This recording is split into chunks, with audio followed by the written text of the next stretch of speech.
Every night. Oh yeah, we are. Sorry, I'm dealing with a lot of stuff right here.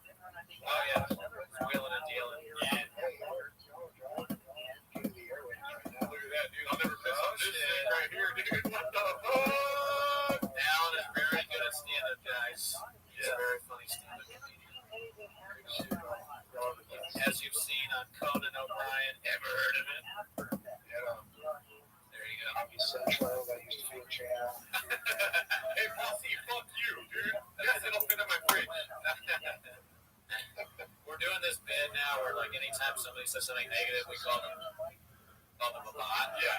If it's not referential enough, or referential, then we say that they're a bot. And there's a lot of bots in the chat. There's more bots. We don't know how to get rid of them. What do you do with bots? First, you engage.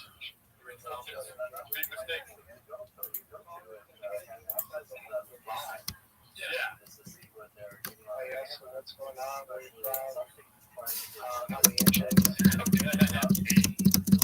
gotta tell you, being on stream this long, easiest thing I've ever done. No, it's very hard. People keep commenting like Cooney seems sick. Cooney's tired. He'll fall asleep. You know. So what you did, you started at 9. Yeah. Oh my God! Why are you trying to make us think about it? Are you a numbers guy? Yeah, you know a numbers guy. Fucking numbers guy is here right now, dude. Are you a bot? Yeah, bot. Oh yeah, I'm a bot. I think it's 4 o'clock right now, right? Or 3:30. Yeah, we have a lot of time left. Listen, we'll see how long the devices work. 17 hours. I mean, because like things happen on the stream. You know, like sometimes people unplug things on purpose. Yo, Chung, can you hear me? Yeah, what's up, fella? How you living, Pam? Can you hear me? I'm living good. Yeah, I hear you, man. What's up? Excellent. How'd you find out about me, son?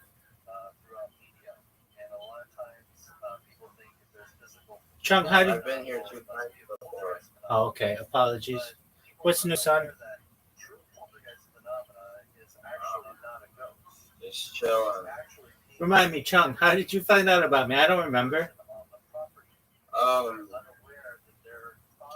Fish tank server. Oh, okay. I see you in Socialize all the time. Absolutely. I saw you in a couple other servers. Yeah, just being extremely sexy. I get you.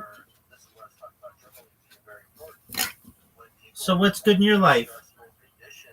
I don't know, dude. What's up? I'm about to do some degenerate shit. Chung, what are you gonna do? Nothing crazy, like nothing illegal, but it's like I do some funny ass shit. Name it. What are you gonna do, big dog? No, I'm not gonna name it. I'm just saying I'm on Diddy timing. Not actually, but I'm Diddy. Are these real people? Yeah. I never see them unmuted. They're always muted. It's just, I don't know. Yeah, but it's the middle of the night, so they're asleep. Yeah.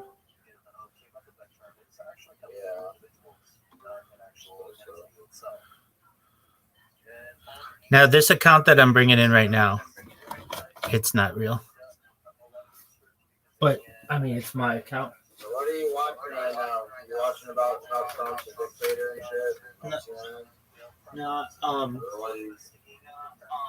What's happening? I don't watch the news, bro, so I don't even know what's happening. Yeah, I don't know. Whatever Brandon is streaming.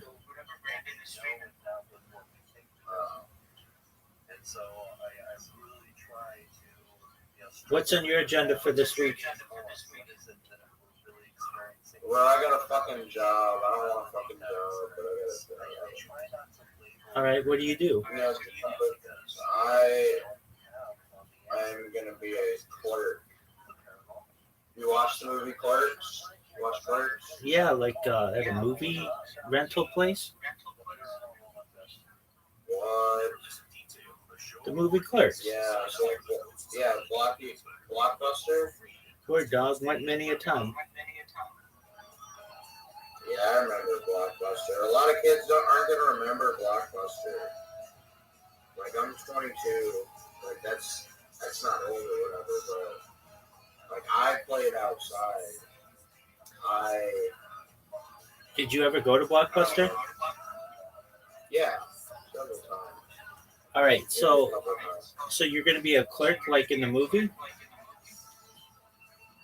No. I'm just saying it's like a small little convenience store, but it's not a convenience store, it's a market. Okay. It's exactly like Clerks. It's like a pawn shop across from it. But I work at a little small mom and pop store. Is it cool? It is cool. Do you ever worry about? I blow down on fucking Dan there. And they don't. I blew down Dan on the first day. My training day, I was in the car, I just smoked fucking fast. And they don't mind.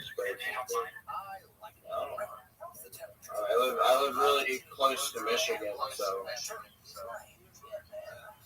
it's just legal there. Cops, you see cops going into fucking dispensaries, not in uniform, but just like they got like a badge or whatever when they're buying weed. Oh, very well. Yeah. So wait, cops go into dispensaries to buy pot? Right. Yeah. It's illegal as fuck, I know. But, they can just do what they want. What am I going to say? Like, hey, you can't do that, bro. He's a fucking cop. He can do what he wants. He can kill me. He can fucking give me a ticket. I don't have any fucking power. Wait, but you don't work at a dispensary. You work at a place with a pawn shop across the street? No.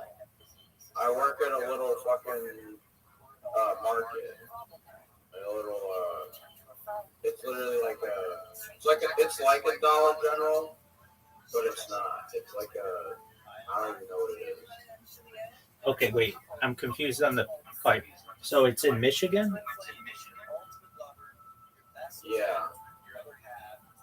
Okay, so you work in Michigan and the police come in, not into your business, but into dispensaries? Yeah, they just buy weed. They're not in uniform. They're not in kit. I'm just saying that.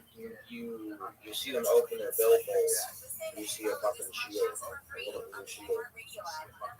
And they don't get drug tested? I mean, probably not, dude. It's a small town, dude. But here's my opinion on small town shit. I like small towns. I've always grew up in a small town. I've visited the city. I visited Chicago. That place is a fucking shithole.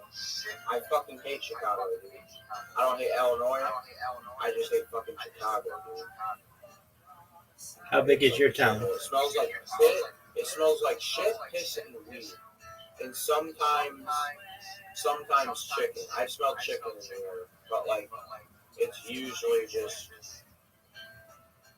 filth. And how big is your town, Chung?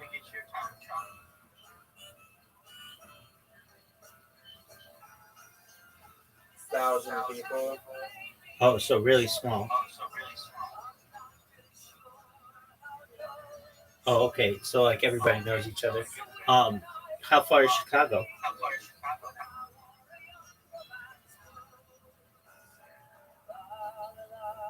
Hour 30. An hour and 50. 2 hours, actually. 2 hours. Oh, okay. And there's nothing in the way? There's not a bigger city around?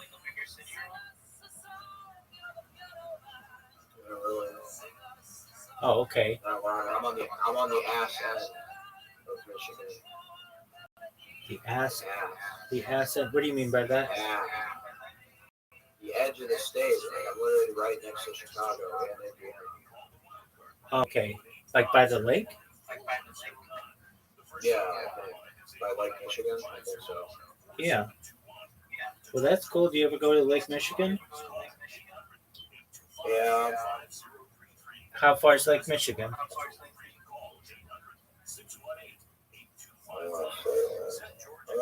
My mom drives, and my mom drives me down there. I don't really drive down there alone because I drive my '97 Lincoln Town car.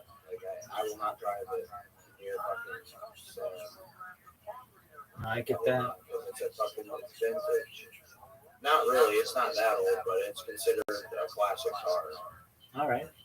What's it like living in Michigan?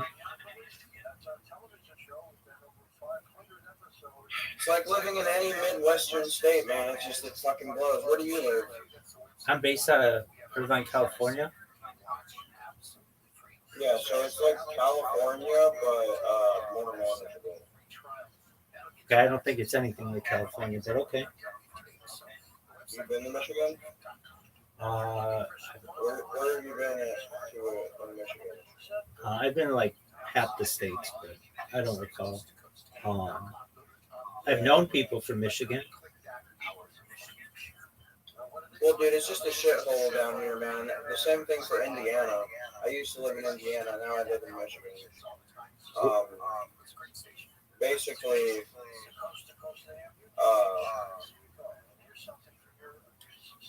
dude, the economy's fucked out here. There's no jobs. Dude. You just see fucking homeless people,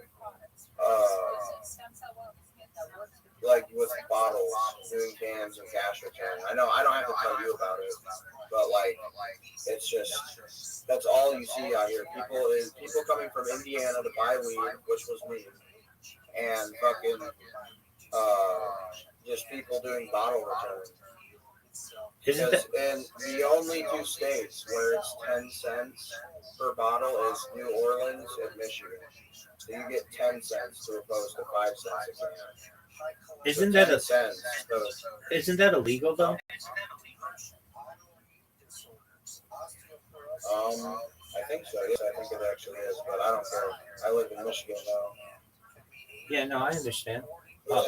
It's actually, yes, actually it is. It's deposit fraud. Right, exactly. Smart cookie. But I just don't give a fuck because I was bringing back drugs to fucking Indiana, and it's like it doesn't. There's a Seinfeld episode about that.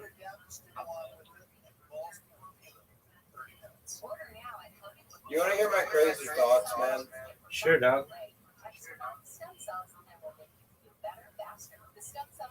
I feel like some Discord servers are fucking ran by feds to entrap people and just monitor people.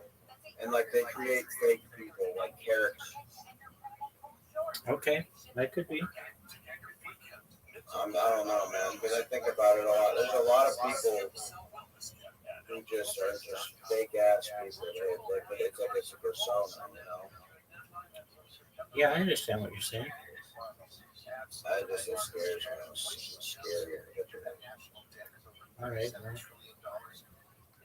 What was your childhood like, man? I know that's a bomb question, but what was your childhood like? Yeah, it was very happy.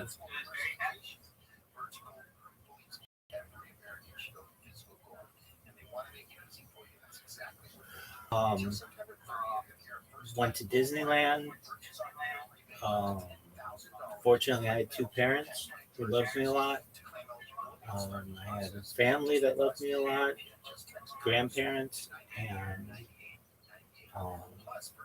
certainly wasn't perfect, but it was better than a lot of people had. I feel very fortunate for what I had. What about you? I have two parents who love me. Dude, then you got more than most people.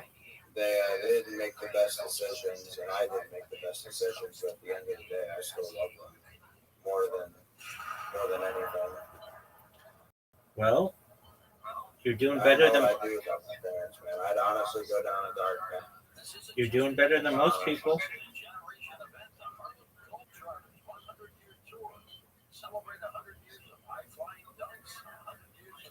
So that's great. So what time do you have to go to work? What day is it? Oh, I think I don't have to go today. Yeah, it's fucking Wednesday. I don't gotta go. Got Wednesday off. How has the Wednesday. how has the FAG server been? I don't go in that bitch. It's just a bunch of like mentally ill retards in there trying to fucking be sex women, like being weird to women. I mean, I like doing that shit sometimes, but you know, I just like there's time and place. You don't do that shit. And Sam Hyde's name. Sam Hyde is an intellectual. You don't fucking sting this shit. Okay. In my opinion, a lot of people think he's like a hothead or like a fucking, you know, whatever. But I think he is the voice of a generation. He speaks about a lot of topics that people would never talk about. Okay, like if you watch a lot of his videos. Yeah, I don't. About, yeah, but his newer videos. I'm not talking about his 2014, early 2000s comedy. I'm talking about like his main channel digest. It's like actually, it's thought provoking about how shit is, about how our world is, the American experiment, you know, and its flaws. He's just very well spoken. That's what I like about him. He's not reading off a script. He's not like looking at his notes. He has passion about what he talks about, you know? Okay. You know what I mean? I think That's so. what I like about him. A lot of historical figures have that quality about them. They're very well speakers.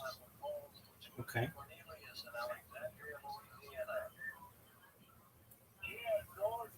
Well, very well. What other Discords do you like, Chunk?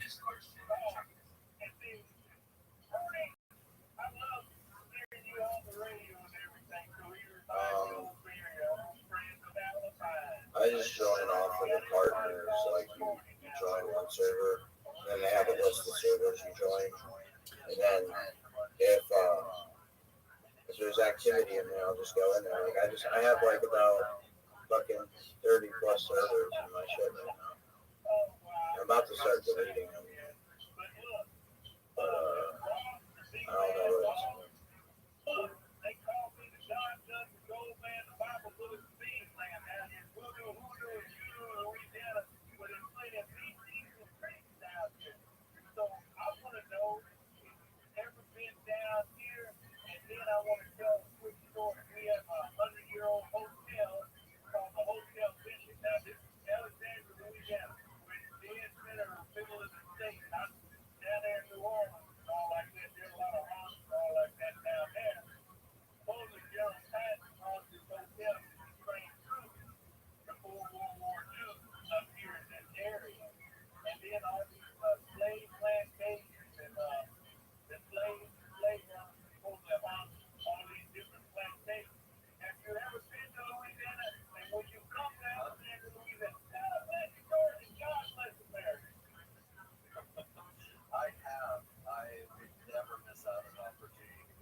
Causing a power outage in LA. Oh yeah.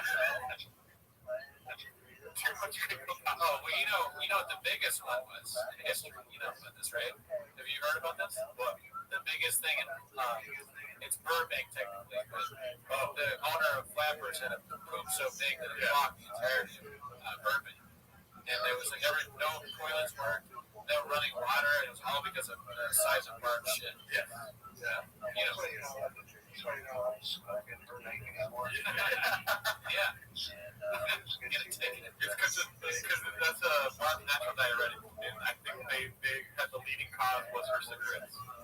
And that's why they charge extra that gas station charge on the bill that you get at Flappers because of the toilets. Who's the kid that was there? The now's not a kid. Josh Slater? Yeah, that's crazy. He can't shit. That's weird. The craziest thing ever. For some reason, we're talking about Flappers. Maybe he's just Josh Snyder's still there? No, he's exactly the same. Dude. Oh my god. Yeah, and you never in a million years, if you told, even with how ridiculous Flappers is, if you had told me back then that Josh would be the booker, the talent booker, I'd have been like, I don't think so. But I don't know why, because they had Richie before that. It was just as weird. He's the dean. Yeah, that's pretty impressive too. He's got that's a lot of responsibility for one man. I don't know how he does it.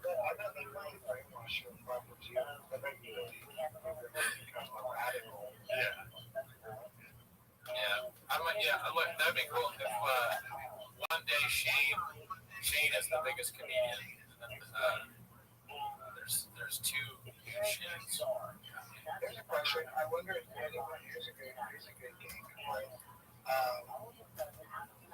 Yes or no? Is there anyone coming to Flappers this entire week? Oh, that's a good question. That's a good game. Let me see.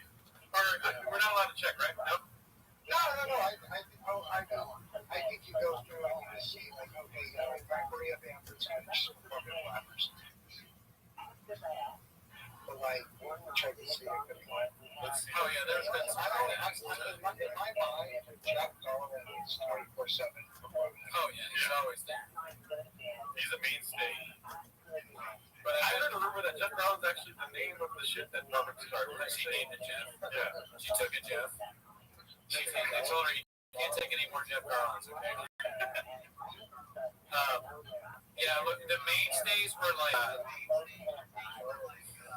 Jeff Garland, Hal Sparks, Alonzo Bowden. Who else?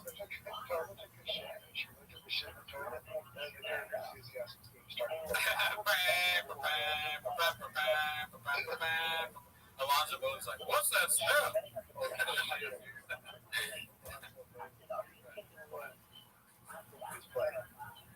Oh, fuck. A Unique subscribe to our channel. That's crazy. You know who Unique is? So Unique is like this, Natalie's our fan. Yeah. I have to watch my words. Yeah. But he's a famous YouTuber that got sued by Shop. Yeah.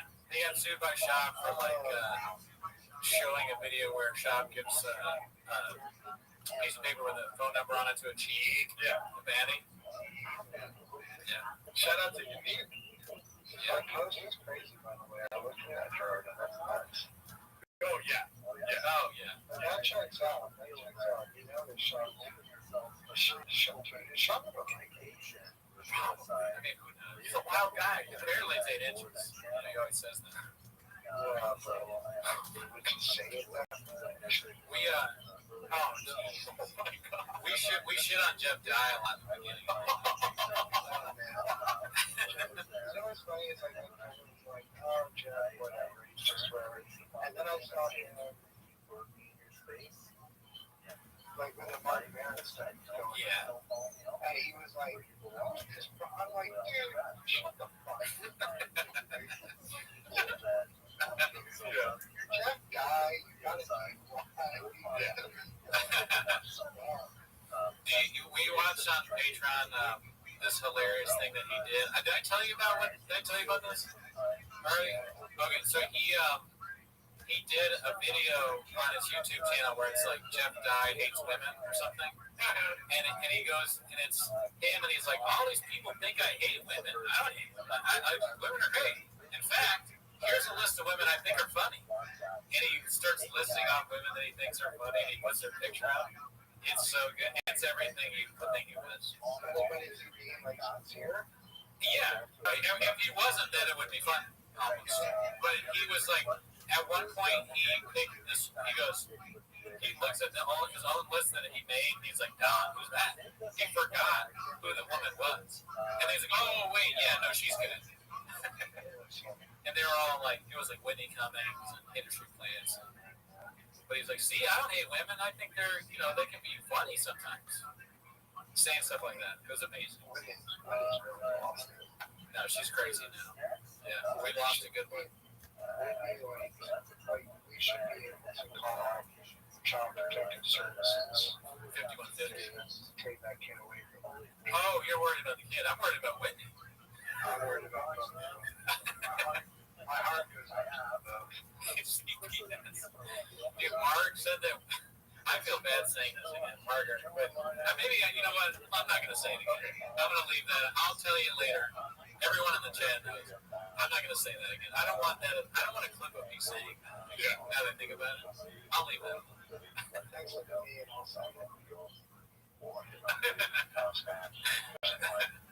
But it's good. Really funny. Unique is in the chat. He said acknowledge me.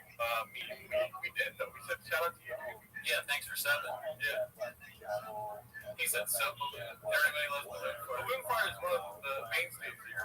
You know, are very friendly. Originally it was Wadsworth, but then he disappeared. He waddled somewhere else. Yeah, I don't know where Wadsworth is anymore. Sometimes he chats in, but he's not. He hasn't chatted in today. I mean, he's a legend. I think he's in hiding right now. Thanks to it. You're good. You're good. Thank you. Oh yeah. Yeah. I mean,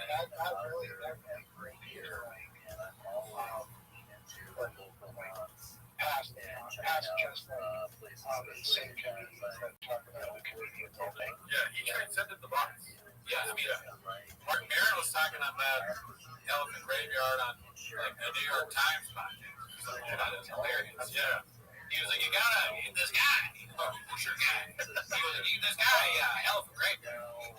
And they're like, okay, next question, please. Please don't ask us. Please don't talk about that on this. A newspaper, sir. Ran by billionaire technocrats. They don't want. They listen. They got their own simulacrum at the fucking US. Yeah, Jeff Bezos, believe me, Washington Post. Has Sean said anything about his speech in the past 48 hours? There was that one, the moonding clip is about something about like how something's fake. I forget stuff. I was wondering if he said anything on Kevin. I don't know, but you know he will. You know he will. That's it. Oh, that's what he should take over Kevin's spot. Yeah. Yeah, Brendan Johnson took over Kimball. How have I not thought of it? Do you know?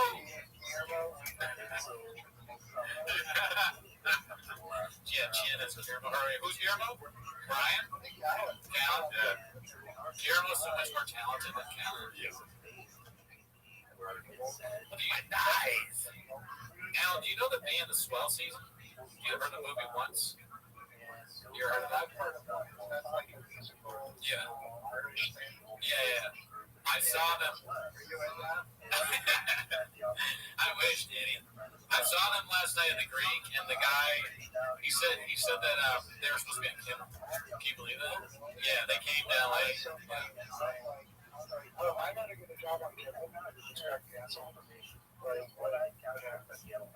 fuck. Yeah. Not bad for the writers. Readers. I think that it sounds like things that we have, but wait, isn't it pretty awesome? Oh, yeah, I mean, it's great. I went there the first time last year, and it was like, it's pretty close to me, so I can like walk there and shit. Nice. I'll let you know when. Yeah, I mean, I've been there twice. This time we got the seats in the front, and they're super nice seats. Good food, very laid back. Everyone's friendly. It's not like one of those like venues where they're very strict about shit. They're just kind of, oh yeah, your seat's over there. Yeah, the Greek is the Hollywood Bowl salsa. It's very good. Very good place. Highly recommend. What'd you see? I saw St. Vincent. Oh, okay. Try to see it. Let's see that kind of there a couple weeks. Oh yeah, I know you're a big music guy. Why look how they sick? Yeah, I'm seeing that. That's what I mean. I'm seeing them tomorrow. So. Oh shit. And you're on tour with Vampire Weekend. Yeah, I've seen them like 9 times this year. Do you know if you have kids who can see Vampire Weekend 9 times in 1 year? I fucking love that, man. I want to go to Vampire Weekend. And then on my bucket list is to go to Ween with Walls. Oh, Ween with Walls? Oh, thanks, bud. Shop can host I'm Not Smarter Than a Fifth Grader. Never heard of it? Sure. Brown Cornelius says asking you if pilings back together. Obviously they are, right? Yeah, they're really nice to do shows. I don't know if we're going to probably do how many, but they've done that. They've been touring them since June, July, something like that. I think the same thing happened with the band from once, because like they were together and they broke up. Well, what's happening too is like we're around the same age, so it's like the bands that we like back then, like their big albums or whatever are hitting like their 25-year anniversary or like 20-year or whatever. Yeah. I mean, I'm only 17, but Yeah, Ralakali is like white woman. There's a lot of stuff. Ralakali is like white woman is just over down. Yeah. That's crazy that we're at the age now where the bands are like reuniting. Like I guess me seeing the Swell season is like my it's worse for me to see the Temptations.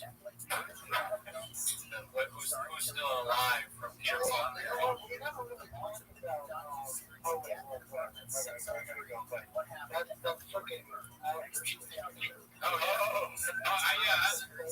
I talked to, I didn't explain it to you. I talked a little bit about it on Breakfast Media's our other show, but I went to Martha's Vineyard and I stayed at Chilmark. And you know, I don't know how much you know about Martha's Vineyard, but that's where like Larry David.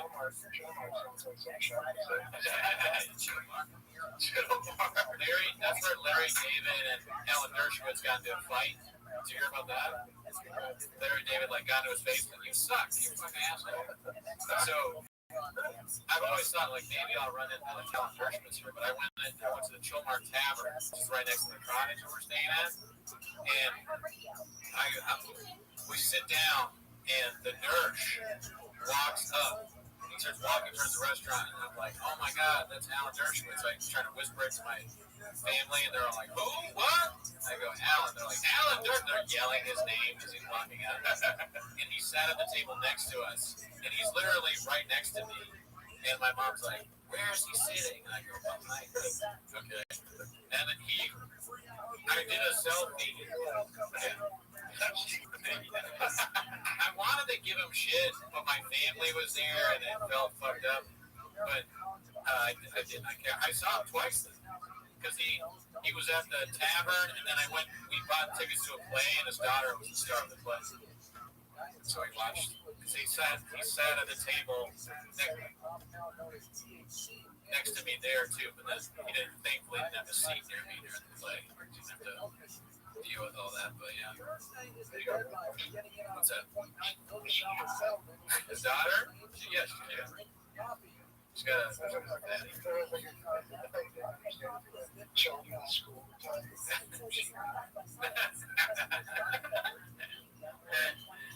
I mean, the place sucked ass, and she kind of sucked, but it's cute. Sean should be older. Yeah, dude. Imagine if Sean was in Glen Gary Glen Ross with no bird.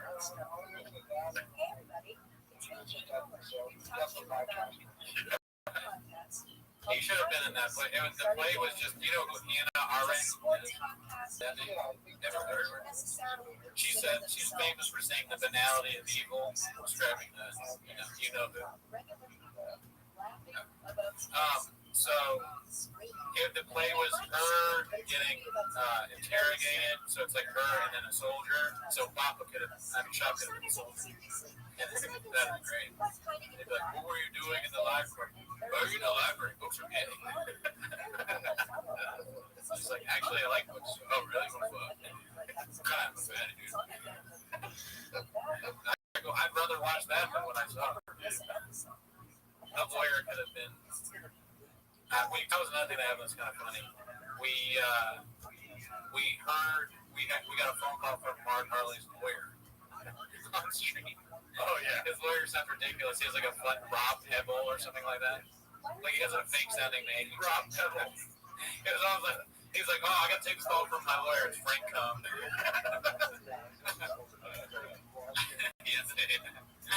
Why does your lawyer have this offensive accent?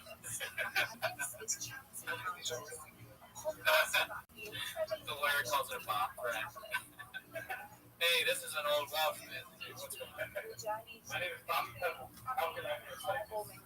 Yeah, I'm Bobby Pebbles. I'm going to get you off. What do you mean you're going to? I'm selling my wage and hour violation. Yeah, I get you. You're going to come. I'm Frank Cum, actually. Rob Pebble. Yeah. Bobby Pebbles, attorney at law. At laws. He sounded hilarious on the phone, too. He was like, here's what I want you to do, Mark. What? Yeah, well, Mark was like, are you sure that you want to be on, like, the pod? He was like, oh, yeah, that doesn't matter. And I did mute it. And then they were like, no, leave it on. I was like, all right. Attorney-client privilege exists even if you're on a podcast with 400 people, isn't it? If you didn't know that. A bunch of clients from the street. Oh, they should. He's the best lawyer around. That's what I heard. Yeah, exactly. If you want a big attorney, big good boss. I'm a big good lawyer. That's what HL stands for. What are your qualifications? I went to Yale. Never heard of it. Shop should give a talk at Harvard. No. Oh, yeah. Absolutely. Yo, what up, Zeus? Zeus, can you hear me? Zeus. What's good, Zeus? Zeus, go fuck your.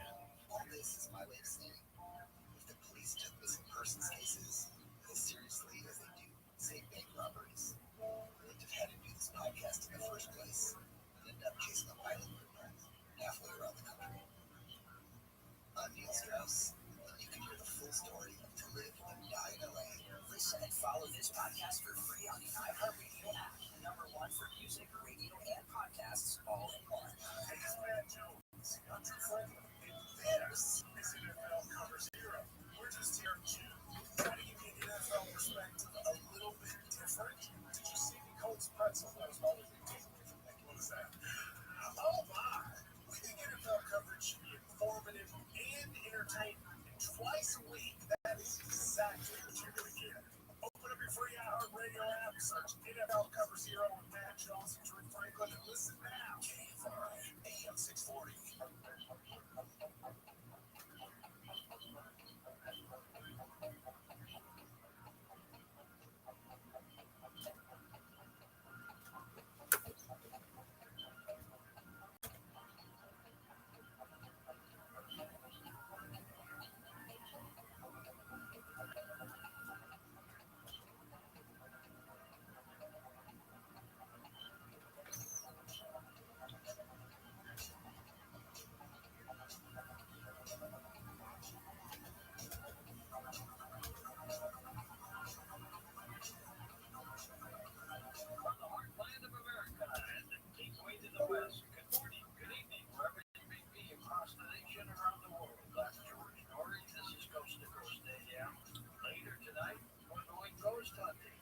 Lord. And happy Rosh Hashanah to those of you that do it face. Another year for you. Congratulations. Here's what's happening. U.S. Secret Service agents have dismantled a network of electronic devices at multiple locations around New York City that could be used to disable the city's entire cell phone network. They said the system was also used to anonymously convey assassination threats against senior U.S. officials for criminal activities. In 5 locations within 35 miles of New York, Secret Service agents discovered more than 300 co-located SIM servers and 100,000 SIM cards. They said the system could also be used for criminal activity, and that 80 grams of cocaine and illegal firearms, computers, cell phones were also found. My gosh. Former President Donald Trump said that Ukraine could restore its borders before Russia's invasion, and that he believes NATO member countries should shoot down Russian aircraft if they enter airspace, escalating his rhetoric against the Kremlin as its war in Ukraine drags on. Dr. John Curtis, onlineconference.com with us here. John, what happened to the relationship between Putin and Trump? There was this, an example of Trump using the most sophisticated sort of psychological warfare on both and villains. Not the Lord will be virtually for months. Yet, we all know that. We all know that would come there 5 times. Okay? It sounds like and here and there was sounds like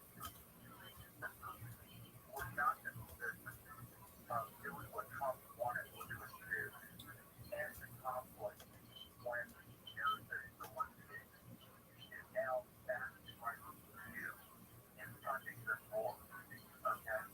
So Trump is essentially saying, you have to interpret what I'm saying in order to really understand what he's doing. What he's doing is telling Russia and ships before and Ukraine, go find it out and see what happens. And first, go find the war and see what you can get out of it. And you think you're so tough. To go ahead and shoot down one air assets and see what that does. So it essentially calls the plus on you and Ukraine. Obviously, does not want a warrior actually wants this war happen. So what he has suggested is has suggested some territorial invasion from Ukraine to Russia as basis for continuing a peace talks, which means there are no peace talks once any longer because Putin wanted to destroy the war. So Trump is playing a very sophisticated game and saying to EU and saying to Zelensky and saying, you want to fight this war? Go ahead and fight it. You think you can beat the Russian Federation? You want to talk Trump and let the shoot down on Russian air assets? Go right ahead. He will go. That's village, not endorsing policy. It's a dangerous game, John, don't you think? A dangerous game, but I think it's going to wake them up. EU and Zelensky. And I think that happens. That they will go through Trump's plan. Dr. Curtis's website, onlinecolumnist.com. Thank you, John. America's central bankers continue to deal with the double whammy of potentially higher inflation and a slowing labor market. Federal Reserve Chairman Jerome Powell said they're calling it a challenging situation for Fed policymakers. Charles Condis, author of America's Financial Record, Dave with us here. Charles, what's your opinion on all of this? Interest rates dropped a little bit last week. What's happening? I think they're really cornered on this, because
Yo, how are you?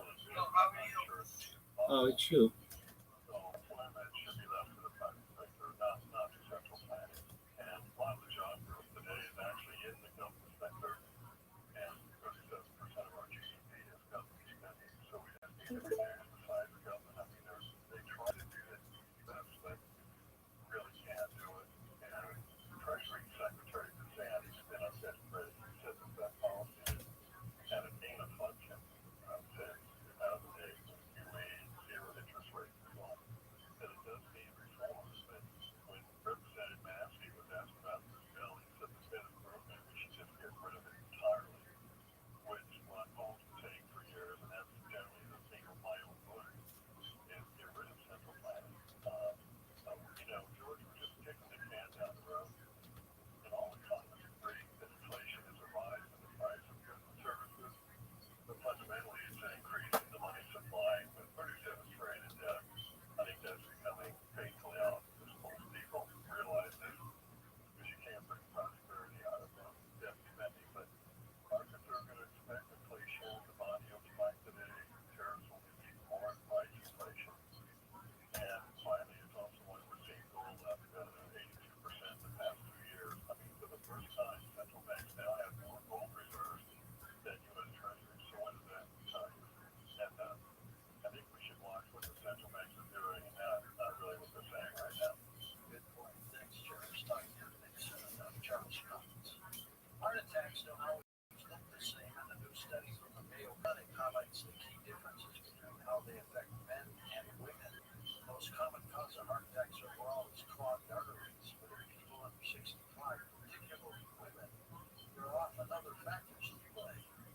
Arteriosclerosis is responsible for 75% of the men's heart attacks, but only 47% of women's cardiac events. They found that more than half of the heart attacks of women under age 65 were caused by traditional factors. This include embolisms and spontaneous coronary artery dissection, among other factors. Interesting story. In a moment, we're going to talk about the law of attraction. What does it mean and what does it do? Teresa Cersei with us next on Coast to Coast AM.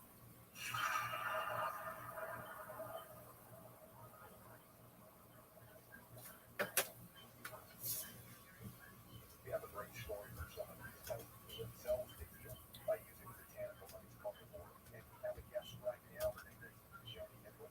This is quite a story. Yes, it is. And Robert, my infection started about 7 years ago. I was a mess. I had nerve infections. My hair was falling out all over the furniture. What was scary thing was that my legs were falling out of control. It came to a head. Within 24 hours, I fell into a coma.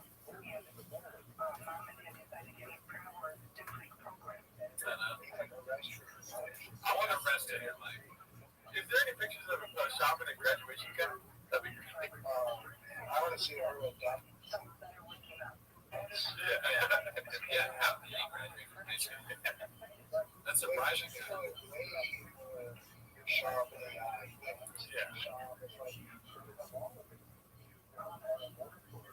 Like keep going to school with them all the time. Yes. I mean, Shopping in diapers. pajamas with the hat on. Shop in the Oval Office. There you go. That's a good question. Not to get political, but we could. Who's a better president, Brennan Trump, Donald Trump? That's tough. Yeah, I think Trump's first term. Trump's first term. Trump's first term was better than Trump's. Okay, yeah, that's right. Yeah, and I can't remember either term because I have grades. Yeah, he graduated because he played sports and was at East High School, so the coaches make sure they pass by telling the teachers to pass them. That's probably true as well. He graduated because he's seen the time notes on his closet when he was a kid. Yes, that's the He got a special comic book sale. right. Exactly. He got a degree with the marketing device. Yeah. Yeah. But yeah, you got one of those like those young. What is the young business thing? The YJCs or something like that. Something like that. They were big in the shop because of the comic book. Shop was working at Hollywood. Yes. Yeah, that too. Because he always wanted to be a comedian even back. It's too bad he never had to live out his SNL dreams. Yeah. He's a little old for that now.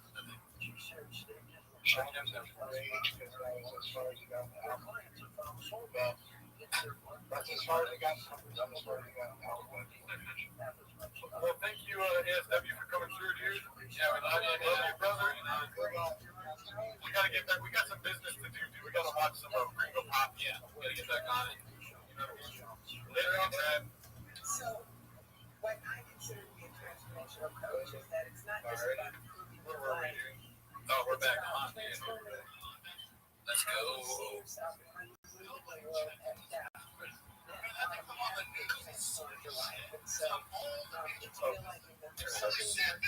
Oh shit, back to the Gringo Poppy. I feel good, bro. Can't stop sweating, bro. I feel my wings. I'm gonna lay low for the next session. Remember that moron? It's all in marketing, man. Like, they need to hire some just timepiece actors we've never heard of. Yeah. Just blast them all over the news, right? Just some fraud. Get them on there. Just put them all over the news, all over the nation. Like, yeah, dude, like the Johnson Johnson. I feel pretty good. I feel great, actually. If I'm being honest, one side effect, I just want to be up front with everybody. Goddamn dicks down to here. It's down to here.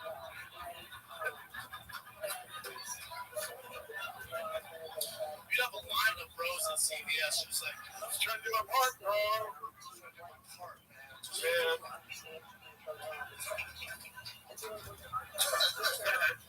It's good to be in Dallas, man. You guys doing that's a rough cut, right? It's good to be in Dallas, man. You guys doing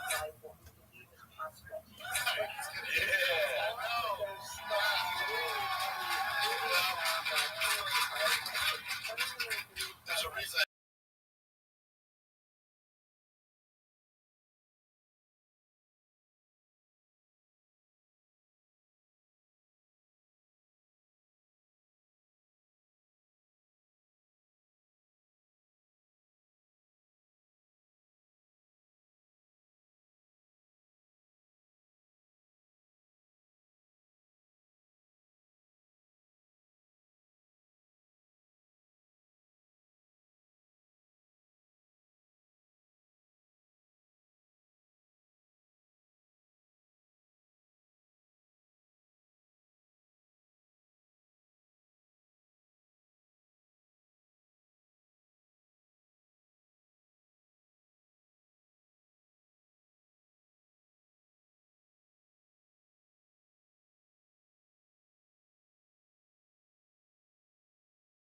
Yeah, he was on it like news or something. Yeah. I mean, the time is really strange when you do a stream. Now we're learning that. So the longest be like 2-3 hours. Yeah. And we started at 9. It's now almost 4. That's insane. Yeah, watching the Gringo Hobbies on me a lot. If it wasn't a Gringo Hobby thing, I'd fucking do it. That and also felt like when what's his name?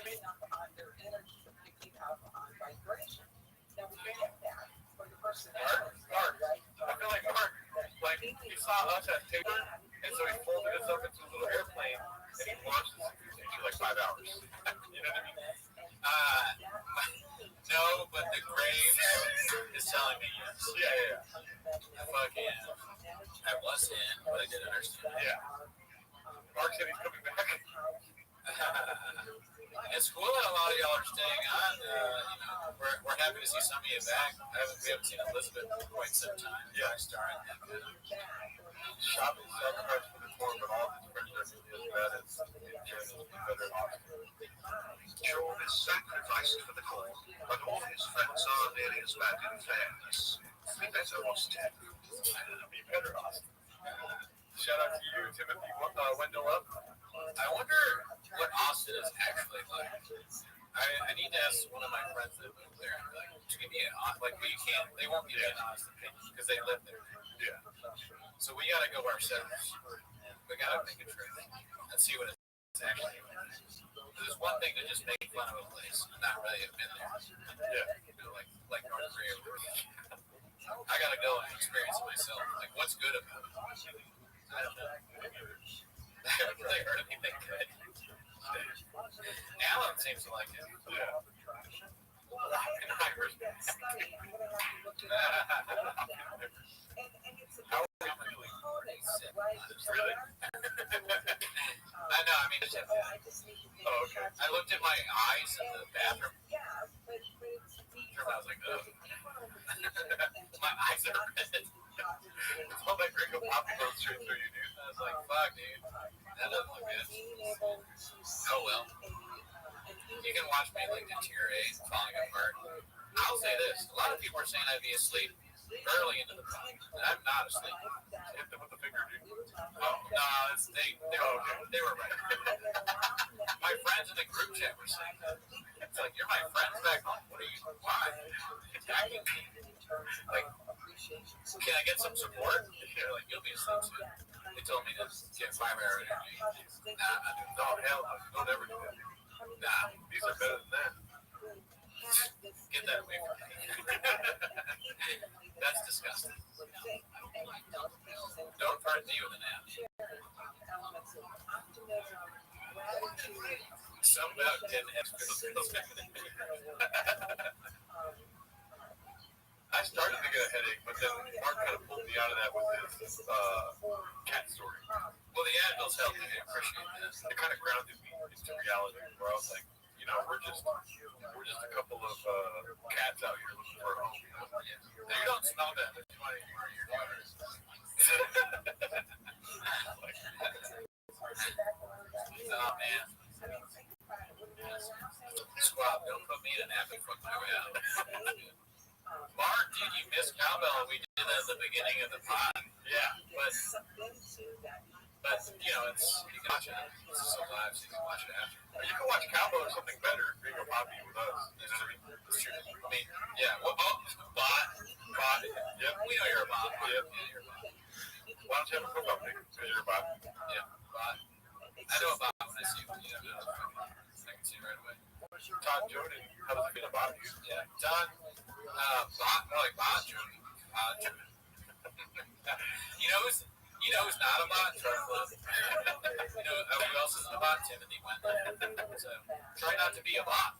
How about that? Try not to be a bot challenge. Challenge 500. What's the question? How do you say those things hard? You know the Gen Z thing where it's like challenge unfucking possible or whatever. What is it? Oh, challenge expert. Like expert level. Is that what it is? Yeah. I don't think that's Like, what is it called? Difficulty. not QT or not a bot. Adam said Ellie's a bot. Trouble in Paradise. Damn, dude. Damn. Trouble in Paradise. Something about that sounds like masturbation to me, bro. Oh, yeah, you're gonna be jacking it. The first relationship that has been torn apart by this pod. Yeah. Challenge level impossible. Oh fuck! Timothy's a bot. Psycho. We know you're not a bot.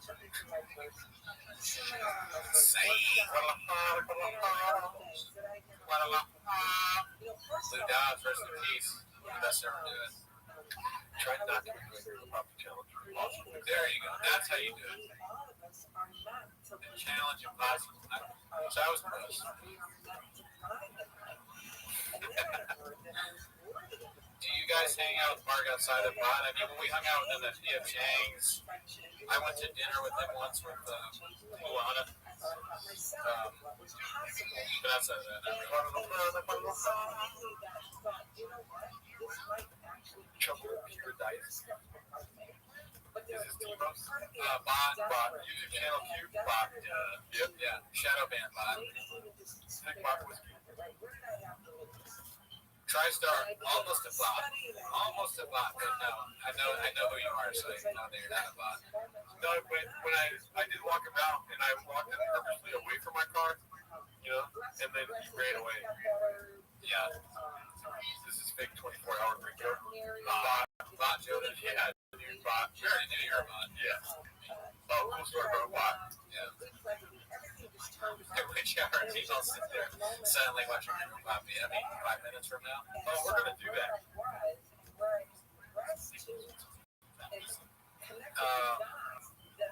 Yeah, dude. making me kind of on P.F. Chang's food. I know, right? Good. And I like P.F. Chang's more than it's a good. You know, how funny was it when we first started to visit my parents and didn't even know about but they're like, you want to go to P.F. Chang's? I was like, yeah, I do. So much single moment. My parents are savage. They order from P.F. Chang's. Yeah. We tried DoorDash. God, we're personally full down there to P.F. Chang's. It's so good. I was watching this.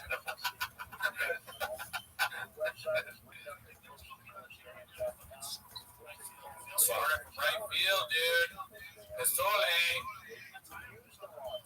Dude, that's how I feel. So, like, never had it. Throw Walden on? Damn, that sounds like a good idea. Walden is a good one.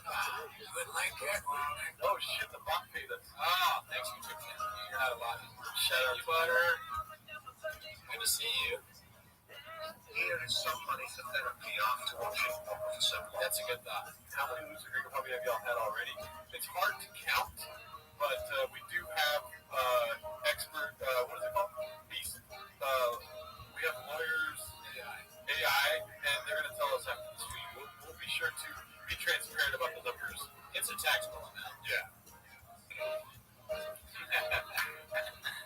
Your people, we had taxable coffee. Yeah. There's still an A cookie left. There's still Gouda cheese. That's the worst I've ever had in my life. What's that other thing? That weird cinnamon thing? I don't know. I'll find out. Yeah. I want you to. Those cookies were nuts. Dude, I can't believe we've not had Portos. I've had Portos. Oh, it was comparing those. Sorry. I get offended by food.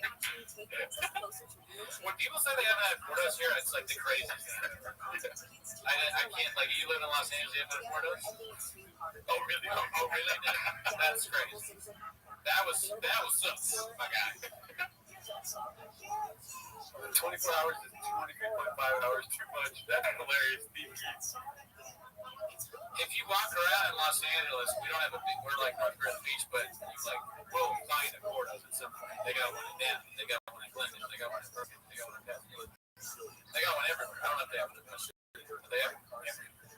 Is this content transformative? I'm worried for Timothy. Are you kidding me? I don't know what to say, but what's it called? Somebody was saying something that I wanted to comment on. See, this is the 7-hour stream brain right now, dude. I was trying to figure out something. I was going to say something. I forgot what it was. Oh, I've had the Cuban sandwiches at Portos. Those are fucking bomb. Their sandwiches are really good too. Yeah. I thought about it. I was like, I could get like real food, but by the time we needed it, wouldn't be like potato balls. I was like, we'll be eating cold potato balls. I don't really want to do that. I mean, I have done that. But today, I was like, I'm going to have coffee and cold potato balls. Janae wants to know if you brought extra gravy meds to make it with it. You know, I only have to take it 5 times a week now, Janae. So, suck on that.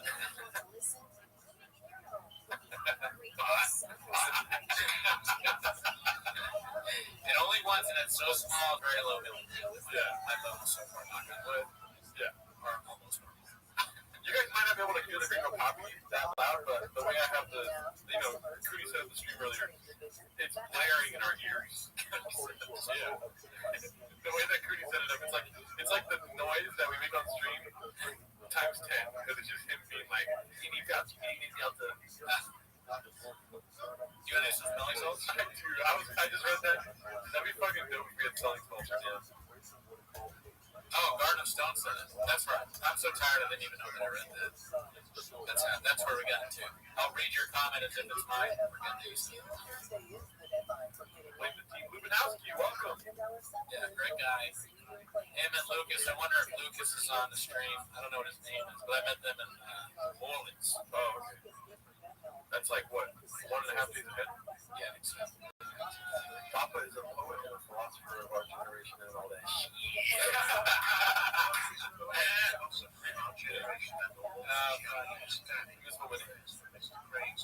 Selling spots.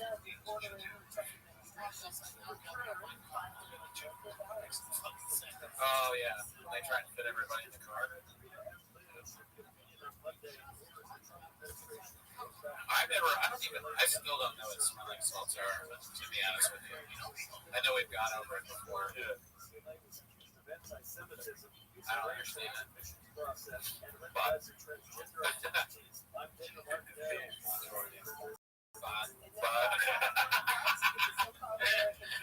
Turn up good mic, I want to hear the great play. Bot, obvious bot. Is there a drinking bot? Come on. The bots are getting easier to tell, dude. The money and daddy like Captain bot. Oh, you know what? 3016, not a bad thing to ask. I should have grasped. Actually, you know what? I have not. That's the one person I have not even grasped. Yeah. That earlier, I was like, I told them that I was grasping at some bigger guest. I mean, the biggest guest of all time. But I was grasping at someone else, and they completely turned it down. Yeah.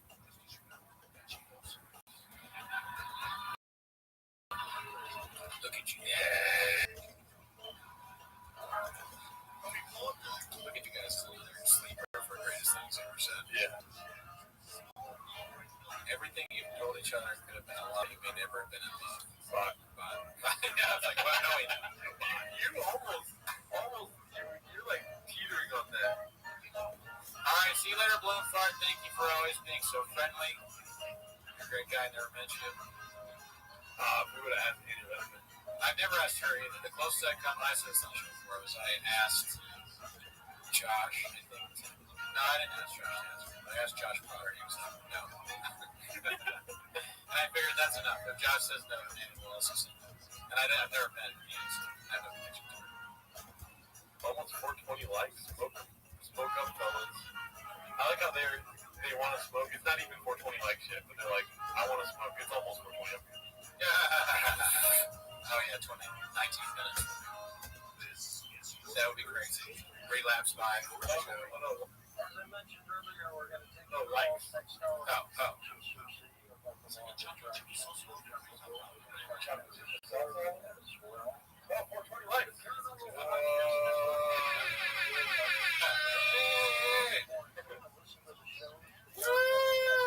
Turn up California sober. No, I'm sober, dude. 100%. Yeah. What the fuck is all this shit? What's his name? Demal. Yeah, Nick Demal. He's so funny. He's just arguing on like an old man online. You fucking, you know everything. This fucking Biden guy doing that like that. Oh man, these fucking liberals they're now fucking Jimmy Kimmel's nasty. Red Bar is watching. Also the bots are too. Yeah, bot. Good one, bot. Hi, Gerard. His name's Gerardo. Bot. Smoked all those cigars, never called. Man, that'd be crazy. We smoke cigars. You wouldn't want to smoke inside them. You fuck with cigars? I actually haven't smoked cigarettes since November. I wish, but no, I can't do it. I only smoke cigars when I'm 10 toes down. Oh, yeah, steady on it. Yeah, when I'm sitting down. Damn, dude. I'm like in and out of consciousness. Oh, yeah. No, this is crazy. You fuck with water? I haven't had lemonade in months. You smoked all those cigars, never called me. Bring back too many plain games. I know, we need to bring back. If I told you I smoked a cigar, I might be too tired. What do you guys think you'll hit the wall? I mean, I'm like rubbing against the wall right now. I hit the wall 5 hours. I hit the wall before we started. I'm where the woke meets the woke. I'm the wall from the TV show Calendar. I feel like if the shape was just me sitting in this chair, I'd still wouldn't get through the wall. Gerard was the wall. Rub that wall, Dee. I mean, I don't know. Smoking cigars. I know Red Bar has his feelings about it. Oh, Roger got arrested. Oh yeah, you didn't see that? Oh, dude, the videos. Why? Just because it's so sad. Filming. If you film with me, you get locked up by the cops. Just tragic. I feel bad. He did a really bad thing, but I feel like he's just he's got issues. Yeah. He is clearly caused by serious mental issues. Not funny. But sad. And sad, I should say. I haven't seen your shit later. Yeah. My boy's getting something sorry right now.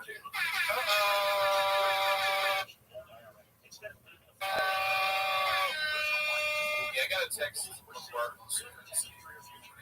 I think we fumbled the bag over Corporal, right? We might have fumbled the bag. Because he did say that he could only do early and then Mark was here for 5 hours or something like that. I want him on. I mean, we'll get him on. I love the guy. Yeah. He's probably doing whatever he said he was going to have to do. Yeah. Unfortunately.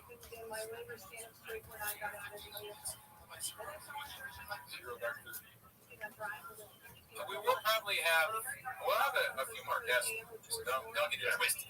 There's more guests coming. Yeah. What's he doing right now? Oh, he started the closing bid. Oh, yeah. I know I said this earlier, I would like to see the, Elizabeth Martin. What's she saying? BGL starting castration stream. Yeah, I mean, I've heard, that's not the first time I've heard of cast story. Yeah. I don't know, I can't remember what he talked about before. I heard Amy Letterman is tonight's special. Yeah, right. No, I regret not asking Moses. I guess I can shoot a message. Moses, but I'm so tired. I know, dude. I hit the wall hard. Yeah. You've been carrying the load. Oh, no. Listen, take a nap. If you want to switch to the couch, but I'm fine. Oh, okay. I mean, I'm waiting for a guest. Yeah, and then couch. And then when IDM comes on, they can just take it. Yeah. IDM has to watch it. And we're going to be sleeping. Blue shirts and opener, like, all right, man, go ahead. Don't talk to me. Don't ask questions. Bob, when they're like, hey, so are we on this? Bob, carry on. Bob, you fucking lazy sack of shit. What are you, Cutter? Do your job. Othello is open, yes, he'll be on. I hope. Unless he tries to pull one of his bullshit excuses. I'm lucky right now. Everyone is my enemy. Everyone's a boss. Hey. The one thing I'm looking forward to at the end of this week, I'm going to watch you get cowbell at the beginning. You missed it. I did miss cowbell. Okay, that's nice. How was it on a scale of 1 to amazing? How was it being him again? Wait, we talking about you? Yeah, I'm not Cowbell. I'm sorry. I'm at Graves. Yeah. How was Cowbell did great. Hey, we should end the stream.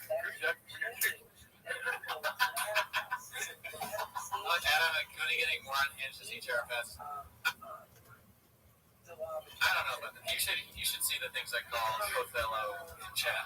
I got canceled for that. I want to actually ask the chat. Well, Stan, where are you? Back to the beginning, I guess. Let that boy get some sleep. Thank you, TriStar. You are not a bot. How good was cowbell? Seems better. No, wait, you can't get some.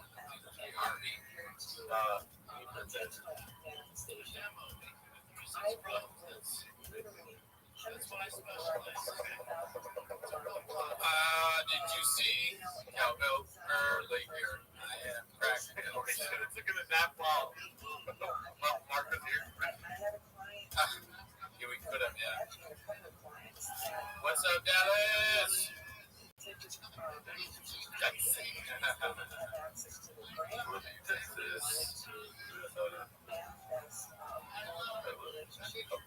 Daniel's not touching this fucking temple, Daddy.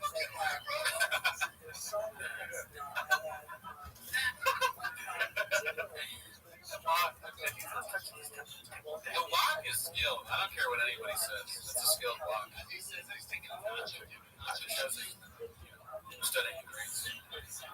Oh, my bad. My bad. Yeah.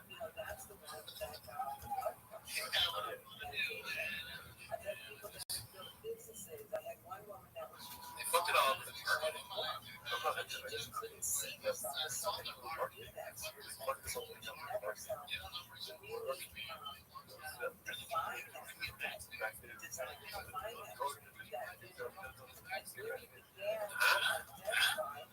the fuck? I feel like hell yeah.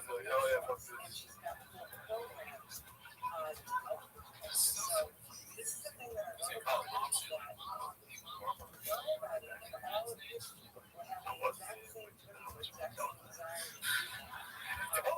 Why are you laughing? That was a Red Bull burp, my friend. Mess it. The dumbass that messed it up.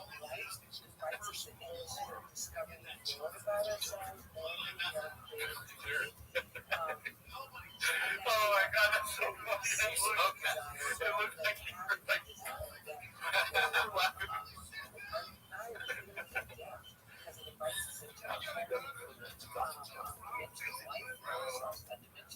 Sweating, bro.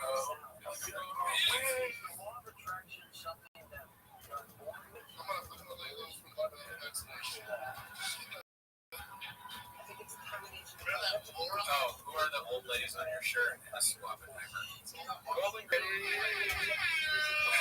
Where's all the English money gone? We need more English money. Earlier, I accused an Indian man of sending us English money, and that was at the beginning of the show. I have no reason to be tired of them. Goddamn dicks.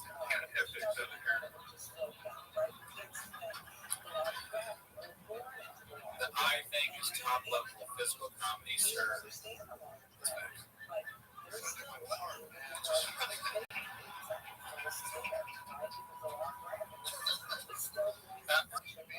Oh, Nathan, are you English? Shout out to London. Always good to have international. Wow, Successful Egg is back. I did stick sandwich. Yeah, you're right. Goddamn big sandwich is pretty funny. But get back in the kitchen, Successful Egg. You need to go viral on Reddit. Okay? Hurry up. You can watch the stream for a little bit, then you got to go right back to making clips. San Diego Airport is closed due to a nose collapse on the runway. Sounds bad. Turns out. Oh shit, LD from England. Or in the UK.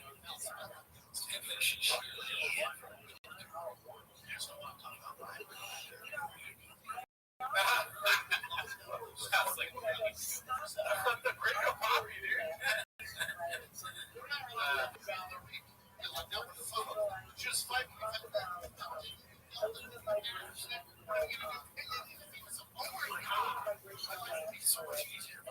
shit.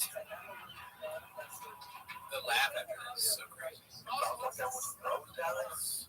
Oh my god. Work out.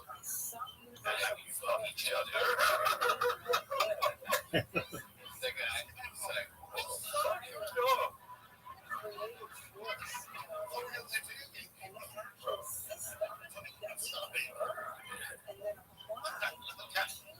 Don't burn yourself out, Kurt Bardo. You'll have a chance to do this all over again in 10 hours. Good one. Yeah. I knew about when I saw one. Yeah.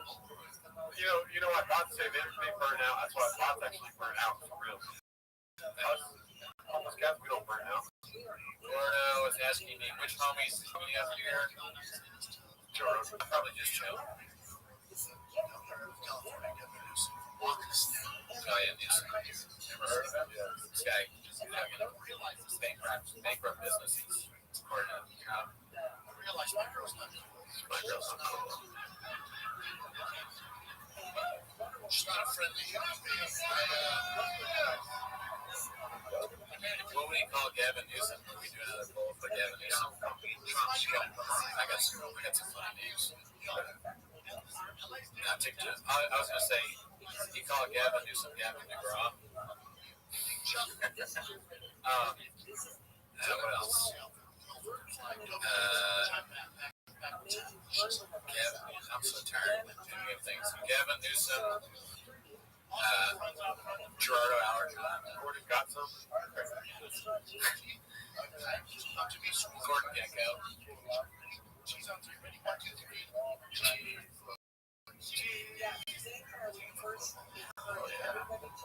Gavin Newsom. Okay, come on.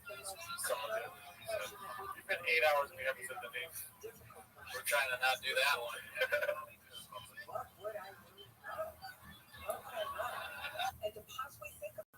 I said, you're going to go to your Ozzy Newsom. I'm going to go fish with you. I'm going to go shake up my head. What is he drinking? Tiger Neck or no? That's before Tiger Neck. So just whiskey. Pizza, honestly, I think to just drink something like whiskey while doing stand-ups. I've had a beer on stage. That was fine. I don't feel like talking about whiskey during your set. On the same diff called depressing different. States 10 years ago. Illegally. Oh, yeah, LP, yeah. Who knows? I wonder how many tabs I got. Let's see. Pretty old bit. I bet you do. Like, bro, you know why? Because they're fun and they're spicy. No doubt, definitely spicy. Real spicy, right? Let's see. Spicy. Tabs. How you want to guess how many tabs I got open right now? Throw some numbers in the chat. How many tabs do I have on my phone currently? It's way higher than 14. So way higher. Closer. Let's see if anyone gets it. Ooh, that was close. Jesus Christ. I got really close. Oh my God. I got 40. Oh, it was very close. Paul Kersey. Everybody, Paul Kersey. Very close. Totally. Yeah.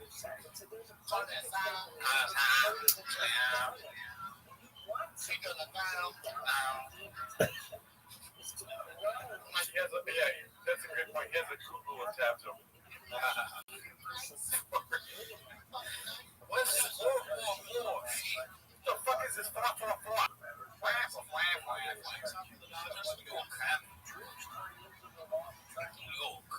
did that 23 and 8. I did that shit. We measured my teeth. Yeah. They are jar babies, but they look. Yeah. I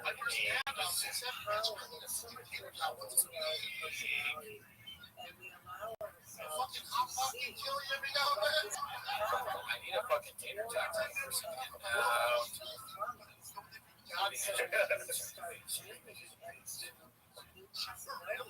Every time they were coming, the same ever a commercial. Maybe Brendan's not trying to shit his pants. You want to hear something true, Cooney? Yeah. I'm talking to this girl, and yesterday, the last message I sent her was, watching the world's worst stand especially for 24 hours. What did she respond back? Can we flip? Close, but no. It's good. Can I watch it with you? No. She didn't respond. Yeah. But I don't do this for me. I do this for my kiddos. Yeah. I mean, you gotta make money to buy baseball bats and gloves, court for the bat.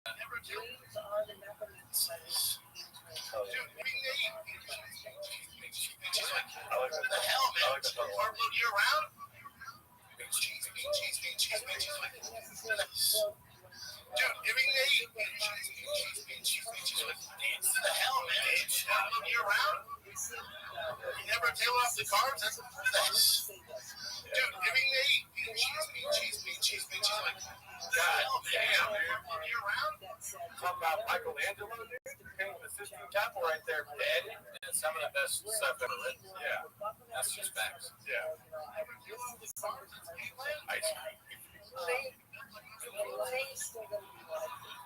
That's what like the Migos or something like this. They should make a song called with that. White t-shirt. Same Gringo Pop green. I can't even do it right now. How many times do you think the future has watched the Gringo Pop? A lot. Yeah. Great artists watch great artists. Yeah. You know, Art Shepherd's art. Yeah. You go around, you go up to fucking Bob Dylan, you're like, you ever seen the Gringo Pop? Yeah. This night. Watching last night. Comics. Exactly. Special, dude. Yeah. The thick voice thick. Yeah, he's number. Yeah. Bob.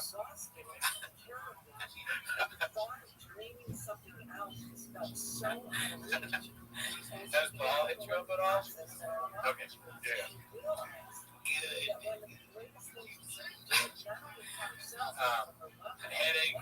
Headache 1 hour in. Gerardo's not awake for the start. Good. Oh, fuck.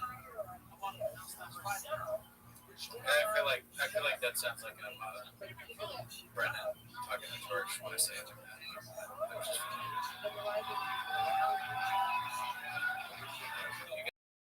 You guys think you can write a set that parallels Gringo Pop people with slightly different jokes? Yeah. Probably easily. Yeah.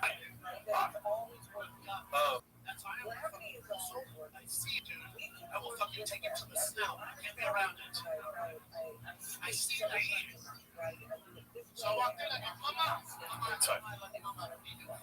Are you tired of complaining and praying? He's kidding. Bot. Bot. Yeah, way to make me laugh, Bot.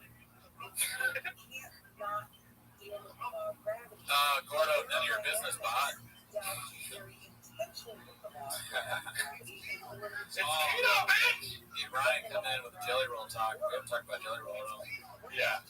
Dude, Jelly Roll would have been a fucking great kid right here.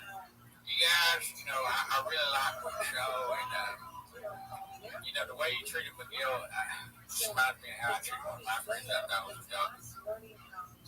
Dog fish. Somebody watch me over me 24 hours. That's a sleeper for the funniest part of Elephant Rainbow videos where he shows him crying about Mitzi. That's crazy. Yeah.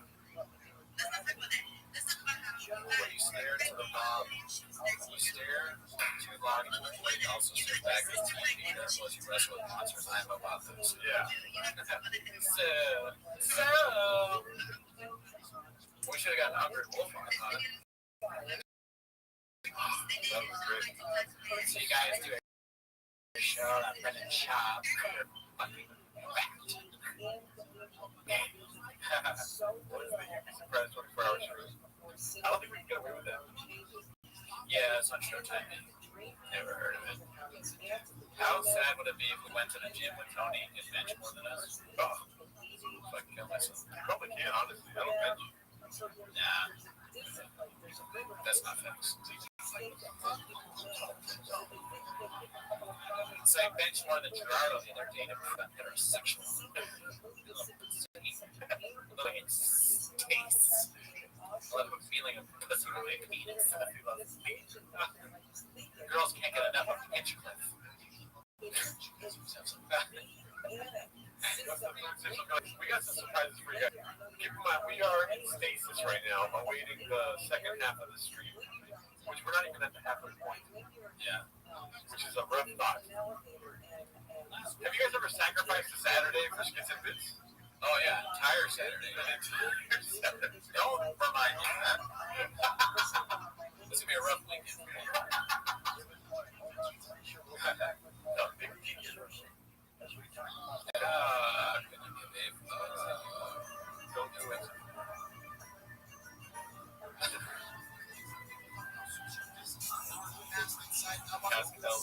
Oh, Ellie's Tony Hinchcliffe is her tag, huh? I think it's wasted Saturday.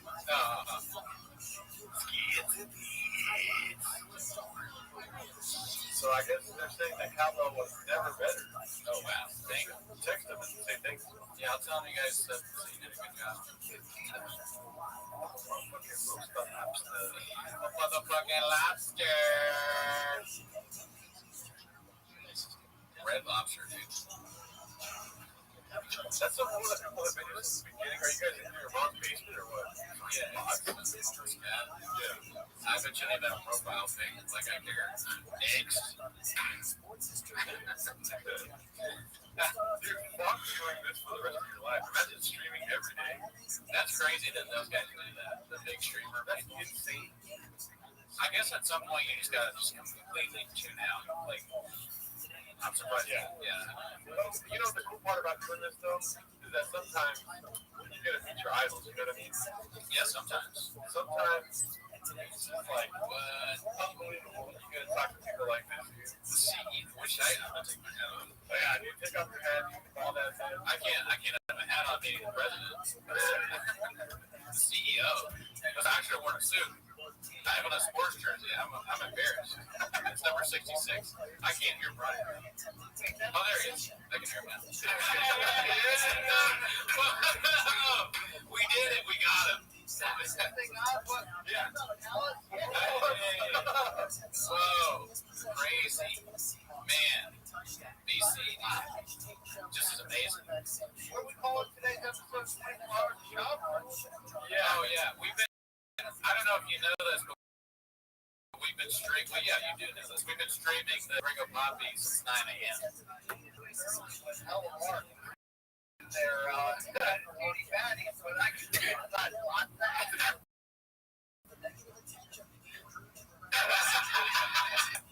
Yeah, no, it was pretty crazy. Yeah, you get a lot of energy. Everything. Yeah. So wait, fellas, where are you? You can hear me, right? Yeah, oh, yeah, we can hear you. This is wild here, Nick. Oh, yeah, sorry. This is 8 hours of streaming. Oh, this is what streaming does to your hair. You guys, how much caffeine slash nose beer you got? Oh, I don't know about caffeine, but we got Rain, Daddy. Rain has a new flavor called white gummy worm. So that's what Gerardo's drinking. Yeah. I had a Red Bull and an Americano. Ever heard of it? Yeah. So we got a lot of caffeine. We're very tired. I have a headache. No, I mean, listen, if we get anywhere near 24 hours, there might be like a mistake where I unplug on purpose. Oops. I don't know how much I can do this, but you know the answer to that? Sorry, what was it, Brian? Oh, yeah, that's a good question. Well, you missed how my hair got this way, but you know why I don't cut my hair, dude? Because it's cheaper to get a Cuban tick hat. You know what I'm saying? Oh, right there. We're all about merch. Yeah, dude.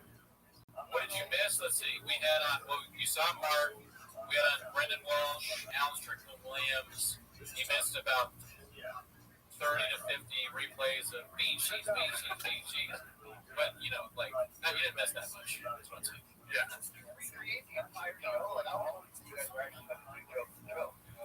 Oh, one time, I think you probably saw, I did like the first 10 minutes, and the second 5 minutes on the Patreon, but I've never done the full thing. I know I've let you down. I apologize. But I want to get there someday. It's keto, man. I gotta say, Brian, the events on the show recently have been amazing, as always, but they're getting even better. I don't know how you keep doing it. Every time it's amazing. I mean, I'm just recycling. So the whole point is that, is this community cruel and unnecessary? Possibly.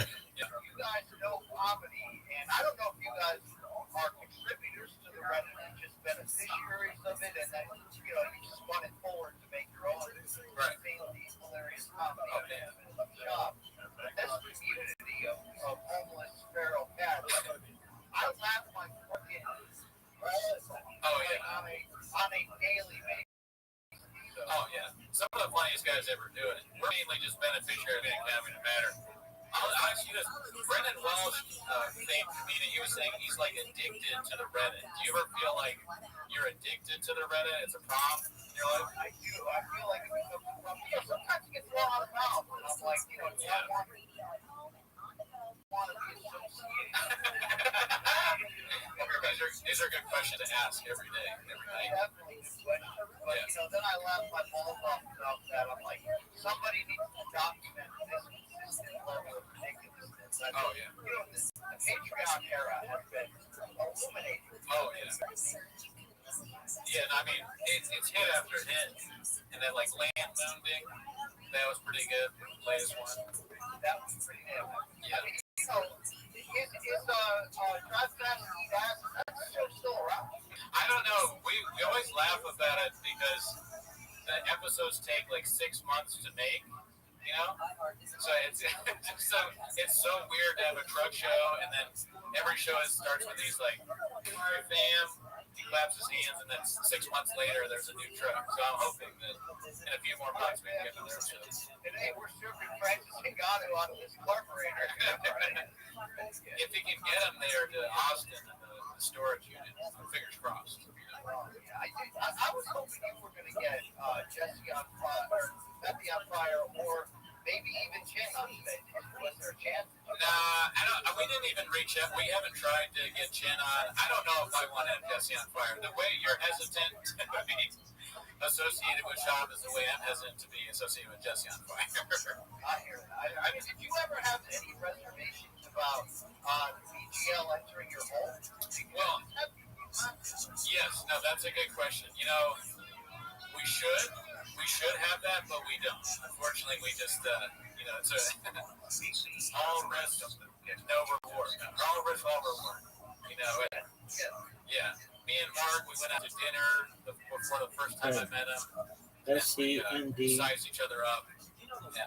And I was like, I can take this guy. So I let him.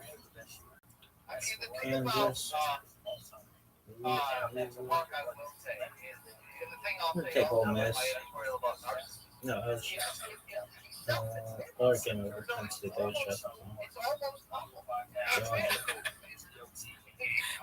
Like, because if you think about it, the lack of self-awareness of Baba is entirely what fuels both his demise, your podcast, and the Reddit sphere. Yes. And, you know, Hello Mark certainly has to have a few roles missing to work there to begin with, but when he changed over to the light side of the force, it really was a moment in time. I mean, you have to suspend, you know, the fact that we have seen the video of him with the car from behind. Yeah, I mean, that was all Photoshop AI or whatever. That didn't count. No, well said.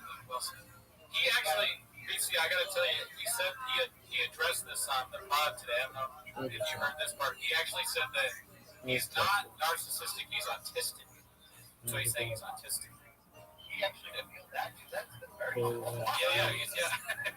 Okay, he did say that, right? Or am I just in a fever dream? I could have sworn, because we've been recording for 9 hours, it seems like, so I may have made it, but I'm pretty sure he said that. Did you guys, like, share the origins? I don't even know how you guys started. Oh, yeah, no, great, thank you, yeah, great question. I know we have, but, so what happened is our mutual guy that we both know, Othello, he told me he was he was like, dude, this guy Shab has like a stand-up special. You should do a stand-up special. It's on YouTube. And I was like, yeah, sure, okay. I'm sure we're the same level. But anyways, it was Gringo Poppy. So I was like, I'm not going to do that, but I'll do a joke called what do we call it? The Gringo Cooney. Oh, yeah, the Gringo Cooney. I made this thing called the Gringo Cooney. It's like a little Twitter thing. And then I was like, I had just started the podcast with Gerardo. We had some episodes out. And I said, why don't we watch the Gringo Poppy on the stream? And this is all kind of like me kind of thinking about it. So we watched the stream. We streamed the Gringo Poppy, and it got such a huge hit. And then somebody immediately posted in the Reddit. Could have been over it. we'll never know, allegedly. And we just started finding out about Papa, and then we weren't gonna do it, and then we're like, oh, we just watched 10 minutes of it, and then we started making the songs, and then Bobby Lee reached out. Yeah. Yeah. Oh, thank you. Yeah. I mean, I don't talk too hard. Are you a comedian as well, or just a regular dude with weird hair? Yeah. Both, actually. All right. All three. Hey, this is some of your best work, these songs. Oh, yeah. Like, I'm a musician, so playing music and doing this and being funny, I always wanted to be funny, but I make sad love songs. So it's kind of like helped me grow into like funny songs. You know what I mean? Now, did you guys play at, I don't understand, right? Right. I get food out of my own kitchen with that. Did you guys play the store during the golden era when Joseph was ruling? You ever walked by the truck, and if it was a rocket, you possibly came and knocked. I mean, I did, I think, a few pre-roast battle shows that when Rogan, I saw Rogan there once. I don't think I ever ran into shop. We would see Dalia around, not the store, but the improv. Actually, at the store, too. Yeah.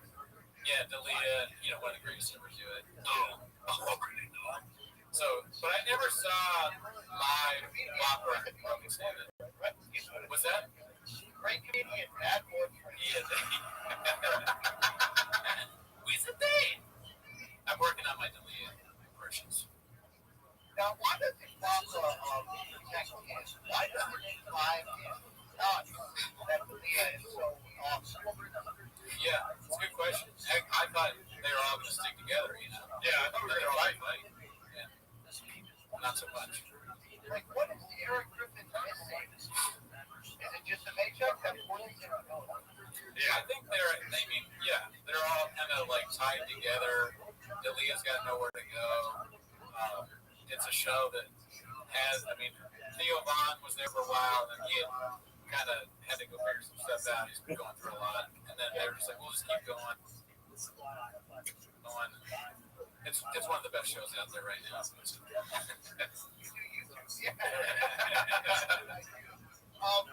you ever been approached by Shaw, by his, he's involved in plenty of lawsuits, have you received any subpoenas? No, but I think we have interactions with all the shop owners. I've met Eric Griffin. He told me to move, motherfucker. But not mean, but I was in his way in an open mic group. And then I met Chris D'Elia. He disappeared into a restroom. I've met Joe Rogan a long time ago. Met Tony Hinchcliffe. The only blowback, Shop was the only one. Yeah, and also just credit to Shop if he knows about it at all for not suing us. Thank you. Thank you. But the only blowback at all that I've received is one time I did the show a long time ago, and the producer of the show told me, he was like, hey, the guy that does Shop's poster work saw your name on the thing. He was like, I can't do this poster because this guy makes one shop. And I was like, oh shit, really? And he's like, yeah, but I was like, absolutely put his name on, and they just ignored it. Or actually, no, the poster guy was like, I'm just kidding, I can still work with you or whatever. But he was at least aware that I did that. But that is the only blowback whatsoever that I've heard just doing. I just can't believe how much the Shop's podcasting game continues to work. Is your entire YouTube algorithm like mine? Just full-time podcast friends, beige guy. I don't even subscribe to any of this. Sure you don't. Yeah, you don't. Right. You know how many people are making a living off of this man's work? His father doesn't even know it, but he's financially fueling not just his son to stay alive, but all these other communities. And we thank Harold Shop. We're so happy that he was able to move here from South Africa and the Emerald Mines. Yes. We really appreciate that.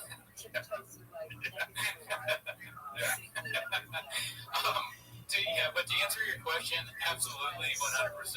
Our algorithms are just as embarrassing as yours, if not worse. I am subscribed to some of those things, unfortunately. I mean, some of the podcast guys got like 3 channels and they're good. Yeah, I mean, podcast cringe. I mean, good. I'm not sure. I'm going to go as far as the president. You've always been I think you go up there. You heard it here first. Brian Campbell, podcast cringe, good.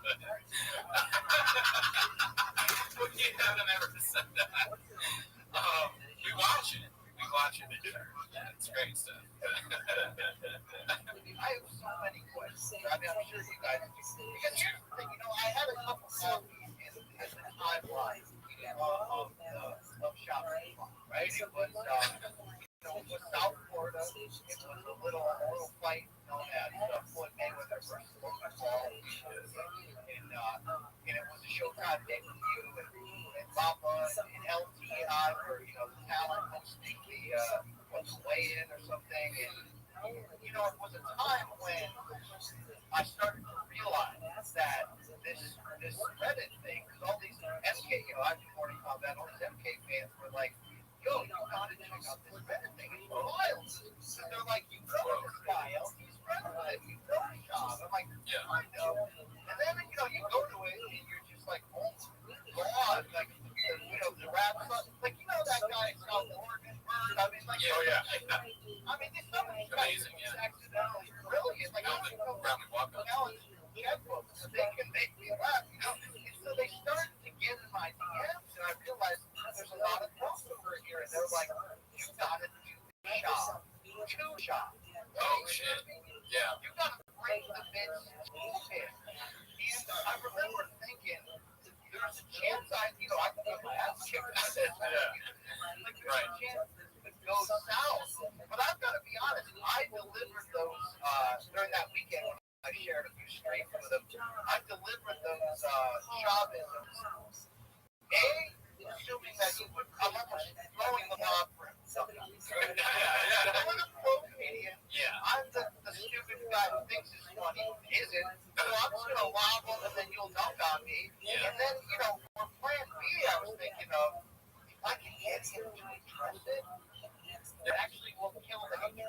Yeah, right. I had zero idea of the lack of self-awareness in that. 6 years later, we'd be right here, right now. Still, I actually thought I was helping him in a sense, right? Yeah, that's will to help him, I think, is probably what we learned. You learned that day. Nothing. I still can't figure out if his soul about me, or he just literally didn't get it. I mean, there's probably the latter, I could say. Didn't get it. Or you could want. Oh, one thing I wanted to ask you and have the answer, but when we first started on the Reddit, we would hear about you, and they'd be like the CEO Brian Campbell. It's like, Not the wartime, though. Oh yeah, not wartime. Sure, Errol Swanee, BC. That was like supposedly. You remember this? I do remember this, and I wouldn't even know how to post on there. Okay. IBC, I'm sure you know. Yes. I have no idea who that is. I just recently figured out an app that you can download. Like, I got 47 going on 75. I have no idea. Oh, we're with you. I mean, we used to always say, like, we're so much like Shab. Like, when he was, like, he was accusing Kalila and Bobby Lee of, like, hacker shit or whatever. And she was like, do you know how Reddit works? He's like, no. That's how I felt for a long time. Still kind of feel like that. A little bit, yeah.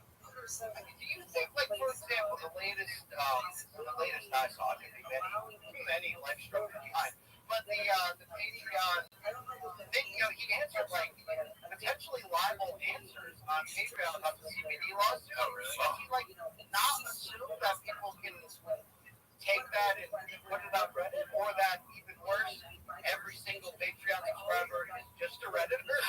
Like, I mean, there is no deeper pain than being an attorney for Reddit Shop, I'd imagine.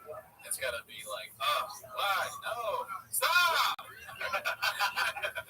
We actually, speaking of attorneys, you think this is funny? When Mark was on, he had his attorney call in the show, and he was just live on the air for a while. And Mark was like, "Is it okay to talk about the thing?" And his attorney's like, "Yeah, it's fine." He had some sort of comical, like, TV character, like Bob Law. His name was Rob Pebble. We're like, all right, sure, he's an attorney. It was ridiculous. And then he was like, "Yeah, he's a great attorney. We went to college together, and we did Roy's." We're like, all right, but okay, you're not helping this guy. Like, poor Rob Pebble, Bobby Pebble's attorney at law. Because like when he's like, I have nothing to do with this, blah blah blah blah. I'm like, I just don't believe that. Yeah. Oh, no. I mean, the thing that I was disturbed by the most is when the person was telling him that their child had epilepsy and Chelsea just give him some CBD. From the coach shop and CBD. How people give CBD treats to their dog? Yeah, just give them CBD. It cures them. The epilepsy goes right away. Wet and wild CBD, just give it to your 5-year-old. It's like this extended run of us doing this comedy. I think it largely completely its fault.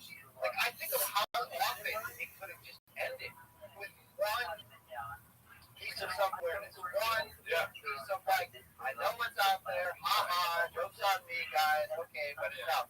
But it's either, I don't read the comments, or I'll sue you over this. Yeah, the lawsuit shit is crazy. I guess I'm not a litigious person. It would not cross my mind to sue somebody, but the job is very litigious. He's a hungry wolf, dude. And they gave him a chance. Yeah, he wants to spill the beans on some other people. It's like some people think it was maybe infidelity that led him away from comedy. Some people think it was, children's baseball. I really think it was a turning point with the San Francisco DA. Let's them streets were no longer safe. Like, we could have had a third comedy special. But here's what I really want to bring up to you guys. I'll just interview you on your own 24-hour podcast. I listen to I'm an old school pro wrestling fan, so I listen to this fantastic podcast called The Lapsed Fan, which is built around old school wrestling fans who hate the current product that just deep dive the shit out of what went on back in the day.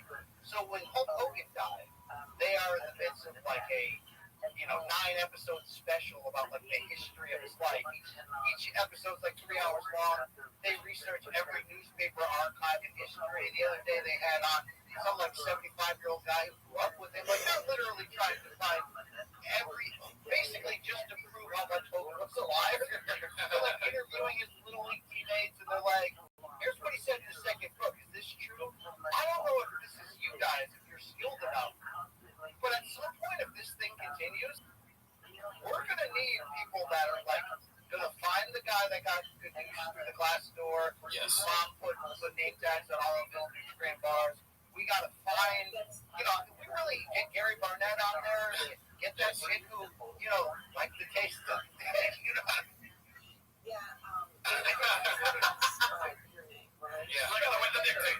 I mean, there are so many people that Tim Tebow, that would be one of them. To find out about the bench press record there for the Broncos.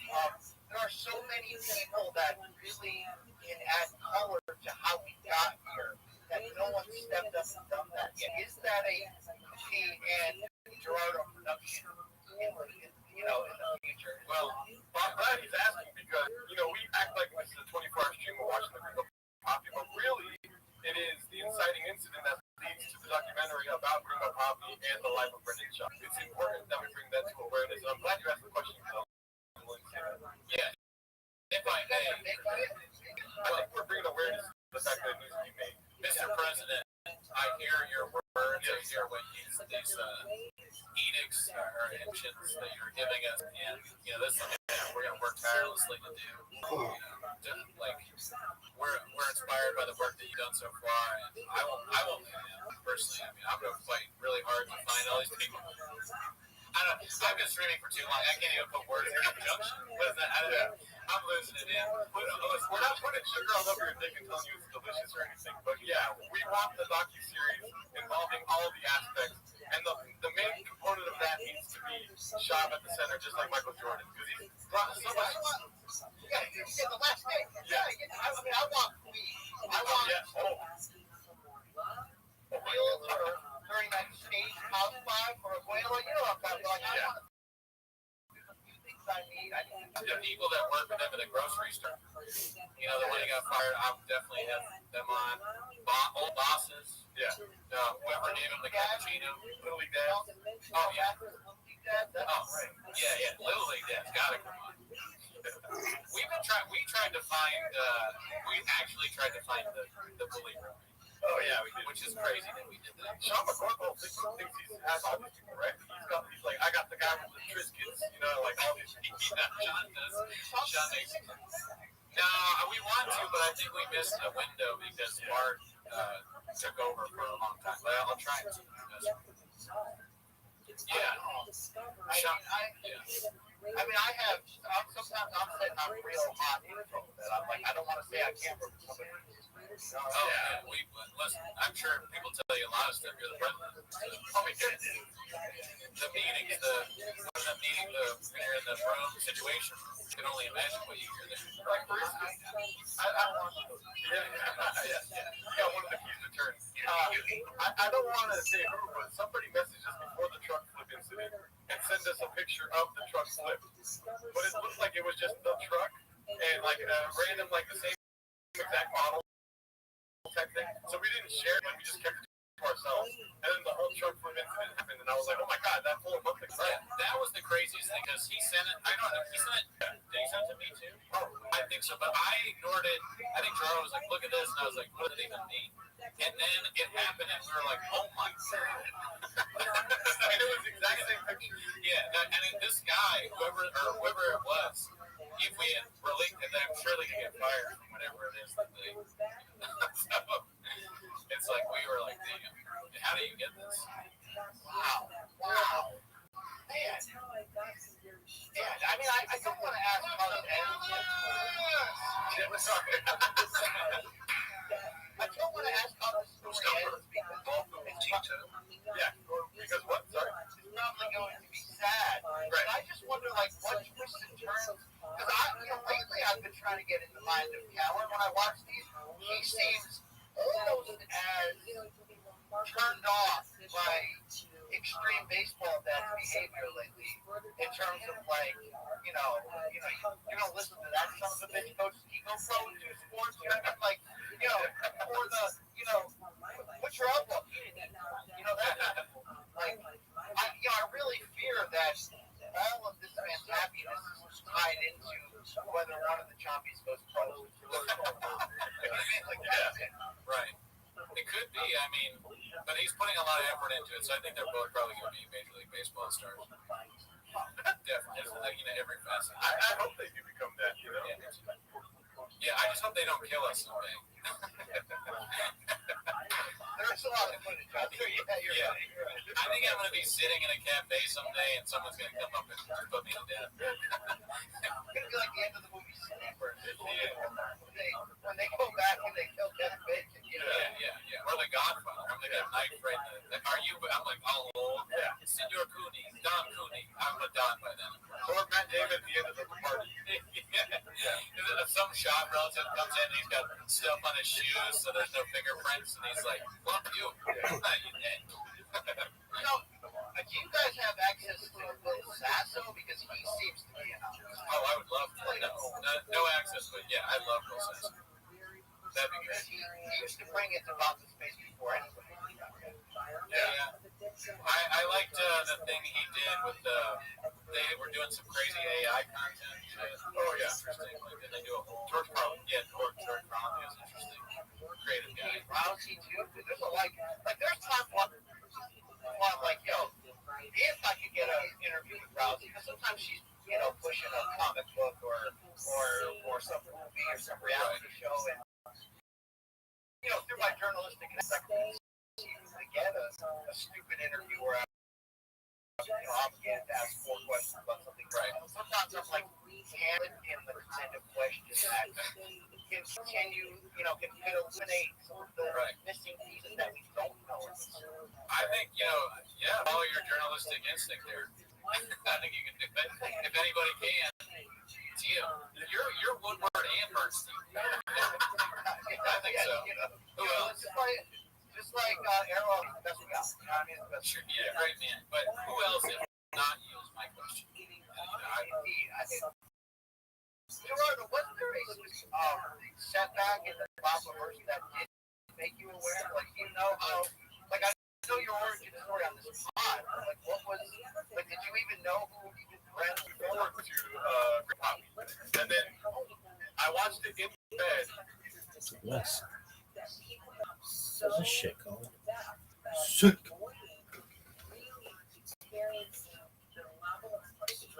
All this athleticism.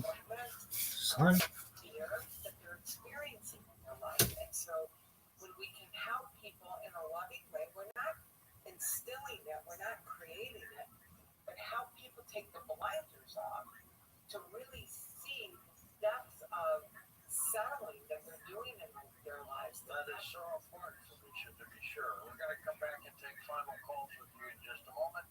But Felicia Searcy on Coast to Coast Radio.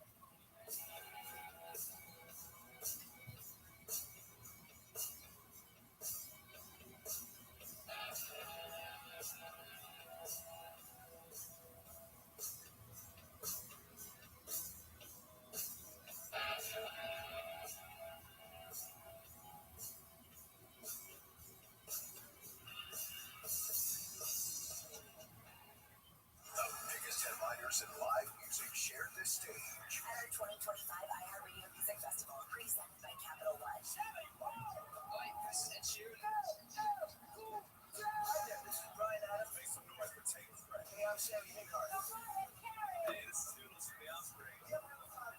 Hey, this is John Rose. It's your girl, Glorilla. iHeartRadio Music Festival. Get ready to relive the once-in-a-lifetime moments starting October 2nd, only on Hulu.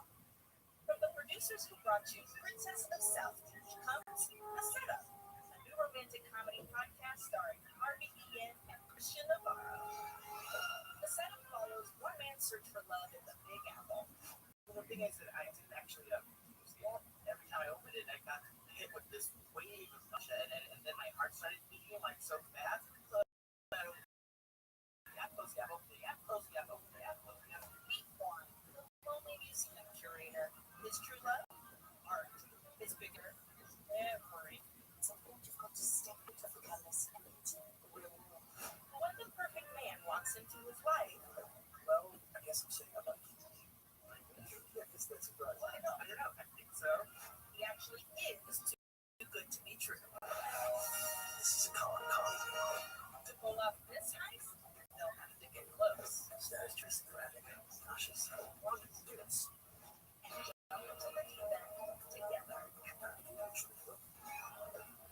When you're dating a con man, how do you know if it's true love or just another job? Listen to The Setup. Listen on America's #1 podcast network, iHeart. Open the free iHeart app and listen now. iHeart is America's #1 podcast network. Open the free iHeart app and explore podcasts like this. Almost every drug investigation in America is based on a confidential informant. People with their own troubles see a path forward by telling on someone else. The CI system is based on blind trust. It can have deadly consequences. I'm Dugan Arnett, investigative reporter with the Boston Globe Spotlight team.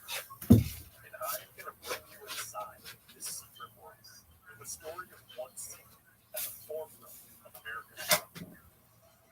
How's he thinking it was okay? Basically, you know, you're advising something to them. They lie. They just lie. You're like a drug dealer, play something out. You're on to you. You gotta smack it up. I don't want to know what you do. You want to be labeled a rat. This is Spotlight, Snitch City, an investigative series from the Boston Globe. And like this the whole time. iHeart. And then, him and Open came up with the, like, Rothschild the show, and I'm like, it's really fucking bad. And then I turned as the show went on because it was fun to watch the Reddit. It's obviously like I wasn't wise to the Reddit before that, but I was looking forward to the Bobby. I look forward to the. You'd be surprised. I'm an idiot. You knew more. You tell him you knew more about it than me. You were like watching Big Brown. Like you. Oh yeah. I was so the Big Brown, Big Down. But I don't know if it like it wasn't like so here's what my knowledge of it was. I like UFC, and I'm pretty sure I watched the Ultimate Fighter that he was on, and I honestly I was like, oh, I like this guy, and but I didn't really know anything about him. And then when I was doing stand up at like the time when he started, people would post about how like, oh, this like angry bitter comics, this guy thinks he can do stand up now because he did UFC, blah blah.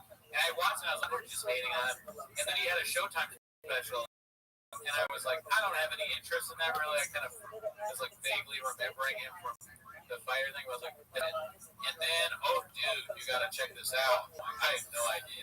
And then I went back and watched You'd Be Surprised. And I mean, cool story, bro. That point I was bomb. Yeah, I was very surprised by what I saw. The Jamal story, the story about the doctor. And then when they show, I think the one that I got was the stage frequency. Yeah. Yeah, oh, I was that too. Do you know Greg? Yeah, no, I think, was it the first? Yeah, it probably was, yeah. Do you know Greg Sue, the doctor? You ever met him? No, I've seen him at YouTube. Like, I hadn't even ever, like, realized he existed until they showed side by side Sean doing the ancient this guy being like, well, I'm That was so crazy. It was a special time. Yeah. That was one of the greatest things I've ever done. I mean, he might be a fucking escalator. Like, it really is on that level. Like, I think, like, legitimately 90% of the stuff he says is not only false, but is easily, like, flippable. Like, you didn't have to lie about it. Yeah. Bill would have thought you were decently cool. You know what I mean? Like, it's just, it's mind-boggling. Because it's just one, it's equivalent of like a 5-year-old. It's just lie, I'm There's never any reason for his lies. Like the random things that I just think about the time when he was like, so I had this Spider-Man over for my son's birthday. He's this fat guy at cocaine, this fat Mexican guy at cocaine. It's like, what? No, you didn't. That didn't happen. There's no fat Mexican Spider-Man in your house. Yeah. It just doesn't exist in real life. It's not a thing. I mean, I benefit from the crossover audience of the Reddit. I think that, we only won, spoiler alert, we only won Morning Combat Podcast Awards because of how aggressive these Reddit fans jumped on MK. But I think we still cross over today. Don't you have a superstar fan of your work named Saul from Louisville? Oh, yeah, Saul, great guy. Never met him. Cheers to Saul. He's wonderful. One of the best people on this platform. Yeah. I mean, one of the things we like about you is humility. And, of course, the Reddit had nothing to do with the great results of Mortal Kombat. Best MMA show out there. We all love that show. The live chat. Your podcast. I mean, you're just one of the best to do it. Dad, teach T-ball, travel dad. Are you doing anything with trucks lately? No, not flipping. I was hoping you guys would give one away. You need a truck. Fully come full circle on here. I mean, I'm shocked that didn't end in jail time. It's barely illegal. You can see right through it. Like, it's like, come on. Yeah, we joked about that a lot because the grease thing made no sense. Like, what is UDX? I'm no attorney, but I still don't fully understand. 100X entry. What? And the winner just happens to be the guy that runs in the same truck race. Right. That's just what a coincidence. Yeah, I mean, I respect the scheme. Can I ask you a question, BC?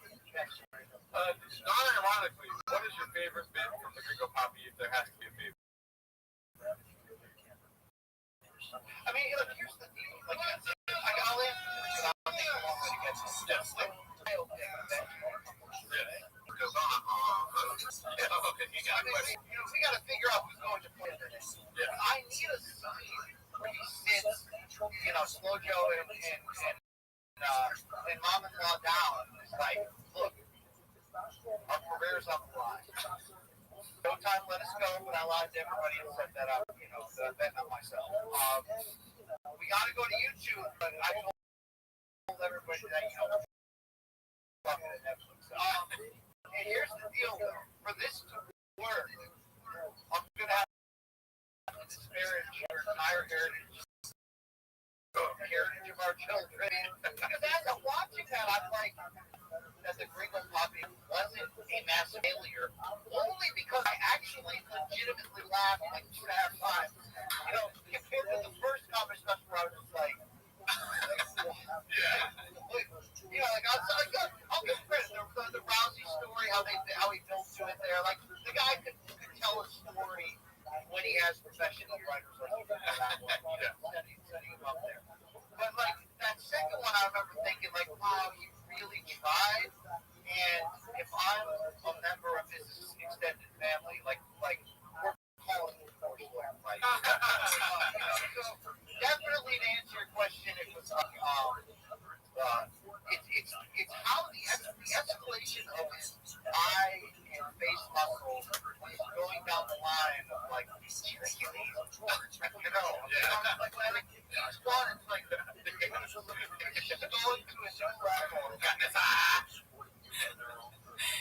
And to answer your question from earlier, I actually lived with the writers of You'd Be Surprised.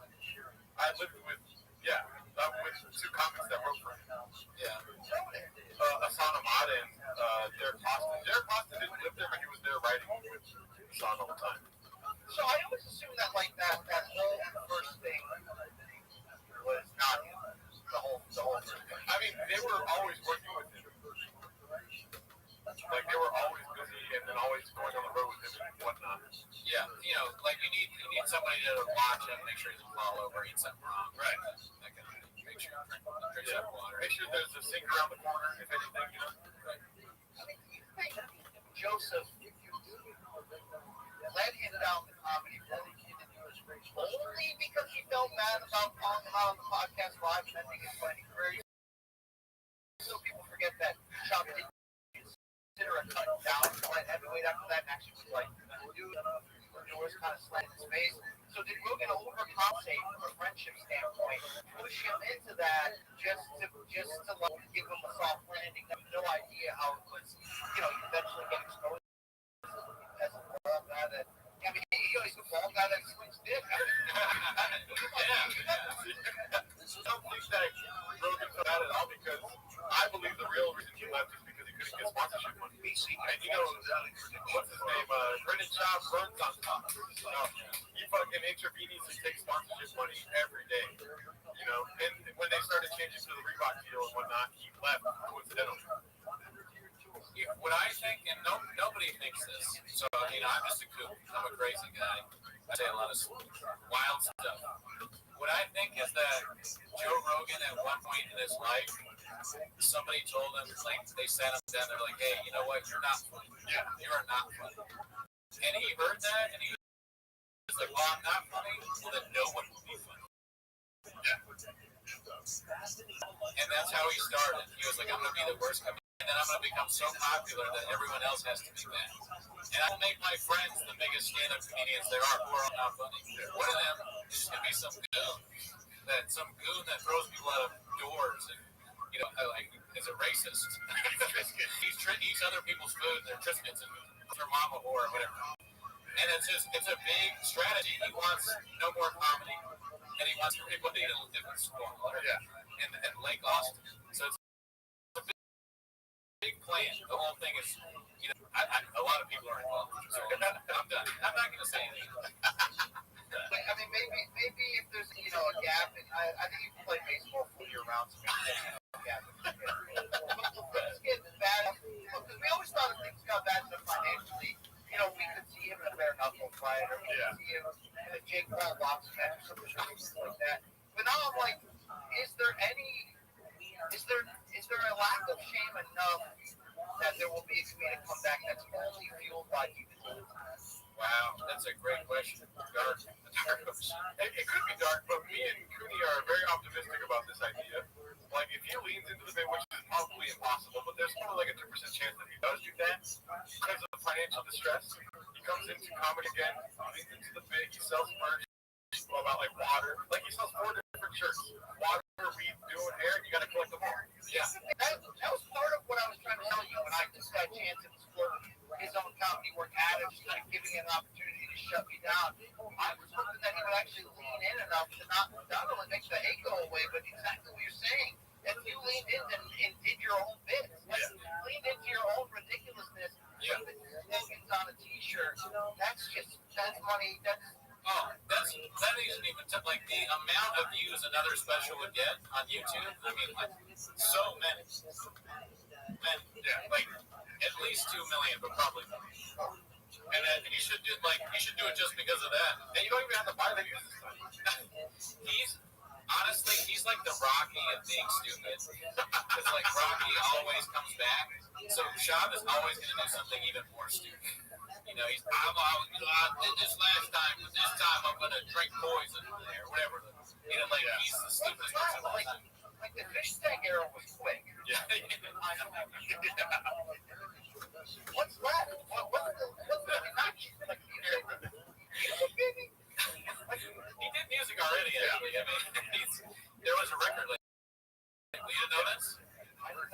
Oh, there's a record label. Big Boy Studio. It was Big Boy Records. What's the rapper's name? Boy. Lil Brown. I said Big Boy. That used to do this little like when you rap videos where you Yeah. There's Big Boy Records CD. It's not very good, but you know, he tried. I have another theory that it ends with Jim killing, and I don't know. He's like, you made me move to Austin. I lost everything. You didn't pay me enough. I have no home.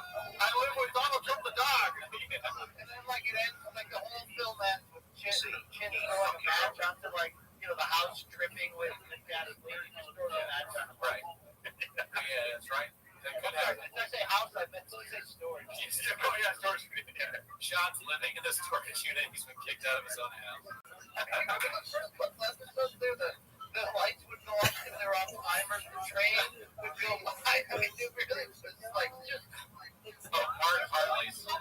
Is there going to come a time when he was in on it all?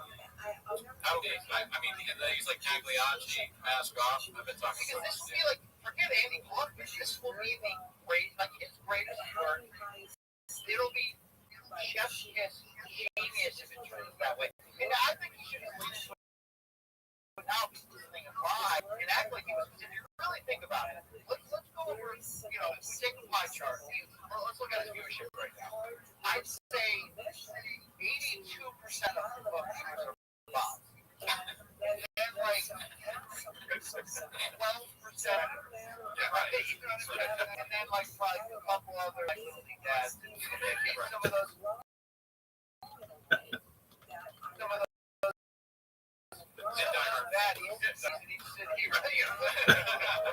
Some of those. I wonder if the hate might actually have kept him cool. Like reality, no, it's been sad. But like if the hate if the hate clicks have kept him afloat, one day he just goes like it's like the big reveal at the end of the movie. Like I was in on this. Like this was all. I mean that would really be beautiful. Yeah, you should wear Joker makeup when he does it too. Yeah. It was me the whole time. I don't know though. It just seems too convenient for him to be like 60 years old and be like, by the way, I did that all on purpose. It's like he could have been way more successful with him. And I think success is like his prerogative. I don't like whether it's purpose or not.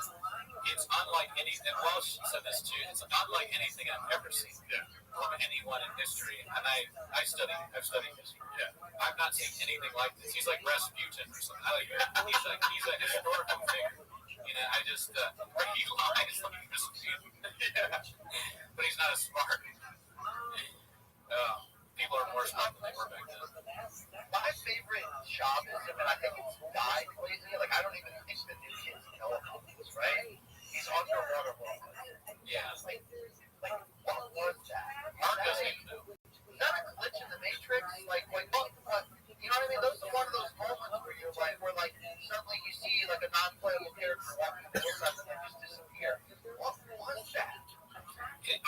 don't know, and Mark doesn't know.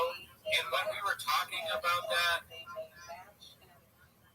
with Walsh, he was saying that like Shab is so ridiculous that he almost feels like he's in another reality. Like he doesn't see this as real. Yeah. The Shab stuff is so strange, all this stuff happening, that he's like, is this even real? How is this possible? And I talked to people that worked in that West Coast office during the Showtime era, and the whole like pissing in the office scene in front of everyone as people are getting their like that's 100% real. That is not a bit. That is like complete Hell's Angel, Mark my territory. Yeah. You know, I don't give a damn about any. I mean, could you imagine there's like somebody filling up their coffee mug, you know, somebody else filling up there, and this dude's just, you know, surviving. He rinses it afterwards, or just like. I don't think so. Yeah, I mean that's funny. I've never really put myself in that position where it's like, do you imagine your boss? Yeah. You're just working at a bookstore or something, and you see the boss go and piss on the sink. You're like, did you rinse it? He's like, I didn't shit, I pissed. Why would I rinse it? We've been streaming. I'm just so fascinated the one that has to go in like the sequence to pick out all those. Like, oh yeah. That's crazy to put it in your own furniture. Yeah. You own that. Yeah. Why? It's yours. You're definitely suffering from Down syndrome. You're creating your own stuff. Great, epic falls or sustained faith. Yeah. He'll outlive us all like some kind of stupid cockroach. You know, he's gonna be there. When we're dead and gone, he's gonna be like calling the president of some country the wrong name, you know, like in that way. How many more do you think of the birthdays that Theo will show up? Like, is that only I just hope he doesn't kill me type of gesture, or what? I don't know. I mean, they stick together. Really? Well, I think Theo is like of service to others. You know, Shop had a big part of his earlier days, you know what I mean? So maybe he'll never stop. Maybe Shop fucks up the relationship just like he's fucked up many other relationships, you know, with him and whatnot. You're questioning about Underwater Lopez, though. That does bring it back to him being a joke the whole time. If one day he knows proof that he told Chin not to edit that part out, you know what I mean? Where he's like, leave this in. Yes, leave that in. I know I glitched out, but you'll see in 40 years why I did that. Yeah. You know? I mean, how mad would you be if the editor of your show didn't take things out that were insanely embarrassing? Yeah, I'm with you on that one. It's a perfect storm. Like, they got a terrible producer, bad co-host, dead air, left and right, in a storage, in hospital. Where it's hot. You know what? Like, Jim seems like a good dude. He can sing. Like, you know, he makes roast fish on the camping. You know, like, but like, I have a heart for that guy. Yeah. Oh yeah. No, I enjoy Jim. I think he's funny. I feel bad. I worry about him with the way they talk about him. We can never tell what's true or not. They're like, they have him on the show, this guy that works for them for not enough pay and all this, and they're like, you're an alcoholic. Like, all right, I thought my job was to produce the show. They're like, you drink too much, your heart rate is bad. Sleep outside, Jen. Yeah. And also, we didn't think of any moving expenses for you. Like, we didn't help you. So, hey, you're living with your brother now in Texas. What? Doesn't sound like a good job. Yeah. You know? Yeah, it sounds like he's getting just paid just enough to keep the lights on. Like a social security type of thing. Well, we got some pay if you're interested. I think it paid. Mark was telling us, Mark said that Chin makes, and I feel bad saying this out loud, but I've streamed for long enough that I have no culpability. Chin makes $100,000 a year. Jamie makes $1 million. Jamie makes $1 million. And Rogan, $1 million a year. Yeah, that's probably. But what did Callan's get? Callan got 25 a month. 25 a month. Wow. It's a lot of money coming out of Harold Shaw's pocket. Is it Peter Shaw? I'm making stupid bits. I'm doing hits and bits. I like to call him Harold. But so like Callan making that money when Mark told that to Walsh, you could see a part of Walsh died. You could see it in his eyes. He was like, that's what he was like. This doesn't exist, and it also died. A part of me died. How does he make that much money? I legitimately would have given $32,000 for Ken. So actually, you know what, Ken? Maybe Ken's like in on it. I mean, it's got it. Yeah. I mean, 100 sounds like a lot of money. Because when we heard that he just doesn't pay his staff. A lot of times he doesn't pay. And then he does donuts. He fires you, and then he does donuts in the parking. It sounds crazy. I gotta say though, that as a pro wrestling fan, Hella Mark's face turn, you know, after that broke down, it was pure pro wrestling because like when he was a heel, worst people on this earth, and you know, you just instantly had a heart for it. Yeah, Pro Wrestling Federation. We don't deserve party. You know, it's the same shit. Only a true artist can play that effective. In a way, there's like a turn. He's doing what Papa should have done. And this is a great point by Mark. Is 25K is Brandon's quote for allegedly $25,000 a month. Yeah. Oh, and Saul just said, "What's up?" Shit. Saul in the chat. He's like my CEO. Is that my CEO?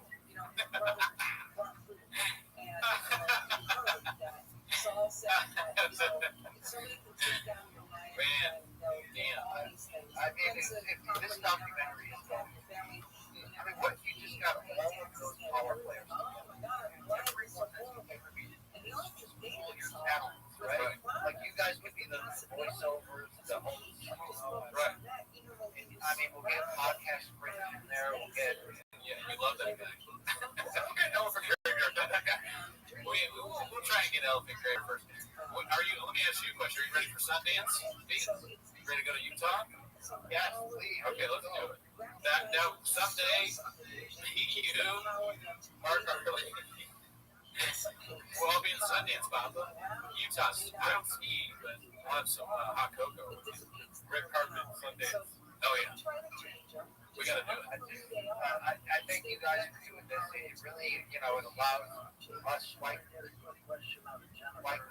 individuals from different backgrounds, but just come together and have, I agree. We're not like one block, for sure. At the end of the day, it's about spreading love, community, just helping out a friend, all the good stuff. And he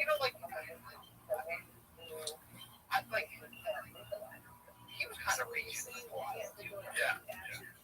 Oh, yeah. But I mean, are you looking at the similarities of the differences? You know what I mean? Because I was reached too. You know what I'm saying, dude? Facts, damn it! Check. I don't sign the bag. I just put my phone in. We get paid from Tiger Belly, and he just sends a message saying, that's a fair. I think it's unprofessional. It's getting big. There's so many mountain top talents on this journey. I'd like the Bobby Lee thing is that might be the biggest. What's Reddit most top 5? Yeah, probably that or Trump water. I can't tell. I mean, Subway's Trump water. It all kind of blends together. Kind of made it. I feel like Reddit grew up because of Trump water. But the Bobby Lee thing, especially the appearance he made on that podcast. Yeah, that was great. I mean, define bullying. Yeah. I'm 38 years old, but I struggle with the idea of somebody. I don't know, his 40s or something like that. I don't see myself. He's almost 60. Yeah, he's 75 years old. He deals in the shop. But I like that somebody that old calling someone else and threatening them like we did. That's the craziest thing I've ever heard. Flip flops. Yeah, wearing Toho. Yeah. It just doesn't. It almost seems made up. Is he a villain from a book? He's like got scammed by. We need to interview those. Yeah, the scammers. I just said, think I've been on this documentary. I'll play myself in the wild. We find out while we're doing the documentary that you were one of the scammers. And BC did it. Who else? Like, look at it'd be so funny to like people that you'd never suspect. Like GSP is in on it. I did the whole thing. It was very funny. He's in Canada smoking cigars and shit. Yeah, I mean everybody's in on it. All the big names like Agano, GSP. Can I ask you a question from the chat here? What would be a good name for the biopic? Great question. One of them I liked a lot was Friends in Dark Places. That's pretty good. I like that one. I'm trying to get, you gotta have the word brown in there potentially. Like stain or skin mark. I don't know. Like it kind of depends how it ends, right? Like, is there a hero turn? Is there a chapter in the sphere? Like, is there a redemption angle? Short of coming clean and saying either it was me all along, or either, all right, guys, I'm finally gonna, join. If I can't beat them, join them, which won't happen, right? Because if you're that lack of self-worry, this will never chase. But like, is there one more? I got one. Is he gonna fall into something financially, like a great name off the beat or something? I mean, or crypto or something. What? So many options. You're just named. You're like coming up with plot twists. Crypto. Save somebody from a burning car, but you already lied about that. Crypto for sure. It's too bad he never got an NFT. I guess there's still time. But as far as like, if you're thinking of a name for a documentary, you gotta think about the Drugs and fuck. Drugs and fuck. That's a terrible name. You're a bomb. Yeah, bomb. But thank you. You gotta think about It's an automatic computer thing. Whenever they do donations, like the noise. So the marquee at Sunset, you have to visualize it in your head because I'm big on 48 light.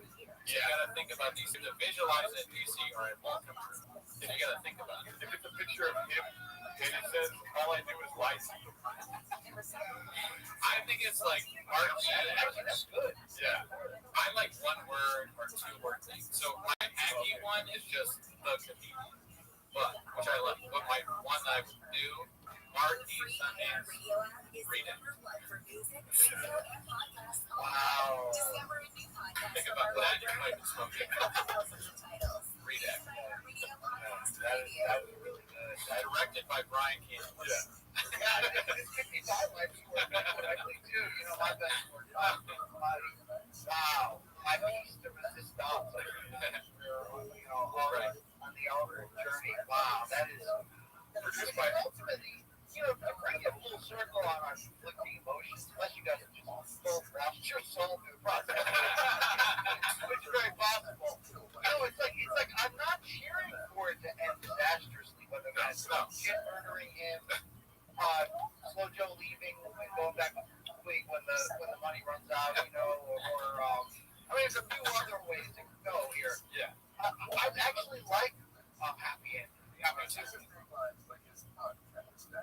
I prefer them. You guys know any place. You gotta get milk. I think it's like, can we help that? Is that for all the enjoyment we've gotten from his self-inflicted pain? Can we help create that art, that happy ending for the art?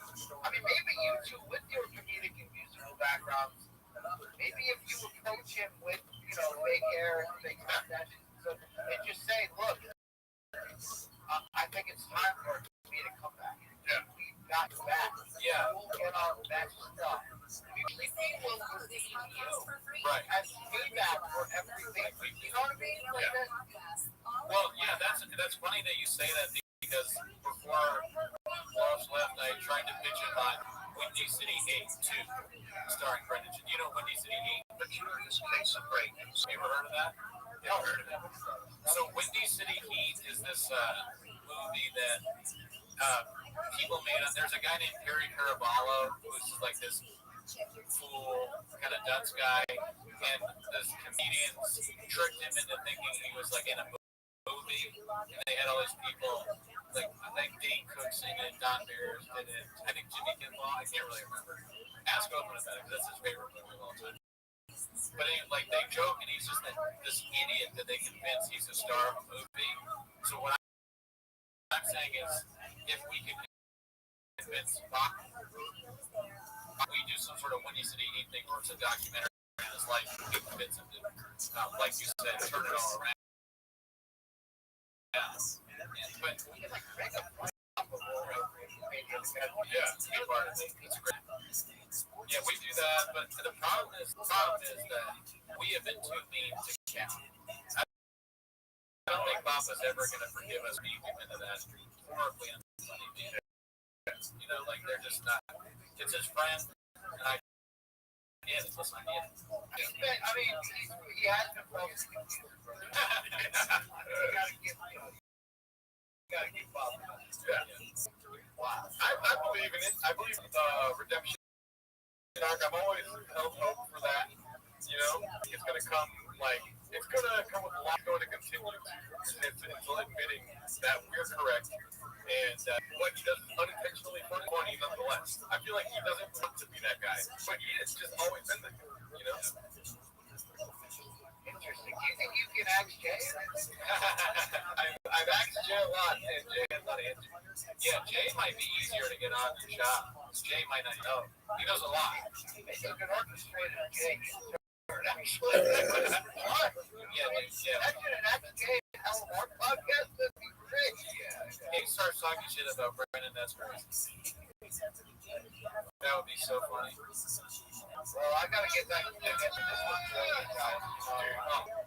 I'd love to do more in the future. Oh, great.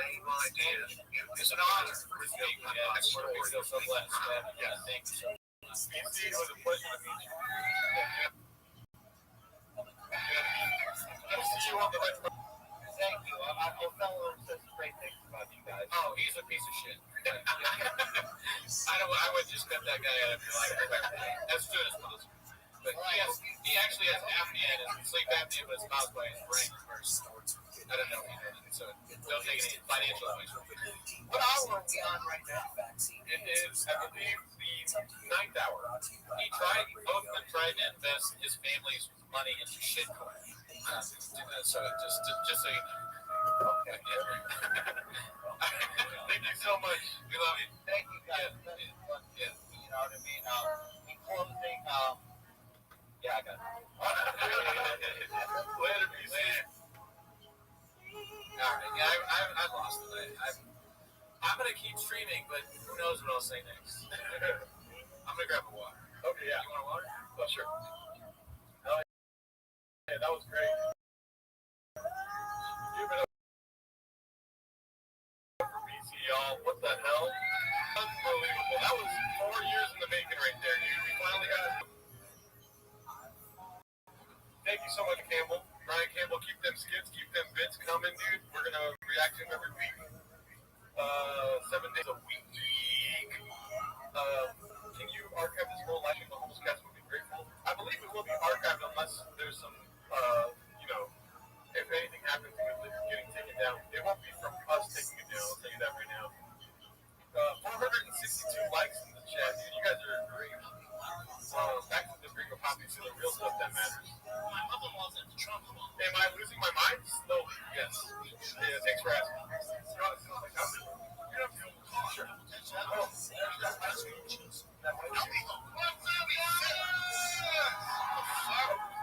Fight with reality, Brenda's song. Now, does he sing Fight with Reality, Brenda's song? I think we're going to move to the couch now. Yeah. There's that white camel.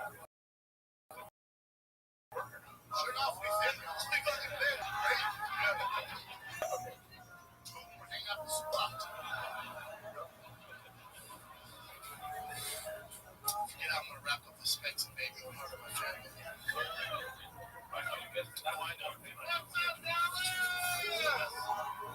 She's really going to come this guy. Right?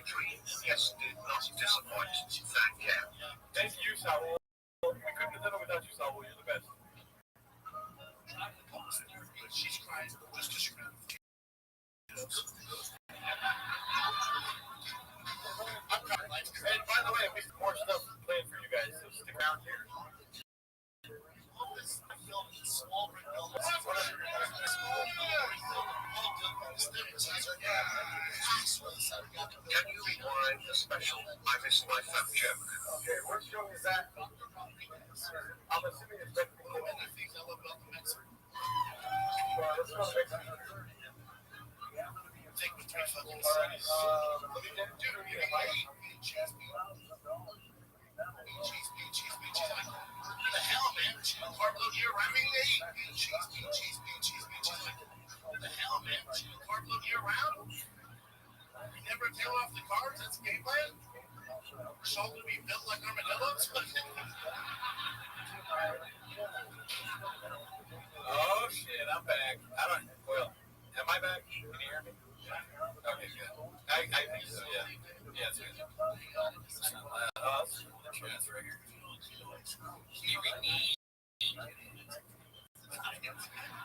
Mark, I got bumper purple grabbing. It's all good, Mark. It is hard to text and do a show at the same time. Stick around, brother. I was waiting for the stream to start. Dude, you got a shout out from DC. How cool is that? It's awesome. I don't want to be tempted. I don't want the house. Do me a favor, tell your mama, Gino, can you do that, cheese? What you tell her? She speaks English. I got no idea what you're talking about. Guys, we have surprises coming up for you. Just checking to see if the surprises are still going on. Let's talk to the chat. This is you learning. Thank you. I appreciate that. My favorite food. Now I feel vodka. Christ, what else you got? No, just hang on. We got more. At least we're gonna get the. It doesn't matter if you on something like. I think we have a surprise for you though. How awesome was that interview? I was so tired. I think my headache went away. That shit was crazy. BC is hilarious. Right? How funny was he? Oh, you know what? I wish I had connections to Mayhem. We have them on. Maybe we should have an episode of Mayhem and Sean.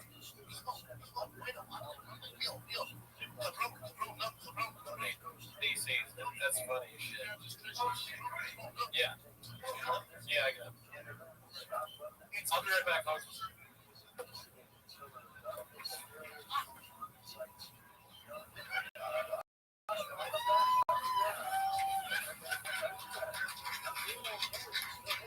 Stay fit, my DNA. Oh, the other thing you should know about Dana Benson, nobody told me this. There's no flavor hot Cheetos in the house. It's like catnip for Mexicans. They love it.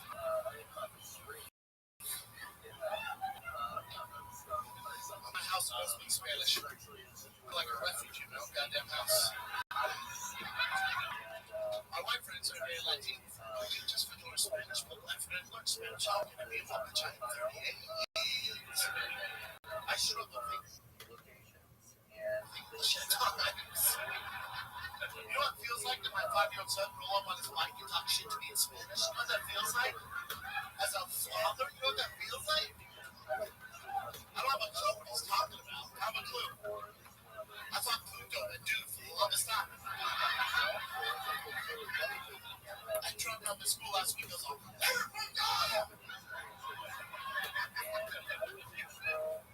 teacher's like, what the fuck? I'm like, Pluto.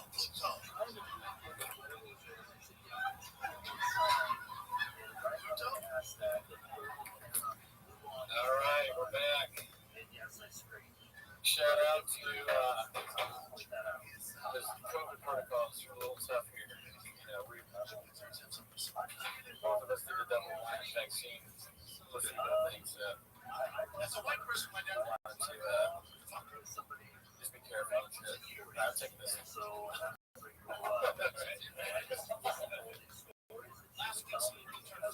What are we doing? not even related. I will say this face mask is unfortunate, dude. I do not like the face mask. No, I can't believe people are wearing it. Yeah, it's ridiculous. Airport. Well, good thing we got the real population. This man can't see the gringo puppy. It's like watching the gringo puppy. Yeah. Can you hear me? I can hear you. Okay, well, I can hear you barely. I don't think I can hear you that much. Oh, yeah, no, not, yeah. I like your jersey. Thank you. Yeah, I mean, just because you're being safe doesn't mean you can also not have fun. Yeah. I can't see shit with this guy's stuff. I gotta take a mask off. No, we're good. I can make a bigger pause. The other thing I love about the how do you guys think we look? I can't see. I'll tell you what we look like. You want to know? Yeah. We look like we got black belts on right now. This is the next level of podcasting right now. You're gonna just win Super Saiyan. Oh, you just went Super Saiyan. Look at that.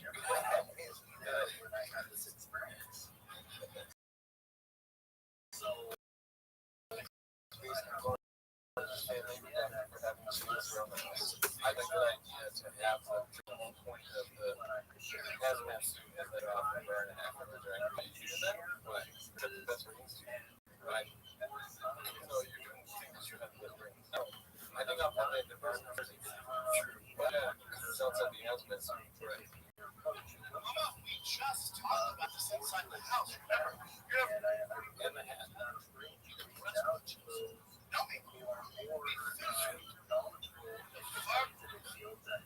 sure enough, they fit y'all.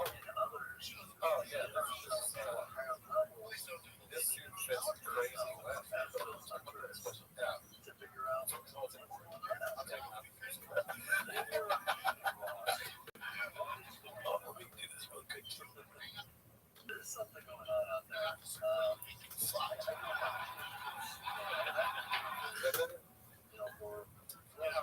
This makes a big deal out of my family. Oh, it's so hard on this family. This is a better way to do it.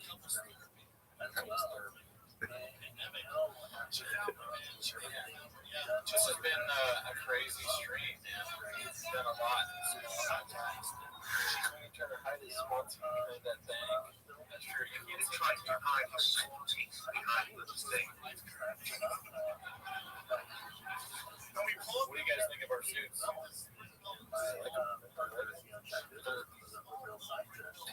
This is the worst strip of graham I've ever seen. Looks like season 3 Walter White. This is, we look like people Jesse on Fire hired. It's so, like, the mask on earlier when I was fully over my face, it was so hard to concentrate. I was like, you know what, I think I'll take a nap. The mask sucks. The mask sucks. I know. It's a tough, now it feels like I'm a poker guy. Like I'm counting cards. Blackjack. It's kind of funny. It's like a hat. Oh, yeah, pull it up. I forget how good my vision is with the mask on. Welcome back. Back to Rick Glassman's podcast. I'm Rick. This is Glassman. I feel like the Red Bull hurt. Oh yeah, yeah. Not the guy who's not true American. Thank you. Appreciate that, Sonny Spinelli. Can I be honest with you? You're on fire, dude. Thank you. Can I be honest with you? Go for it. Dog, stop it. Should we thank the guy that got us the? Oh yeah, dude. Shout out to Paul. Dude. This is the realest dude. Yeah. You got us. Well, he didn't complain about stuff. Oh really? You got us baby carrots for your small. Yeah, that makes sense. I can only eat smaller. So he was like, also, I would have got the bigger carrots, but your fridge is tiny. He said, actually got carrots. Oh. Fuck carrots. Actually, I read them on it, but I only went on flies during the season. Did you see what I did? I put salsa on the cookies. No, you didn't. I didn't. Yeah, I mean, that cookies. Oh, you got another. That is horrible. God awful. There's sauce right there. Oh, shit, you actually did do it. I think I'm not joking. I really did that. It's there a cookie left? Yeah. I'll do it. Yeah, no, it's probably the safest way to eat a message. Oh shit, whooped out again. Oh shit, I think they're playing golf this Sunday.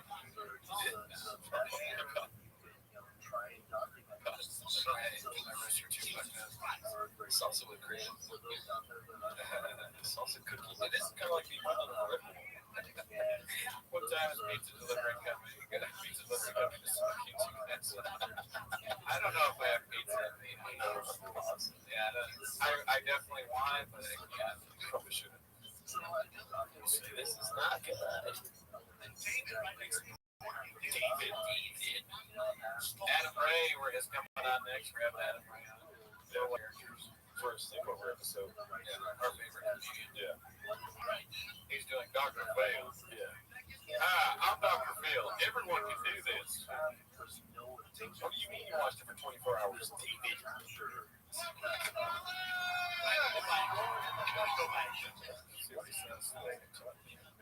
Some guys knocked on my door with literature about a simulacra. Is that legit? Athens to Rome. Tony Hinchcliffe was on the pamphlet. Simulacra.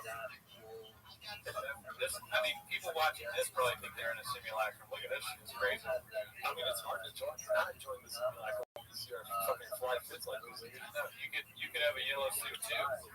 All I have to do is not be a bot. Yeah, this is what we're missing right here.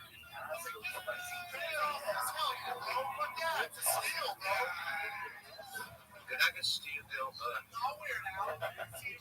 That's us. Oh, there we go. Daddy's number in full picture. Mark, if you ask nicely, maybe.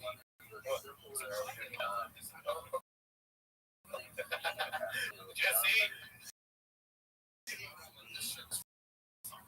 That sounds like a medical procedure. I said everything that Walt did. I said nothing that Walt did in bed was worse than Andrew Phil's voice.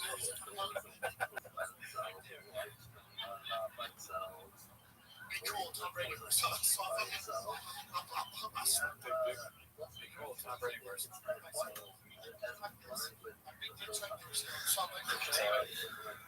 think you can see my big dick with this suit on.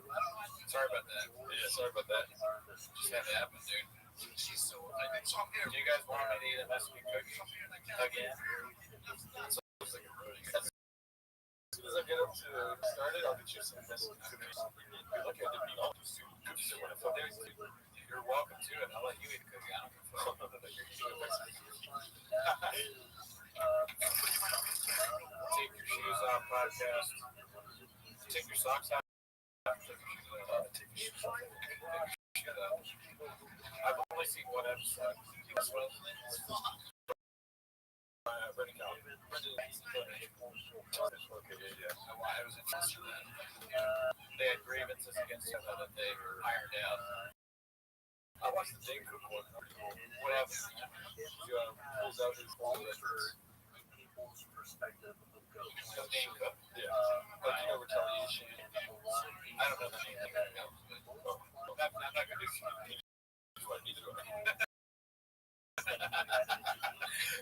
It's funny when Brian was, he's like, I really like podcast rant. I don't have to talk about podcast rant. I just thought that was funny. God damn it, I'm rubbing my feet together. This is why I have a mask on, dude. I can't see the bots. Yeah, that's a bot. Yeah. Thanks for letting me know, bot. You know, humans, it's a human body. Have you ever heard of it? Sometimes you roast. They're probably grabbing by the scruff of the neck and be like, enough's enough. Enough's enough, kitty.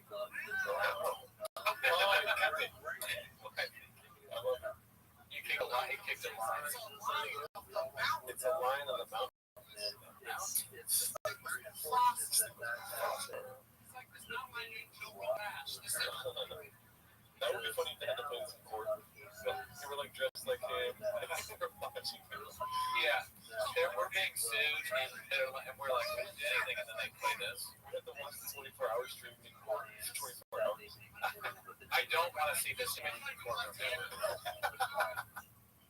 So now the client, like I would not be happy with that. Yeah. This group didn't help. But it is hilarious. And now This is a great, it's a great costume. It's a Halloween costume.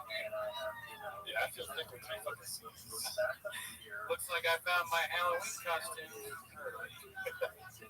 Oh man, I thought we just started. Let me start. It's fucking short. I have no abs. Ringo, Poppy, Ringo, Spot.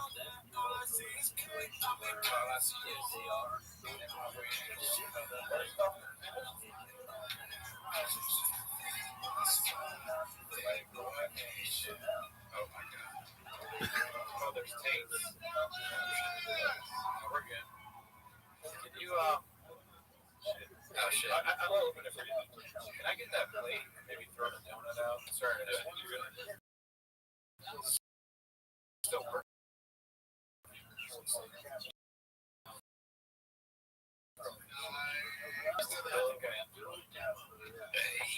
Oh my goodness. Dude, how many times have you watched this? So many times, dude. Well, can you still hear me? Okay, good.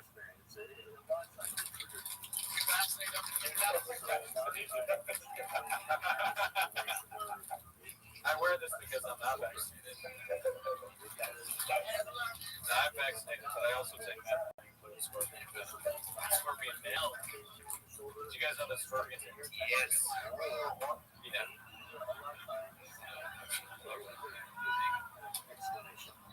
That game is not touching this fucking temple, did you? To be fair to you, I put a little bit of sauce on it, but I got plenty of sauce on it. You know what I mean?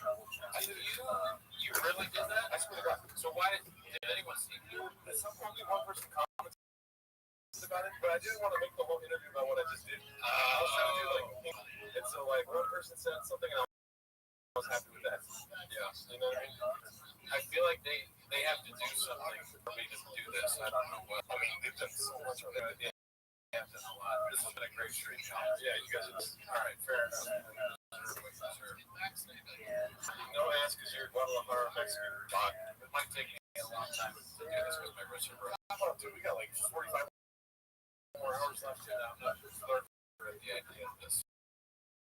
Yeah. You can put the mic down. I'm not going to agree.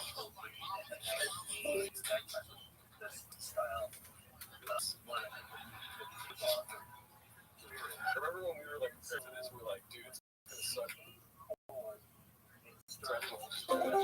doesn't suck that bad, dude. It's pretty cool. I got pieces. Isn't that crazy? Dude, that was amazing. And also, Yo. opening this made me feel like that right-wing podcaster that couldn't open the pickle jar. That guy. I was like, holy shit, I'm that guy. I didn't open it all the way to see if you leave it like that open and then just pour on top. That's what I did earlier. Okay. So, yeah. Oh, I know, it's so bad, dude. It's so disgusting. This is the worst joke ever written for this. Yeah. Oh, goddamn. I'm cool with that. Oh, okay, good. Yeah, it's enough, right? Because you don't need the juice. It's just salsa. It's salsa, dude.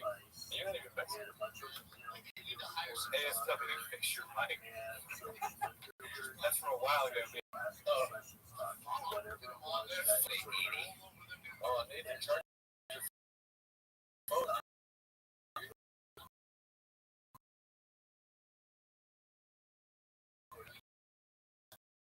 BC. Street. Remember that? Bot. Good one, bot. Dyslexic is good one. Bot. Yeah, bots. Didn't know it was going to be on bots. A lot of bots going down. I'm not gonna lie to you, I did put more sauce in there, but it's fine because, you're holding down the fort, I'm holding down the fort. Who wants me to have the salsa Mexican cookie? Does anyone in the chat want me to eat this cookie? That's 35 over here. That's one person. That's right.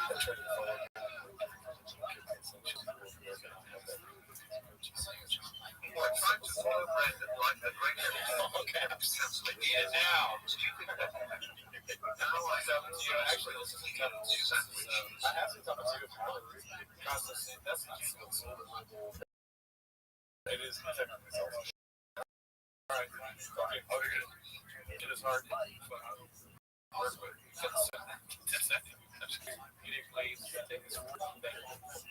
looks good. I just it's hard. I struggle to open it. It's keto, bitch.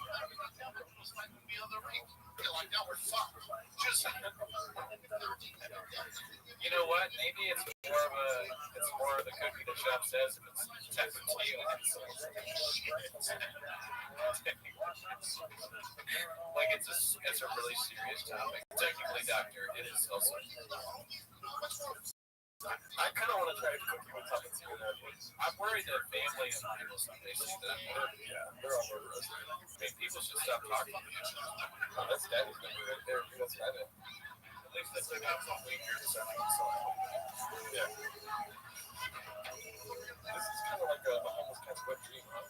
24 hours just to dream about. Yeah.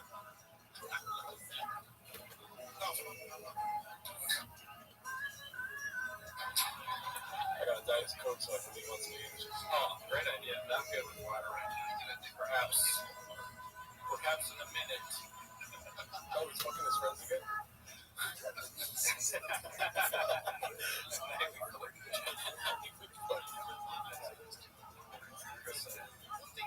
Shout out to Walking Dead. Good to see you. Oh shit.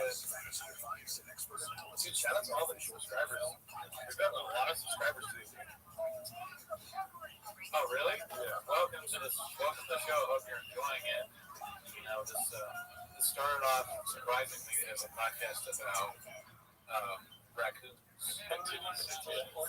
So now it's about Castle Fleet. Where's the dolphin bottle? I wish I brought that. The dolphin bottle is so fucking funny. Yeah. I guess you can only get that if you watch Raccoon Tweeties. Yes, it's only on the Patreon. Yes, I guys are awesome. You get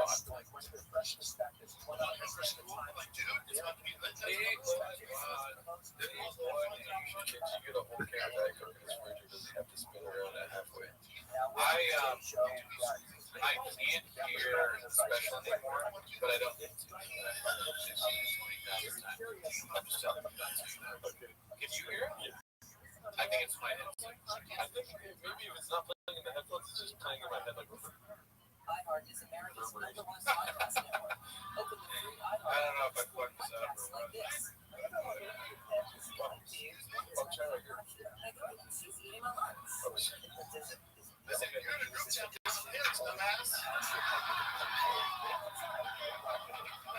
That one guy plugged that shirt. Oh shit, he's a savage.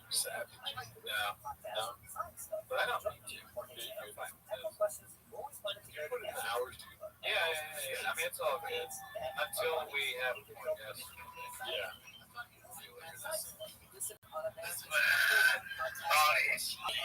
Imagine when you get burned in job at the last one. That would be insane. I'll probably get a dream, you know what I mean? Yeah, I keep looking at Instagram hoping that he's messaged me. Yeah. I know, right? But we don't matter. No, we don't. I said happy to. I'm like, we don't matter. Then I would also break my headphones. It's kind of funny. I still see it though. It's almost as bad.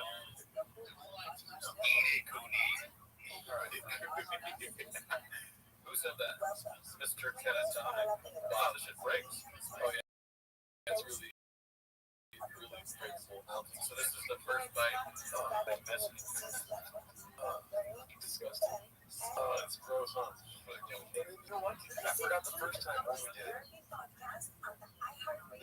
It leaves a fucking taste in your mouth. It's just like unbearable. All right. I ate a whole cookie. You know, you don't have to. I'm kidding. I just wanted water. That was disgusting. It is disgusting. It's like the joke is so funny. Yeah. It's weird that something, a joke that can be so that gross. Yeah. I think that's why it's funny, because it is gross. I just want to be authentic. I just want to be authentic, you know? Yeah. Oh. Oh my god. I know I look like this, but I did It's good sauce. It smells like top and tier. I'm glad they kept releasing. Yeah, it's like too small. I think it's just sauce that close to me. This is chili on.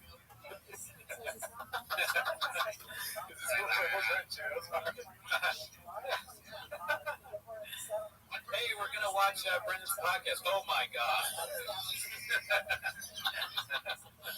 Hey guys, what's up? So Man Lehman's like, imagine if Mooney vomited in a hazmat. I guess that's the perfect way to vomit. Take a picture. Oh, okay. I don't have my phone here. I guess.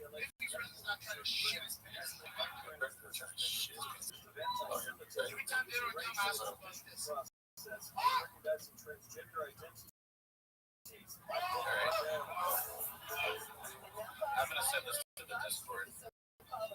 Dude, I might pass off on this face mask. Take the face mask off. No, because I might pass off for a couple of weeks. You honestly. Dude, I should post the data. Yeah.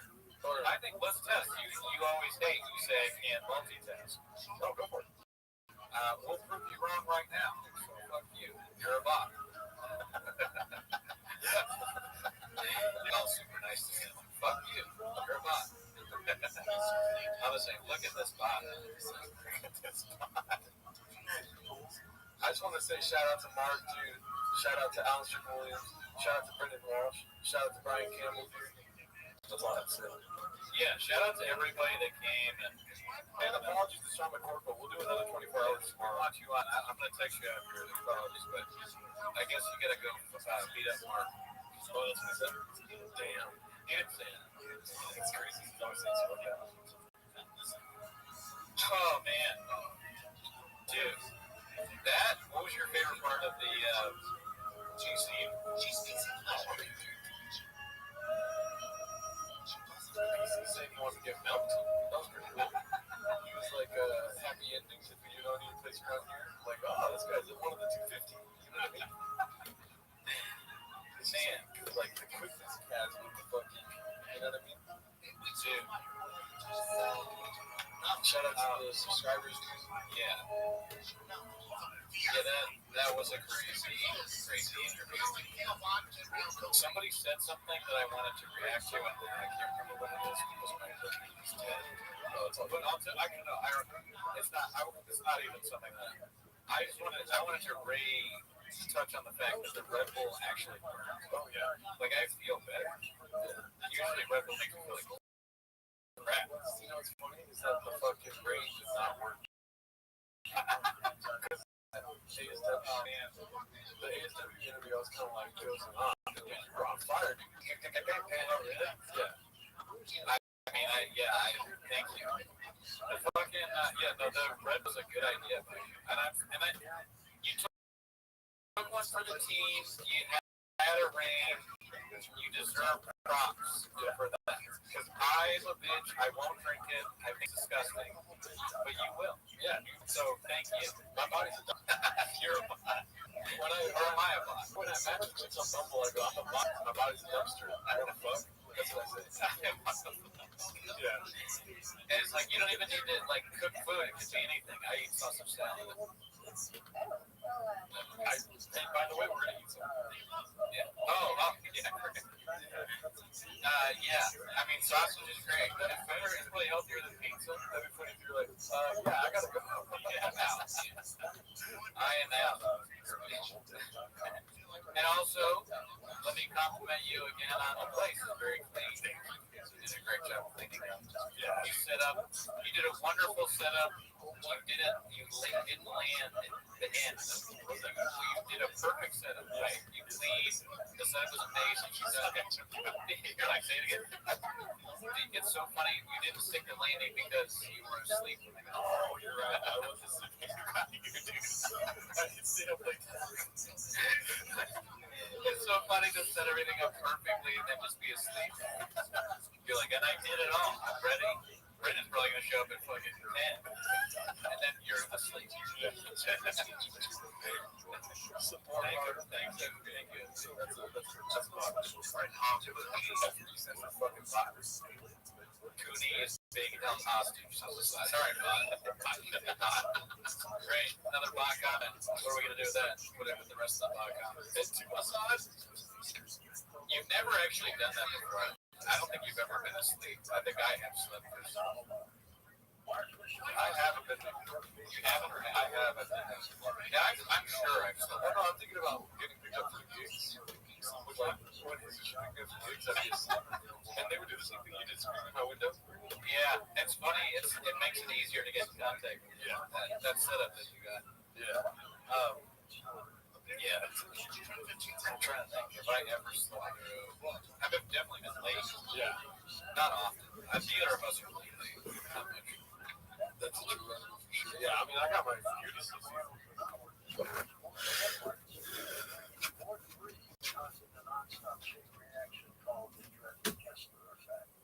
Satellites are destroyed by the debris, cell phones fail, GPS fails, all power fails. Life on Earth, as we understand it, will never be the same. Martian one surviving the Kessler effect. Just don't want to see it happen. Now available at Amazon.com. That's Mars Mission 1, surviving the Kessler effect. Mars Mission 1, surviving the Kessler.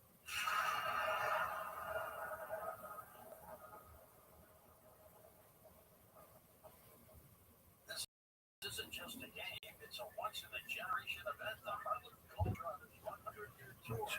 Celebrate a high-flying balance. This game is once in a generation. Brent Sordar's taking this opportunity, sitting in yourself, your toe holds on. Commit to the bit. You don't want to see my feet. Yeah. Haven't I talked about that before? How gross my feet are. The two metal toes both have hammer toe, which makes the nail look like something out of Lord of the Rings. And I have flat feet. Damn, I really am fucked up. I got a lot of problems. Damn, it's 6 o'clock.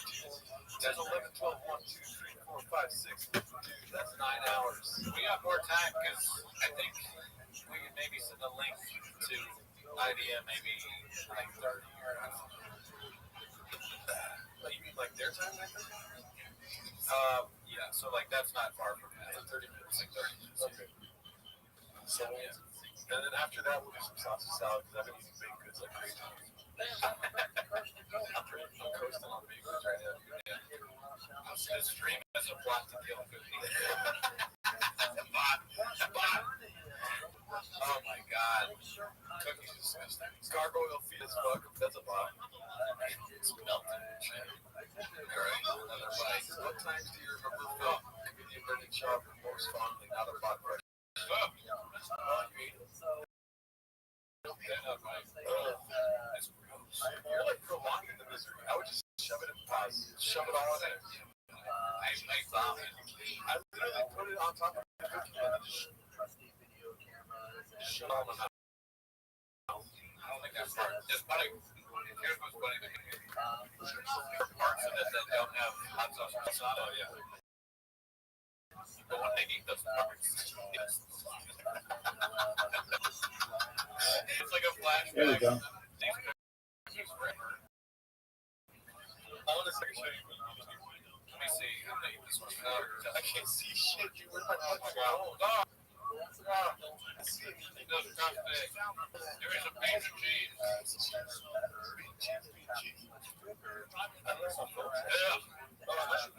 Yeah. Why is it so bad? I love cappuccino. So bad. You know what sucks? And I've fully come to terms with this. I'll talk to Chad about this. Cholula. Cholula sucks. I would use it if I had no hot sauce, but I used to hate on the original Tabasco. The original Tabasco way better than Cholula is shit. Cholula's worse than Cutter. I'm so glad we were recording for 9 hours. I didn't know that's how long it took for you to admit Cholula sucks ass. Cholula is terrible. Yeah, Cholula's fucking god awful. It has a really cool bottle of this. Yeah, it looks like it would be good, but every hot sauce is better. Every hot sauce. Every single one. If somebody told me that they like Cholula over Louisiana hot sauce, I would just be like, bot. I would never talk to them again. Same. Crystal.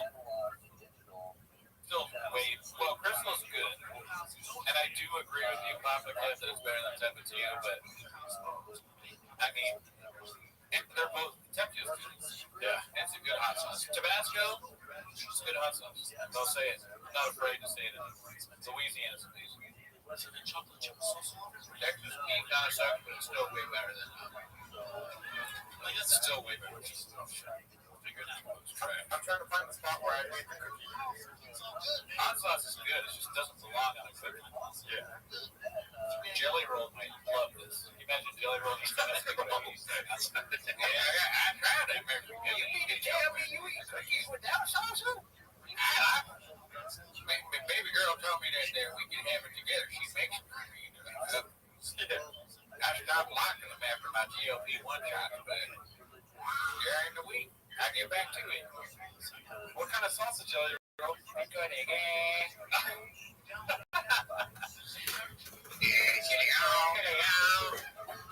I like Mexican cookies more than I like singing about smoking man. Somebody put some salsa on my cookie. I wish Jelly Roll would do the show because he's my favorite singer. Yeah. I believe in Bigfoot. Spell thank him. Thank him. I don't know what turtle sauce is. Is that English? Everything is British. Tiger thick hot sauce. I'm trying to eat the fucking cookie. Can we watch a Jelly Roll rap video? No, because the crinkle pot was on your bot. Yeah, your bot. DC8P T87 classic bot. That is not good. Well, I know a bot named this. Yeah. Thanks. What's the hottest sauce you guys like? I like habanero sauce, dude. Yeah, habanero's pretty good. When I was in Nashville, I went to Princess and with the mayor. That was delicious. It was too hot to eat. Oh, that's when I ate it. Look at my fucking face, dude. I'm putting sauce on it right there. Oh, I see. I ate it. Ew. Alright. I ate it all in one bite. That's gross. Alright, I have one last bite. Who should I dedicate this bite to? Dedicate it to FB. Alright, yeah, I'm dedicating FB. Thank you for all your generous donations. Yeah. I'm donating this last. This has the most sauce on it. I saved that for you. There we go. It's just disgusting every time. What's the next T-Bus? Fuck you, Bob. Fuck you, dude. We're not doing T-Bus for 5 months after this, dude. When is the next T-Bus? Not a lot. Yeah. My mouth is still, I'm not even joking, it still feels like it has some remnants of it. Cootie's a beast. Thank you. Anything for you guys. I ate another. This is the second hot sauce cookie I ate. I know, it's disgusting, dude. The first one had a lot of sauce on it. Yeah, we overdid the first one. DCP Inc. 87. I will kill you, bud. I forgot. I'm supposed to make it seem like it's not a girlfriend. It's a joke. Right? I always have my lungs bedside, right? My lungs will be right here. Daisy. So you didn't have to do this to yourself. Well, yeah, I guess so. I mean, we say every time we record, man, Lehman, that's a bot comment. 5% battery. 5% battery. Here. Oh, he's talking about his, get a better phone. What was that? 8% earlier. Down to 5. Oh, shit.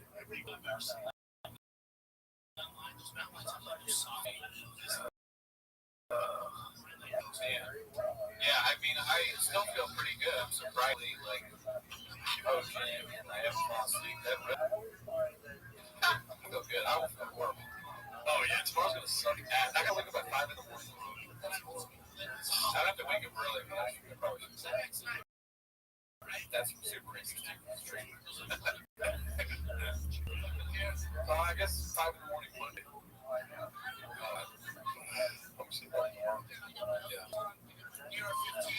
Yeah. You should have had that over his hot chips. Oh yeah. I mean that might be something gross too. That might be what's a hot chip? Yes, when he looks like the picture of them. Is it laughing? Is myself laughing? Yeah, well, it's 5 a.m. in Australia right now. 7 days ago. Hey, you know, a lot of the suggestions that you have would be great. I'm sure we'd love to have less people, but there's no chance of having this one. Yeah. Get serious. For the simulacrum. Right? Like, this pod makes everyone's careers. True.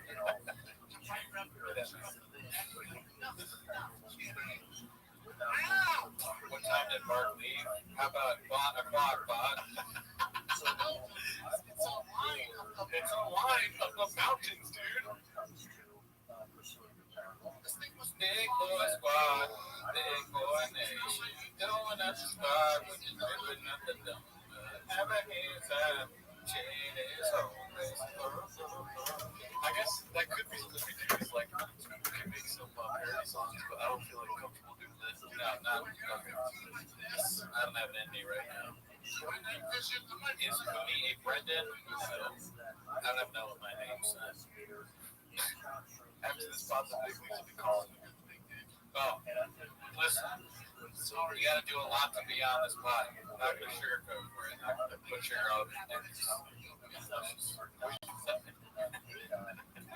You think you got the same stuff as Brendan Walsh, Strickland Williams, Christopher Blue Shorts Levi, Brian Campbell. Well, let's say we gotta restart this. Gotta restart this thing so we can keep watching it. Which one of you guys is Bob, but which one is Brian? And she's like, me. Yeah. I mean, sometimes don't say that. I don't think we're ever Brian. We're all oh,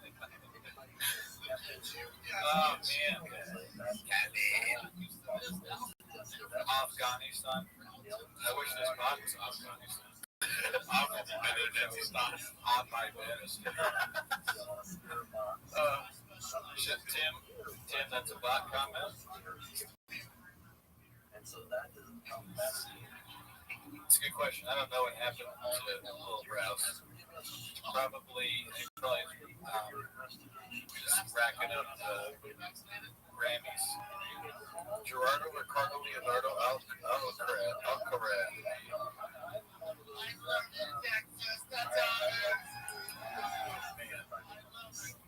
Fucking Mexican cookie, dude. We both ate it. A whole cookie, too. Yep. It's crazy. Which one of you harasses HVAC? This needle's not touching that temple, Daddy. Dippers, nachos, nacho cheese. Oh, my bad, Mr. Holmes. My bad.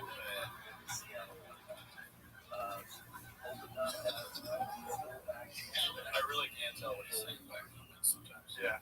In a way, I'm jealous that he loves the state so much. Yeah. Because there's no state where I'm like, I love you, Texas. Yeah. I Nebraska. I love you, Flappers. That's my time, Flappers. The fuck? Hell yeah.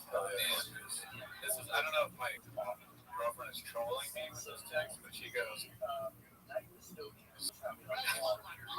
she's a sick person. Yeah. If you get home before me, there are cookies on the counter. You can have some, don't eat them all. LOL. That just sounds like a real text. What if you go there and it's also all the cookies? that's her, like, I'm leaving though. She's gone. This bot situation is getting out of hand. I recently realized that I myself am a bot. This is like way more than that's fine. Finally, there's self-awareness. I know. Every time you think about saying something other than, great show, I just subscribe to the Patreon. Guess what? Look in the mirror. All you'll see is bot. Dude, all I hear is factual. I mean, honestly, like, if you're not on the Patreon, look in the mirror. Look at what looks back at you. There's nothing. Because you're a bot. You're not real. We know your tricks, bot. What's this special called? It's called You're a Bot. Lebanowski, I can tell you. I just said how you can tell if you're a bot. Check. Do you have a recent Patreon charge for Rabbi? If not, bot. I'm tired of explaining it. I'm wearing a hazmat suit. I want to miss work tomorrow. This is bogus shit. I'll tell you what, guys. I swear to God, I'll stop doing this podcast if anyone calls in sick to work tomorrow. He calls in sick? Yeah, to work tomorrow. I don't call in sick to work. Because they watch doctors. Because they watch us all night. Oh, no, you gotta work, dude. Yeah, we're not gonna be held responsible for any kind of sick days. Yeah. All you see is Bob. Just myself laughing. Somebody's pointing shit. Already called off. Fuck.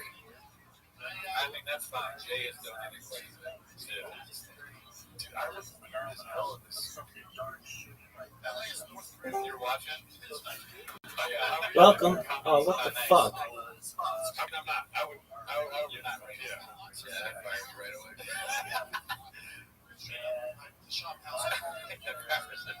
What's their hours is? That's up to you. That's not a box. Good to see you. Never met you. You guys are supposed to with all your website. We do accept English money. Scottish money, actually. 24/7. Actual person. We'll tell you if you're a bot or not. Yeah. We know about it. Short clips and I call off for the next 6 weeks because of this. Shit. Watching from Hong Kong, dude. What the fuck? Oh, shit. Hell yeah. Welcome, dude. Great place, never been. Do you have a beach there? Red Bar loves you guys. Did you invite him? Listen, I can't speak for Cootie, but I love Red Bar. Yeah. And I love Red Bar so much that I wouldn't invite him on the podcast. He would say no. Does he do other podcasts? No, I don't think so. He talks about it on his streams where he's like, I'm not going to do other podcasts. Have you saw, because you watched the latest, you saw the Ukrainian Red Bar? Yes. That's amazing. That's a great video. I mean, we're not big enough for that matter when it counts, but I love for a Ukrainian Irish person, Ukrainian Mexican. I'm good. I don't want to, I'm not. I'd rather just praise watching Red Bar. That's true. I know, I'm always looking for more. I'm reading. That's my flaw. Yeah. My favorite flaw. Monster trucking is a bot, dude. I didn't realize this was a man. It's the Ukrainian Red Bar nation. I realized that was going on. You're a realistic looking Mexican bot. Give it a big year. He may want you guys on. He doesn't do other people's shows. I mean, I doubt it, but I'm sure. It won't be because I asked. Yeah, no, I gotta get that. You have to have the tap on the shoulder. Yeah. Jules? Salvo Pancakes sends you a message. So I got this first day out from work. I'm kidding. I'm saying, yeah. I don't even remember at this point. I'm deep into the stream brain. I was so worried about the stream. What's 24 hours of recovery? I feel better now than I started. That is what you're feeling right now? It's like brain. It's like Austin brain. Austin is about straight. Yeah, you have straight brain. I got SB. Yeah. Goddamn dick down here. Excuse me? Do you feel the CT graves yet? You're in a group chat with other parents. Yeah. We have street brain, dude. I have no brain. She got thyroid brain. The doctor's like, we're going to have to remove your thyroid. Put it where your wrist is. Really? details. And it's just this. They show me talking. What's up, Dublin? Oh shit. Vegas, been there. Great place. Reverse Graves. I don't think Dan Sutter would come on this. Thank you for thinking, man. He's a fun guy. How many hours have we been at it? 9 hours. We're in our 10th hour. We've been doing this for 24 hours, guys. You don't realize this is the last hour. This is an hour 24. And if you don't think that, you're a bot. Oh shit, Formula One. Here to rejuvenate us. What's up, Formula One? Yes, it's Conquerors. Finally, you guys are privileged with a comedian. Like, no, we set up people with our industry. Yeah, Bob. I don't approve of you, Bob.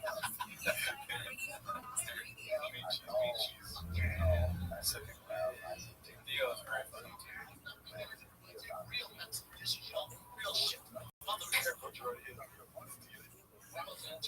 David, we explained where McCord was at. He told us earlier, to get him earlier in the day, otherwise he couldn't do it.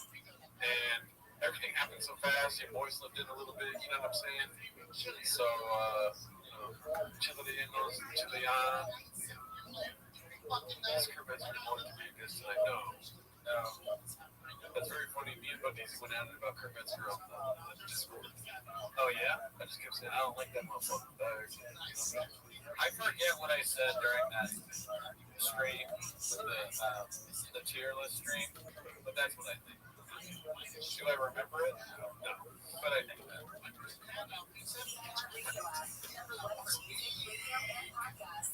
Any ball guy slinging dick, you know it. You know it, dude. Say Nectar. You knew that before you knew that when that stream started. You love you guys. That's a real person right there. Yep. Great guy. Shout out to you. My mom already made a appearance. White person handout. You can think of it. Guys, when you ask about people joining, you should just get them to join. Tell Sasso to text me. Should we send a link to, they haven't texted me, but should we send a link to the idea? I don't have a link, but I can try to figure it out. But I'm going to get a text and see. I'll keep talking, but okay. Are y'all ready for stream? I don't want you on. But you're already. Here's what I'm worried about. Remind me not to turn on the air fryer. Don't turn on the air fryer? Yes. If you see me going over there, because the air fryer will shut down this whole operation. Okay, don't turn on the air fryer. Do not turn on the air fryer. Got it. I don't plan on leaving. Okay, cool. If you get up to me, come back on these. You know what's funny to me telling you that? Make the chat know. What if I just said one in one ear and not the other? Oh, no, the air fryer? Okay, cool. The only thing getting fried in the air fryer is great.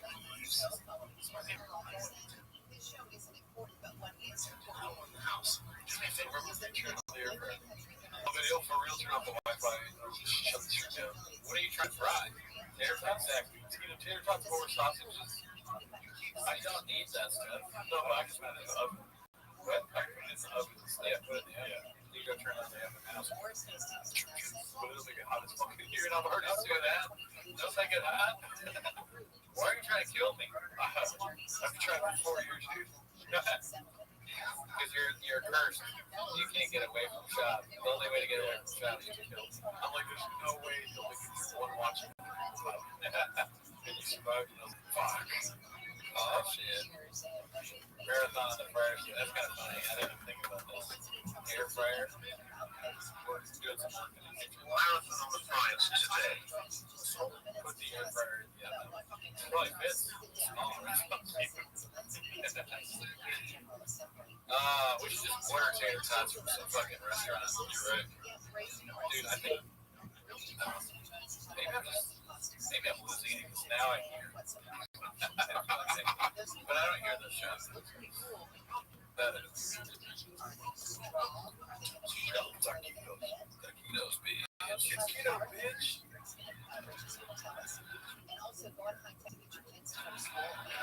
Please take the mask off so y'all make it. I'm okay with that. I probably will take it off.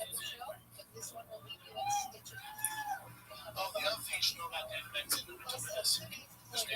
Tater tots with salsa is actually good. Oh, yeah. They have, and that's early, but they bring out salsa. I slobber that shit. 7 days a week. Next time we're last and sues us for this good. I'm looking like a pair of condom fishes. Yeah, Mike did Domizio. It was actually like, if not a month, it was like at least 2 weeks.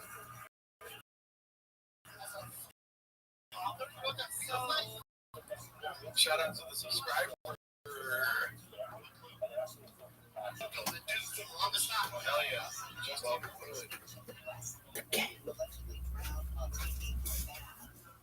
Paramedics were called to the family's home Monday night. The police say the boy apparently died hours earlier.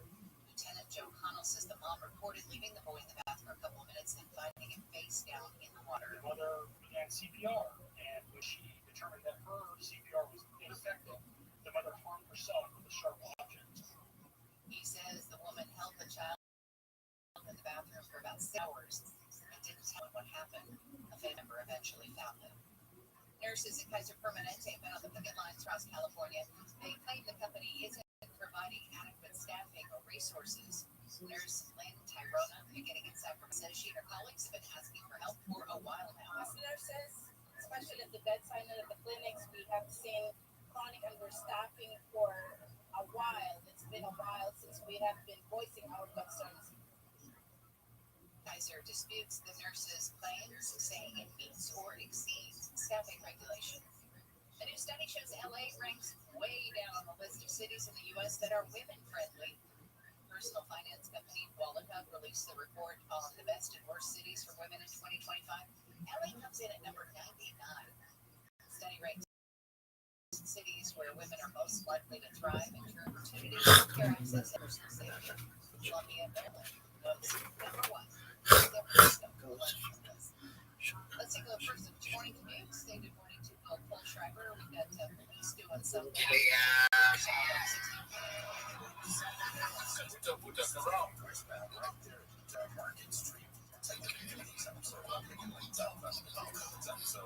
That beat, you tell me. I don't know what we're doing here. Watching the Gringo Bot beat for 24 hours, I guess. Then we dedicated the cookie to him. He's donated like 15 times. And we're like, Bot. My mom was watching this. That's so funny. Are you sleepy yet? Am I sleepy yet? No. Yeah. My body feels tired. Yeah. But I took a Red Bull. That doctor worked overtime too. My thyroid is fucked, dude. My doctor's been like, bad news, thyroid is fucked. Sure, not good. Not good. That makes sense. That's what my doctor said to me when he saw my T3 levels. He's like, that makes sense. Augustine. No way. Victor says that Hail Mary pizza? No, you're not. Dude, that would be crazy if that's true, because Hail Mary is the place where they get recognized. Oh, yeah. That pizza's amazing. Have you ever had the Pep Pep? No. Oh, my God. I would kill a man for a Pep Pep. I love that. How charged are you? For the phone, no, I'm not charged. You can charge.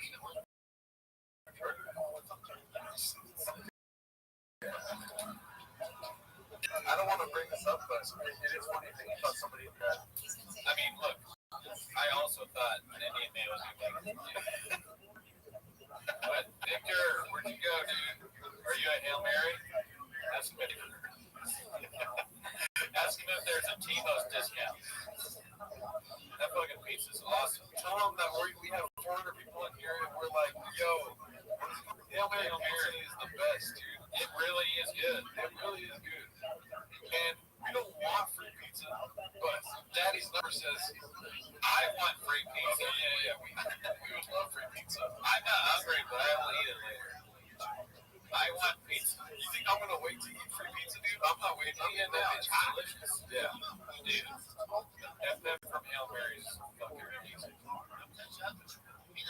My mom, let's come on. Bot. Rose is a bot. My mom has turned into a bot, dude. She goes, wait a minute. Please don't do this. I promise you I don't know if you did. But he's just going, he's trying to rile up. But I think, I heard he's running in 2028. But he knows how to get through it. Trump graduated from Wharton. I don't even know what that means. Bot.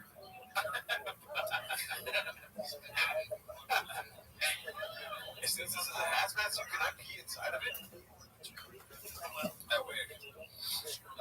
That's the complete opposite side of the spectrum of politics. What? Being messing your pants to whether it's okay to pee. Of course, my mom is the first business fuck Kimball. I mean, she's going to go on this chat as we did before. You know, you can judge the stuff that comes out of her mouth, but guess what else came out of it? This guy, bot. I came out of a bot, dude. I couldn't tell whether you're like her or be a bot. Then you clarified. Yeah. Rosa went, truck was in it. This good thing. I think Rosa. Whatever in a million years, bot. She's all we need. My mom is carrying the freaking tiki torch. Oh, and she bought most of the torches.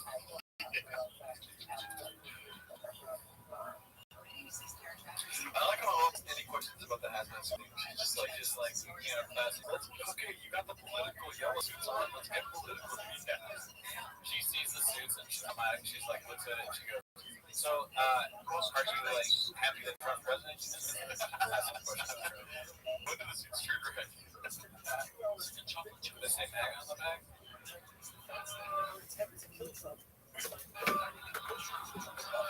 Like, that's a terrible idea. Just, I'll take it. We'll figure it out. It's all good, man. So, I wonder who said that earlier when they were like, this is the first person I've seen tripping off acid reflux off of those.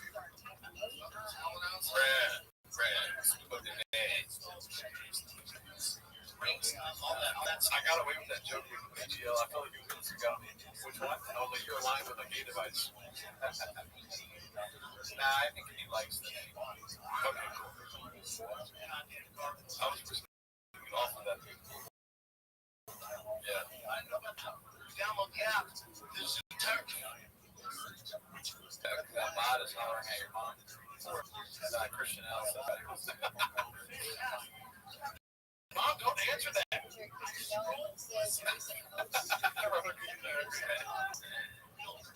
was surprisingly easy to get it in this suit. Yeah, it's very fits well. I was like, man, okay. I was also, you know, my type. He's a fucking spot when it comes to sizing. He's got a lot of talent. Yes, a man that wears many hats. All the hats they read it.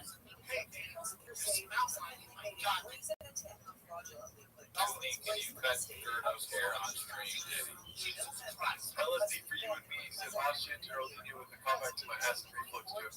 I'm basically Dave. I mean, honestly, I wouldn't do it because, like, I'm just not going to do illegal drugs on stream. But yes, Adderall would help. Great.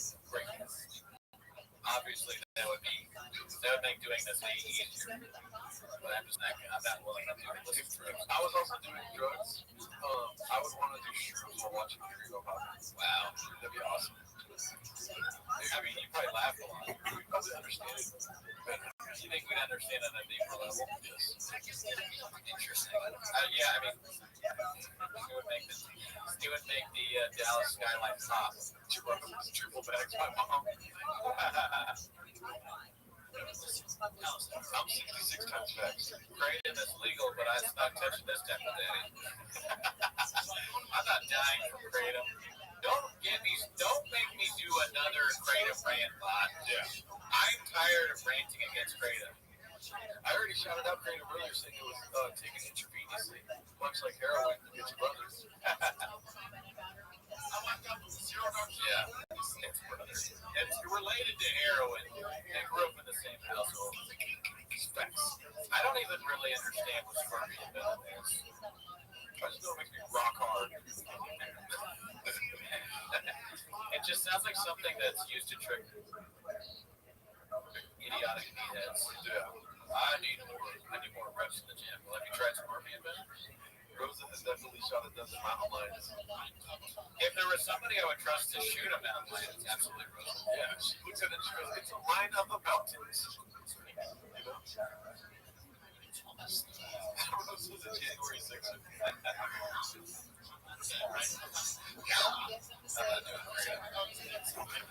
No thrill hammer, Rosa's not single.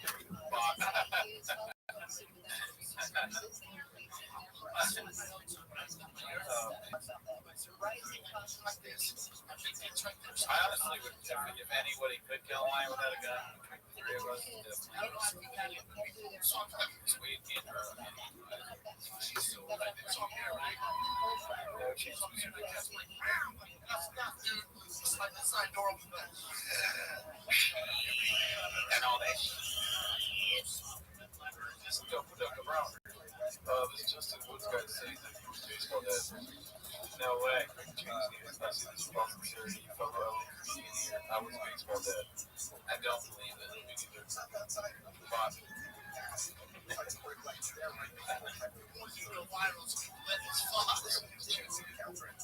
Justin Wood comedy. That should be good by now. I don't trust you. No, I don't think so. If you're a baseball dad, you wouldn't be doing stand-up. You're 15. I got my 0-30 activation on, right? I mean, it would be great, though, if we found a baseball dad through the stream. Then we'd be that much closer. Because I think we see streaming. But there's only so much I can take in one day, you know what I mean? I know, that would be, like, huge. Like, we're exhausted, right? Like, we get to the very end of the stream, we're, like, dead tired. And then baseball dad's like, I'm here for, like, another 24 hours. Let's do another 48. Oh, shit. I've never seen a mountain forest before. His hair is disgusting. In my head, I was thinking, like, that is crazy hair. I mean, he reinvents himself all the time. But they, like, different hair shit. One of the best of us can do that. I can't do it. It troubles me with how many open Diet Cokes there are. I only drink one, though. I only had one. So I think you had probably 2 or 3. I had 3. Yeah. I drink once. When I start saying sun, that means I'm like almost gone. I swear on everything it was making good sense. I doubted Justin Bot. Justin Bot. Nice try, Justin Bot. If you could send me a DM of you and Shops. Yeah. Boom. Like, anybody shout out, Mom, you're like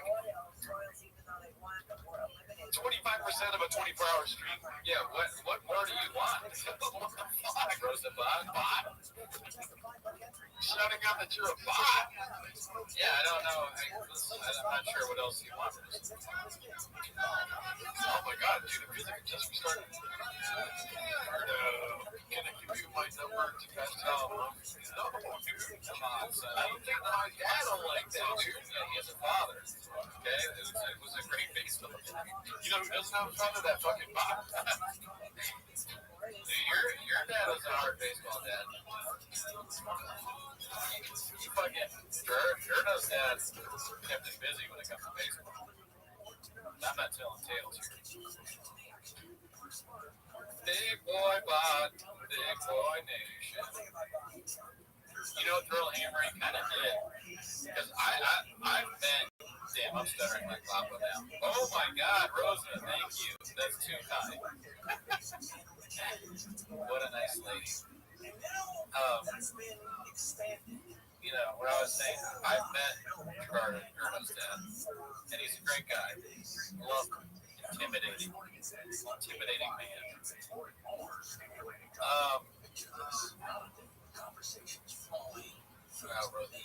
I've told this story before, but you should have seen how scared this guy. We were at this party, and your dad turned Jordan's man turned his eyes to this guy, and the guy was wearing a red sign. And he was like, what the fuck is that sign? And the dude pretended like he couldn't see. It's like, I don't even know what baseball is. Remember that? That's how it starts stuff out. I don't even know what this hat means. I don't know. I was like,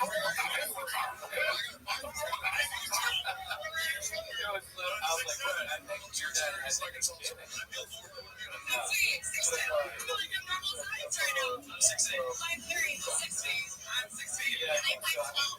I know yours already. I haven't heard from him.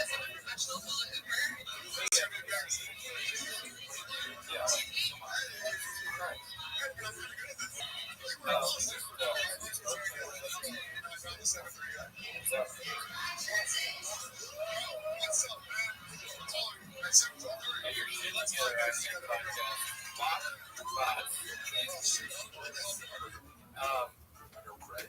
Dude, Victor, you had one job, and that was just Hail Mary pizza. We talked about drinking. Subject, Victor.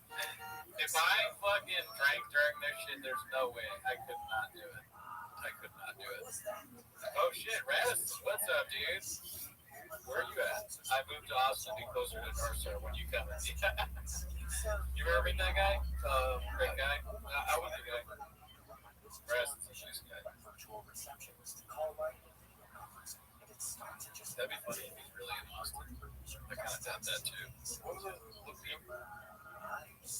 George is lying on the chat now. I know. I was waiting for the kids to come through. Don't fucking give him a good. Don't jinx the fucking stream. Nah, I'm kidding. We left Caitlin. She sent a DM about it. Oh, I ignored it because I don't want to be associated with her. I'm trying to be associated. Oh, you got to restart. Do you want me to restart? Oh, I'm waiting for. Oh shit, yeah. Blue Shirt says I don't know where Oakland is, but I'm watching the stream and ready. We'll watch longer, bitch. Oh fuck, I really lost it. And they're lying too. This is Augustino Zico wasn't lying. No, he didn't. Stop lying in the chat. We were promised Hail Mary pizza. That was a lie. We were told that. My mom did funny. Mom. Oh shit, Lubinowski thinks Blue Shirts is funny. Mom, thank you for the $50. Greatly appreciated. You hear that, Blue Shirts? That's the first time anyone's ever said that. Oh my gosh, I've never seen that. What? I've never seen that. Blue Shirts is funny. Oh. I'm just saying, makes no sense. Daisy is live, but he wants to do his 2-hour stream and then join if he's live. It's almost 3 a.m. in the UK. Well, we'll see. I've said before, I would love to have Augustine. The chat is fake news, 100%. This might be too personal. What T-books? This might be too personal, but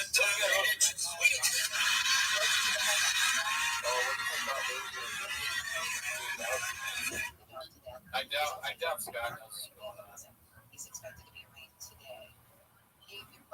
Everyone give it up for my mother sending in $50 to keep the stream live.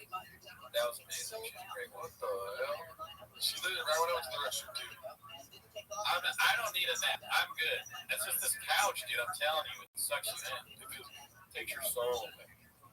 You would not park the couch. I'm excited to go back to the chairs because the air conditioner's pointing that way. Chris, drive to his house. Call. I shouldn't say his wife's name. Call his wife. That'd be so funny if Chris doesn't have his wife.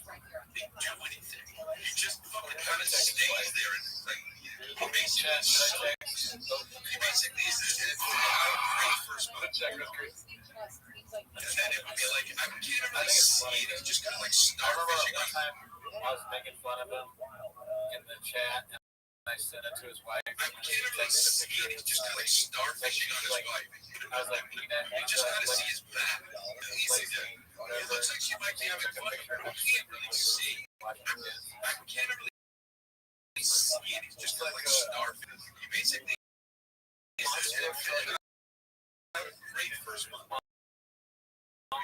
Go downstairs cooking food. And then it would be like, this it's just like starfish in his bite. You just kind of see his back. It looks like she might be you can't really see. They don't do it. He's just on top. And why is it only once a month? Monster's good. I'm gonna say big fat oak. That Moroccan. Big dumb oak. But yeah, that Moroccan's good too. Moroccan oak. Big dumb. Okay, I'll do that. I can see on the stream. Oh, if possible, can you tell him to text or call us? Call me. Thank you for being a great mother, a great wife. I would love if they text back to Sunni Bot. Those have LMAO bots, 350 bots. My mom said, Rosa, tell us a racist joke, please. Cody! Sorry. Thank you for all you do. That's more appropriate. Freedom Puppy went off. Yeah, we're waiting for the next guest here. So there's one that's in Open's wife. Hey, sorry to bother you. I know you deal with a lot living with that big dumb leg. Oh, if possible, can you tell him to text or call me? Thank you for all you do. Sent. You know, it's funny that we can do a 24-hour stream of just you texting people. I think you'll send 9 texts. Fuck you, bot. Whatever, bot. You know, I did a 24-hour stream with a bot. I'm the leader of the bots. Chris Lingbach, a great grandmother? What's that from? A great grandmother? I don't know. He's not all there. Oh, shit. You heard Rosa. Oh, she's a great person. I want Team Merch. Teamos Merch be getting mad and so it's in the box. A big love to a bot.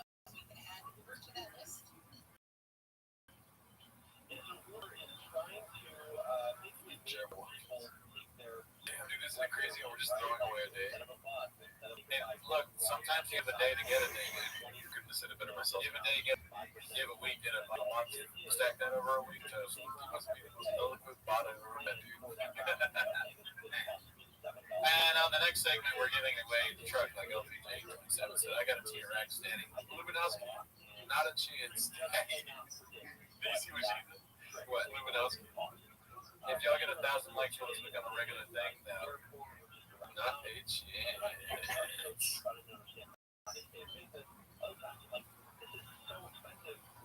Yeah. Honestly, it was fun just to text a joke to us. Getting kids motivated to go to school, do their homework, maybe a little. If I'm on the stream and he's lying.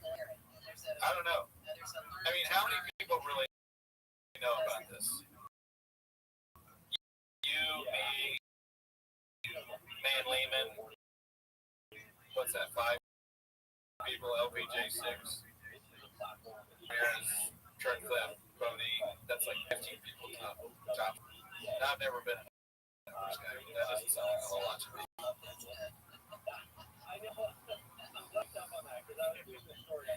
Raz, I did actually move to Austin. Can you guys please bring up Poppy so I can put my sleepy Raz together? And he's still funny, folks. Can you believe it?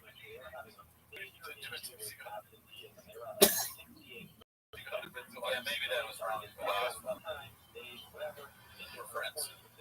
Yeah, it's sold Justin Wood. Yeah, prove it. I asked for one thing and one thing only. A picture of you and Papa. On his show. Yeah, where is it? Bot? 11 to 2. You can watch him on KTLA. You can follow him and Rich on Tech. And if you want to check out everything that he talks about, you can go to his website. Yeah. And it's, I mean, you gotta prove it, Bot. Yeah, what you sent me is not proof whatsoever to me. It's so funny that the last still and they bring up Poppy is Shop, Count, Delia, and Bill Burr. As if Bill Burr has anything to do with that's great. I didn't even realize that until just now. I mean, that's pre masks.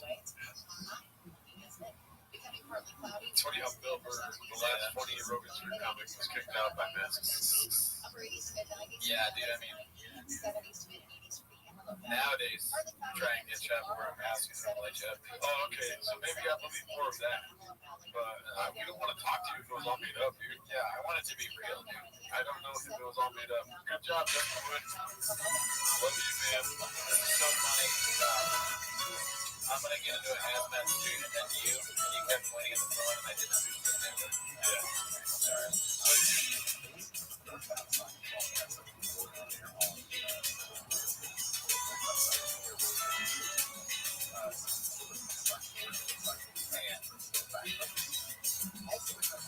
I mean, okay, so you already said you made up the baseball that movie.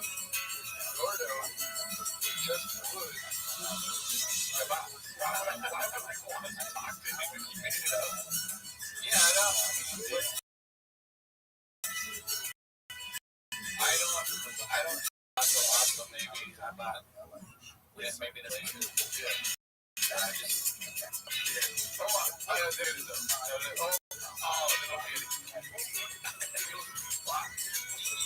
Yeah. I don't speak the words, but I read the language. Like, the web platform and password of knowing is next level bot. That's a bot. A little dead air here, fellas. Not party energy bot. We could just have on blue shirts, I guess. What comments are they reading? Thank you, Angel. You're not a bot. I really appreciate you guys doing this for the fans. This has been so fun so far. Thank you, Angel. So good. See, why can't you guys be real people like that? I'm going to go to the front here. Okay. I want to see if I can. Oh, go to the front. We're doing a change. We're going to fall asleep on the couch. I'm also going to get a Diet Coke. Summer's almost over, but there's still time to work on that sucker. With over 40 big screens showing all of the game, you can catch every play every each day of your play. Or live December 6th. Get tickets. Win a new Dodge Charger Daytona rewards card at your favorite table games to enter. Good time. Trust, price, and ease your transaction. That's our philosophy. Fat ones, skinny ones, curvy ones, fast ones, slow ones, round ones, and square. Yes, we buy giveMeTheVend.com. Go to giveMeTheVend.com right now. Put yours in and get a quote. That's what I love to buy. giveMeTheVend.com. Very famous. Sell your car. Oh my God, dude, I've never seen someone rain and nice mobile life. The talk text that you have for just $25 a month. Forever. Store today. Customers will pay $25 a month. Bandwidth is a confidence What killer. about you? You have the best offering of funniest jokes, but if your breath smells like Yes. just say it's up there. Most films No, they all. just cover it. Yo, Monkey, how you living? It's the functional breath freshener. Monkey, can you? Monkey, how'd you find? How old are you, Monkey? Monkey, how old are you?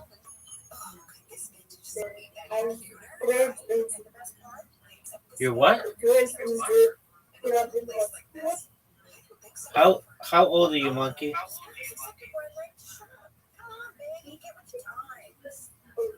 Monkey, how old are you?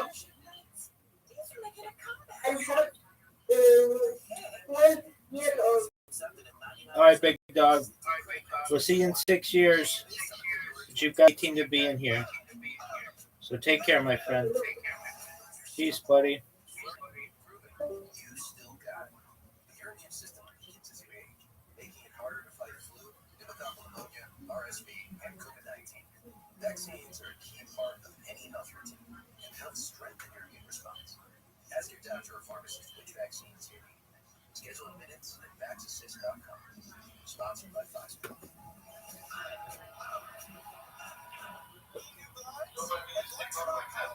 Guaranteed low prices, guaranteed satisfaction, free samples, free shipping. At Blackster, we take the fear out of Oh, wait. cities and shutters. This one is soft. Yeah.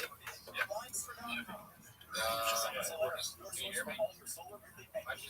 It works. Questions? Tokyo Law has answers. TokyoLaw.com.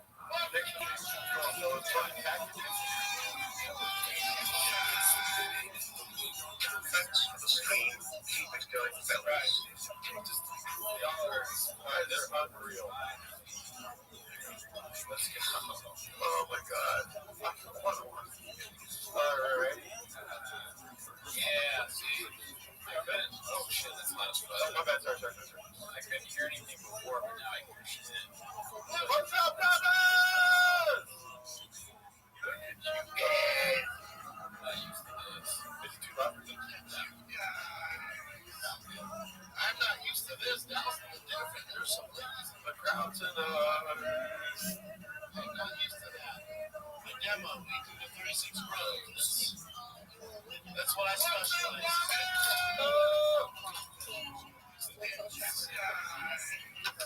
Please the lowest one. The culture. Do you want me to put daddy's number?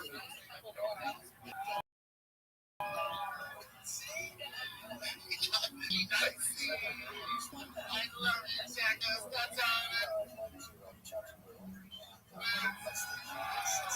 I love it. There's always one guy. No fucking right, bro.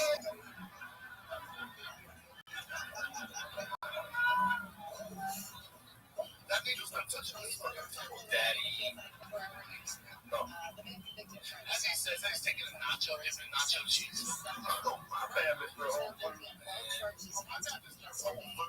My bad.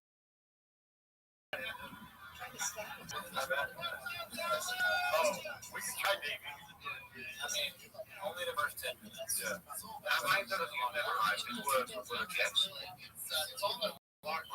Fuck this whole thing. That operation works. I heard the ministry, my hair was nice. Yeah, it was great. Back to the same. Makes sense. Fuck this.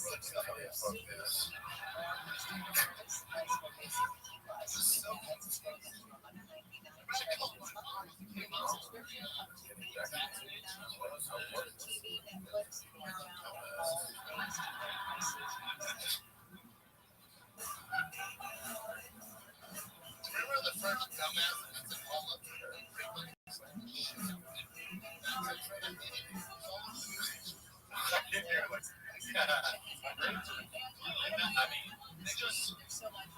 I don't even know.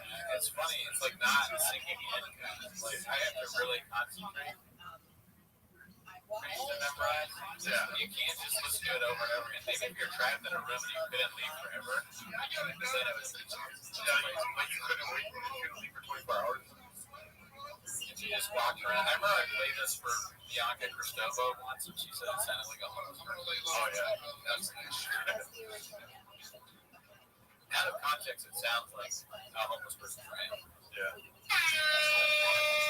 Maybe you need to hire some just like pizza. Yeah. Russell, even though you're a model, answer your question. Are you concerned about giving it so many views? No, because we want everyone to go watch the Gringo Poppy. This is Gringo Poppy Awareness Day at Records Community. Goddamn dicks down here.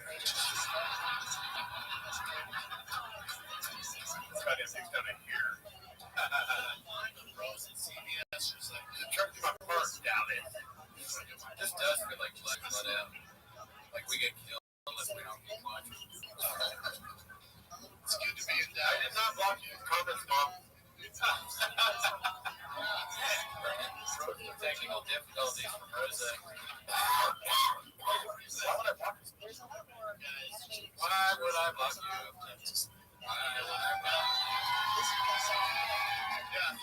That guy was boring. Is your last comment that I see. It's fantastic. LA is not like the show. LA is but they give us Wi-Fi, so that's cool. They're talking about locking us back down. I can't go through the lockdown. Straight up. The shop house will barely pay for the last one. We eat over that last one. We did not do well. Also, Alex, my lockdown is different. Look at that. My mom was like, holy shit, that's good. Look at that salsa. Yeah, right on it. Mom, I see you coming. We're not locked down. My girls fight with me the other week. We got locked down. We're fun. Just fight because it's mountain. What are we going to do? Oh my God. My life would be so much easier if I was just taking shit. That is Rose. The homies, how much more fun we would have? Oh my God. Oh my God. We're down at night. Fuck. The fuck? So we're gonna play video games. Y'all are still. No, fuck that. I'm making this. Crazy. What are you gonna do, bro? Get more.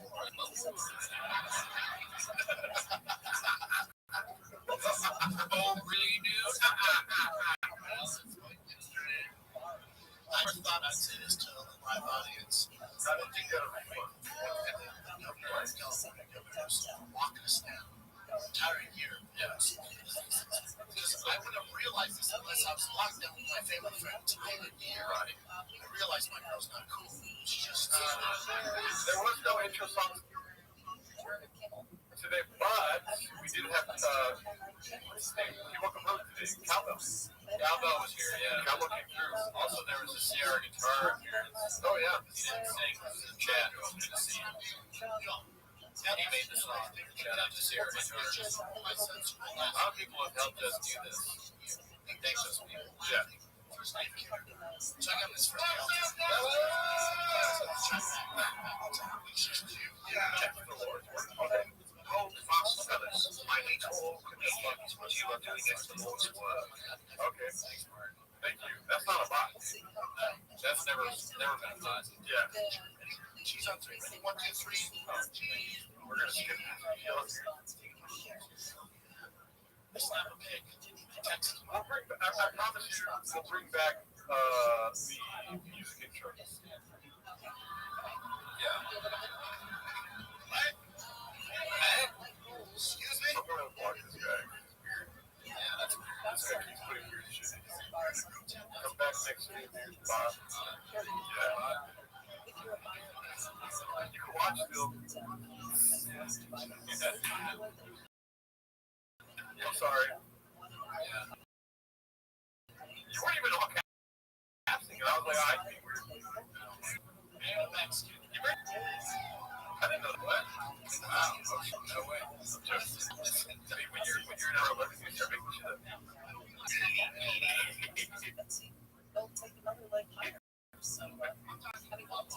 Yeah. Born and raised. Wow.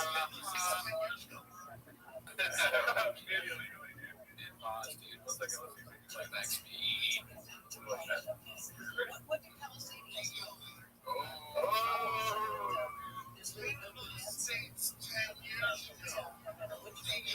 Like a fucking Barry Sanders highlight right there. Gotta get better than that. Guess what, Rudy? Touchdown. Yeah, 7 points. Okay. Playoffs won. You know, scoreboard. Super Bowl. Yep. My own son confused me. What the fuck? Mom, I see your comments. What are you talking about? Well, for a bot. Oh, you're right. I forgot my mom's a bot. Russian bot. Easy to fall for bots this late in the stream.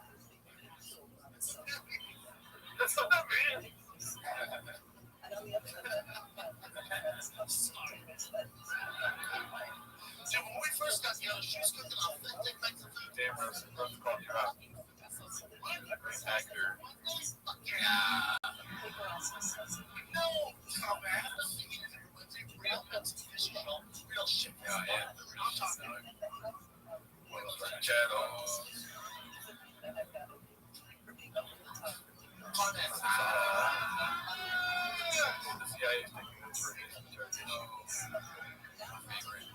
The CIA is taking notes.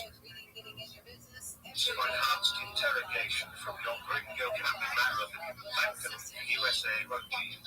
I know I look Latin, so I go over there. She's like, honey, what the fuck is happening? Elizabeth Martin, how dare you turn into a bot, dude? The Dodgers, what the fuck is happening? Yes, I see your messages. Dude, I did that 23andMe. I did that shit. My mom is not blocked. They said they drive ratings. We all want the CIA listeners. We're gonna get Cash Patel and yeah. Finding some Seattle Cash Patel. Monster trucking, no, dude. Quit botting on me, dude. Hey, bot. My mom said, oh, I will make you react up on. Cabrón. So blocking myself. Let's see my mom's next comment. Oh, Austin Comedy Police is here.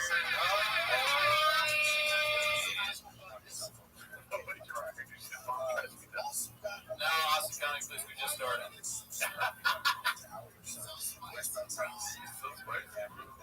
Under 60. 24 hours last week, didn't count, didn't matter.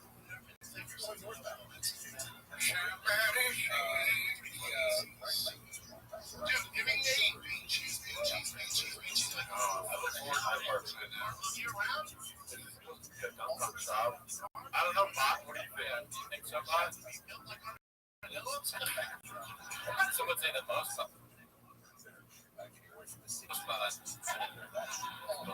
Workshop's biggest fans, Bot. You think you can watch something for 20 hours and not enjoy it? How are you? I mean, it's also it's got all the proper. Oh, acknowledge me down on that. He's looking rough. He's definitely gonna make it. I was looking rough at the beginning of the season. My house. Fucking eyes are red. I'm tired. It's my favorite. Ready to listen tonight. You know, I like. I kind of want to go this again, but I also don't want to see my face and cheer. Yeah, because last time I was like, I know, because I looked at that. Because I started at a pretty low rock bottom, and I just need to drink some coffee. I'm just letting you know who's here coming. That coffee fucking kicked me with his ass after I did this. I swear to God, it's great how Vodka noticed that.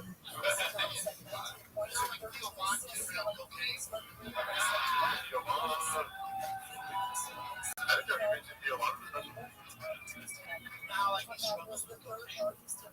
Like if there was cocaine on the table right now, I'd fucking scoop it. Feel me? God bless. Victor, dude. I don't want pizza cheese. I want Hail-Mary pizza. Make it happen or you're a bot. I see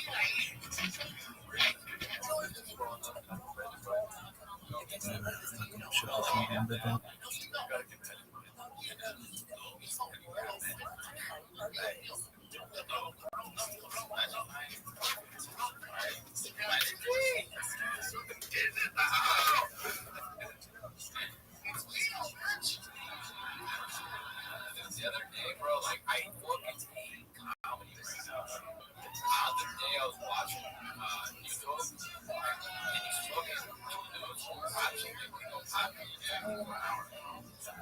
we watching young holes and watching the STX guy watching bring your happy for 24 hours on my 2020 bingo card, but here we are.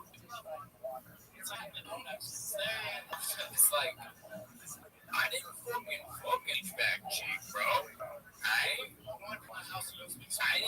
It's something that people watch jobs stand up for 24 hours, bro. It's a good look. They come to act like you would know what hack is. Yeah. Fucking bull. Honestly, if you were the Rico yourself, wouldn't you be like, man, you guys watch me 24 hours? I'm pretty fucking sick. Yeah, definitely. We're super fans. Yeah. I don't understand why I have to keep saying that. If I have to, if you didn't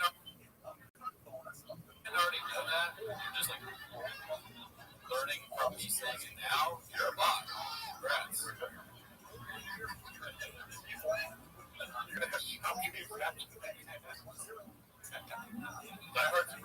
Lando gets it. You guys can stop. No, we can't, Mandy. Bot. Mandy's trying to be a chick. One of many things I love about Mexican culture is, I do love your culture. One of the many things I love about it is you guys always have something to celebrate. Every week, they got something to celebrate. As a white person, my dad's like, oh, your birthday, motherfucker. All right, what's a year? Be cool, man. Be cool. How nice is every week something? Last week's hot mess. What if I, look, driving home, I get pulled over by the cops, they're going to your driver's license registration, and I hand it over, and they're like, how much Gringo Poppy did you watch today? Or that's what I hear, because I'm so fucked up. I didn't watch any Gringo Poppy tonight, officer. Look at Mr. Whole Foods. I fuck up. I let him know I've been watching. I go, Mr. Whole Foods, fuck! Alright, get out of the car, walk a straight line without doing any Gringo Poppy. Yeah. When you roll your window down like this, and all you do is fuck. Do the alphabet backwards, but you fucking can't have a tater tot at all. Or we'll take you to jail then, sir. Sir. Yes, officer. My crime is loving the Gringo Poppy. I guess I'm doing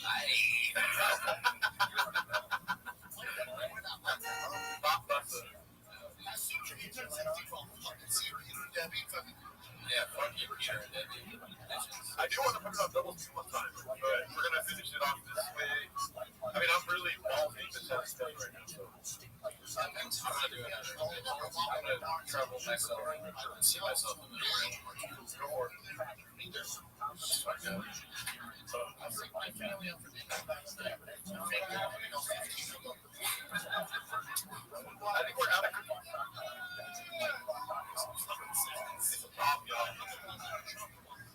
Concern this may lead to the first case of second-hand CTE. It's a problem. Eat at the restaurant, just no people. Be fit. The fuck? They don't fit. Just you guys are awesome. That's so crazy. There's 300 people in here the whole time we've been doing this. 519 likes. You guys are nuts. sure enough, we fit. Sure enough, we fit, y'all. Two for hang out the school. Fuck, got my jar of meat. Suckers, daddy.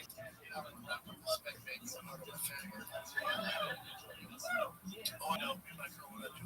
That's right. Yep. Yeah, my mom does talk to me like that, Gordo. That's still the guitar taking a couch. I think I've been doing that. I got my sins going. I'm suffering from Down syndrome, dude. I've already used that joke once tonight. Look at it, I'm so focused, my fucking veins popping out of my forehead. Y'all killing it, just Ordo. Still on the stream, not a bot. Thank you, Lando. The truth Carmen. 44,000 likes. Yes, like the stream if you guys can. Next stream, watch the first DK ever. You know, what's an away game for you?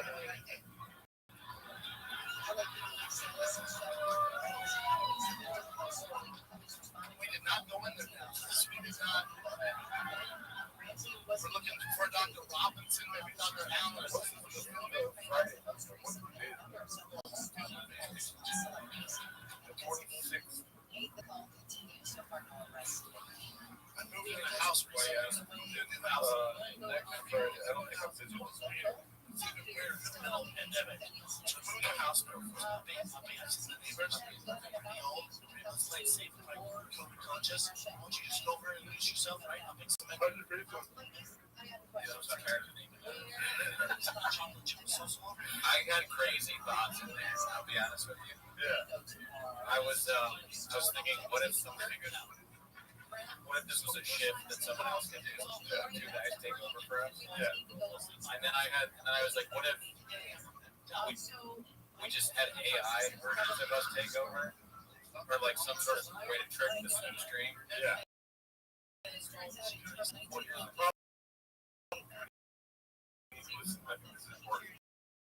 Yeah. You're thinking like if you can't go. That's right. I'm trying to look at it. Yeah, you're trying to become a bot. My brainstorm session is like, I guess I could. Chicken just said your hair is so Chess.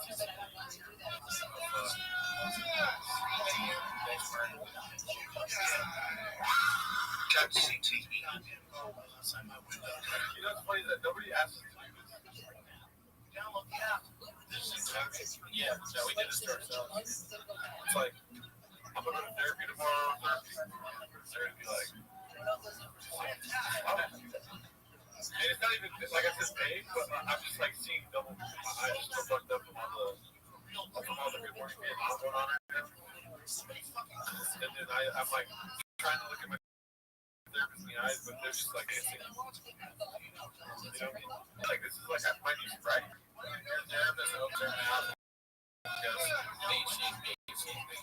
In fact, I think we've already done it. Delirious. Retro stand-up reviews would be cool. We still need to do rock. Yeah, that's a good idea. I said, look, write down. So I'm like, oh, let's see. Hello. Josh, coming over. Joshua, shout out. Coming over at 3 a.m. New father. Oh, shout out. Yeah. Diane, my next movie is, I used to be the cat. Not anymore. That mountain lion ripped my goddamn cat's head off and ate all of it. My kids saw from the window. I can't sleep. Watching Gerdo sleep. This is not good. This is not good. No DoorDash coffee. I don't think I want coffee right now. No, I'm good on coffee. All right, dude. I keep drinking this day. It is funny if we talk to Othman and Bruce were turning up. It's like, fuck you guys. Yeah, I'm so tired. Fuck you. They're like, guys, great job on the shoot. I'm like, fuck. Shot a gun. Like Call of Duty twice. So I go to my local LA gun store. I got so hustled in there.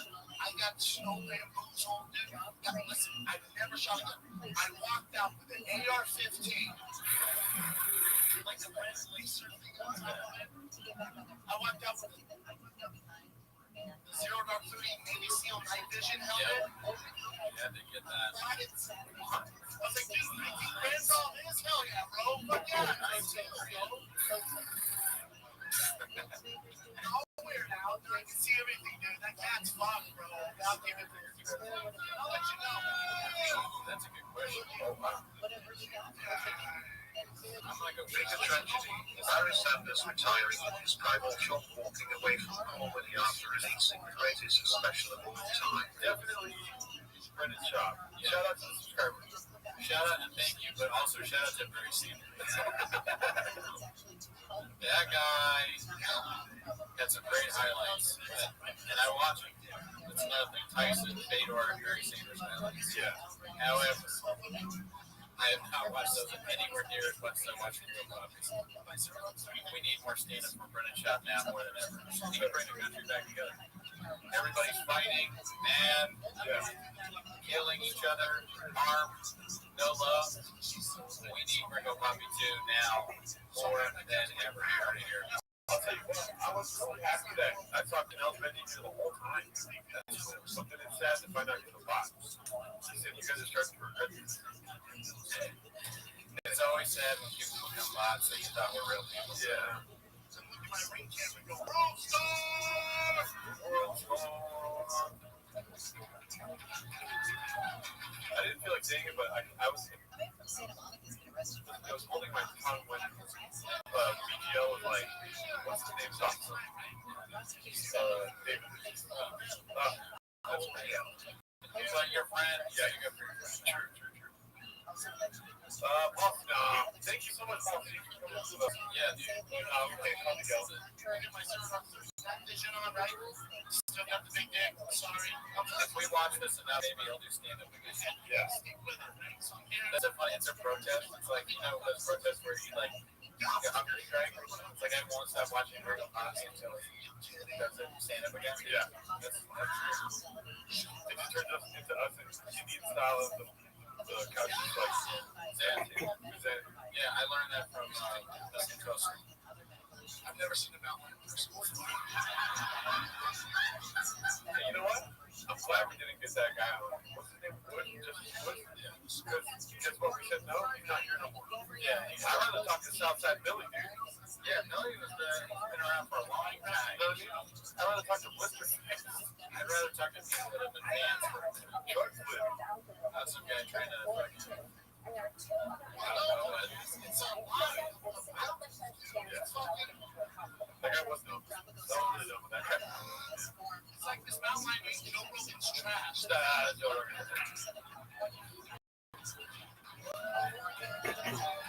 Look at you, bees. Oh, I can't. Dude, I threw my AR-15 like this. I went on my night vision.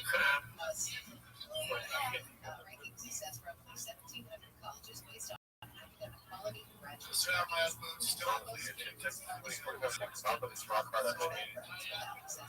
What is present that there are more reported hours of our being rained and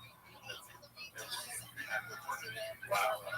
It's depressing is that there are more recorded hours of arcane random than nearly every figure in recorded history.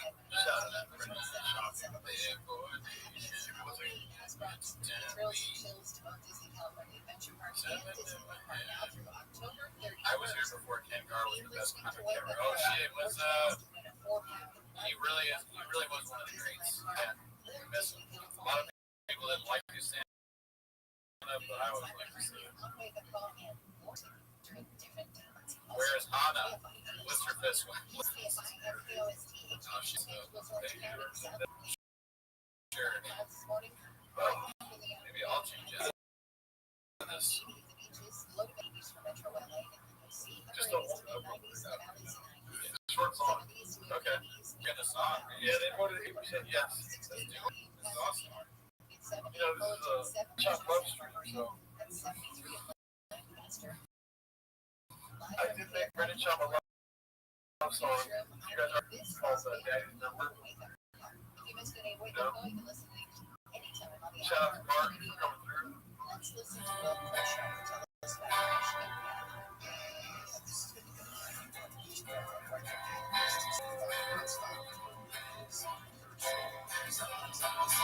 It's Daddy's Number 66. When I play baseball with my kids. Oh, yes, it is. My dictated chick. That's for my Mexican. She's a rattlesnake. Real asshole. For the beans and cheese on my plate every day. Carne asada, huevos rancheros. Pico de gallo, chile de hello. I need to take a time. Once a week, yeah. Got a DNA test and they sent me mayonnaise in the mail. I hate working out with my boys. Anything else? Stuck with them females. Without you. Vaccine. What are we doing here? Thank you. That is number 66. When I play baseball with my kid. Oh, yes, it is. My dictated chick. That's for my Mexican. She's a rattlesnake. We last one for the so my every night. Cabeza, pico de gallo, chilenos, huevos rancheros, ni the tater tot.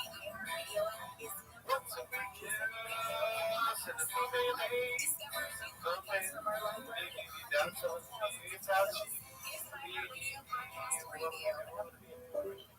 All right, nice. Shout out to Big Dude. Kind of dedicated to the story. Think about it. It's one of the greatest songs ever written. Oh my goodness. 66. We could ask him. I mean, I think he's ready. You want to send him some? Oh, Mark, I'm not funny. I haven't practiced that one a lot successfully. I'm still working on stuff. You know what I mean? The green book therapy is a work in progress. That is number 66. Something. Oh, successful egg. Play that new one, Mark. I have to work on it more. I'm not ready for that yet. Shout out to you guys. Thank you, Chip Dip. That was so good, I just flipped my tongue. Shout out. Thank you. Shout out. Oh, yeah. It's just okay. So let's just do a Butcher's Pop. Yeah. Where's my Zoom at? Do I already have Mr. Whole Foods didn't get a shout out. In what, 80? Oh, in the credits. Mr. Whole Foods. That mystery may never be solved. Now with that attitude, I mean, if we have the raw footage, I think we can figure out who Whole Foods starts. I need to know, dude. Someone needs to just fucking step up and claim that check, Daddy. Yeah. Looks like the winning lotto numbers. Let's see here. Six. When I play baseball with my kids. Oh, shout out to you, man, Lehman. Gerardo, you made my night. The dolphin bottle.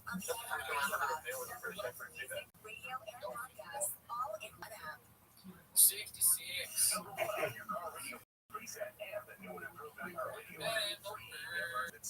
you guys are legit funny. Shout out to you, Mark. Thanks for all the money you also donated, Mark. I'm pretty sure you're not a bot. Can we get an 8-part of the Graveyard expose on Mr. Wolf? Not sure. That's great. My truck has been flipping since BGL got there. Nice. You guys are nuts. I know you liked AM 640 good. Yeah.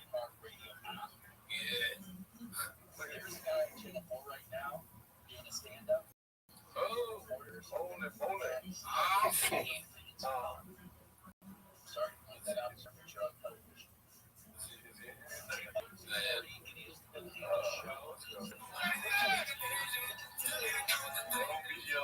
He's still telling that story.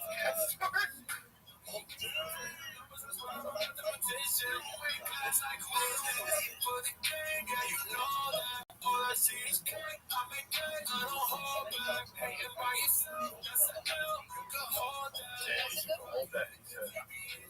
said, hey, Brett, that's a hell you can hold that. Brett is half.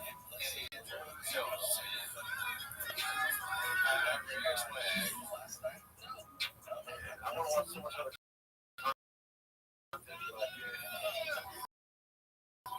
Always a good time, boys. You are both gang. Shout out to you.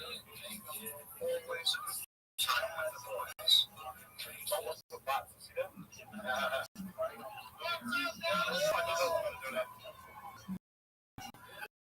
Yes. If I can podcast with oh yeah, that would be done.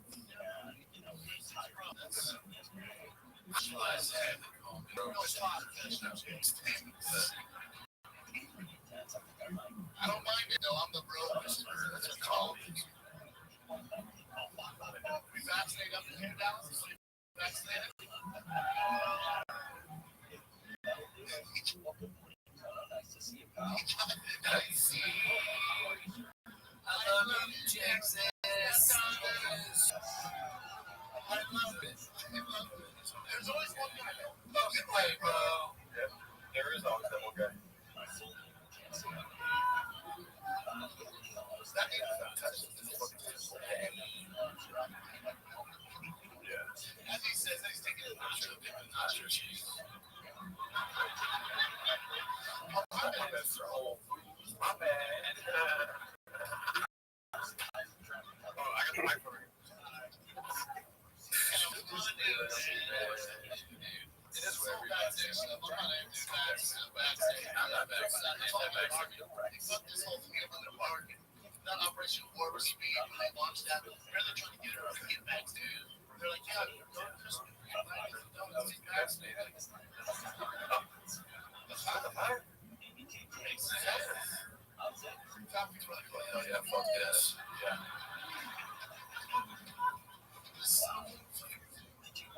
I called my mom. Hey, Mom, I'm sorry. Get vaccinated. She's like, what?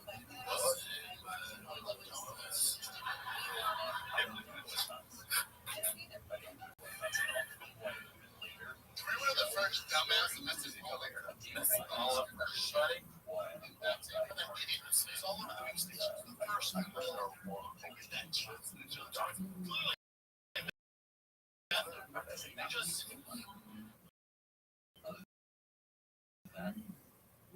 Nobody changed it. Man, that they come on the news.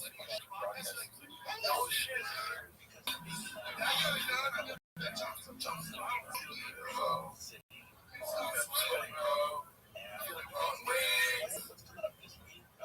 I'm gonna lay low next time. I'm gonna lay low for a little bit. That's what that means.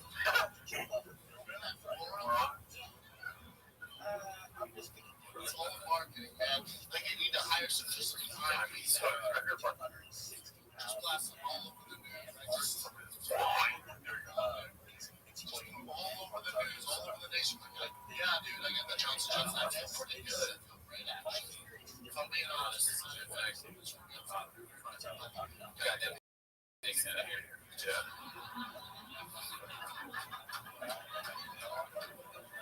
We saw somebody. Yeah, the guy we like. We're like, God damn, really? It's fucking doing my part, dude. You have a joke where the vaccine made your dick bigger? You feel like it was a real mascot moment for him. I heard he had trouble sleeping ever since he had jokes. Sat him down and said, hey, Bob, we got to talk about that. Oh, that's a great question, Sonny Spinelli. You're commenting on how you quit stand-up in solidarity with Brendan Schaub. I did, yeah. I don't do stand-up anymore because of the fantastic. Yeah. I got kids too. Okay, I'm going to do it now. Don't say it out loud. Yeah. But they give us Wi-Fi, so that's cool. So talk about locking us back down. I can't go through the lockdown. Straight up. The shop house will barely pay for the last one. We eat over the last one. It's just Brendan and Brendan. Yeah. Which one are you? You're 40. Doing. No. Don't say it. I'm going to it. Anything else? There's a lockdown. Those fucking demons 24/7. Let's see who goes to stand up first. Look at the draw beat. This is the most important decision I've ever made. Yeah. Oh shit.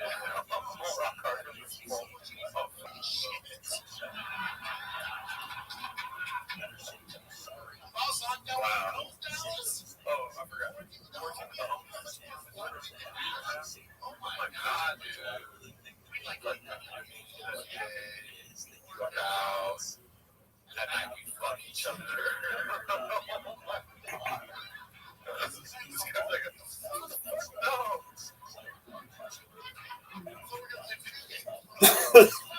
Craig Abbott has better stand-up. Craig Abbott has better stand-up. I can do these 24-hour streams and call your phone a block. See me like, bro.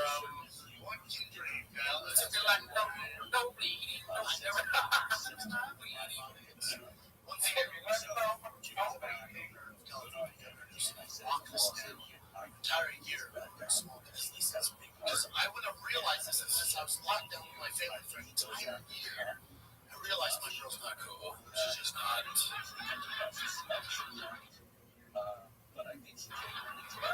She's not a friend I can be. Like, goddamn rattlesnake show. She's my girl. This is my girl, man. This is what I'm dealing with. Yo, now listen, LA's different than Texas. They just opened my son's school last week. In the school in the fucking year. They just opened it last week. First day of kindergarten. So I got his first day out there. Fucking flying out kids. Trying to that was just like shit. Walking on first school. Like, dude, that's my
Dozens of affiliates ran at the show last night.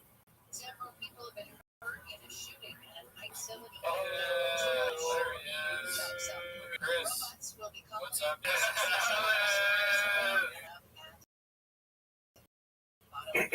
What's up, Donald?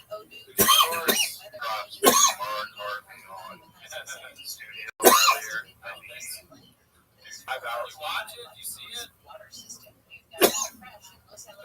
Yeah, I saw a little bit of it close and pushing my feet in that. But I mean, the commitment of you guys to go a full 24 hours, and I see it. I see the delirium setting in. It's just, it's incredible. And I know everybody in the comments, myself included, are just like, I mean, Well, you're taking they're all bots, but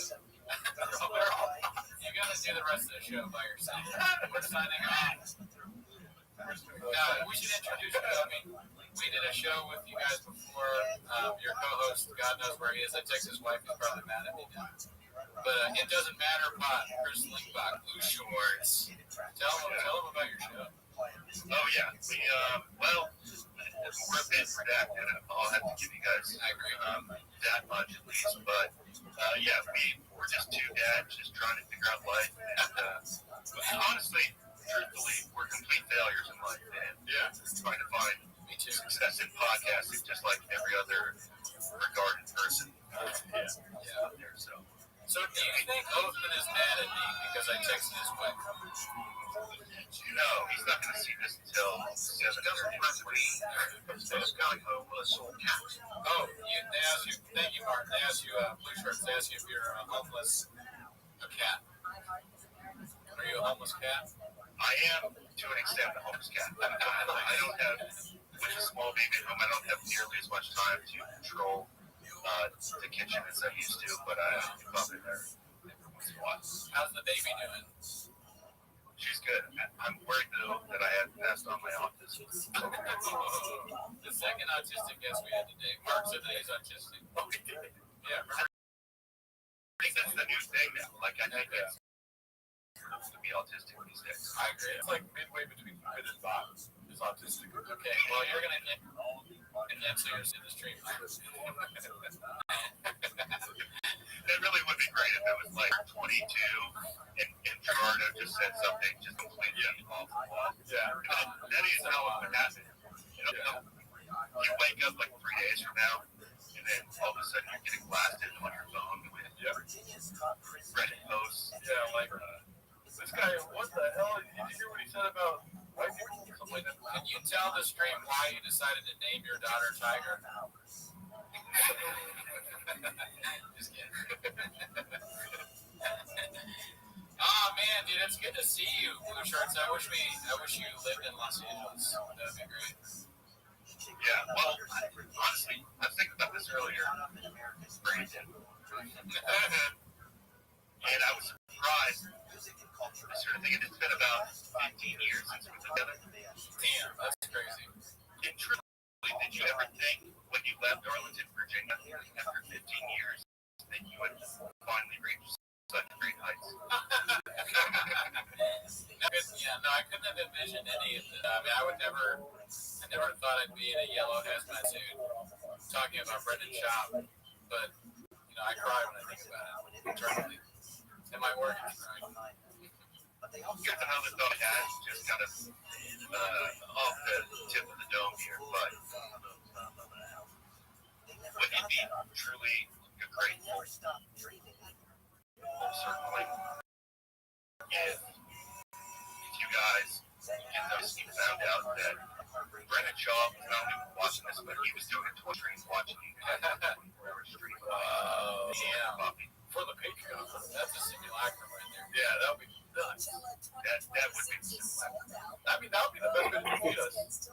Right. It's like, he outdoes everything we do. Like, we tried to do stand-up and he beat us. We do podcasting, he beats us. Yeah. Now we try to stream. He's always a step ahead. Yeah. Or if instead of 24 hours, it's just 25 minutes. Yeah, it's like a special time. Yeah. The greatest special ever made. I mean, how do you guys, what threads are there left to pull in this? Like, do you guys imagine doing well into your 40s at this point? Brendan, I know you look 54. Yeah, I'm 65 years old personally, but with Brent, I mean, we only do the show now once every other week, twice a month, and then he comes up with something new every time. He never stops. He's the hardest working guy. He's the hardest working white boy you've ever met. But he did stop. Then what would you guys do? I mean, when we are exhausted, it's not really about our 40s because we just signed a 12-year contract with Tiger Belly. Yeah, and we renewed it. We got an extension on our contract with Tiger Belly. So now we're questioning our fees. None of this matters because Tiger Belly pays us regardless. Yeah, not a big deal. Bobby Lee is our boss. Yeah. Toronto, yes. I try to mention this every time. Congrats, as always, on your continued sobriety. You're recently new to that avenue, so look good, dude. Yeah, challenge. But what do you think the trajectory of this? Never been Luck the Skies show/name, fellas. Blue Shorts, It Doesn't Matter podcast. Yes. Chris Link. Oh, yeah. Patreon.com/IDFpod. Yes. What was the question? What do you think the trajectory of T-Moss would be if you were still drinking them? Oh, I don't think I would have ever started. Oh, no. We had that exact conversation one time when we were butt tired at Taco Bell. I turned to Jordan, I was like, can you imagine how hard this would be if we were drinking? Yeah. And he's like, yeah, dude. But we were already at Taco Bell. So it's like, regardless, drinking would just be worse. We'd be drunk at Taco Bell. Well, I mean, that is, just for your audience, that is about 99% of the back catalog of It Doesn't Matter podcast. Oh, yeah.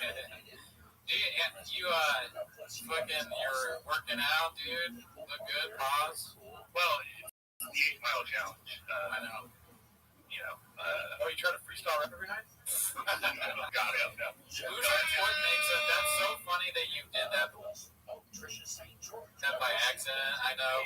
Like, he does this bit now where he walks 8 miles to get in shape, but 8 Mile Challenge, he had no idea. And then it happened, and then it's an Eminem thing. Oh, that's a Blue Shirts move right there. What's next? You're going to fucking do the Green Mile or something. The Green. You just have a walk. You fucking dog. I mean, the only thing I've successfully accomplished in life is unintentional comedy. Oh, you do great then. Great. But yeah, I mean, every day, these week, balls are heavy. Oh yeah, balls are heavy. Mom spaghetti, dude. Yeah, so it's a real treat. Being sober is so boring, by the way. Oh yeah, yeah. I mean, I probably would have made a stupid move. Like, let's say if I was not sober and we were doing this, and I'm like, oh, dude, it's successful. I need to confront Brendan Schaub in real life. I probably would have been more keen to do that. Yeah. You know what I mean? Right. When you would drink it on jet to the gas. True, but there would be no check on any of our wacky ideas. I think if you had done that though, maybe you'd see the shadow of a 4'2" Joe Rogan in the back of the comedy club. Yes. I don't think I would have seen a 4'2" silhouette. I feel like I would have felt a 4'2" body full of DNA violence. You know what I mean? Balance of music. And then next thing you know, I'm on TMZ. Fat Mexican man gets attacked by Joe Rogan. You know? Because I was in and out all day today, do you mind just rattling off this of your guest throughout today? Dude, we started off the day hot. I didn't mean to do that one. But we started off the day hot with none other than Mark Harley. Mark Harley was on, and we doubled up the funny by what? Who did we bring on? Brendan Walsh. And then Brendan Walsh was like, cool story. I'm out of here. And then Mark Harley, we eventually allowed to leave because we kept him hostage for however long. And then who comes on? None other than ASW. He has a CD, vinyl DVD available now called Run Through. Ran Through. And then we followed up that. We were like, oh, dude, we can't get any better than this. And then we had motherfucking...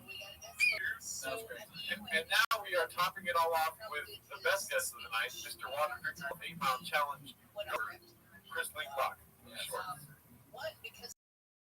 I'm sorry for that. Wait, what? Tell them about Passion of the Land. Last second, Linkbach.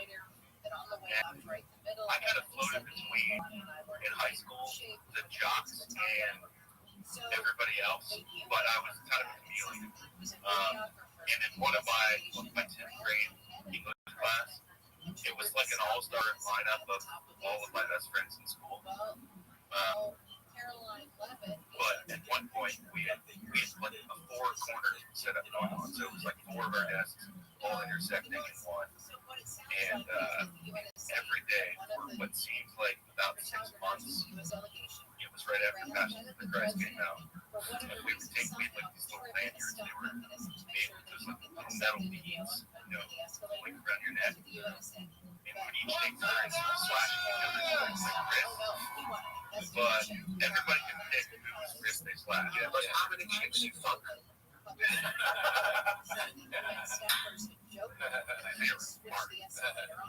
Well, at least one, if you have a child. Yeah, so it was basically free for all on my Christmas every single day. And it wasn't truly embarrassing until I came home to like one of my mom's like wine party slash both nights with her girlfriends and my aunt. And literally like twice the size. And we're like, what is going on with that? And I was like, it's a male thing. My friend beat me in class. That's the craziest thing you ever tell. I love them. It's called the Passion of the Limb. They hit his hands. There's like I used to hit my poor English teacher like caught a glimpse of my hands one day, and I was trying to hide them under the desk. Yeah. She caught a glance and she goes, "Oh my God!" This is like something. What the fuck?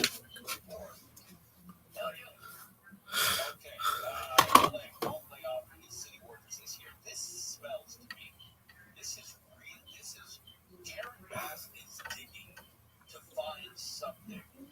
She is ineffectual and the worst. I'm not saying this as a person, I don't know her as a person, but she is the worst LA character in my life. Period. That's ridiculous.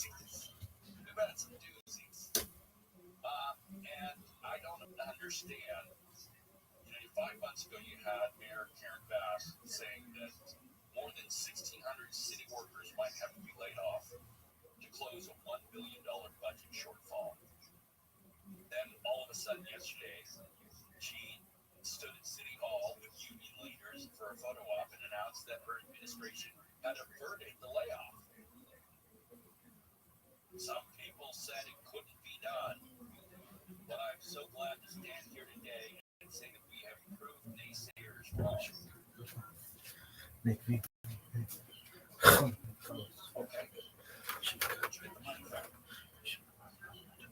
If you're not cutting the jobs, where did you cut? That was $1 million. So sad. Oh man, dude. All right. You should pass that down. You should do that with your friends someday. My autistic daughter. Oh shit! Do you so? Are you like watching the Reddit at all? You into the shop stuff? Yeah, we're in the This is hour 12. Oh, I think he means like recently. Have you seen like the land moving? No, I didn't see that one. I don't know. Is it too late in the stream to just pull up clips, or is that? I don't know if I'm able to pull the clips. I thought that Zoom was going to be a lot easier than it actually is. And so I'm just zooming in on you on my screen. I need to figure out how to do Zoom for next one. How many more hours you guys have left? No. No, this is hour 24. We're going to make some sausage salad. Yeah, and hopefully this doesn't kill the stream because of the air fryer. I think peak Brandon would be in hour 23. You say that's okay, you're strapped or what have you. And you lose your balance because your equilibrium off because you're not used to that. If you don't know Brandon in real life, you sleep 423 hours a day. Real serious. Like a hibernating bear. Long bear. Yeah, and equilibrium shifts and then you fall and break those. Oh man, Darth Maul says that you look like an MMA fighter, so that's a compliment. Oh, thanks for the sub. You just got us a sub too. Nice. I get your kids a sub. Like to eat the sub, or like a sub sandwich, right? Dude, me too, man. I'm hungry, kind of. Yeah. We ate baked goods only, and now I ate a salsa good. Was that the air fryer I heard coming in the background? No, that's the air conditioner. No, man, if he turns out in the air. Yeah, so we got our big of that. There's been so many times where I'm watching Keep That Cat on my cooking. I make the salad, and then I put the sausages in the air fryer. We talked about Oathman with BC a little bit. Yeah. What does he know about it? Because I missed that part, but in Oathman is, for your audience, he's like, I'm sure you guys had it in mind that he was going to be here tonight at some point. What is that? Is that like thermometer with sauce on it? Or what? Yeah, what's that mercurial? Yeah, Garnier. I'll look it up. Dylan says you also look like a bearded tomato. Dude, one of our listeners, LC, got us these hazmat suits. He brought them all the way here. Did you see that? We're both in them. Yeah, that's pretty great. I know. But, I mean, it's going to have to become a part of your sport at some point. Like, it's going to become that around all our conversation. Hazmat suits? Because they're like trophies. At this point, once you guys make it through, I don't know what it's about 13 hours. Yeah. You got to hang them up. You got to. Yeah. So, do you think it's weird that you can recognize what an air fryer sounds like? Or you think you do? Nah, man, Lee, like, I love this guy. He asked about the air fryer thing, but I guess we ignored that question from earlier. Yeah, I mean, I'm cooking tater tots once a week, whenever I do. Yeah, I mean, everything, that's another thing that we don't ever talk about. Is the culinary choices in the Gringo Poppy, they're all pretty good. I mean, all that shit is delicious. Yeah. Tater tots, carne asada, it's all stuff we like. I think the worst one is huevos rancheros, because everything else is so good. I guess so, but I also like huevos. I prefer chili quiles. Did you notice that BC said chili quiles? Oh, really? Yeah. I didn't notice that. I love it. I'm going to watch the Street 5 times after. The he is the most homeless out there, right? Of anybody in mainstream anything. Oh yeah. Besides Bobby Lee, yes. Yeah. I mean, like the way he weaves in references, it's like seamless. Like it's incredible. I know we study him not unlike you would like a karate master or something. Yeah. We're more technical, you know what I mean? BC is more like jazz. It just comes together. Yeah, it's about the shot bets you don't hear. Yeah. I'm tactical. I have a tactical penis. When was the last time you had that tactical? Maybe a week or so. No comment. Last night. It's like you're going off to war. You're like, babe, I gotta watch 24 hours of the Freedom Five tomorrow. Let's fuck more time before I die. It's too late in the stream. I should have said no comment, but it was I jacked off. Oh, we're not blessed like you guys are. We don't have flavors. This is just regular smooth. What do you think about Jelly Roll, Chris? Wait, you really don't have flavors in California? No. Really? Yeah, you guys got spearmint and shit. That shit's amazing. It's because our governor, Antoine Jameson, fucking let us do shit. Fuck. Shut down business, no flavors. Yeah. I'm voting for Antonio Banderas next time. I'm voting for whoever changes our steak song to Jelly Roll. Golden State Killer. Yeah. Somebody gripped with me. Shut that shop. Chris, can you tell us if you like Jelly Roll, or if you do, what do you think about him? The only time I've ever heard him is when I've Shazam a song in like the grocery store. That kind of tells you where he's at, right? Like, oh, he's the grocery store guy. Yeah. Damn. And you're the guy Shazamming it. That's crazy.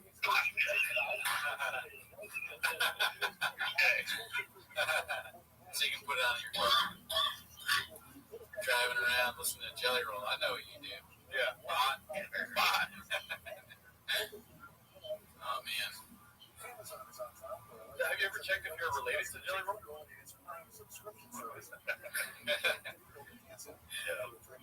I think he is. Yeah, dude. That's weird. I just see all white people as Jelly Roll.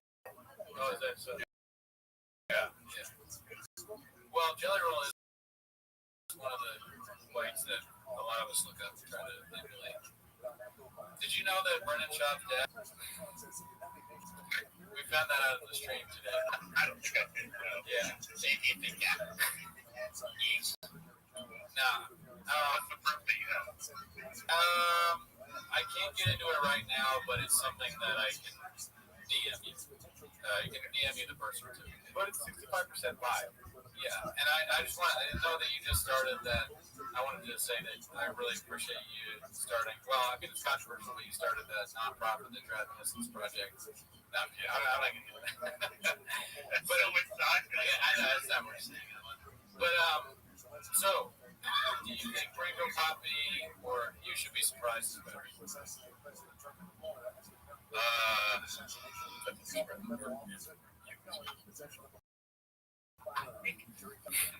sketches that he did at the beginning of You'd Be Surprised were so bad. Like they live dead from time to time. Like the wig and what in the book, the bar top, like him talking to himself. Why was that happening? Why was he dressed up as somebody else talking to himself? None of it made any sense. He kind of brings me back to a theory I've held for a long time, and I'm sure I'm not the first person to think of this. I'm sure the cats are going to be like, obviously, but I've long held the belief that what's his nickname is, there's the Leo. No.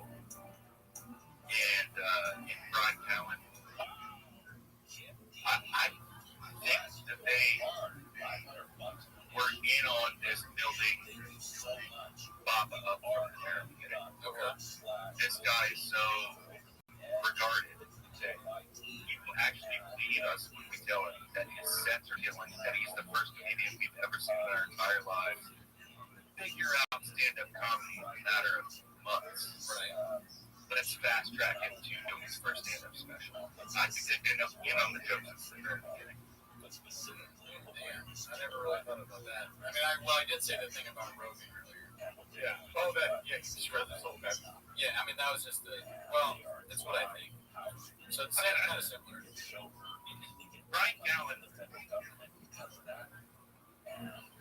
I think he's kind of a smart guy. He just came slow. Okay, you're off the street. That sounds for you. Smart guy, really? Well, I don't know. I maybe by my standards. Like I'm closer to. I would say I'm closer to. Just a small thanks for all you guys doing all the entertainment you guys provide. Shouts out to all the hawks. Sincerely. Thank you. Shout out to you, Dr. Paul. Thank you very much. I think I'm closer to Shaw level intelligence than I am Brian Callen. We all I would look at it as a smart guy. I think Brian Callen relies on the white savior aspect of American culture. He just knows how to sound smart. But at the end of the day, he's just a silly goose. What's the sales guy? He's like, words. Yeah. His buzzwords are like Japanese or like how to trust science, type shit like that. He's always selling, dude. He's like, he's got he's constantly doing Toho thing with sandals, and then he was like going off about, he had an argument with Rogan about vaccines and the usage of Cocaine. Yeah. He's just always selling shit. Can you imagine the driving Cocaine to see Brian Callen? My toe already. I should have just gone to fucking Dutch Bros instead. Way better.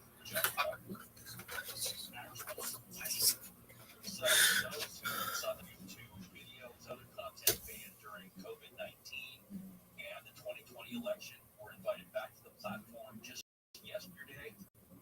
A huge apology, basically, from the company that said the censorship was because of the Biden administration and using pressure tactics.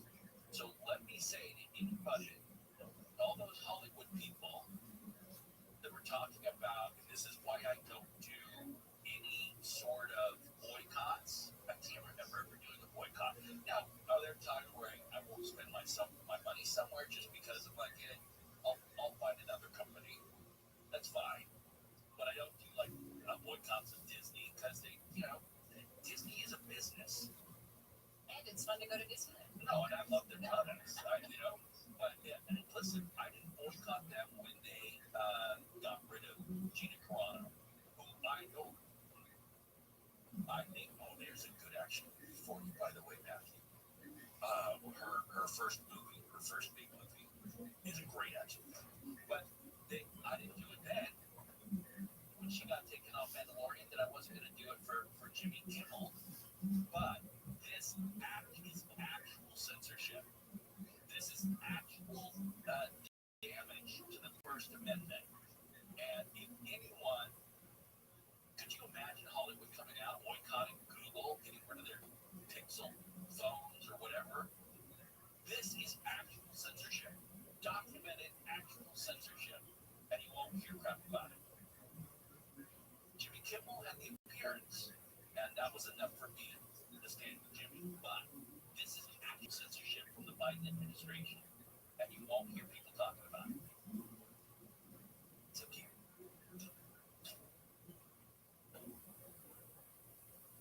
One more. Hello? Yeah. You here? Well, this is awkward. Since people dump those Disney Plus memberships and subscription because of the whole Kimmel suspension, Disney is announcing tax prices for its streaming service.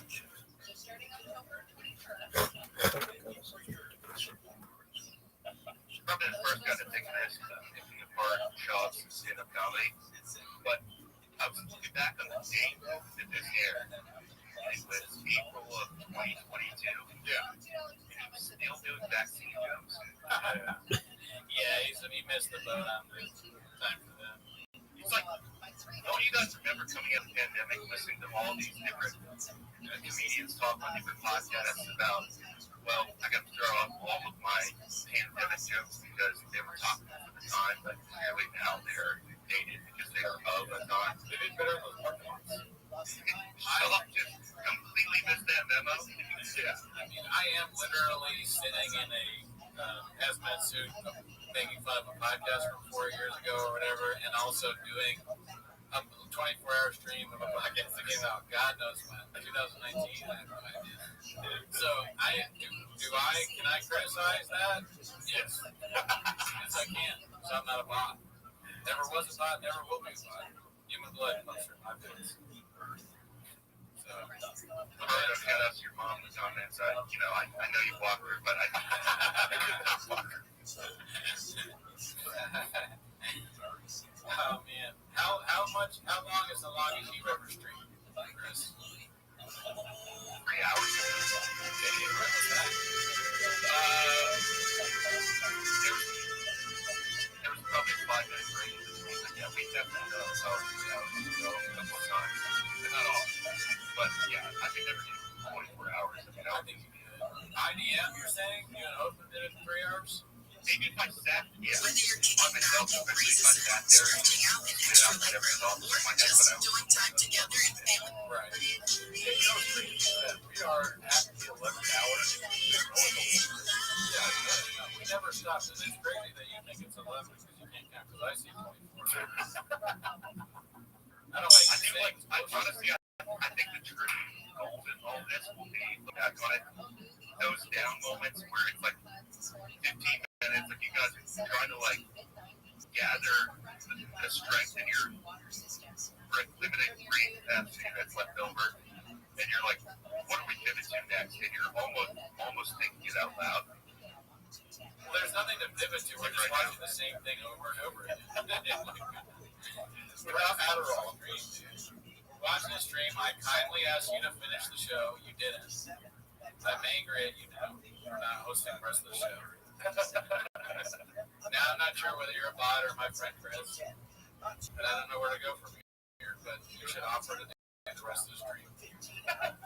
Figure out a way to do it now. Guys, welcome back to Tim's show. Shut the fuck up. Are there any cats out there?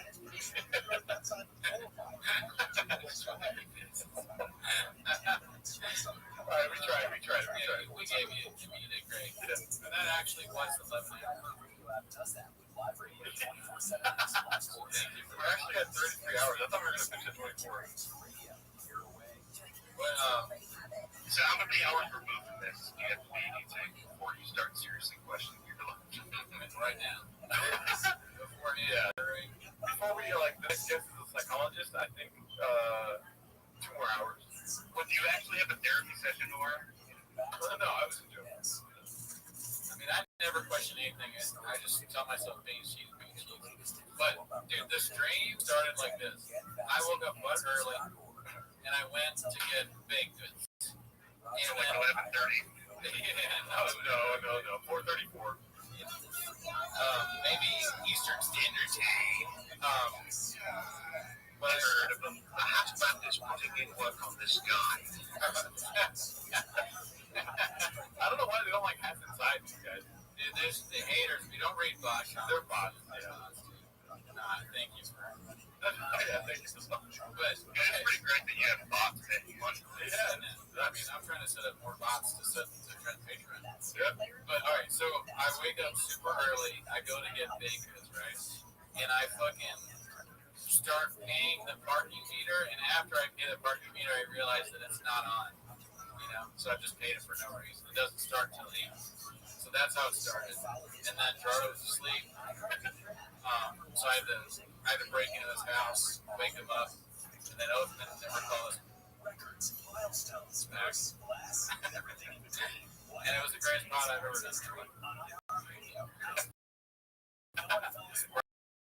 Ryan Campbell is great. Blue Shorts is great. Alex Williams is great. Freddie Walsh is great. Harley is great. I mean, just so good. It's hour 24 already. I'm just so happy that you're here to share this with me, dude. You're a great great guy. I've never met you. I hate Chad Dukes. We don't have to talk about that. You ever playing bad until like 3 in the morning? Yes. That's the day. Yes, I do. The hack that Brandon figured out was that he just had to wait until I got drunk and I could just run over score him. That's so funny. I do that. That sounds like something I would do. That sounds like Cootie. And I take your controller.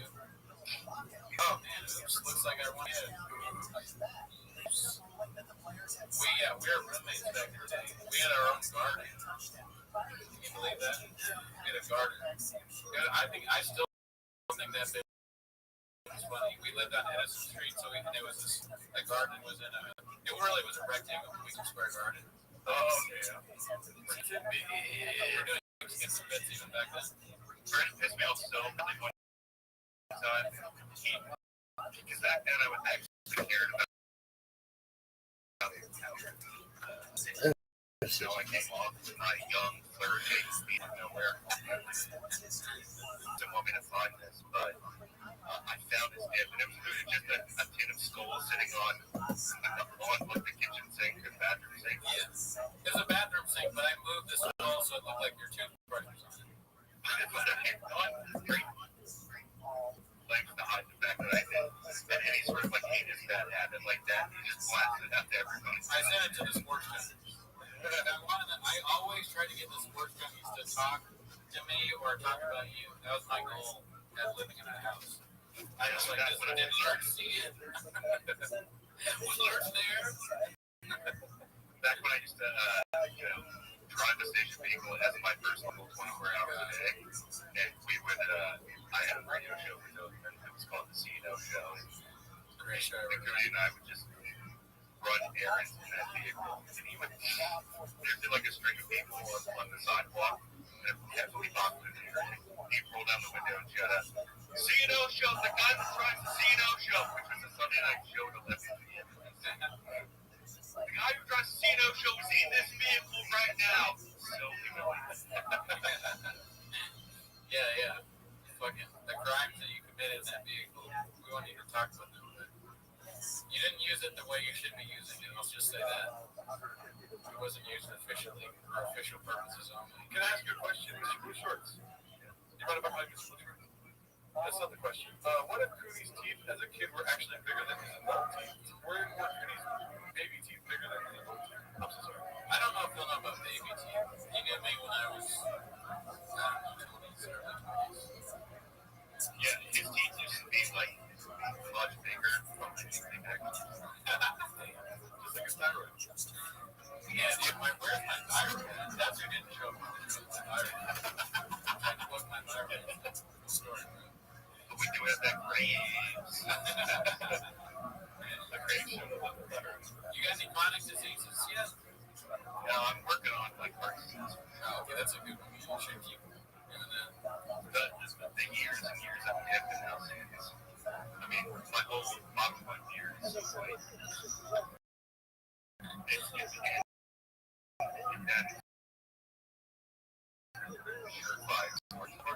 Did you stop doing things? I strictly do things, but quitting alcohol and yeah, I mean, that's a big step. That's good. I don't know. Yeah, I'm not in deep water. Right. I don't know. You're just trying to figure shit out. That makes sense. Like, well,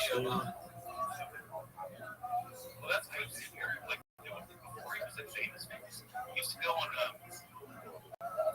when Opie Anthony, after it was the Opie Anthony show, Anthony got fired. It was Opie and Jim Norton. He used to be a very regular guest on there. And he came in one time and he was just completely strung out of cocaine. And I just thinking that guy's amazing. Well, he sort of says right field. Like, I knew it was holy. He's always been, that's a guy that he is always never messed. And you're in office. No, I'm almost at time.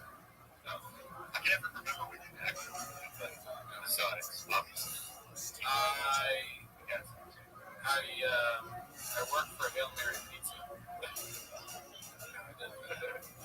Well, dude, I wish you luck on your sobriety. Keep them zins out your mouth. You know what I'm saying, bro?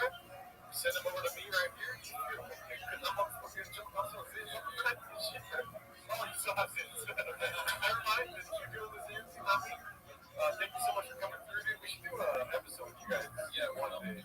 After 3 days, it doesn't matter, dude. Yeah, I'd love to. I'll probably drink for that one. Never mind. So bored. Thanks for the time, guys. And again, if you guys would like to watch Man's life completely fall apart and then get rebuilt as heaven over the course of 4 weeks, it's patreon.com/ideaspod. I'd love it if you guys check it out. Yeah, keep supporting these guys, TMOS. They keep giving me every single month. So, the feeling is mutual. We are also subscribed to your Patreon. The few Patreons that we are subscribed to is IDM. And I gotta say, I love hearing whenever things go wrong. I'll just say that. I don't like when things go right for you guys. I don't really want things to go right either. it's the realest podcast. Real ass podcast. Let's all give it up for Mr. Lingbach here, guys.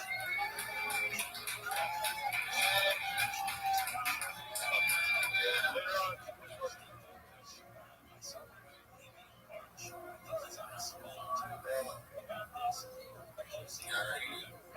23 hours. Holy shit, that's crazy. That's prayer. I mean, we ate, what happened? We ate cookies for y'all, you know what I mean? We watched 22.5 hours of Rico Pop because for 10 minutes we introduced like BC, 10 minutes of Mark Harley, 10 minutes of some ASW for that ass. You know what I mean? And, did we market a little bit? Yeah, dude, marketing geniuses. You know what I mean? Follow It Doesn't Matter podcast. Listen to It Doesn't Matter podcast. Your record podcast. World Record podcast with the homie Bridget Walsh. Ran through on vinyl, ran through by it. Ran through got me laid on several occasions. I'm going to say that. And you can do the same for you. I put in my bio on Bumble, I listened to Ran Through by ASW, and when we read that, they stopped that I listened to.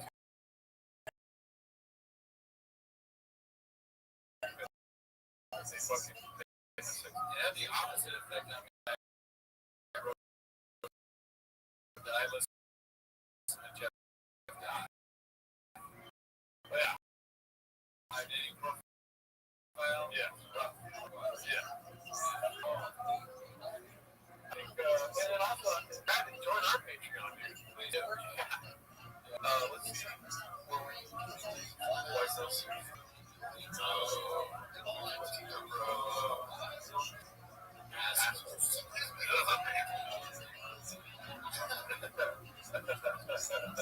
I'm sorry, bro.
Service in New York City has raided crypto locations found SIM phones, active SIM phones at abandoned buildings.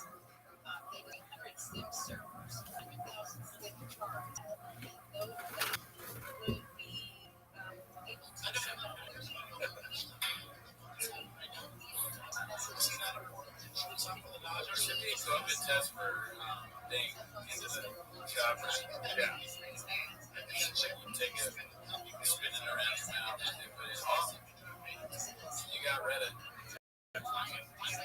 19. My personality is every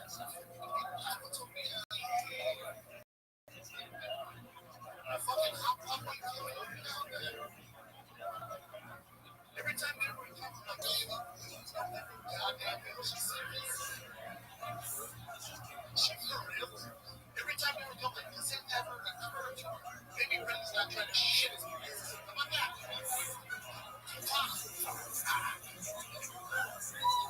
Every time you ever come, ask her like this.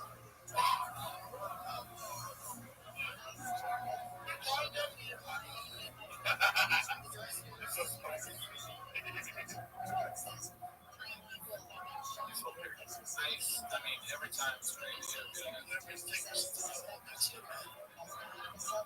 Take my fucking seats. Dude, give me the hell, you around. Never do off the car, that's gameplay.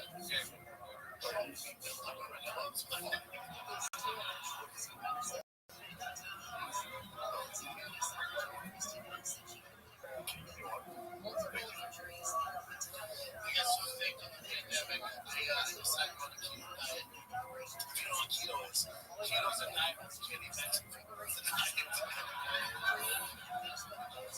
It's pretty easy to stick to, man. Just don't touch a fucking tortilla, you know what I'm saying? Thank you, sir. Here's my problem. Every Friday, another one. Next week.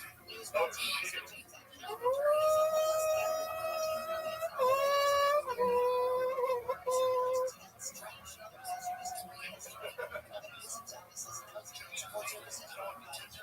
House. Do me a favor, tell your mama Gina can do that cheese. He has 3 eyes. She doesn't. I'll do it also tomorrow. She clearly fucking doesn't.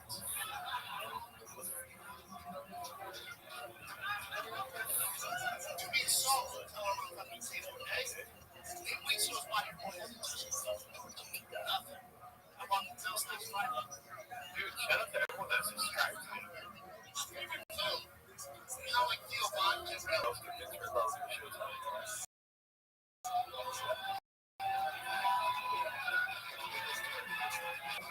now like he struggles with cocaine.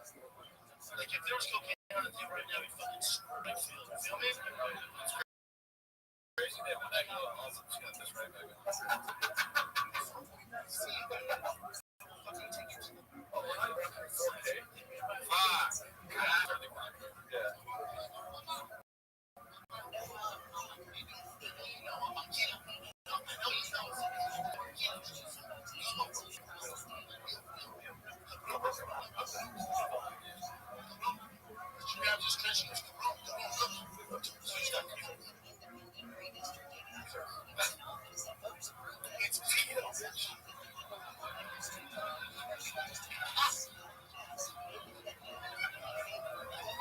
I gotta say, the point here is great touch. Thanks, man.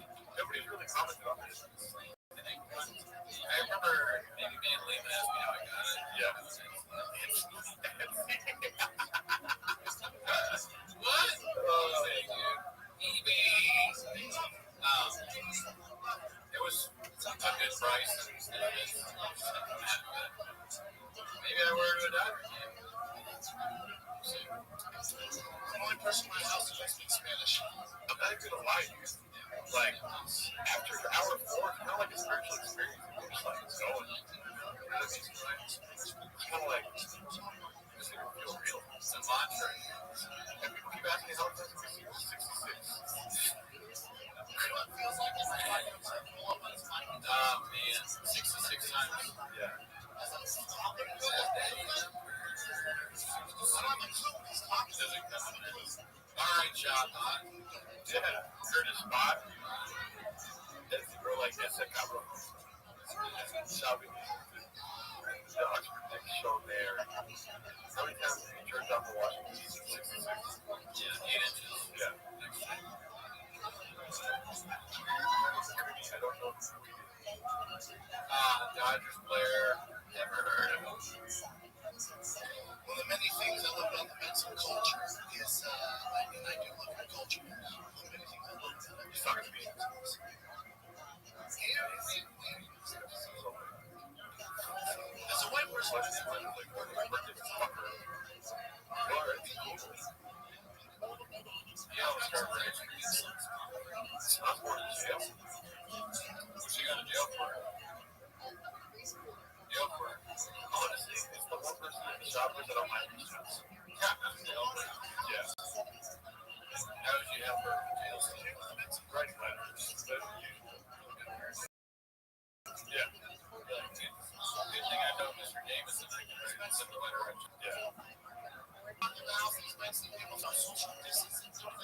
Sorry, Kevin McGraw.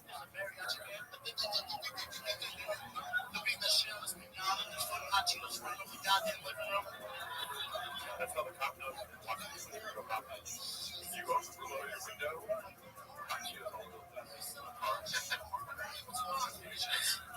Please, just ask me if I'm scary. Is violence in your DNA scary? It's pretty scary. Yeah. You tell me, do you think you'd leave a room with me scathed? I would leave unscathed. Yeah. And could I twist your neck off? Yeah. Next question. But where'd you find the dolphin bottle? Great question. Bought? Yeah. You don't buy those bottles, they find you. It's your piece of shit. Sweet life story is sad. Why? Because he's so.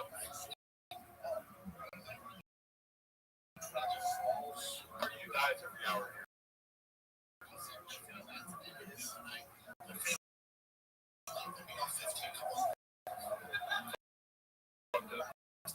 We just have a mess of your resume.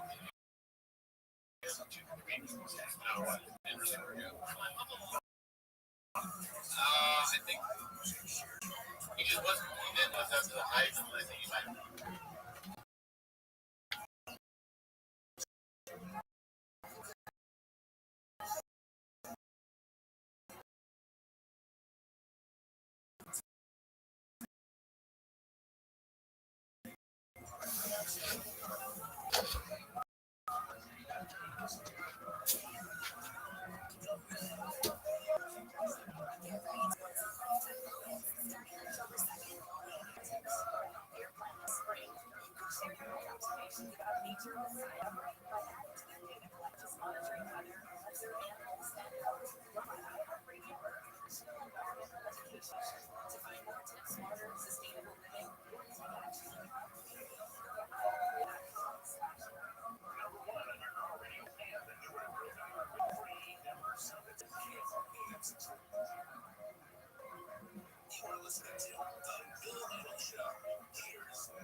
I gotta say, the highlight of so far, dude, was singing R&B with Mark. That was fun. Yeah. That's good shit. That was great. I feel like that was the peak of the street. Kind of down after that. Just kidding. Pandemic. She found one dad. She's with your parents. Driving double speed. She's crying. I want to try.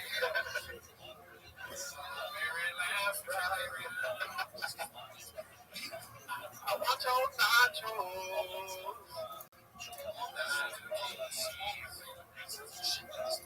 Bobby. Bobby.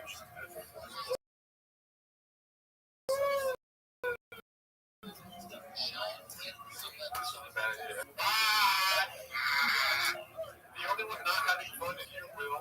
Yeah. Will armed? Yeah. Wow. Well, you armed yourself, Bob. Yeah. This is definitely 24 golden hours.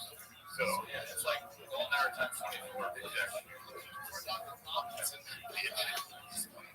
Yeah, I think it was towards the end of hour 1 or into hour 2 where we sang with Love GL. If you watch Real Bobby this many times, you don't even need to take house HGH. Yeah, just on those. It has the same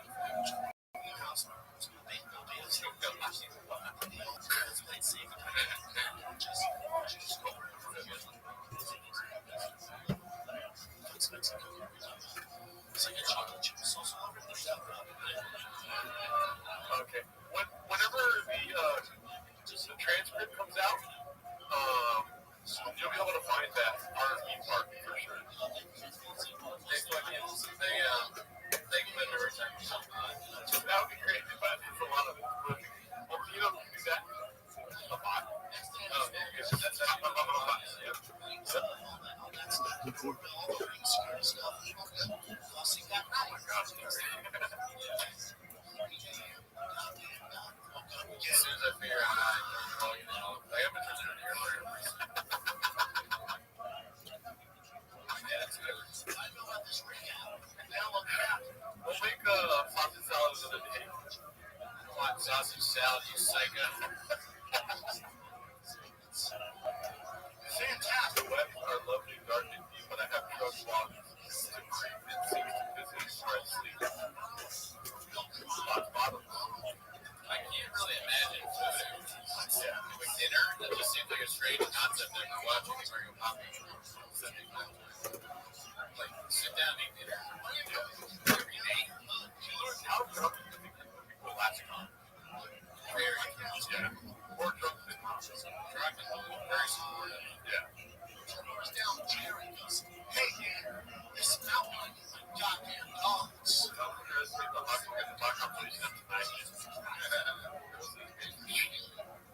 Oh, I'm young already. Why does one buy a subscription to Patreon, dude? Because I know that gets you a month. Oh, yeah. We film it. We can't sleep. Somebody needs to do something. This is not good. This is not good. David next door. Yeah, David. The Amazon package was taking my line. Yeah. That gives me an idea. Like, I don't have any interviews. Dude, Christian Howell, you've been here the whole time. We're talking about Brian Callen the whole time. Yeah. This is really 24 hours straight. Yeah, dude, look at the timestamp. It already says 23 hours.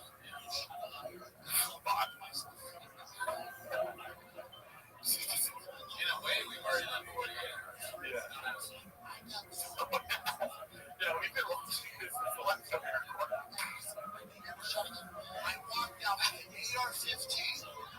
1x1 on top of it. I walked out with a 0.3 Navy SEAL night vision helmet. I was like, dude, 19 grand for all this? Hell yeah, bro. Hell yeah, it's a steal, bro. I keep having to remind myself that we've already watched this. I know. It does feel weird. It's fun. I'll keep it close. I'm so sorry if we're not funny anymore.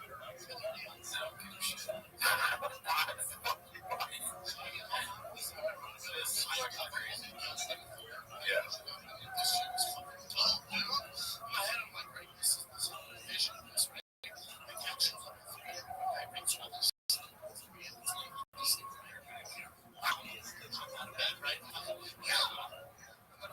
I got a text Bobby. That's what it is.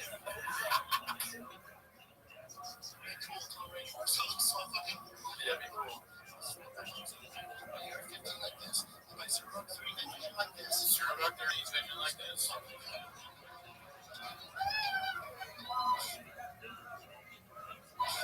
don't know, I think that it would be cool. So I'm like, she's so thick. Working hard on that. I'm supposed to use the sunlit by 6 figures of Yamaha. Yeah. And then also I have a folks. And they're all 56.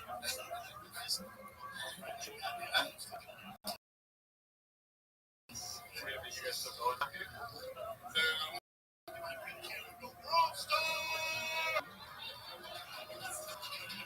He's so happy to do that.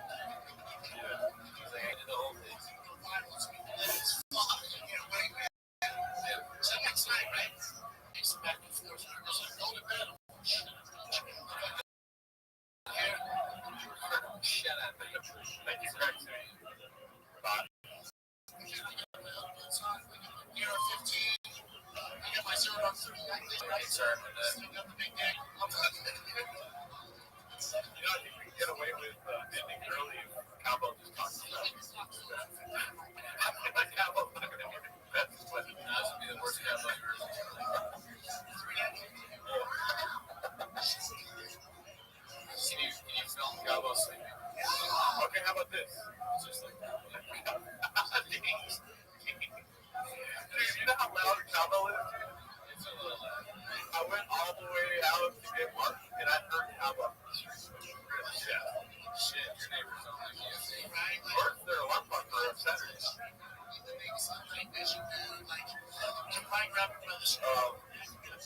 I got a better idea. We're convinced that people are bots, right? There's one way they can tell. We can tell if they're watching us. We can let them call us. Sure. You know what I mean? Yeah. If you guys want to call in, I'm waiting to see yes in the chat. We'll do this for the last, what do we have? 30 minutes-ish. You know what I mean? And we're going to check out whether or not you're a bot. Yeah. The phone number, if you guys don't already know, is 775-557-8667. That's 775-557-TMOS. Let me figure out how to turn this on.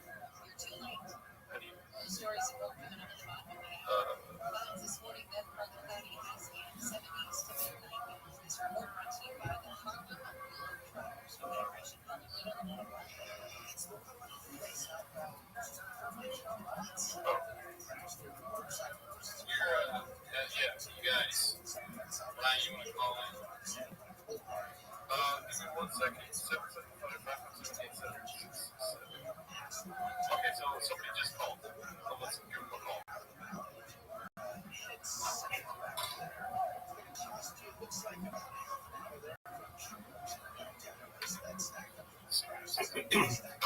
Hey, how's it going? You're here with Rabbi and Tweety. With Jared and Brandon. That's right. You reached the team. You guys really doing, you guys really did it. Incredible. Thank you. You guys got big dick. Sorry about that. Okay, alright. Alright, you're not a bot. That's great. You passed the test. I am not a bot. No. Alright.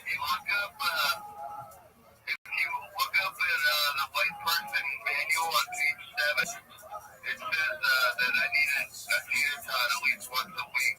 Okay, very true. Yeah, it's always up to you. Yes.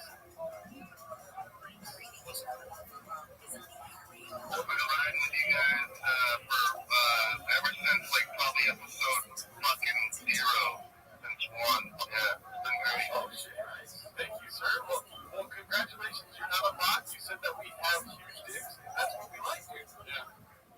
I'm so glad you guys do those songs. I wish you guys did it weekly, but okay, bot. You're a fucking bot later, dude. Jesus Christ, dude. It's weird how they sound like they're human beings, but then they become a robot so fast. Let's see. You got a little. Hey, how's it going, dude? Bot. Literally a bot. Saw that? That was literally a bot. Let's see here. Okay, we got the call. Let's see what this is.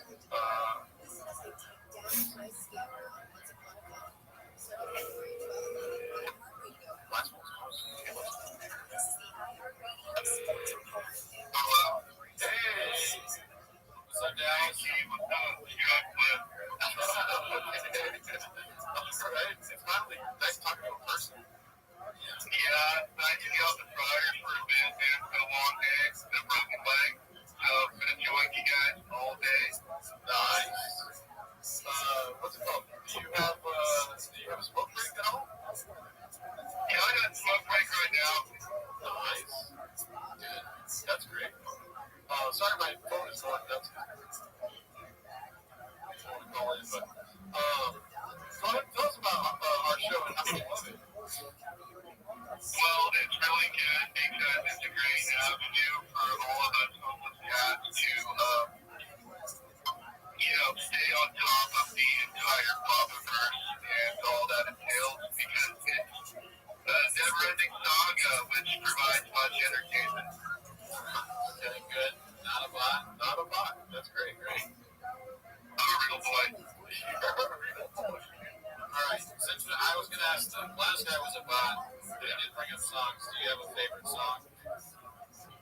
Favorite song? Yeah, honestly, like the Katie Louie intro. Oh, nice. Yeah, that's the right answer, dude. Yeah, right. Yeah, that's a good one, man. It's a banger. I find myself just kind of like, I'll actually be like watching TV and I'll hear the Louie song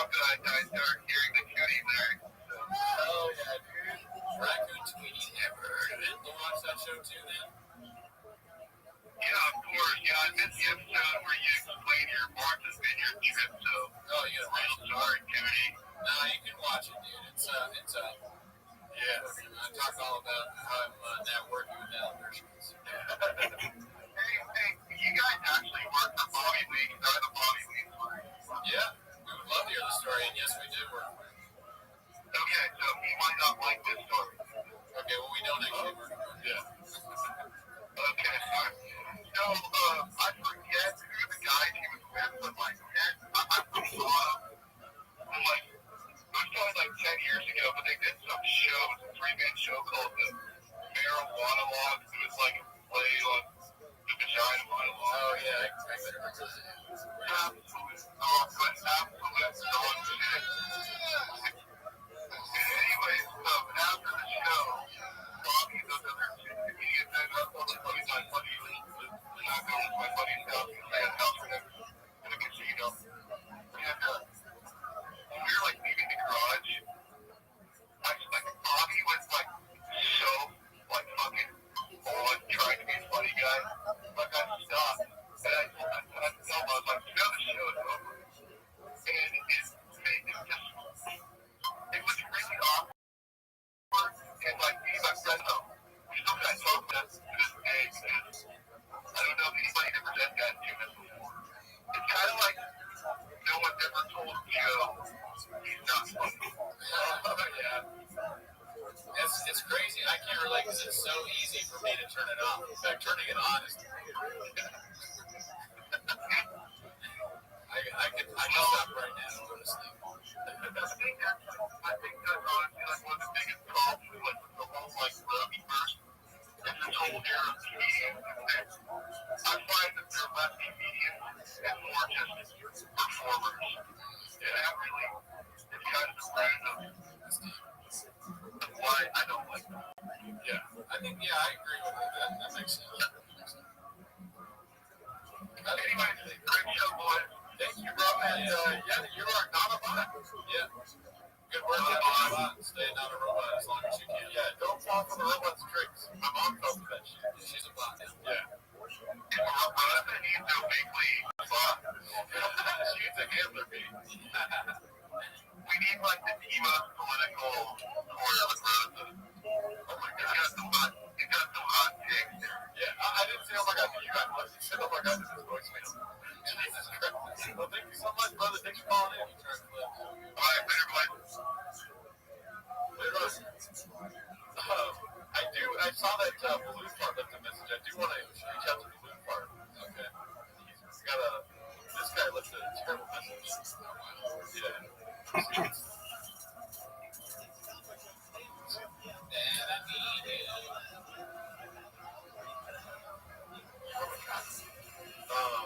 Balloon Fart. That guy worked for Balloon Fart. Balloon Fart called back. No, I don't know how he is. He'll call back. I don't man leave him very well. He said he left a message. Oh. Let's call man leave. Balloon Fart, what's your number in the chip or the area code in the chat?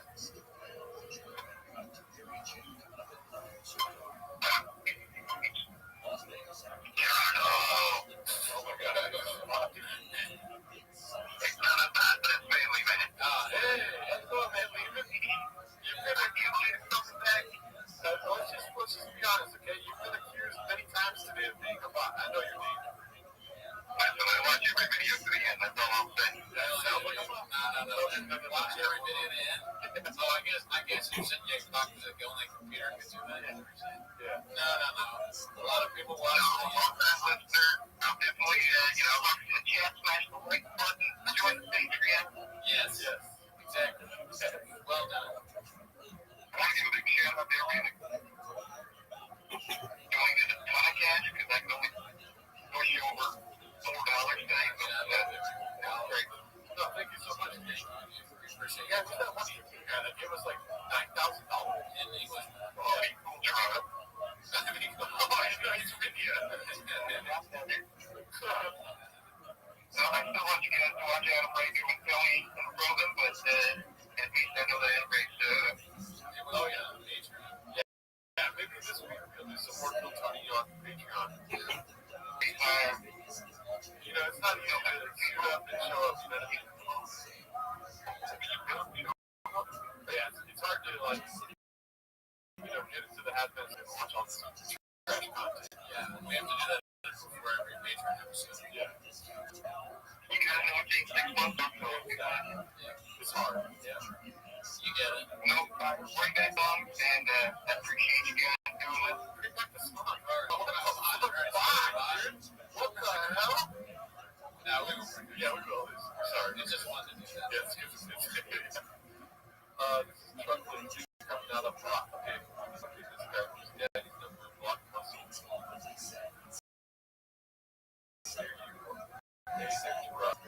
up, guys? Truck's elbow. Hell yeah. Hey there, Erdo. Hey there, Erdo.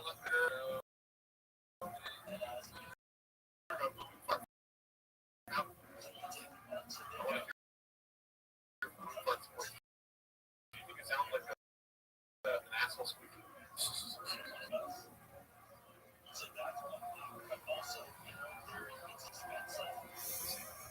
We're trying to make it go on. Yo, what the fuck? Let me just get the hot drink.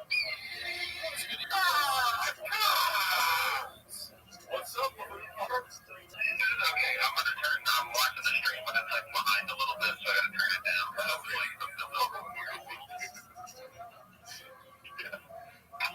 Can I ask you a question? Shout out to all the guys in the chat real quick, all the old heads. I won't even start naming names because I'll leave some out, and there's just so many, you can't name them all, except for Elizabeth, she's my girlfriend. We're putting a shop together.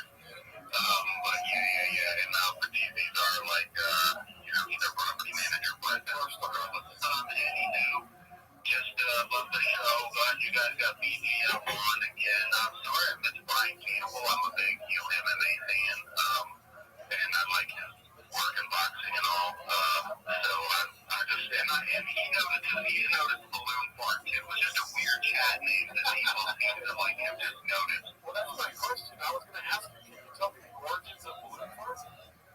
It was like, I had an account in band, I made a new one, I needed to come up with a name, and it just like, I guess I was playing with balloons, and they make that squeaky noise, and I was like, that's like a balloon fart, and then 808, I guess it was like, just was a fun thing to slap on the end, and people like noticed it, and then I realized I spelled it wrong, I am retarded, so...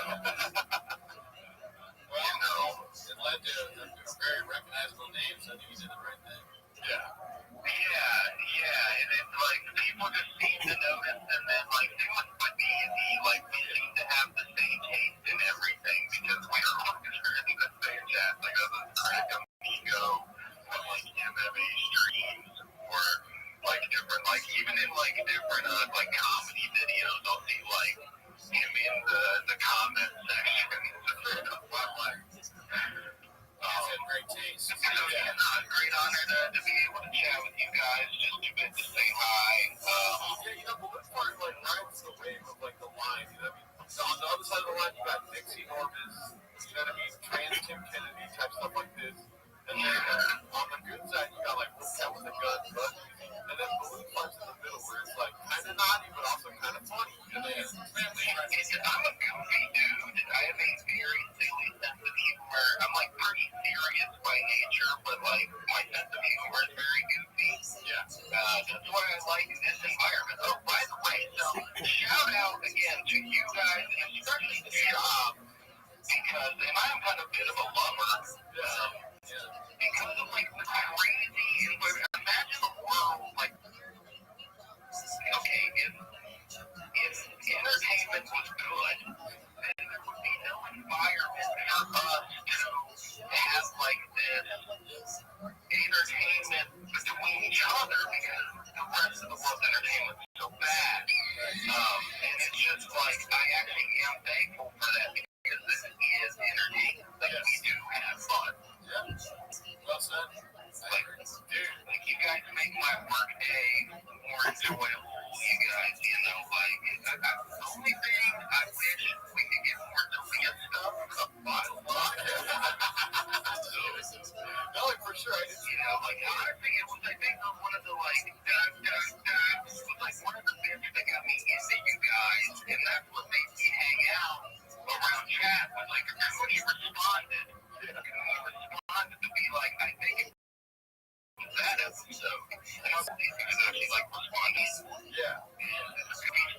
So, and then again, the name stuck out, so you would just see me around, especially I've been around so long, like. Back in the day, when there weren't many people chat, you kind of the name stick out. So yeah, you were born in the darkness of the record comedy store. and I missed the song too, but honestly, like I kind of guess I didn't notice you stopped a bit. Oh, see, there we go. That's an honest answer. An honest human answer. Right.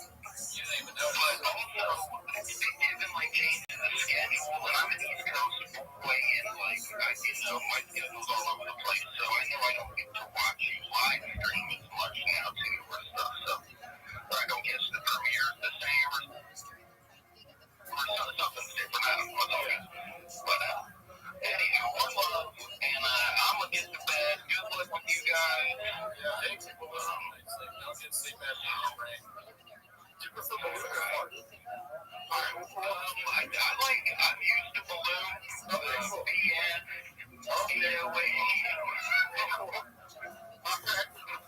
Well, yeah, thanks for calling in. No problem. Thanks for having me, guys. Have a great night, everyone in chat. The chat cats, they're my real heroes. Right. Be careful, someone on the bus. Later. I got somebody that called me. Okay. Adam and Elsie. Oh, whoa. Yeah. Damn. Family calling in. And then Lovebirds. Two more. We got Adam and Ellie and then one more. Yeah. Let's see here. And then it will be 24. It should be 25 now. Yeah.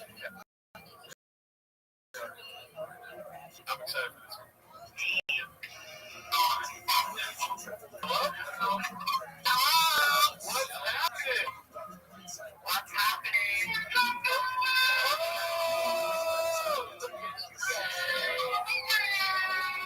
Nice. I can hear the love. Guys, good luck with you all day. Fire.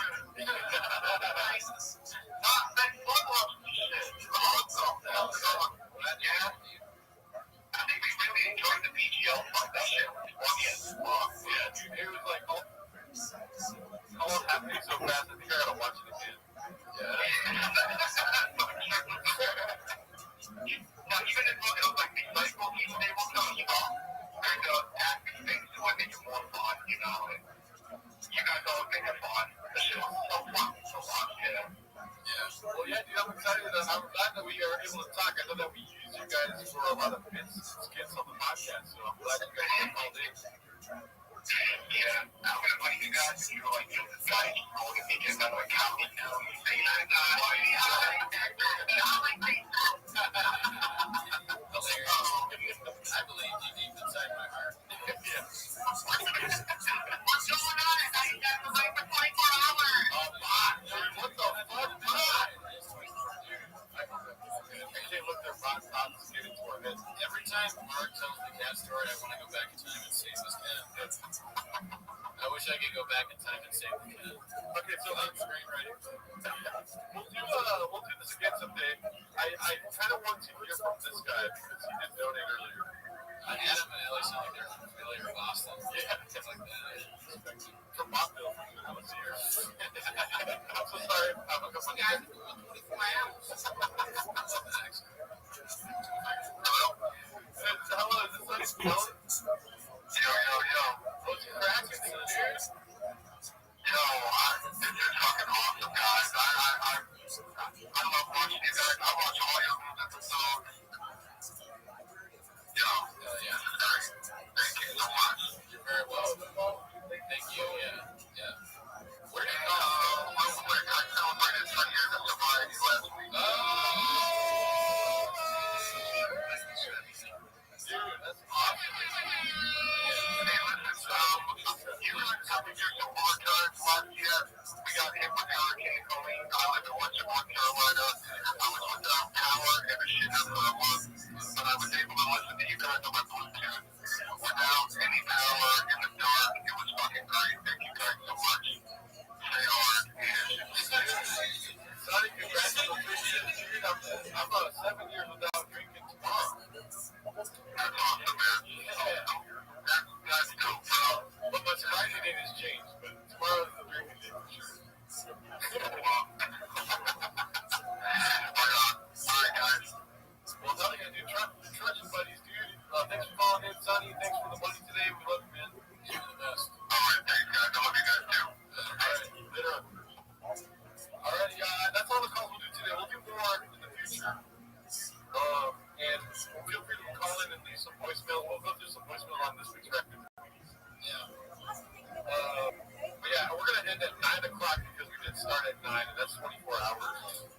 shout out to this, who is this guy? I never seen before. Yeah, that's so nice. Thank you very much, dude. Any thoughts? It's cool to hear people's voices. You know, they sound very, all of them sound normal. And I think that's sometimes we have that maybe one or two people are completely insane that listen to us. Yeah. But no, actually everyone is super normal. No one's a bot. And they're very friendly and funny. I'm glad to hear it. And I'm glad that we did. Sometimes the voice was suck and stuff. It'd be fun to fight that. Yo, Yeah, it would be cool to fight that. Nia, how are you? Nia, can you hear me? Yo, Nia, how old are you?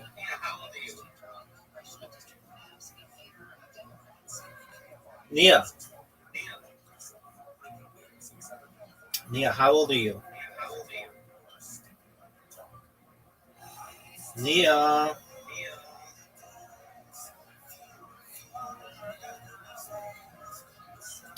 Nia, how old are you?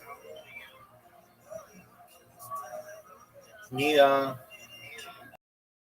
You have 10 seconds to tell me your age or I'm going to ban you. 10, 9, 8, 7.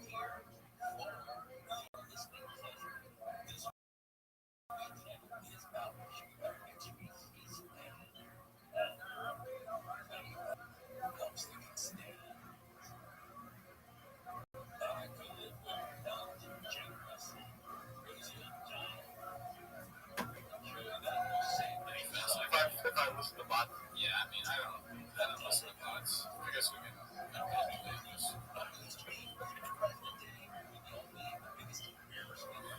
I accidentally closed that out. I'm so tired, I didn't mean to do that. This thing was awesome.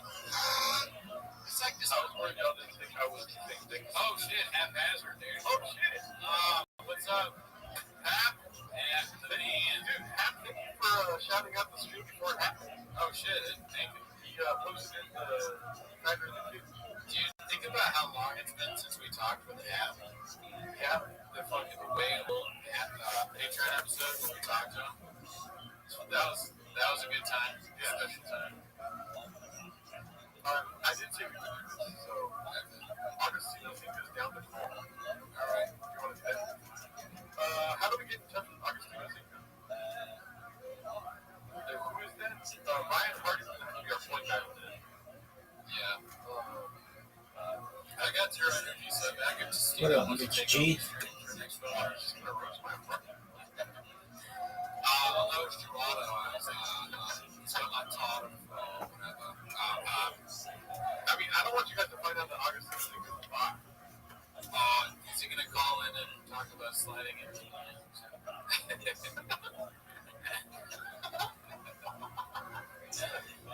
How do I only ladies in the street? How do I do this? I'm not used to this. Small cockfish to me. I can see this thing good. So, AC Squad, AC Nation.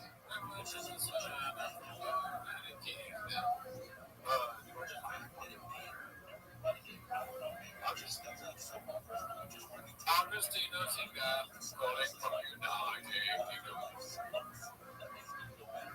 I'm cracked up, big boy, is he my Discord? In the Discord. He's in it sounds like he's in the house. I'm right behind you. Calls coming from inside the house. Hello, it's Augustino. Hello.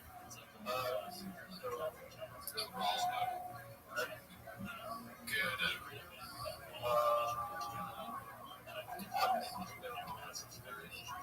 Augustino Zinga, where are you?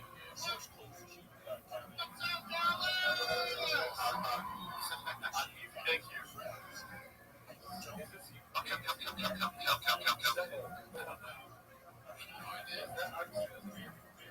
What's his handle? I don't really know. We always wear sunglasses.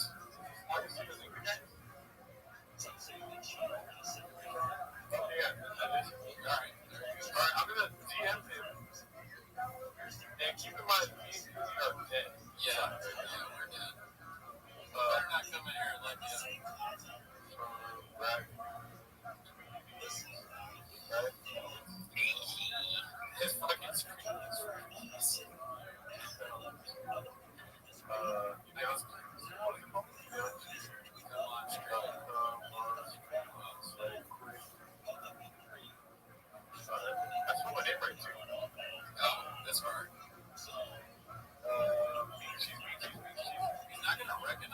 name is spelled right. No, man, he didn't. Sure knows about this. How do I do this? Great question. The things that are, I'll come on screen, Daddy. Okay, listen, real one. Crack City, go to the description of this video and you'll find the link to the Discord. Love the title. Go to Reddit, go to Discord, and all that shit. If you guys can tell our student that I sent him a DM on Discord with the, and tell him it's not a hentai room. I sent it directly to him.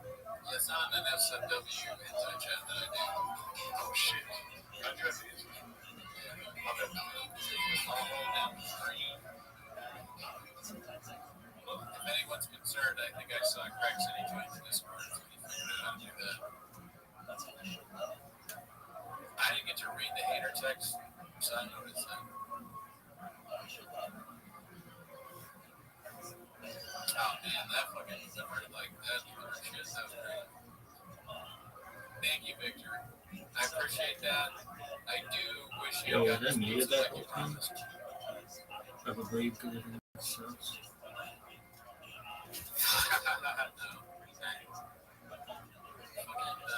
I've come a long way around on that regression. Snaps. Word. I'll argue that the machine was right.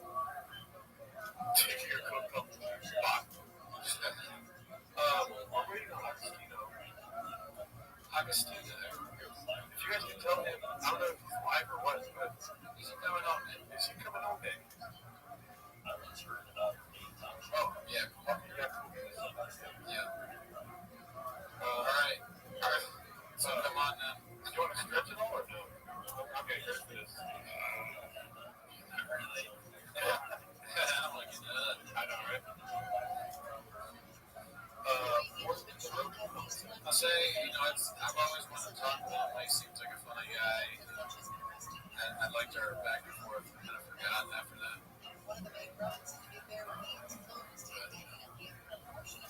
He was like, what are you saying? I'm done red. I just saw him. Treat him with right cause. Never made him. He's downloading too. Thanks. Let's be understanding. Let's just hear him out. We already said we like him. Yeah, I love him. How did you know that? I don't know. They don't have Zoom in England. Come on, they got Zoom. I think we should ask them what they want to do earlier. Oh, yeah. Can you tell us how much this is in US dollars? Yes, what's called Johnny Taco just messaged me yesterday for a live stream. Nathan, since you're from Scotland, if we can't understand things that XCSS is doing, we'll have to translate. Oh, here we go. Sick. Joining. Oh, shit. Nice. What's up, dude? How you doing? Yo. We can hear you. Yes. Can you hear us? Can you hear us? Okay, hold on. I think you can hear us. 1 second. Sure. Take time. Yes. Can you hear us? Yes. Yeah. Oh, no. Fuck, we're shadow banned. I think I know how to do timing. We might be bots. Yes, can you hear us? Can you hear us? Oh, hi. Welcome, man. Big boy I squad. love the sunglasses. Big boy nation. Three C's, baby. They're a staple. If you showed up without socks off, man. I mean, look at solidarity right here. Dude. Look at that. We're deep into the stream. We've been going for hours, man. Have you ever done a 24-hour stream? Why are you doing this anyway? It's super to point. Why? Well, we're huge super fans of Reddit Shop, first of all. Yeah. Absolutely. Yeah. getting out of sunglasses do it to your day. Yeah. I mean, solidarity. Solidarity. Well, I like these. Yes. Another reason is, I live by a few codes. One is I always wake up at 4:34 anyways. So what's the difference between, I got up at 4:34? Yeah. Two is like, I'm tired, I have a headache. I watched the Gringo Poppy 1,000 times in a day. Good. It's just like, Can I ask you a question to answer your question? Yeah. Well, have you seen the stream? Yeah, I'll put on my phone. That's why we did it, dude. Yeah, because people are watching, dude. Yeah, that's why. Yeah, we watched it from the odds, and guess what? Do you have a mirror there? Do you have a mirror in your place? Do you have a mirror? Yeah. Well, guess what? You just saw Hawk, Danny. Yeah. That's right, man.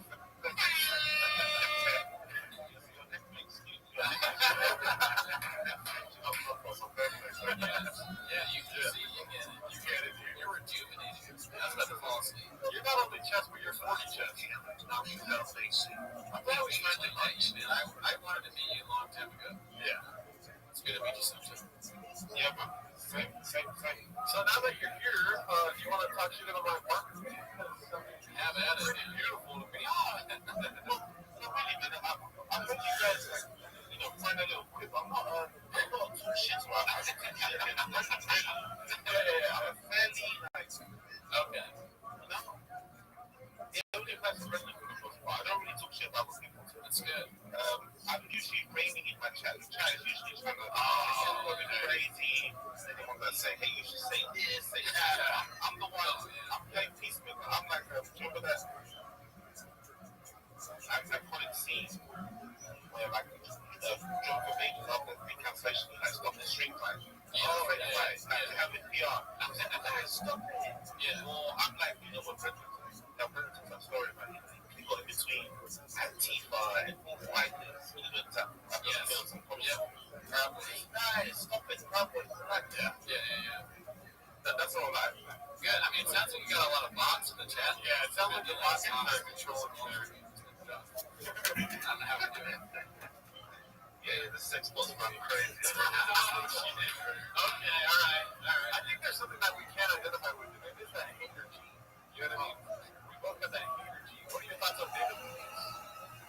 What's the hater gene? Oh, that we just like we just sense these people that suck at comedy. We hate them. I have violence. I have the violence. I will push back on that. I don't think I have a hater gene. I've seen your content, Daddy. But I want something. I think I'm more passionate. I'm just the humans and how we act, how we communicate. And I'm just generally at my core, I'm just really fascinated. Right. How the worst people seem to get away with it. The worst, they don't have any redeeming qualities. They don't have any dickheads. But they seem to be doing okay. I think it's always fascinating to me to be fair. With a friend, for example, he's mid-40s. And he lies about everything, like a child. Yeah, no, he definitely childish lies. We've been watching it. Ever seen 24/7 streamers that sleep with people can connect and play loud over your speakers?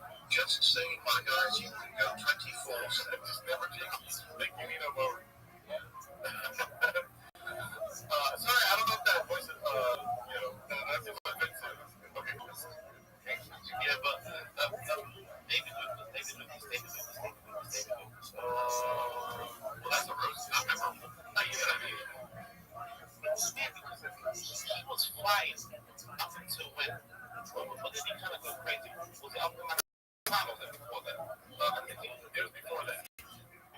He seemed okay at first. It was the George Floyd, double down. Yeah. Double down, apologize, and then double down again. So he was flying before. He was getting mentioned. I feel all these guys. It's just, if you see them, I think the same goes with David Tell. They lie like David Tell, and you watch him yeah. So I think these guys should have to just stop putting themselves out there. When you don't put yourself out there, you don't get fucking energy drink sponsors, you know what I mean? Yeah, and then you end up finding out, no, Jesus Christ. We got a lot of rain going on over here. Yeah. I tried that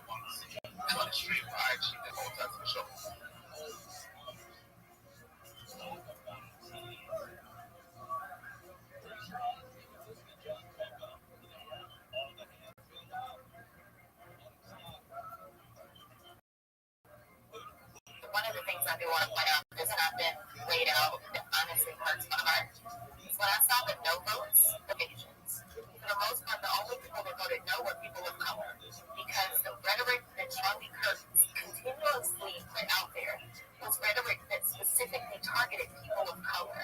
And so it is unfortunate that even our colleagues could not see how harmful his rhetoric was, specifically to us.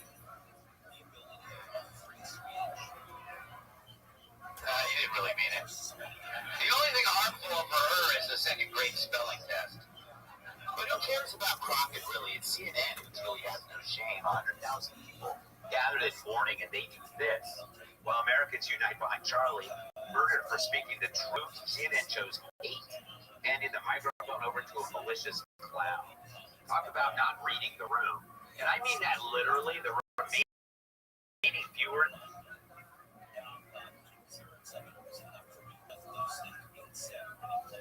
Thick Boy Squad, Thick Boy Nation.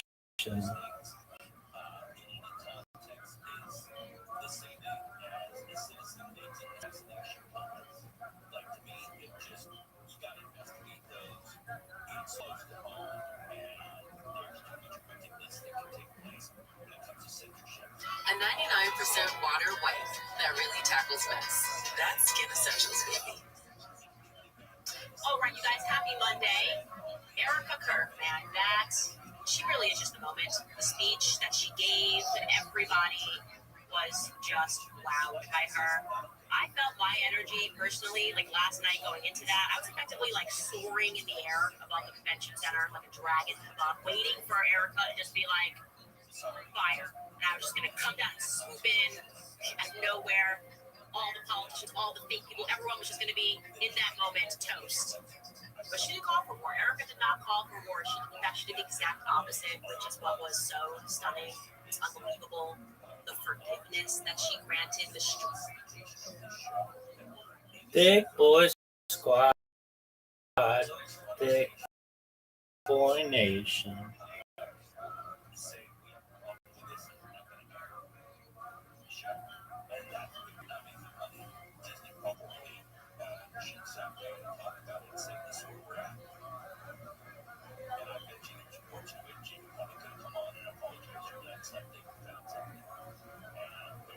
All right, you guys, happy Monday. Erica Kirk, man, she really is just a moment. The speech that she gave and everybody was just wowed by her. I felt my energy I wasn't, personally, like last night going because I'm a West Side pimp. Soaring in the air above the convention center like a dragon above, waiting for Erica to just be like, fire. And I was just going to come down and swoop in out of nowhere. All the politicians, all the fake people, everyone was just going to be in that moment toast. But she didn't call for war. Erica did not call for war. She did the exact opposite, which is what was so stunning. It's unbelievable. The forgiveness that she granted, the strength that it took for her to call for that forgiveness, it's just unmatched, and it really made a difference. And I was being serious when I tweeted that. I think it was the most consequential speech in American history, a message that everyone needed to hear, including myself, a message of complete submission to Christ. And It was awful. Later on, we're also going to discuss another kind of submission to Christ, which is Shut the fuck up. Cash Patel has now come out and issued a statement fully capitulating to the public insistence that they're lying to us. They are so clearly lying to us about what happened on the day that Charlie Kirk lost his life. Nothing they've told us thus far makes any sense, and somehow it's only getting worse. So welcome back. Let's jump right into this.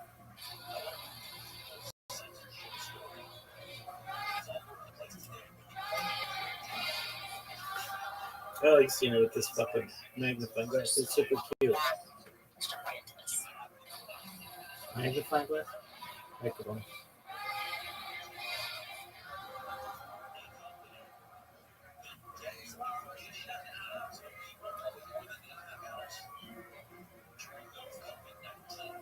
I have to say, any woman that can get on stage and meaningfully say that they forgive the person killed their I'd be like, husband, motherfucker. you are Down. truly a better person than me, because I've just been so angry, and yet she was able to, through tears, and obviously you could tell how difficult that moment was for her, that forgiveness, and she did it for the entire world. And I think that every single person should watch that speech. Truly, they should watch that speech. They should watch Tucker Carlson's speech. I don't think even showing you clips of it, I'm going to show you one, could do it justice. You should watch it in its entirety, the emotion, the message of it, and you can obviously see why Charlie fell in love with her. Right? I remember meeting Erica. We were at, Charlie and I were in New York for something or another, and he was falling for her hard, but he wanted to play cool. So he's like, come meet her at Del Frisco's in New York City. And I came there, and she was just lovely. She was genuinely such a nice person. I was like, Charlie, just go for it. Just go for it. And he did go for it. And last night, I really do think that the entire world needed to hear her message. What you took from it, how you can apply it to your life, is up to you. But specifically, the part that she shared that provided me with so much. What is this? I need to hear it. Bullshit. When she explained that Charlie did not suffer, because that, thinking about that is, I really shed so many tears over it, just thinking. Is that how you want to go out? For a moment, it was my Whatever. speech. I'm going to play that right now.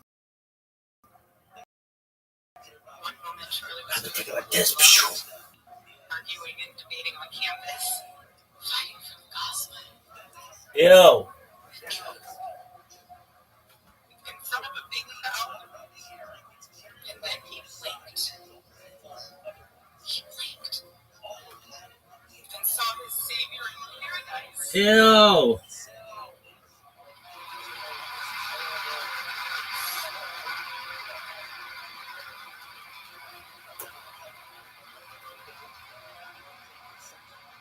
And all the heavenly mysteries were revealed to him. Yeah, psych. I mean, that. What the fuck says, lady? Yeah, quote that word, woman. Anything is loud.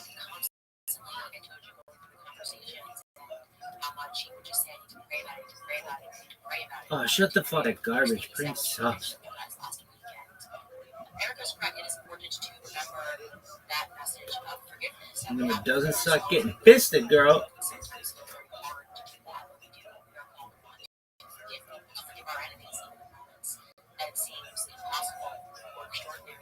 Worst stream ever. Oh, shut the fuck up about that shit. It's the worst. Oh, shut the fuck up. Makes me sick. I gotta take a whiff, woman. Tell the truth. I gotta take a whiff.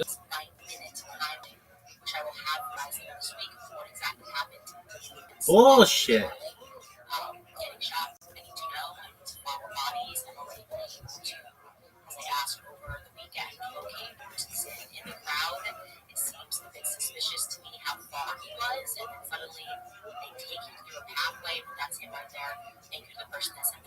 See the guy who invented Zins?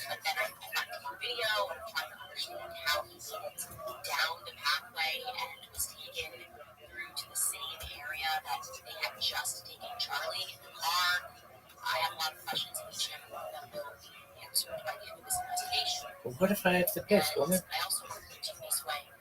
So much more has come to light that I have not yet presented. I am working with other journalists, different aspects. I'm just asking them, hey, look into this, I'm going to look into that.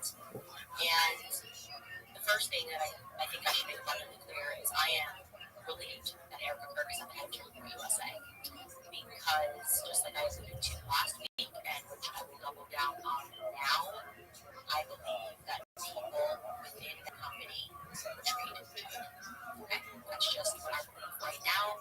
And I want to make sure that I have these facts entirely on my side before I tell you guys more. I will say, if you are a rat on a ship, you should probably move now. Anyways, you guys, on Friday, an episode. I want to be clear, I didn't think that episode was going to have the reaction that it did, but I am grateful. We were unpacking the footage that was going viral of a guy that was taking down the camera, which was directly behind Charlie's head. A mere approximate 4 minutes after Charlie was shot, everybody thought that it was very suspicious. I recognized the individual and reached out and had a conversation, saw the footage, and made the promise I was not going to share it. Although I said to you, I encouraged them to share it. I believe that the reason everybody is a conspiracy theorist is because people don't share truth, right? Once you share everything, there's no room for conspiracy. And when I was sharing what I saw, I was doing so because I was just thinking that, this could help. Like, this can obviously remove people from their conspiracies. And then it kind of occurred to me that what I shared was bigger than I imagined by saying that I didn't see any blood. And that's a fact. I did not see any blood. In fact, the only blood that I did see at all, that one back, was on Charlie's hand, on Charlie's left hand, which, as the people have been saying, means that the blood moves forward. We don't need to get into all of the gore. But what I didn't expect thereafter was for the Turning Point USA spokesperson, Andrew Colbert, to issue this statement. People were asking questions like, hey, how is that possible? How was there nothing in the back? If this is the gun that was used, Andrew Colbert tweeted this over the weekend. I want to address some of the discussion about the lack of an exit route with Charlie. I'm usually not interested in delving into most of this kind of online chatter, and I apologize if this is somewhat graphic. But in this case, the fact that there was an exit route is probably another miracle, and I want people to know. I just spoke with the surgeon who worked on Charlie in the hospital. He said the bullet, quote, absolutely should have gone through, which is very, very normal for a high-powered, high-velocity round. I've seen wounds from this caliber many times, and they always just go through everything. This would have taken a moose or two down, an elk, etc. End quote. And this is Andrew. But it didn't go. Charlie's body stopped us. His doctor that there were dozens of staff, students, and special guests standing directly behind Charlie on the other side of the tent. He replied, it was an absolute miracle that someone else didn't get killed. His bone from Charlie was so healthy, and the density was so impressive that he's like the man of steel. It should have just gone through and through. It likely would have killed those standing behind him too. In the end, the coroner did find the bullet just beneath the skin. Even in death, Charlie managed to save the lives of those around him. Remarkable and miraculous. Suspicious. Now, first I want to say this because people were attacking Andrew Colbert immediately. I want to say that it is good to remember that this is Andrew Colbert's literal job. Okay? He is a PR agent. He runs a PR company. Does he take whizzes on Rosh Hashanah like a fucking racehorse? Look at this athleticism. I've never seen anything like this. This is fucking unprecedented. Unprecedented athleticism. 57.86. Unprecedented.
is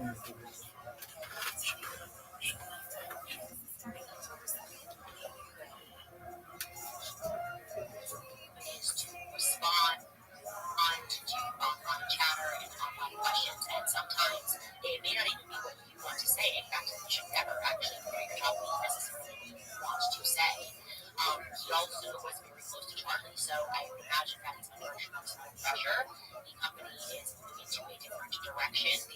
We are still just over a week after Charlie lost his life, and he has to be the messenger. Who is directing that message? We don't know, but for his job, he can't be easy at this moment. Okay, if I say to my PR agent, the statement, he works for the company, my PR person was awesome. Okay, so I think I would like to just respond to what speaks objectively rather than to attack Colette's character. That aside, the statement objectively feels to me like the manipulation of a Christian audience. Right? They know Charlie's audience is Christian, and therefore what they're selling to us is you should believe you're a believer, right? As a Christian, There's a gentry, no want your fucking autograph at this point. Miracles that Jesus performed, right? Well, then you should just believe this. There's something about that I don't like. I don't like that. I don't just this was a miracle, and that should just be the end, and no questions should be asked.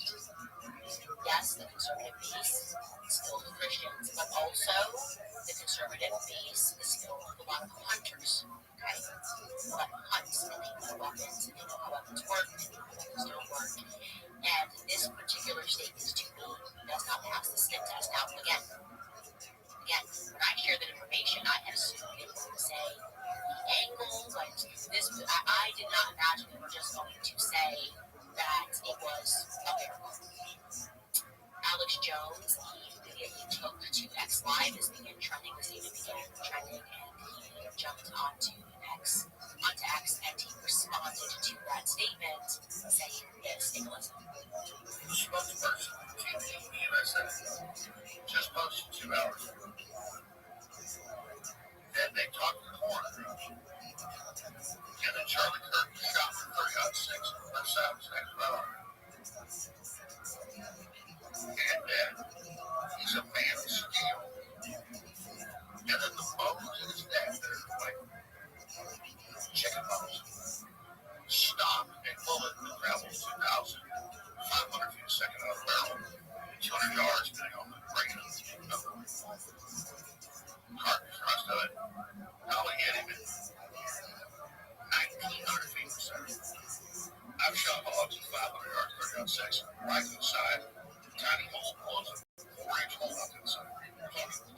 Feet long. Boom. Hit the head, break loose. They just said he got shot for 30-06. No way. What happened here?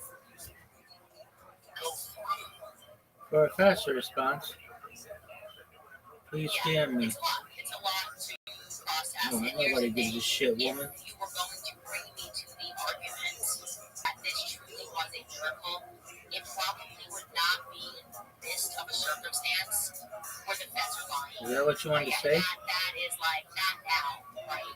Because it could be a miracle also that Tyler Robinson decided to take a break at Dairy Queen and issue some texts that sound like they were written in 1822, and tell every single Gangwang, extra. And go through every single detail of exactly how he planned it, why Damn, look how many fucking car companies are in Asia, China. It's fucking crazy. And we've never heard of it. None of them. Oh, you ordered a folk? No. What about Cherry? No. Wait.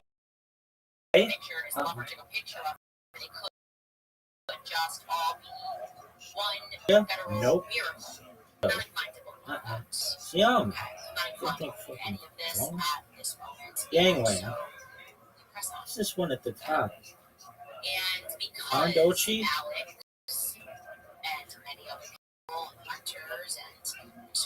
Why can't you buy a Gangway car less?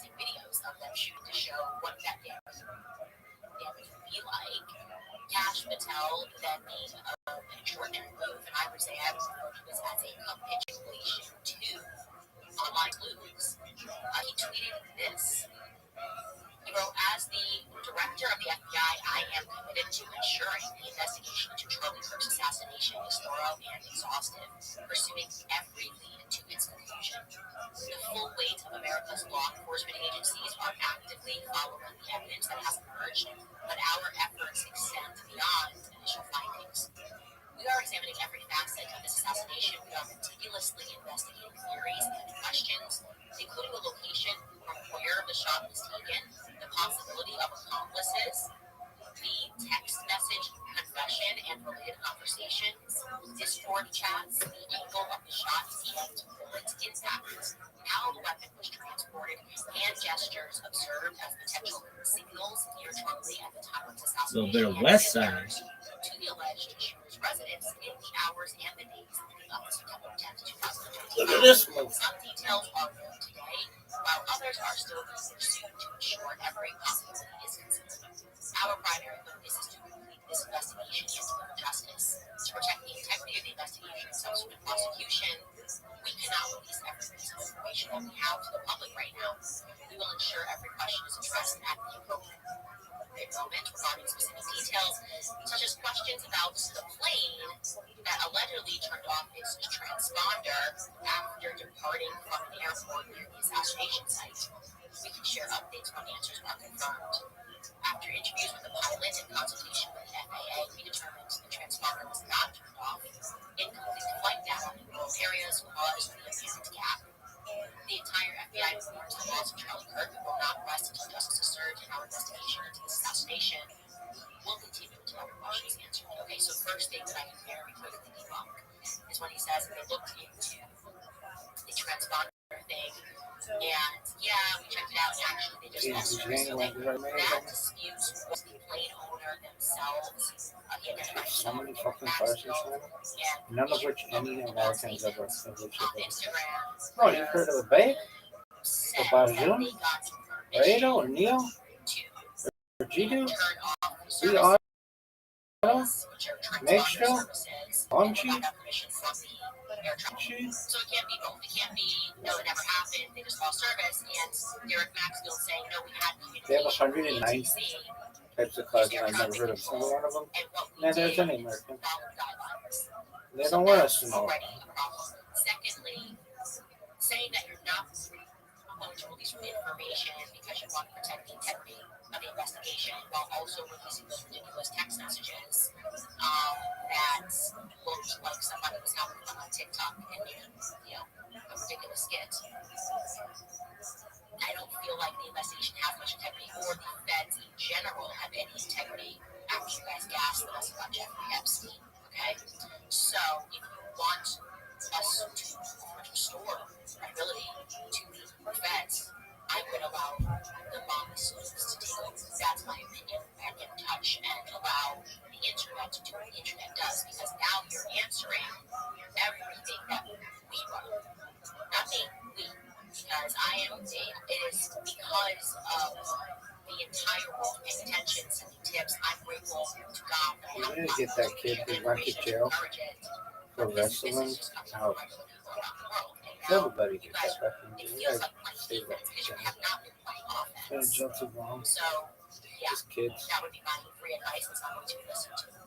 But while I have your attention, I do have a few more questions that could be answered, or maybe some leads that you guys could be exploring, if you will, because once we began learning about that house next door that's been vacant and is owned by you, and once we began looking into the witnesses and finding a common last name to Caldera Engineering, as we did last week, again, not implying anything wrong, just telling you factually that that witness whose footage ended up in the hands of TMZ runs an engineering company that has a presence worldwide, specializing in these valves.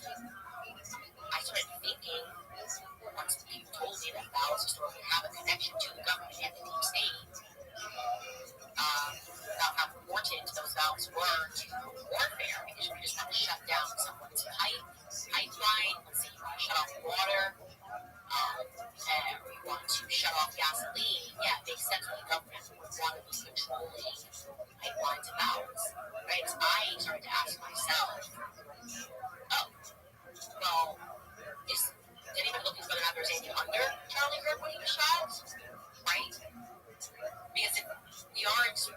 presenting the narrative that that particular gun at that distance didn't pass through. Yet for whatever reason, the feds scrambled to repave that area. Maybe, as some people have speculated, he was shot from a closer distance. I'm sort of wondering, was there an access point to any valves? Were there any pipelines that could have been under Charlie? And as it turns out, I looked at some old pictures of where he was sitting, and there was a massive pipeline that was almost exactly behind where Charlie was sitting. Here's that. Maybe it's a water pipeline. I don't know. They're flag. And to your right, and I saw that somebody had messaged me about this, more than one person messaged me about this. They're like, hey, yeah, there's like a whole underground thing there. To your right, you're observing those two little boxes, and they told me that was a trap door. Now, I'm not like someone popped up and shot Charlie's, but that's a close-up of that area. I'm just implying that there's an entire underground there. And I remember when I was looking at the footage, I felt like it was coming up. I don't know anything about ballistics. I'm not an expert. But if there was a hatch door nearby, then we can assume, as we should always assume with colleges, obviously stadiums, there's always an underground path. So I'm wondering if the federal government has explored the possibility that somebody could have been under Charlie and done that. Everyone's looking around and thinking that a shot went off from the air. If that was just maybe like decoy number 2, and actually Charlie was shot from beneath him, which then would maybe explain whether it was an exit route. Again, I'm theorizing because I have a right to think. And that is interesting to me. Where does it go? Where do the tunnels underneath UV? That sounds like such a loser. Right? That's an interesting question. Maybe everyone's looking up what we should be looking Manchester Street Blue. Blue. Journalist. I saw actually where you're sitting, there's a whole irrigation system that's managed by the university, and so there's definitively stuff beneath Charlie. Again, I don't know anything about ballistics, but I've been very clear that we'll be exploring every lead until we get a proper answer for what happened, and I think that would probably be an interesting one for the guys to explore, because within 48 hours, I mean, was it 48 hours, Skylar? They that area, repave it. Do we have footage of that? Here we go. Yeah, no, they kind of the opposite here. Yes, athleticism. They paved it. And I feel like that was a little soon. So I don't know if things can be unpaved, sure they can, but maybe exploring a tunnel that would be a good start. I will leave it at that before we get into the absurd. I did think it could be more absurd last week in the players that have been attacked. But over the weekend, somebody reported it to the FBI and the CIA. And I'm not going to prison. I'm taking all of you guys first. I'm going to tell you guys about pre-warn because I've watched too many people blind close to be vilified for standing up for truth. I have felt the sting of injustice myself, but I've also felt something else, which is courage. I think everybody right now is feeling courage. And I don't want to be like people who are going down that believe in technology. I've never been used to do that. But it is true that silence is not kindness. Silence is consent. Right now, the greatest that the lives ended before they take their first breath. We're going to call ourselves defenders of life, and we should act like it. That's why I'm asking you to join me to fight back with action, truth, love. Just $28. You can provide a free ultrasound to a woman that's in a crisis and considering an abortion. $28 will help her see the light inside of her and to give her the truth that we know in our current culture will not. So don't sit this out. No one for vision, be bold, be clear, be unapologetically pro-life. Go to preborn.org/Candace right now. To give $28 or you can give 10 times that if you can. This is the line that we absolutely must uphold. We have to stand on it. We must stand for truth and what is right. We can save lives from abortion. We can stand for the gospel again. That is preborn.org/Candace to provide an ultrasound. Just $28. Also, going to tell you guys about Just Thrive. You guys know about them. The biggest health secret is not talked about is that everything starts in our gut. Every single thing starts in our gut. Every day, your gut is fighting a silent war against processed foods, working out the toxins that are in the air that you breathe, guy's in trouble, your whole body will feel it. Most probiotics don't work, and 95% of our traditional brands die in your stomach acid before they even reach your gut. That's what makes Just Thrive's a spore-based probiotic really different.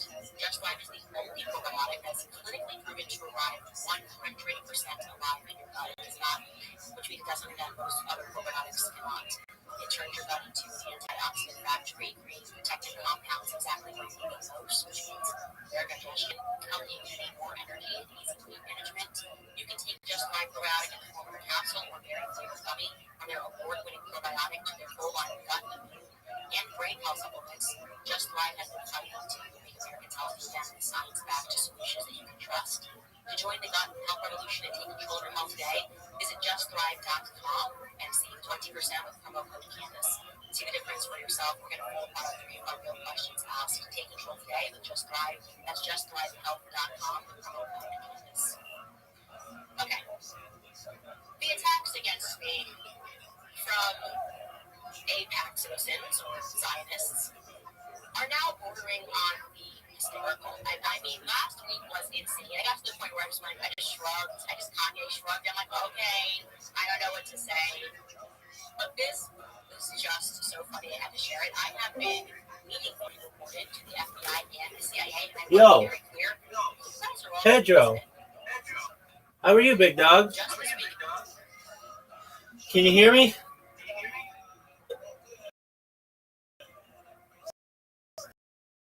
Yo, Pedro, can you hear me? Pedro, you better be 18 something. Man.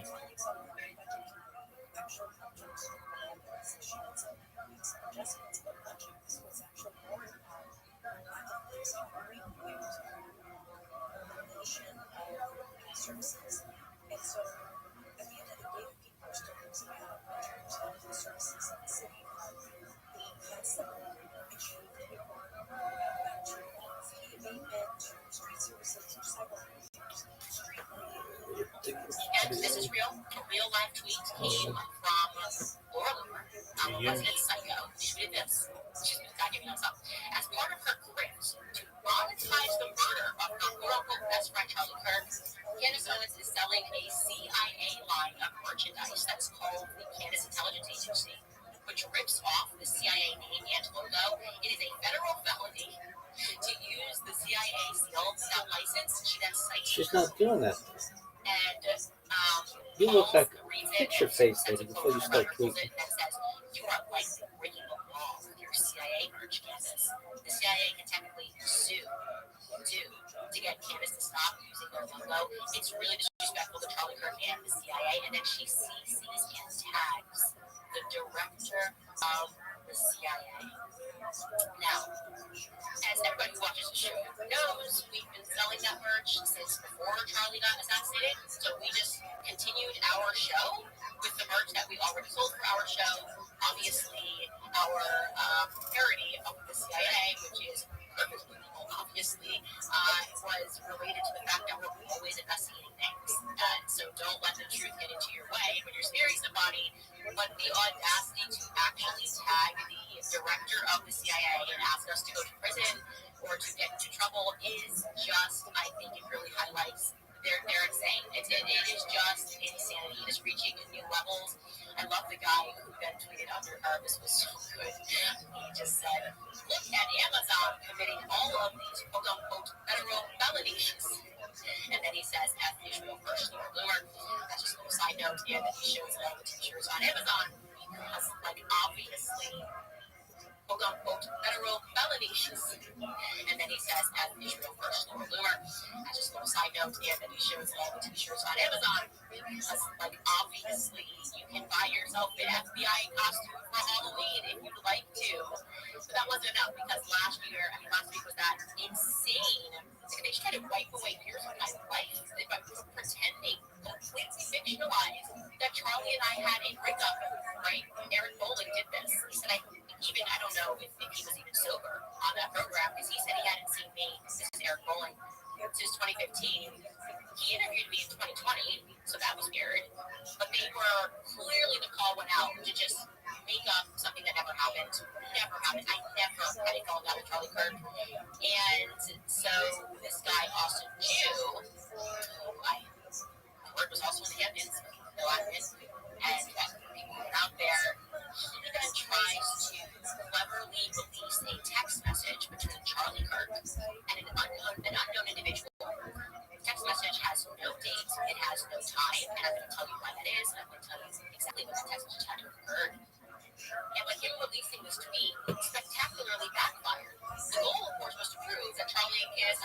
look at this message. Charlie's talking trash about Candace, except he's not at all.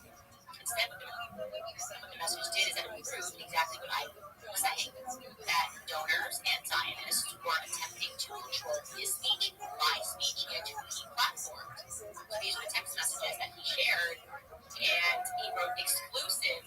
A close friend of Charlie Kirk shared these messages. I'm going to guess it's either Seth Dillon or Josh Hammer. It could not be, but I'm just putting it out there because of the style of the messages. And he says he was never wavering on Israel, and he was actively pushing back on Candace Owens' false narrative. Now, these were the messages he shared. This is the friend of Charlie in blue. He writes, I watched the podcast. Candace needs to say two things, and this will stop in its tracks. They are fundamental conservative principles, and she didn't say either. Quote, Israel is not committing genocide. Second quote, 30 dead, raped, kidnapped, and beheaded Americans in Gaza makes the fight in Gaza America first. And then he ends it by saying, this is not Ukraine. He's literally saying what I have to say to make something stop in its tracks, right? And then Charlie writes, this is right. I'm really trying to help her. Is he going to say this person? But it's that second message that I can tell you exactly what I can tell you the time frame and why they liked it. It's because it's from 2023.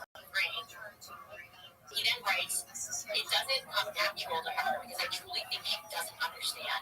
Saying that Muslims are forced to live in a Muslim quarter in Israel, and that betrays the timeline. Okay?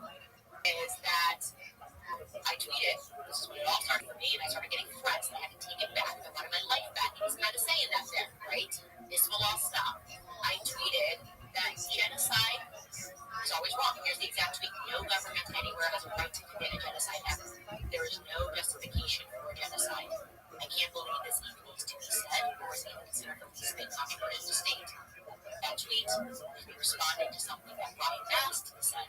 Congress said there's no such thing as innocent Palestinian life. That was grotesque. So I then started getting peer pressured to correct the tweets, to apologize for the tweet at the time I was a liar, that I needed to understand why my tweet was wrong. Dave Rubin instantly replied and said something about Israel, even though I didn't mention Israel in the tweet, and by itself, it was, I still stand by that tweet, guys, years on. And I was being inundated. Charlie was being inundated. Like, how could she say this? How dare she say this thing? This is so wrong. And then I hosted somebody who was a Zionist on my show. And that's what he's referring to, a conversation that I had with Ami Kozak. And clearly Charlie probably said to him, you can watch this to get her viewpoints. Candace is not anti-Semitic. And that guy is not having it. He is incensed. And he's saying, are the words that we have to hear from Candace. The reason they stripped that and didn't put the date that it was 2023 is because it destroys the narrative that they're trying to put out that me and Charlie stopped had a falling out. Because obviously I went on tour with Charlie at the beginning of 2024 and I spoke at their conference in the summer of 2024. And, you know, don't let the facts get in the way of this bizarre narrative that Charlie and I had some falling out last year, which never happened.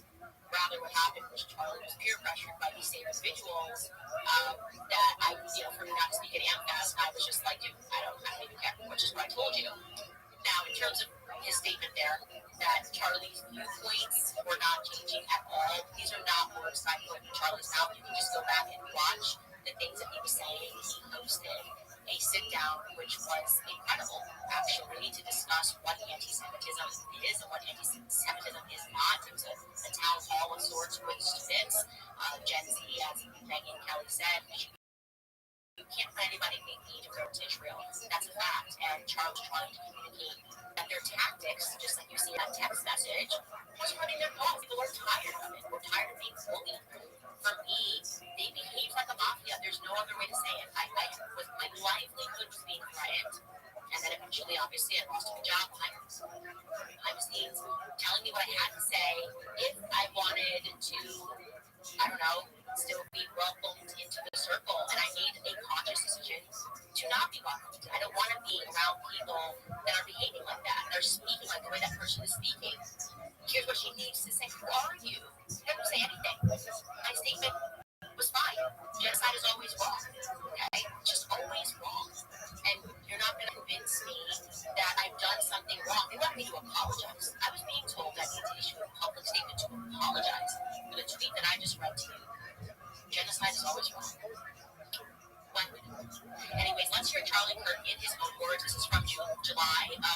this year. He was hosting that town hall about anti-Semitism. Skylar, let's first run the clip of just before we get into the APAC list, just in discussing with Gen Z anti-Semitism. Take a listen. You're not anti-Israel. You don't wish them harm. You're not cheering on Iran. I support it. I think there are. But you would be called anti-Semite by some for saying this. And I think that's ridiculous. I don't hate Jews because I think a nation should defend themselves. Like, that's the most ridiculous thing ever. Racism. But he's disagreeing with them, so he's hypocritical. I don't think they're actually anti-Semitic. I think people just can't agree with them and they can't prove them wrong. So they just throw a word out there. You're anti-Semitic because you think that we should stop someone there. So I see most of them. I do see more general disdain towards just because they're constantly being told they hate Jews. It's like, fine, if you're going to say I hate Jews over and over again, I fear the same thing happens. When we talk of race, we talk about the wars. This is actually happening. This is like I'm trying to thank you for saying this. Because like this is I'm trying to tell these people they're like we must get more aggressive. And so like let me ask you a question. If we were to say like people said what Tucker says anti-Semitic, I don't know that, but it's like a lot of people on Twitter are like calling us out and like that's not gonna happen. But if we were to cancel Tucker, would anti-Semitism increase or decrease? Because that means any supporter of Tucker Carlson's statement therefore makes them anti-Semitism association. But the binary that's presented is that if you don't passionately talk about it, you are a hater. That's probably destructive for everybody involved. So for me, I'm trying to find this new path, which is I love Israel. Israel, I visited there. My wife and I had the best experiences ever. I saw where Jesus was and that he walked on water. I'm also American, and I represent a generation that can't afford anything.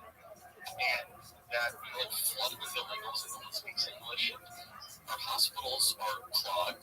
I think we need to have the prudence to reject the Jew hate and we're not going to that that's done.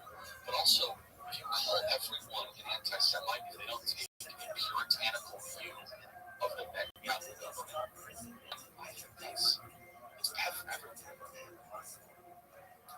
Again, that's him in his own words, just a little over a month before he lost his life. So I don't understand them. I don't know what they're trying to win here. And then he takes it a step further. They talk about a no-go zone. Imagine he's got these donors, they're threatening him. And here is what he had to say. We were discussing APAC. Take a listen. How many of you guys think when a lawmaker, a man I respect like Ted Cruz, uses the Bible to justify aid to Israel, doesn't even know the verse, do you guys think that's like not the best way to approach this? Raise your hand. Okay, I think so. Genesis 12:3, I think a lot of people say that was off-putting when you look at the 10 line. Because I think a lot of people, especially at the writings of Paul, where he talks about how the new flesh is not the same as the old covenant. The new flesh is everybody, as everyone's talking about Romans 9. Yes, it is. Yeah. Are you Catholic? Converted Catholic, that gets something out of this. So from Judaism, yes. So you're Jew, ethnically Jewish, and you're saying you have concerns about APAC.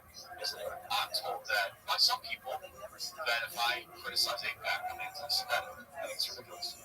I feel like it's kind of a concern for the country. Do you think that APAC represents, again, I'm not saying I believe this, but I think this is what you're saying, that it represents a kind of cutting in line of prioritization away from it. Yes. Would you guys say that's a fair summary? Meaning that, like, okay, we vote, we're citizens, but a separate group gets higher priority because of whatever reasons.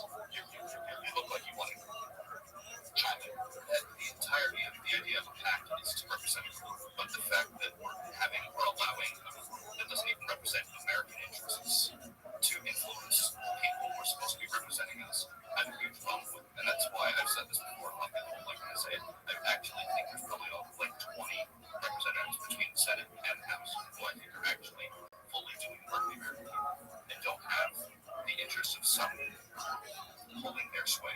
But when you hear that lots of other countries,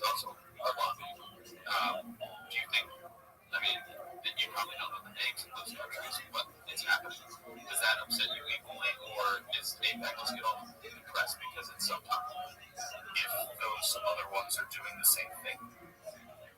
Of course, I do not think that other countries should be telling us how to spend, telling our representatives and people who are here to represent all of us that they should be focusing outside of the United States.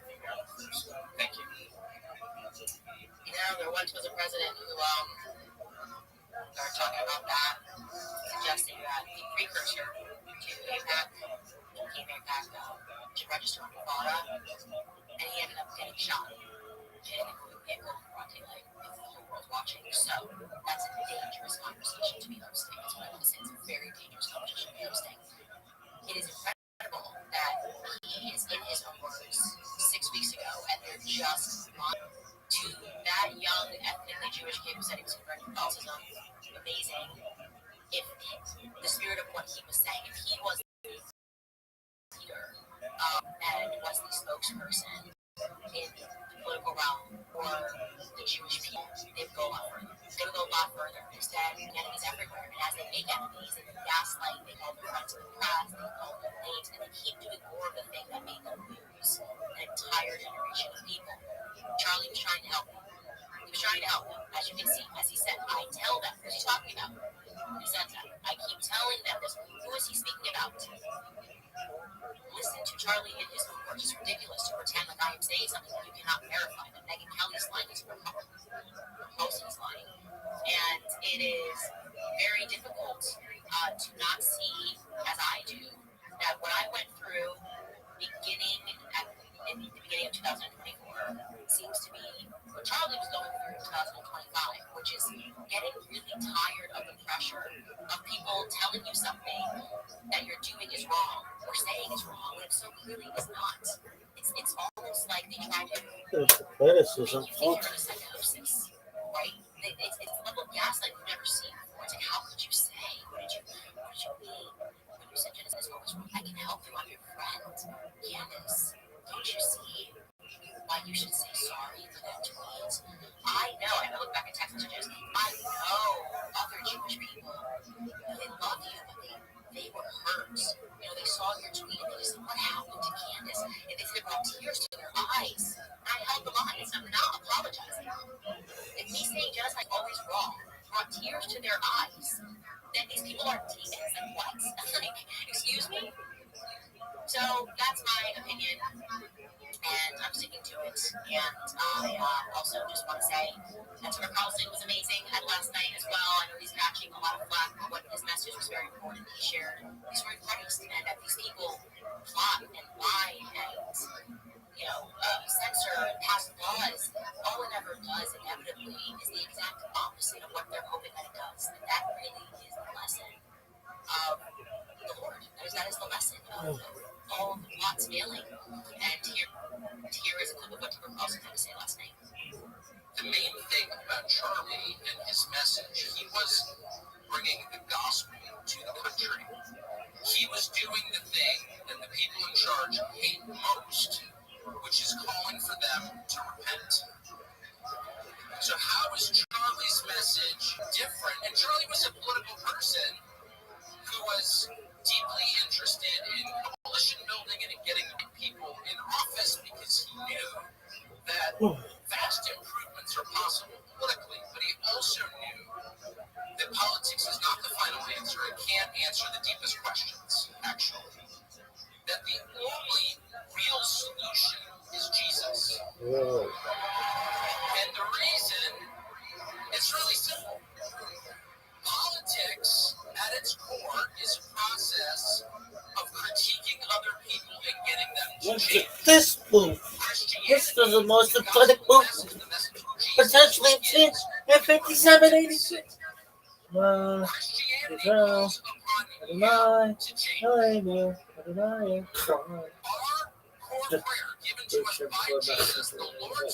This move demands that we forgive other people, but preceding that, unprecedented is a 5786. request for our forgiveness. In other words, So forgive fucking us the our best. sins, meditate on what we've done wrong, how we've fallen short, and then it becomes possible to forgive other people. Quit with that bullshit. That is a call to change our Couldn't agree more, and I will say this, like, I am on this journey to figure out what happened on that day. I'm not going to stop. Plus, Erica Kirk asks me to stop, as I said, or my husband asks me to stop because truth matters, and I think it is amazing that Erica found it in her heart to forgive, but it is also my belief that there are more people involved that are in need of forgiveness. Like I said, a lot more than I have found out, and not all about this elimination. This one, they chose the wrong person. They chose the wrong person to take out. Anyways, you guys, before I get to some more comments, by the way, I think I went off air on Friday comments for last week, so I'm going to read some of those and then get into this. Obviously, you guys already know that tips like canceroffice.com is any more information that you'd like to share with me. First, I want to tell you guys about Navy skincare because a lot of you guys ask me what I use to keep my skin looking healthy and glowing, and the answer is simple. It is Navy skincare. It's a part of my daily routine. Also, my night routine. If your skin is starting to show signs of aging, fine lines creeping in, your skin is starting to sag a bit, or it's tired, or you want to leave it, or you feel like you're just going to be losing that youthful glow, you should definitely try Navy's anti-aging skincare line. Their products have worked wonders on me. Navy's 3-step anti-aging routine, powerful, clinically effective ingredients that work. This routine restores your skin barrier, improves collagen production, reduces fine lines and wrinkles, blocks in moisture, and brightens for a healthy glow. And here's what I love the most: not only do the products deliver results, but Navy is proudly American-made. Every one of us crafted right here in the USA, rivaling the best Korean skincare brands in quality while staying true to our values of faith, family, and freedom. Right now, Navy is giving my listeners 15% off your order. If you use the code Candace15 at checkout, but this offer ends soon, so do not wait. Go to NavySkincare.com today. Stock up on the 3-step anti-aging routine and see the results for yourself. Support a brand that shares our values. Take care of your skin at the same time. Visit NavySkincare.com and use code Candace15. Also, remember you guys about moving financing because the cost of everything is still out of control. Many of us are relying on credit cards to cover essentials. If that debt is piling up, you're alone. Americans collectively owe over $1 trillion in credit debt. You might have considered reaching out to my friends and financing, but maybe hesitated to do so because you don't want to give up your low mortgage rate. Well, here's good news. They've created the Smart Equity, which is a solution designed to help you take control of your finances, touching your mortgage. Unlike a HELOC, which can vary interest rates, the Smart Equity loan offers fixed rate, which means one predictable monthly payment, giving you peace of mind. This allows you to leverage the equity against your home without high interest and free up your cash flow and keep your existing low mortgage rate intact. It only takes a 10-minute phone call to get started. There's no upfront or hidden fees. So call American Financing and start saving now. The number is 800-795-1210. Again, that's 800-795-1210. Or visit AmericanFinancing.net/Owens. That's AmericanFinancing.net/Owens. Okay, some comments from Friday's episode that I didn't get to. I'm sorry about that. Chris writes, Christ is King. May he guide you, be with you, and keep you safe. You know what? That message is even more appropriate now. Manuela Palaccio writes, Candace, is Jack the Soviet trustworthy? I find it odd that a Navy intelligence officer, that the people closest to you betray you often for their own interests. It happened to Jesus. Also, the children that spoke yesterday, she is referring to the children who witnessed the assassination of Charlie Kirk and spoke out about that on the news and sort of ignored America. Also, the church that spoke yesterday sounded highly rehearsed on their quote-unquote experience. Okay, so to the first portion, I can tell you that I know Jack Posobiec. He has always been very solid with me. I mean, always. And Jack Posobiec, by the way, every single time that I have been attacked publicly, particularly over the declaration that Christ is King, it's like a trigger. Jack Posobiec, he goes hard in the paint. If you say you can't say Christ is King, Jack Posobiec wants to go to war immediately, him and his brother, and that's great. So he's a crusader. And if he was part of some intelligence program that was not allowing any critique of Zionism or whatever it is, he would have definitely made an enemy of me pretty early on. People, really went massive down when I said Christ is King. Post me being fired from the Daily Wire, he completely held the line, and his wife, she's absolutely lovely. So I do know that he was an intelligence officer. He's never denied that. And if he is an intelligence officer that is still active, then I gotta tell you, he's good. I like Jack. And I can always tell you my experience with people. If I cover something about him, then I'm gonna cover his whole life. But I love Jack. beginning of my career, he has always been solid and supportive. And so, I don't know. I just don't see it. Corey Henry writes, love you. I wish I could give you more. Christ is King. Are you kidding me? That's a huge donation. Guys, you guys have been unbelievable. And I'm very grateful to all of you guys. I really am. It's just, we've had an incredible year with you guys. And I know that you guys are just finding my content and are new. Go watch the Becoming Brigitte series. I think a lot of people have looked up that. It's a really good one. And she's a dude. That's it. Marta writes, Christ is King. I love that is the comment. Thank you. David Nola writes, you are a super sleuth. Thanks for all that you do. Israel has the most news from Charlie away from this point. I'm waiting for something or someone to be wrong on this theory. I get that. I will say this. I view that in terms of the free markets. I heard something happen. For Israel on this business, they are badly. There's no question. Rock Powers? See it everywhere, and it's because of how they behave, right? The gaslighting, the threats, the intimidation. We can control your life. It's call it will create a firestorm so you won't be able to hit the stage at Amfest. People can see that, and they don't let that behavior. So when you do that, and then also say that you're the good guys, it doesn't ring true. Now, they definitively have lost the most because clearly people did not buy BB's BS, and the fact that people immediately thought that, and I wasn't the person who said this, but the people thought that Israel was suspicious really shows you that they have lost all goodwill with the American people. And that's, again, because of what they're doing, their actions in Gaza.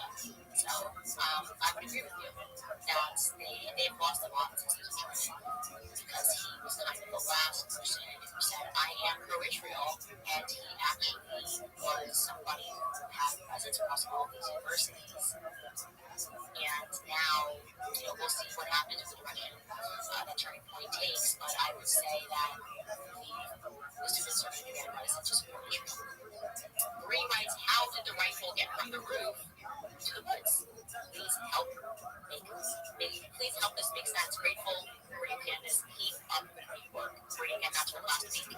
Nobody knows, but I would like to see the tunnel networking. I don't know how you do that. There's probably some radar by to see tunnels are. There's just do not campus. If it's legal, obviously I have no idea if it's legal. Do not do anything illegal. I don't know if you can just buy. All I know is the laser stuff that I use to see if there's a stud in the wall, and that's probably legal. I don't know if you can buy radar to look underneath. As you guys can see, I was never going to be an engineer.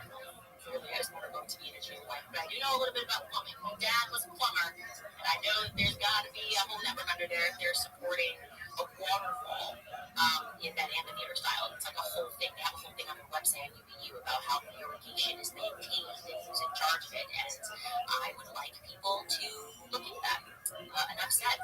All right, let's get into some comments from today. Marzi, thank you for that donation. Marzi writes, dark forces want us to fight amongst each other. We need to come together and fight this evil. Yes. We did this left and right, forcing the FBI's hand and saying, okay, these messages didn't happen.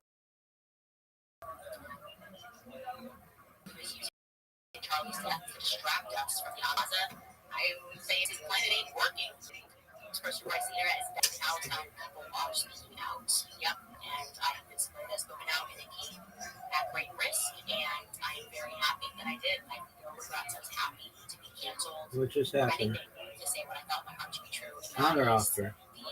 That is also the story, the lesson of the story of Christ. You have to tell the truth. You have to accept punishment. And in Christ, you're going through it. In Christ, got my family through last year. Huracan Ian writes, Hurricane spells Huracan.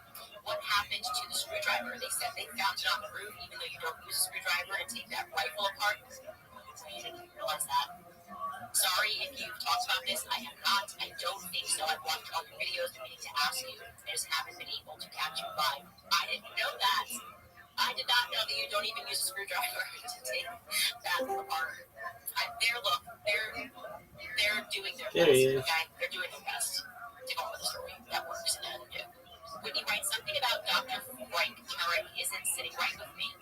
Unsure if he's having some unfounded guilt about not doing more and and that's making him seem suspicious or whatnot, but I cannot shake hands. I don't feel like my gut would him. God bless him, protect you. Yeah, I mean, I thought his speech was not the direction that I would have gone on had I have been invited to speak. I am not saying, so like, he's guilty of something, but I am saying that, like, a lot of people had that feeling having watched his speech, and, of course, I think he was a Marine in the past, or, I don't know, I really don't know what to say about that. He gave the speech he wanted to give, and nothing in my research has come up about, thus far, has come about rhetoric, so I'm just reading your comment there. Wasn't the direction, again, that I would take it. But I wasn't invited to speak, and as the Daily Mail pointed out, I raged about that, freaked out through everything, and my toys on the ground. Payne Revere writes, why did the local police department treat it like it was a crime scene? 2, on what basis is the FBI involved? 2.3, intel recruits heavily from the LPS, that is a fact, of Latter-day Saints, and apparently they recruit from that particular campus, which I found out, which is interesting. Again, we'll get into all about this week. 4, Tyler looks like a Fed, like Timothy McVeigh. 5, Flechette. Yeah, I think we're looking for a totally different weapon. That's where I'm at. 6, Kibono. 7 is telling if they make him a memorial like JFK. Look, I think by the time we're done investigating this, we're going to have a lot of questions about who had the audacity to honor him last night. I think so. I'm just feeling it. If I had to make a guess, that would be my guess. Working for aliens' rights, I have been a victim of predators and creeps all my life in Canada. The evil, rich, elite perverts run the world, and they are too powerful. The only person who can protect me from them is God. Heaven, God bless everyone. Heaven. We're accepting. Rosa Marie Martinez writes, Charlie Kirk show last week called Erica and how much she knows, and she said everything. If that was powerful, Andrew wouldn't have said it. What does it mean? I think she knows everything. She's his wife. What is a wife? Everything she said on stage yesterday. A confidant. Every secret that the world is not meant to know about Charlie Kirk, she knows about Charlie Kirk. Who was stressing him out? Why lay your head next to your wife or your husband? My husband knows everything there is to know about me. And so, there's no question that she knows everything. I saw people going, Erica Kirk is going on, I think it was on a show. And they were tweeting at me, and it was horrible. Just totally wacky. Oh, you'll see what? I don't lie for this reason, okay? I don't lie about anything. So I'm happy she's going to speak about the rumors that BB and Yahoo offered him a boatload of money. I didn't say $150 million was offered, because I don't know the exact amount BB offered him. I said $150 million, I was told. BB gave for Operation Mocking Pastor. And whatever, when all the pastors one weekend got up on stage and were like, never come for your fairness knowledge. That is what I was told, but that went $150 million into that. But I definitively made the statement that BB and Yahoo offered Charlie Kirk a boatload of money, and he rejected it. So she will respond to that. I said that Catholics were excited, hopeful about Charlie. I don't know why that caused so much people to be upset. Like, what is like? We are Christians. We should be, no matter what, defending one another. Obviously, we didn't convert, but also the nastiness towards Catholics just needs to stop. Like, I mean, Eric Kirk was raised in a Catholic family, so that was a strange thing that people react so crazy. I don't lie. I always know that eventually daylight comes in and things get exposed. And so I'm excited to hear her speak about the pressure that he was under, as was alluded to by Alex Clark, to speak about whether or not he was offered more money, whether he lost money, which he did. I was told that individual was Bob Shulman, who, as I said last week, that took away millions of dollars, which were honestly taken off the building, and then changed his mind in 180 when Charlie died. It was more than just him, obviously, he was getting pressure from donors. I mean, I think he said it on his show. So, that is daylight is always the best is effective. Anyways, you guys, thank you for all the incredible week. More stuff to reveal to you. If you want to support, if you want to go to print, you can go to .com and buy a Sarah shirt. You should go wearing it. I'll do it. I'll do good web stuff. I'll do it with my friends. So, buy it, then we'll report you. Or Lou Martin will report you to the CIA. And I'll see you guys.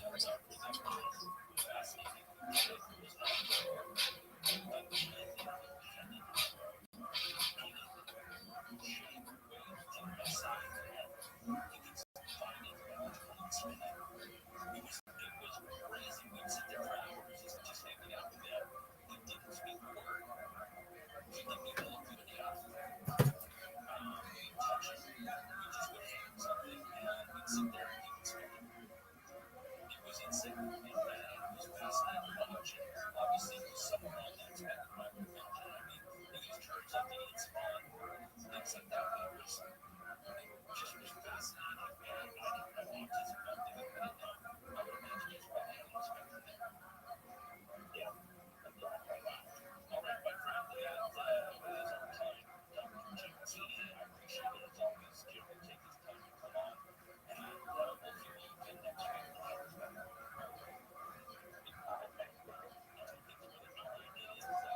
would rather not get messy. They feed, they bathe, they play catch. That's why we made a baby wipe big enough to help protect. All right, you guys, happy Tuesday. Sorry we are running a few minutes late. It takes so much time to investigate. We are such a small team, and we're constantly trying to make sure we're giving you guys the most accurate information. And you know, it suddenly occurred to me after last week that I should maybe go back and find all of the original videos that were going viral on social media on 9/10. You know, all the videos pertaining to the assassination, people that were providing testimony as to what happened. And immediately we started to notice a pattern. We noticed that a lot of the eyewitnesses, the people that were sharing those videos, weren't exactly random college students.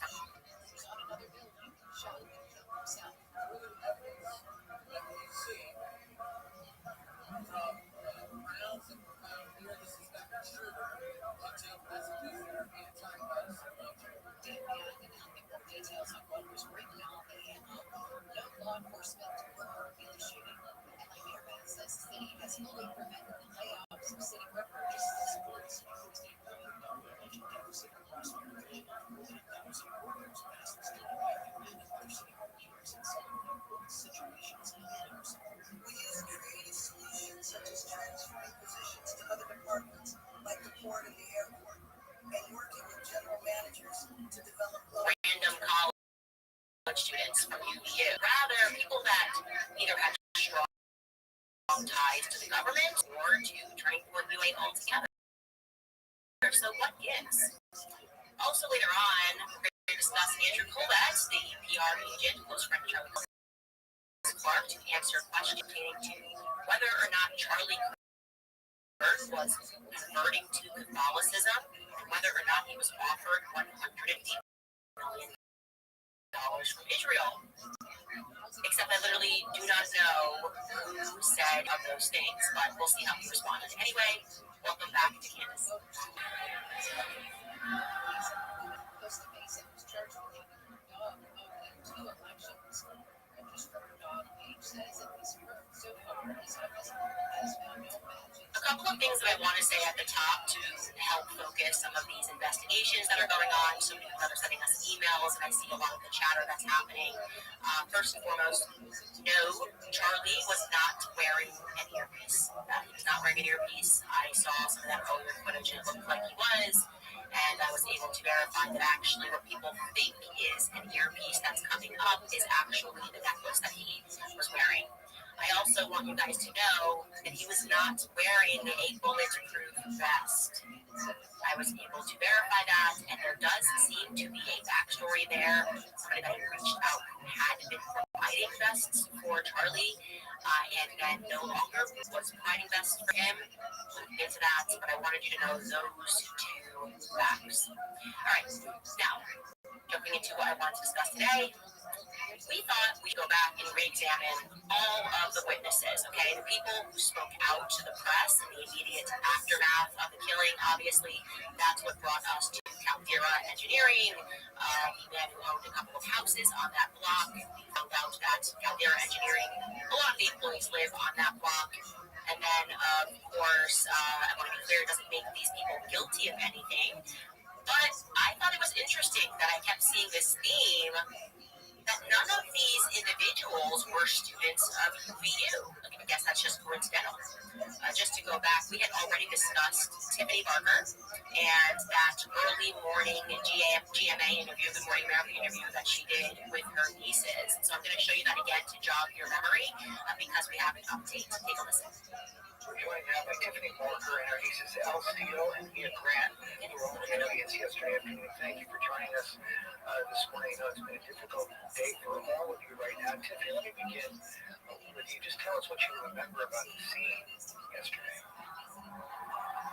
Horrific. There was one shot that rang out, and everybody instantly looked around and then fell to the ground. Charlie instantly get panic, and people started running and got run over. And I was with my family. There was 16 of us there. So 5 adults and like 11 children. And we instantly got separated. We're trying to find everybody. And we had amazing good Samaritans that grabbed kids. One took my niece and took her to her apartment. Somebody grabbed these 2 and my daughter and took them over to the tennis courts. What do you think is Jeff Janty, the mystery box? Super awful tragedy, and they were really good people. Yeah, why? Stood up and supported each other. And It sucks. it was actually really powerful to see that. May I guess ask you, you must have been yesterday. What can you tell us about what you all remember? Now you go first. So I remember hearing this thing. It was hard to know what it was, but then I saw it, and I saw blood everywhere, and it hit his artery, and then I fell to the ground.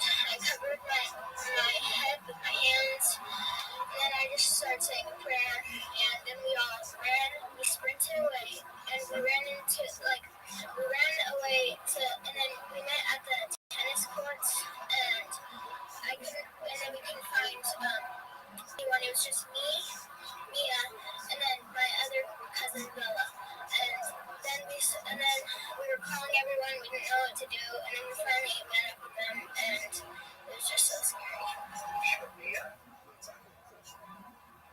I remember that we were 15 feet away, and I thought the shot was a firecracker or something. It just didn't seem real. After that, we went behind where Charlie Kirk was, and then we were meeting up at the tennis courts, trying to find everyone and get everyone together. And Charlie Kirk was such a good guy. I'm gonna miss him so much. I've always watched all of his videos, and America's gonna miss Charlie Kirk. Thanks for sharing this with us.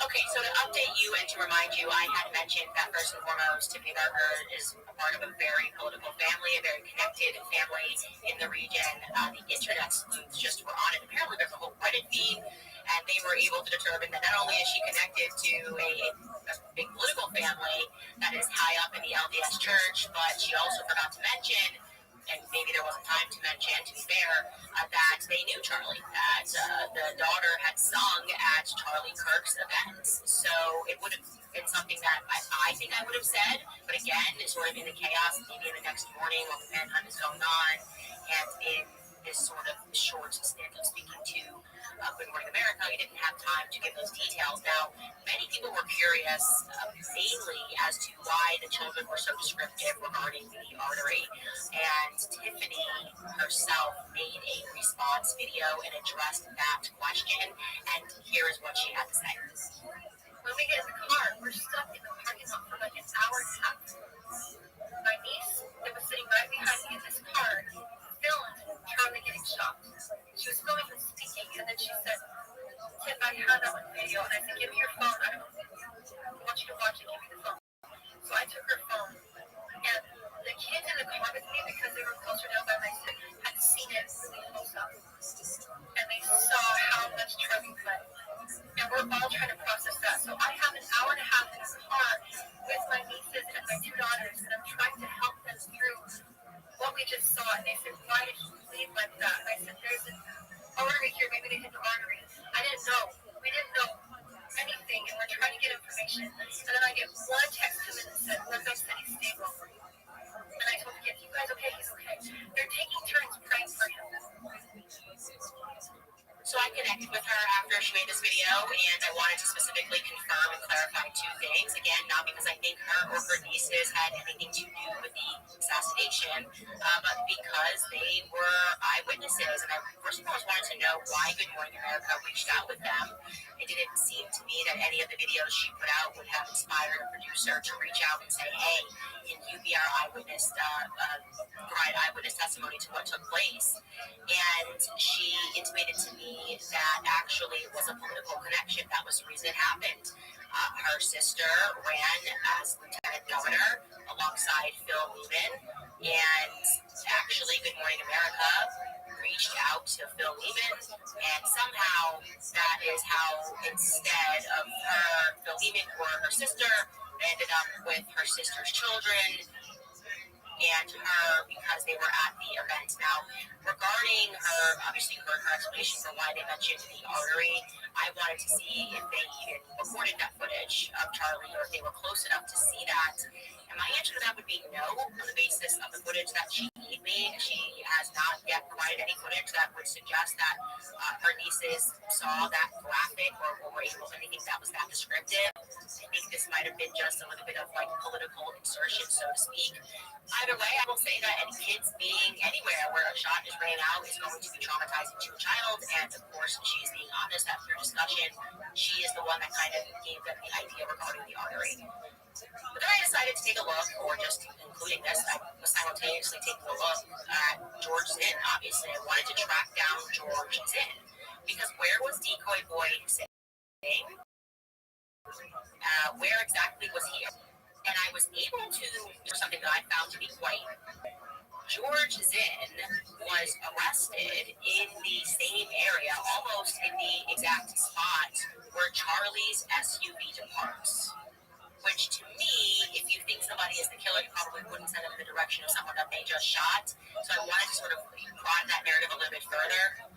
First, I want you guys, in case you don't understand the layout of this particular football stadium that he was sitting, the amphitheater that Charlie was sitting, there is a tent, okay? We're coming inward here.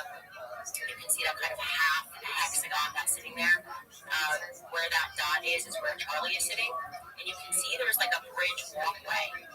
And Charlie has to walk underneath that to get to where his cars are, okay? So in front of him is the audience, and I have hexagon, and yep, we're coming inward, right there, where you can see the mouse pointing right there is where the SUVs were waiting, the SUV that carried Charlie, so they just went backwards from where the tent was, okay?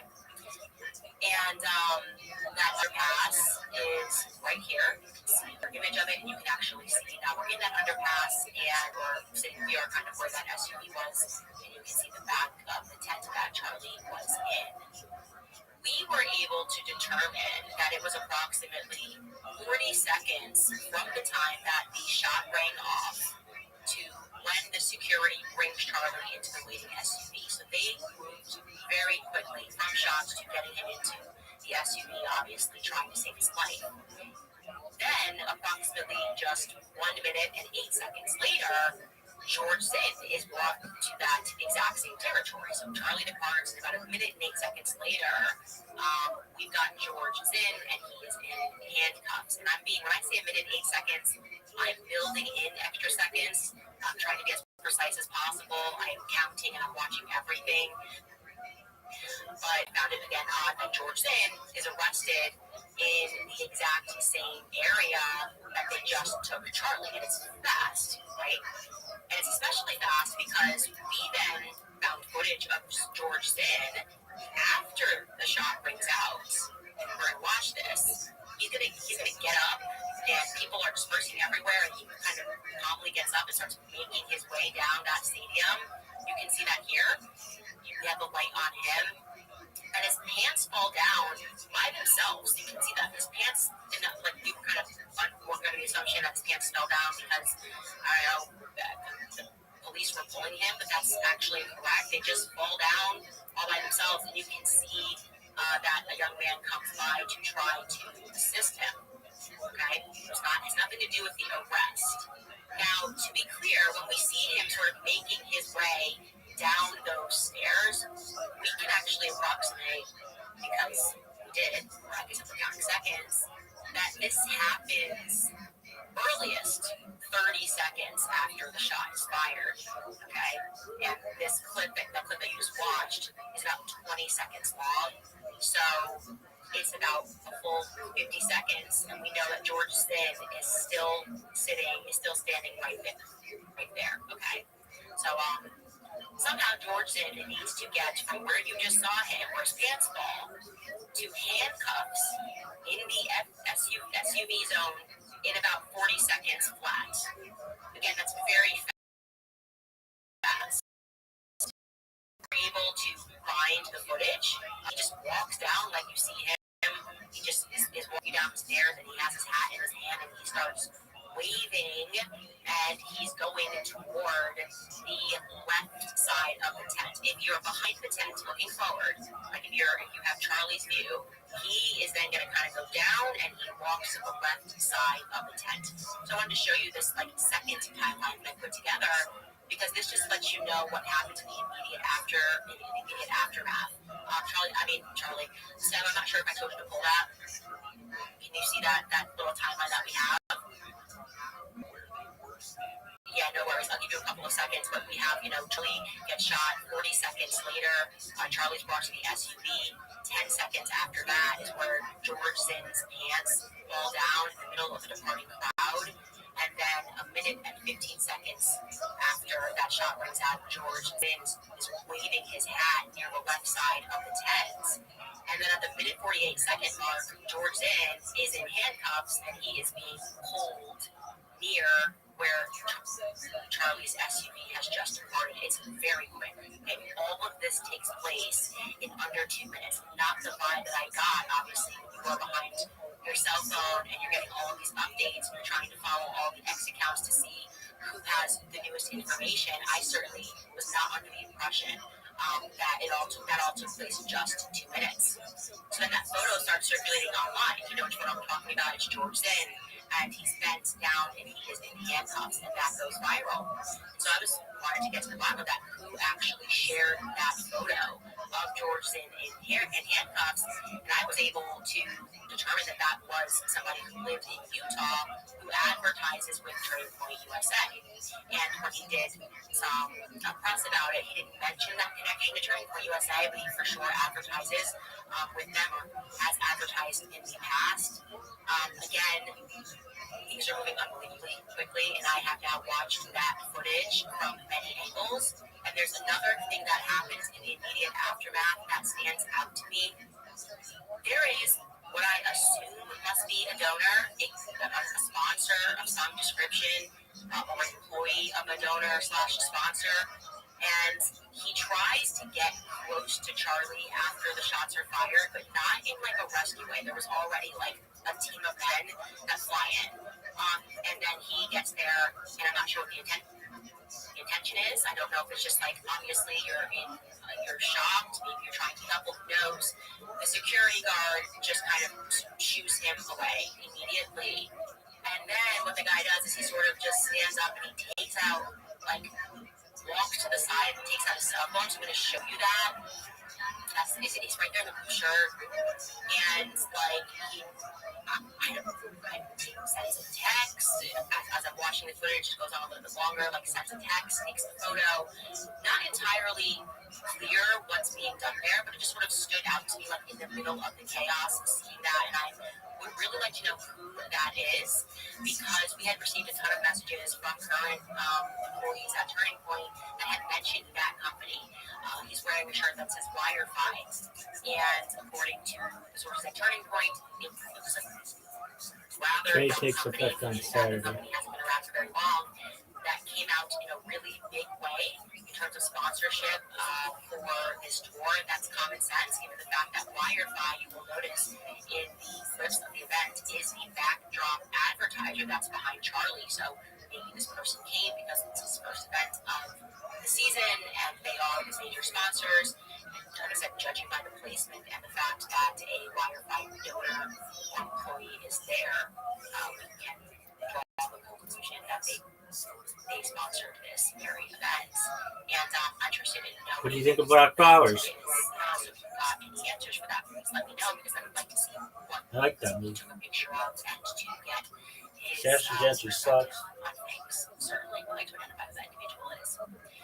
I then decided to try to track down the origin of a video that actually no press has been done on. It was the video of I assumed it was a student, and I think, we shouldn't make assumptions, who recorded the shooter on the roof. Remember, that started going viral. Remember, in the footage, and they're like, there's a guy that's kind of speaking in the background. We can show you that footage right now. Let's take a look at that footage I'm referring to.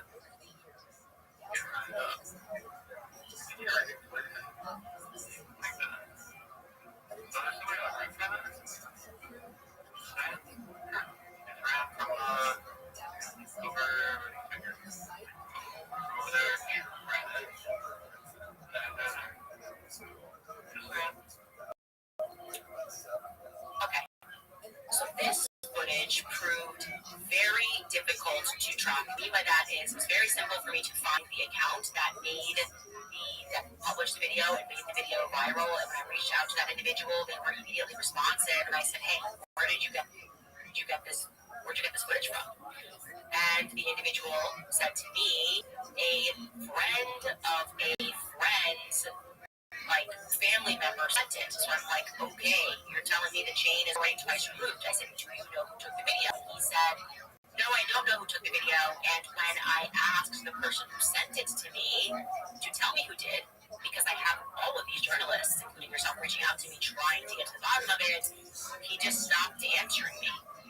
I said, "So your friend who sent you this video just stops answering you?" And he then sends me a screenshot of a conversation that they're having on an app that I don't recognize, right? So we are prodding that, and he has been responsive, so I'm sure he'll tell me what app this is. And sure enough, the person says, "Well, there were two people actually who took that footage," which obviously is impossible, but there are two people that were involved in taking that footage, and he sends him two numbers.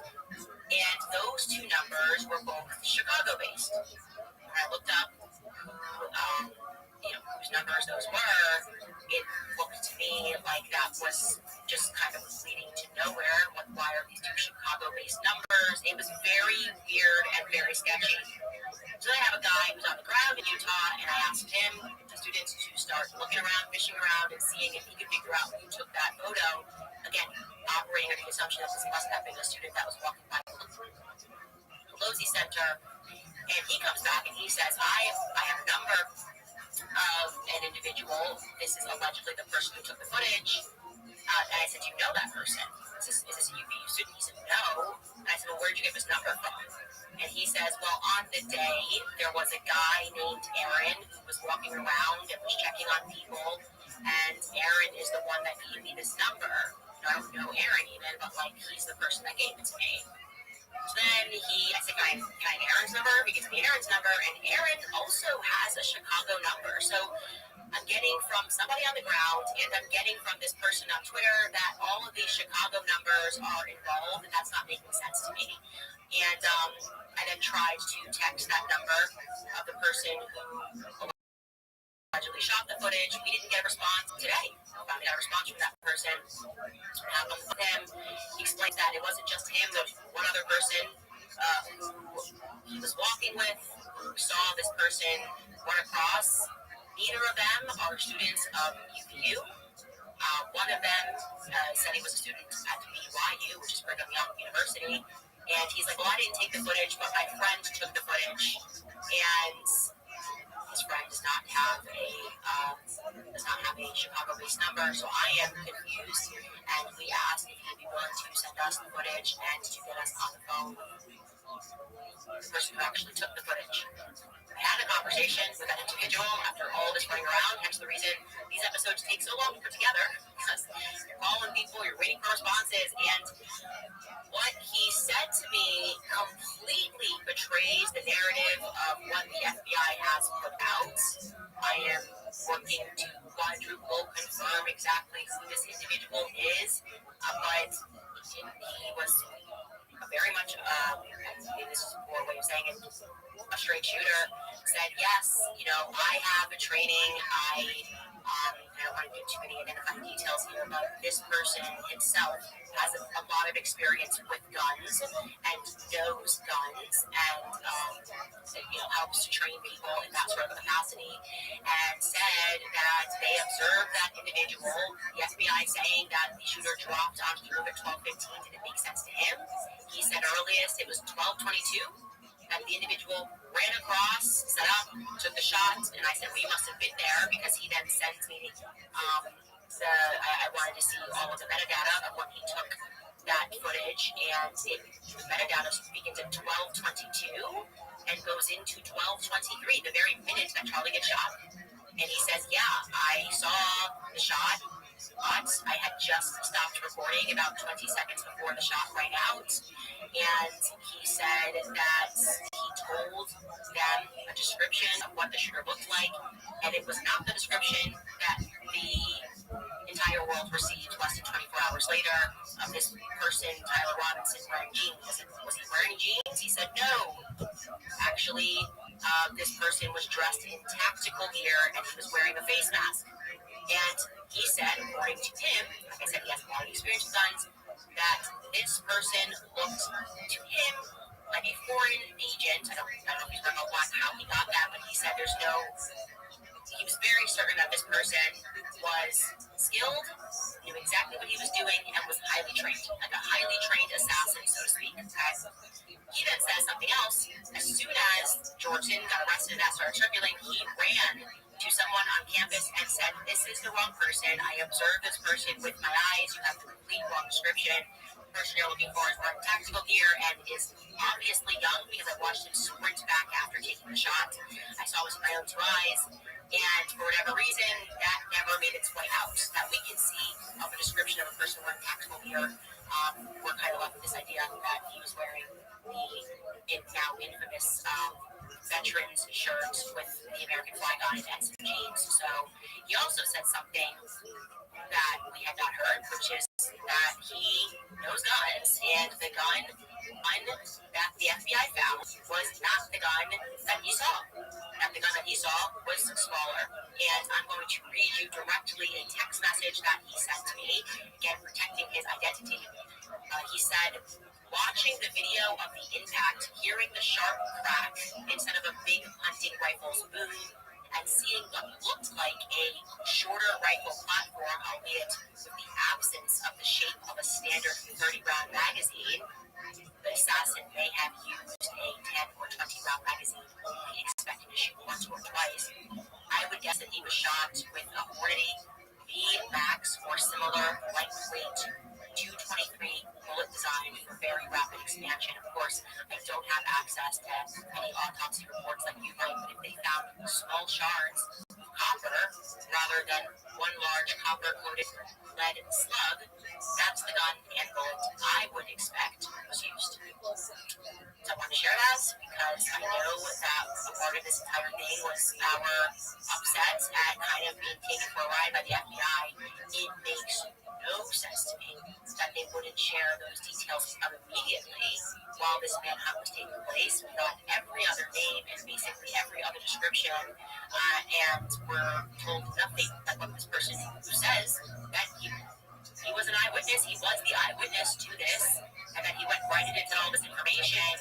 Why wouldn't you share the eyewitness report that you received that completely counters the narrative? And I would say again, assuming this guy's story checks out, and it seems to me that it did, and he sends us the data, it looks to the metadata that he was the person who took that video, it doesn't make sense to me. It literally makes no sense to me. They would obfuscate the details when they're speaking to the public, exploring every lead here, and I just found that to be quite stunning. I don't know what we make every single episode is the fact that they're just lying to us about everything, about literally everything. Anyways, you guys, I want to get to some of the responses and answers that were given by Andrew Colette, who is the PR agent for Transport USA. He sat down with Alex Clark and addressed some of the things that have been going viral, particularly as it pertains to taking down the footage in the minutes following the shooting.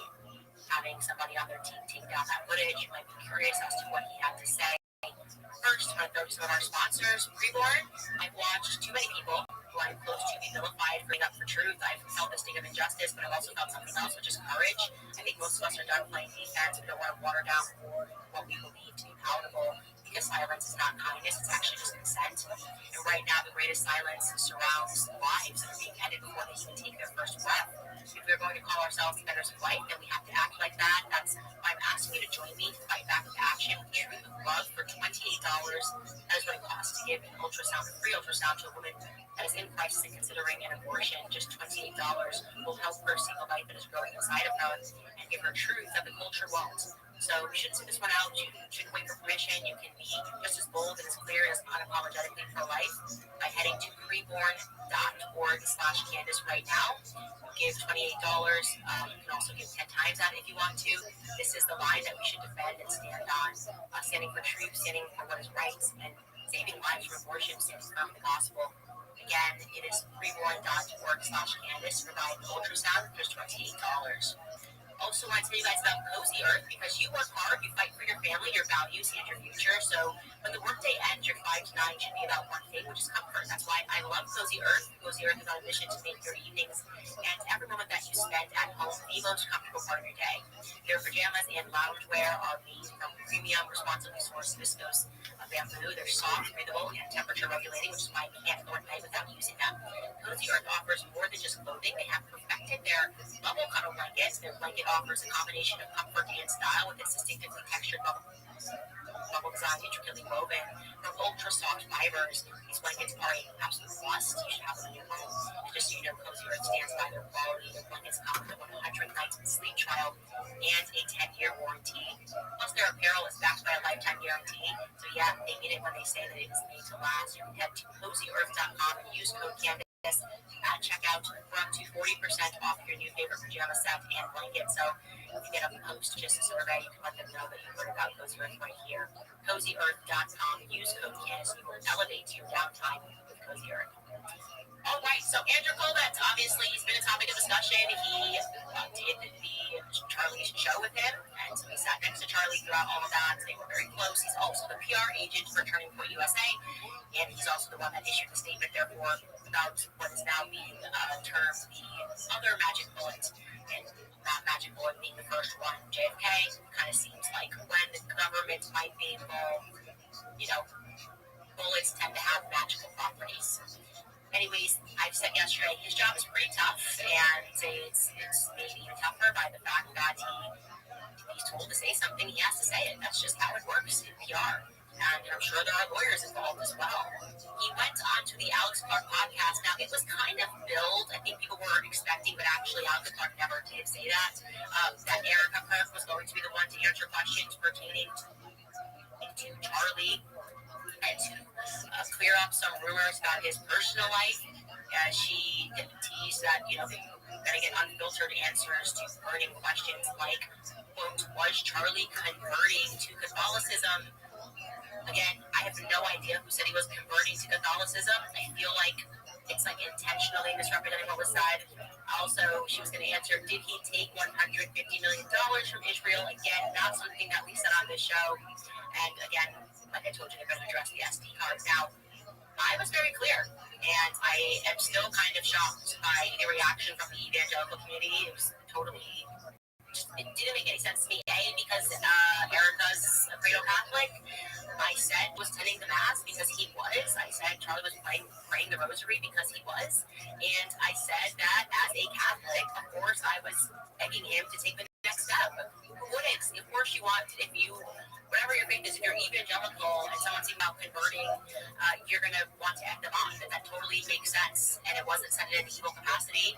I said the joke that I said to Charlie, take the next step. You're too smart to be a Protestant. That's a descriptor of our relationship. We were like brother and sister. It's said in humor and in jest. Hey guys, I was Protestant like 5 minutes ago. So I felt like people were looking for reasons to be offended and wanted somebody to come out and slap that down and say, no, he wasn't doing the Mass, and, you know, kind of caging this like it was a war for Charlie. It's like, no, he never took the first step in converting, but I think going to the Mass and praying the Rosary, obviously it's going to get Catholics excited. Anyways, let's start with that. Andrew's response to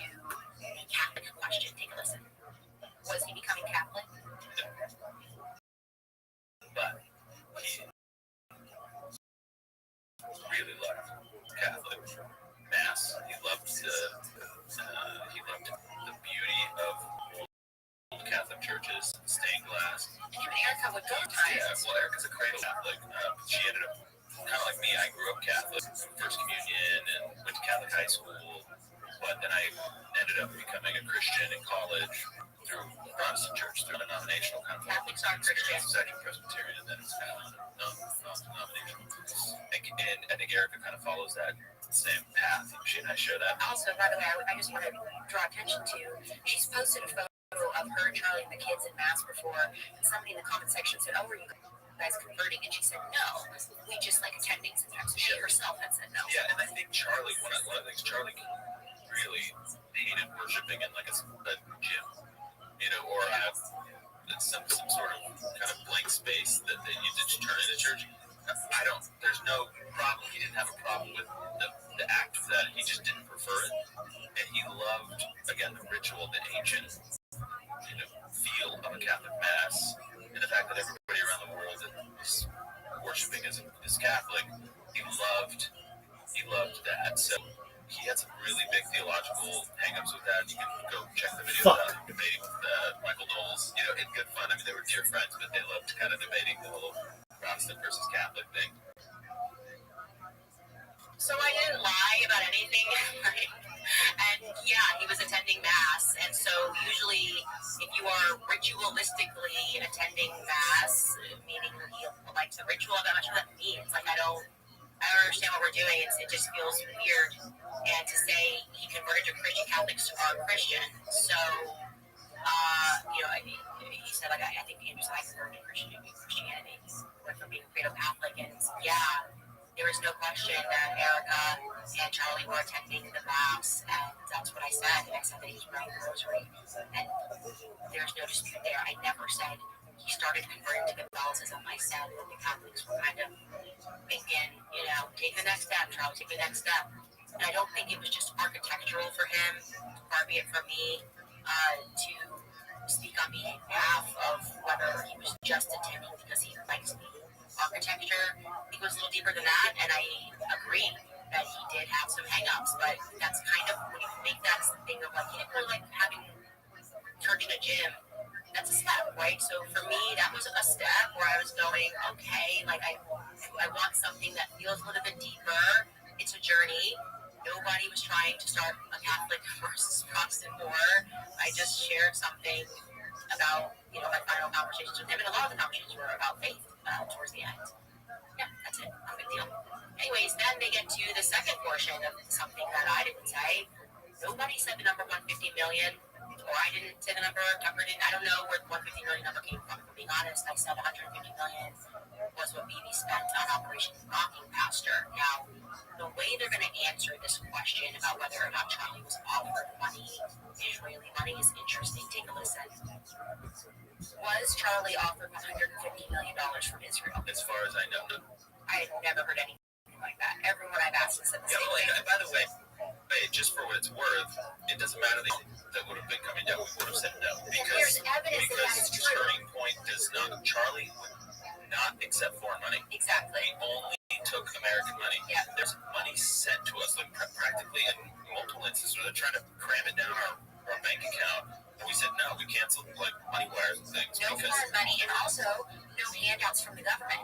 During the pandemic, he refused to do mass layoffs like everybody else in the country was doing. Said no to the whatever that check was. What was that they were handing out? Stimulus check. Yeah. The PPE loans, right? I always get PPP and PPE mixed up. But yeah, but it was a good amount of money that at the time we could have used. What the fuck are you? He put out a company statement saying, this was tempting for sure. We're going to say no. Yeah. I mean, he was very principled in that way. He was extremely principled, especially on foreign money. We'd be at like an event, and some foreign people would come up and like demand a meeting or try and get a meeting with Charlie, and Charlie would look at me and go, deal with them. Like, I don't want to talk to them. Okay, so there is this thing called FARA, and every country, if they're going to influence people, if you're Qatar, if you're Iran, and you want to lobby on behalf of those countries, you have to register to FARA, so we know where that money is going into, and you have, literally, it stands for foreign agents, is registering, right? If you have foreign agents in America, if they're working on your behalf, we would be able to see that. But there's this magic carve out for Israel, right? So when you say, like, was he going to take Israeli money? It's kind of a working around it, right? Do I think that in the Turning Point accounts it would have said maybe that Yahoo will, wants this money to go to? Probably not. Do I know for a fact that there are foreign agents working on behalf of Israel that they want the Turning Point? Yes, they do. The question is whether it's Bill Ackman, whether it's Bob Shulman, whether it's a ton of the donors who write big checks and are pressuring him to say stuff. Was a large sum of money offered to Charlie Kirk to take Turning Point to the next level, although it wasn't a very high level, to the next level, with the guarantee that he would represent their current perspective and the things that were going on, and Charlie Kirk refused that. I maintain what I said, that happened, and Charlie turned the money down. I hope that makes sense. I do want to add on to that I do have concerns, and maybe concerned is not the right word.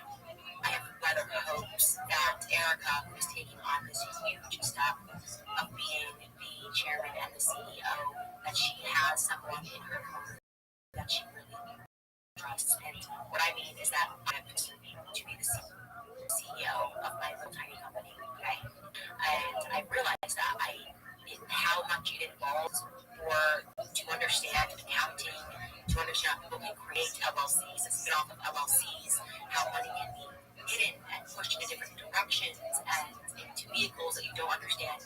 Takes a person that is sort of trained to have that business mind. I'm grateful that my husband has that business mind. I just don't actually care to have that business mind more than anything else. Not that I couldn't learn it, but I know the company at that size, Erica is going to really need to have someone who is very much, breaks my heart because she doesn't have Charlie. Charlie would be exactly the kind of person. It's a pretty good partnership and good partnership.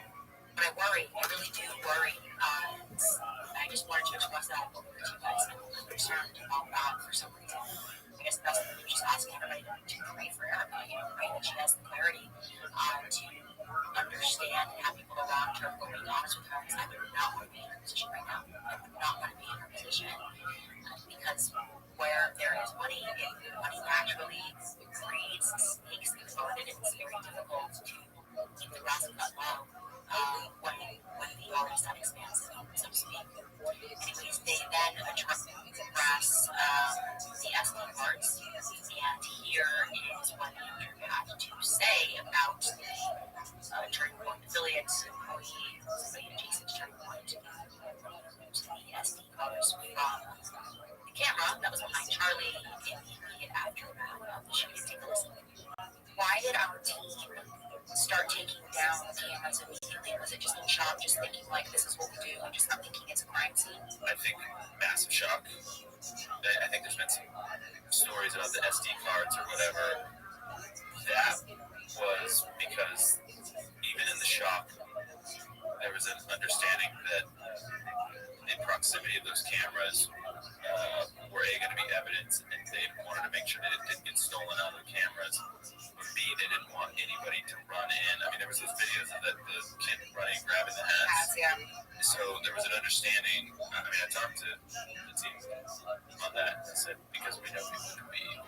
Yeah. And they grabbed the SD card so that nobody could get that. So that law enforcement could get it. Did I answer your mom question sufficiently? Yeah, okay. He loved mama. He loved moms too. I think I would have probably pushed back and asked, okay, but now that, the feds have kind of fumbled the ball just a little bit, a lot of it, maybe just release everything. And let's get on it and solve this thing. And that's kind of what I want. I want them to be more passionate about getting to the bottom of things a little bit. And I may be being selfish by thinking that if I was close to him, as Andrew told that every day on the show, I would be like more fired up about all the things that are going wrong. And again, I appreciate that they also have to then turn this next page, and they still have donors. They still have the same donors that were making financial threats against Charlie and blackmailing him, in his own words, by the way. Said that he felt really blackmailed by them. To me, if he had disagreed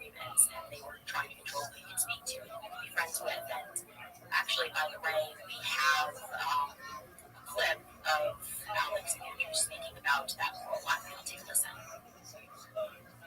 There's this great clip when we were in Myrtle Beach, and he got asked if, from somebody in the audience, if he was going to debate Candace or disavow Tucker, and Charlie's answer I thought was amazing.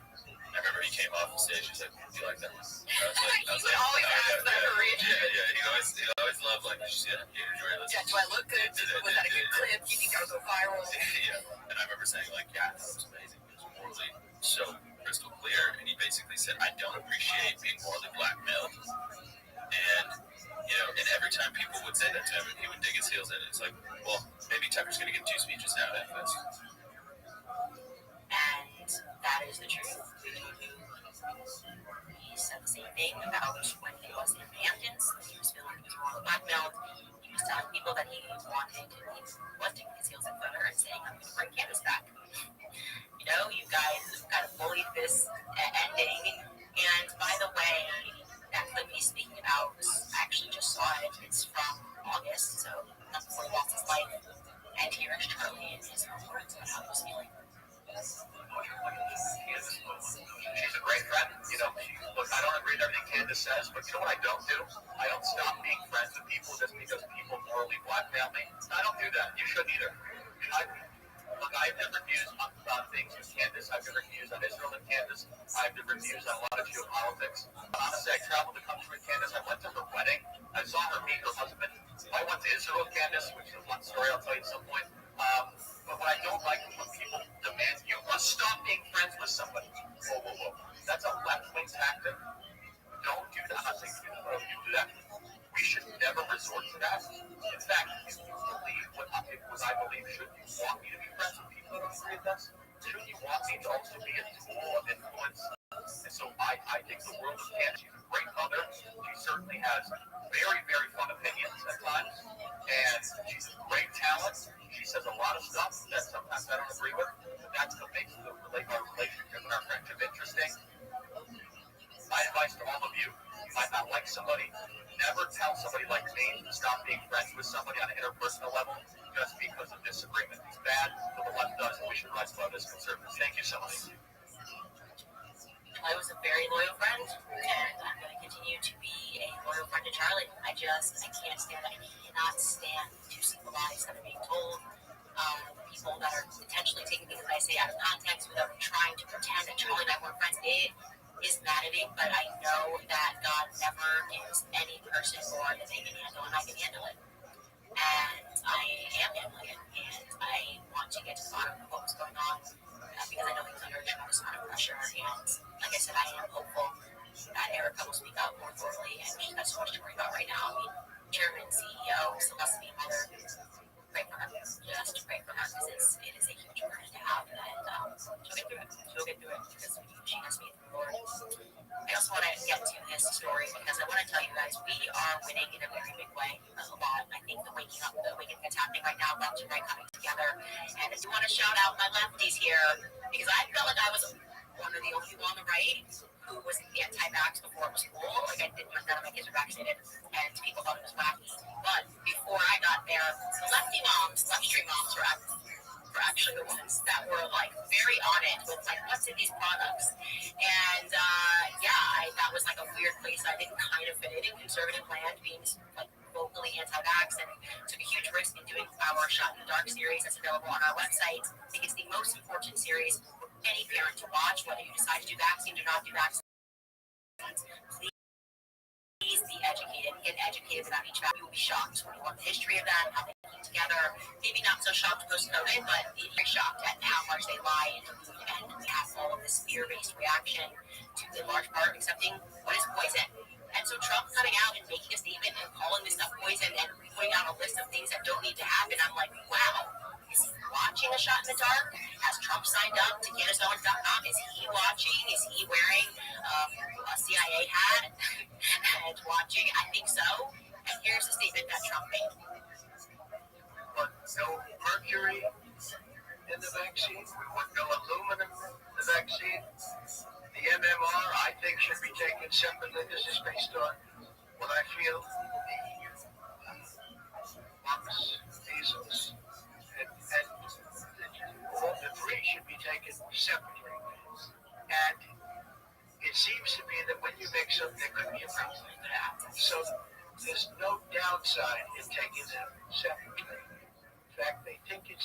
so let it be separate. The chicken pox is already separate because when that got mixed in, I guess they made it four for a while. It really was bad. So they make chicken pox. Individually, they're okay. When you mix up something, maybe happens. So there's no downside in doing it. It's not like, oh, if you do it, bad things. No, it's only good side. And it may not have that much of an impact, but it may have a big impact. So let those be taken separately. And then hepatitis B is sexually transmitted. There's no reason to give a baby that's almost just born hepatitis B. So I would say wait till the baby is 12 years old and 4 and take hepatitis B. And I think if you do those things, it's going to be a whole different, it's going to be a revolution in a positive sense in the country. I want to say this. The reason that the government is coming out and saying this, if you've not been following the news, parents are pulling their kids' wool. I really, if you want to talk about this a few episodes ago, I hope that what happens is that the world wakes up to the fact that the evil is taking place in the classroom. The reason why they are coming out and admitting some of these things is because they're fearful that they're going to lose. And I'm talking about the evildoers in this world, the psychopaths that have been poisoning us for generations, the people that have made America fat, the people that are putting Monsanto. They hate you. They hate me. For them, this is a religion, okay?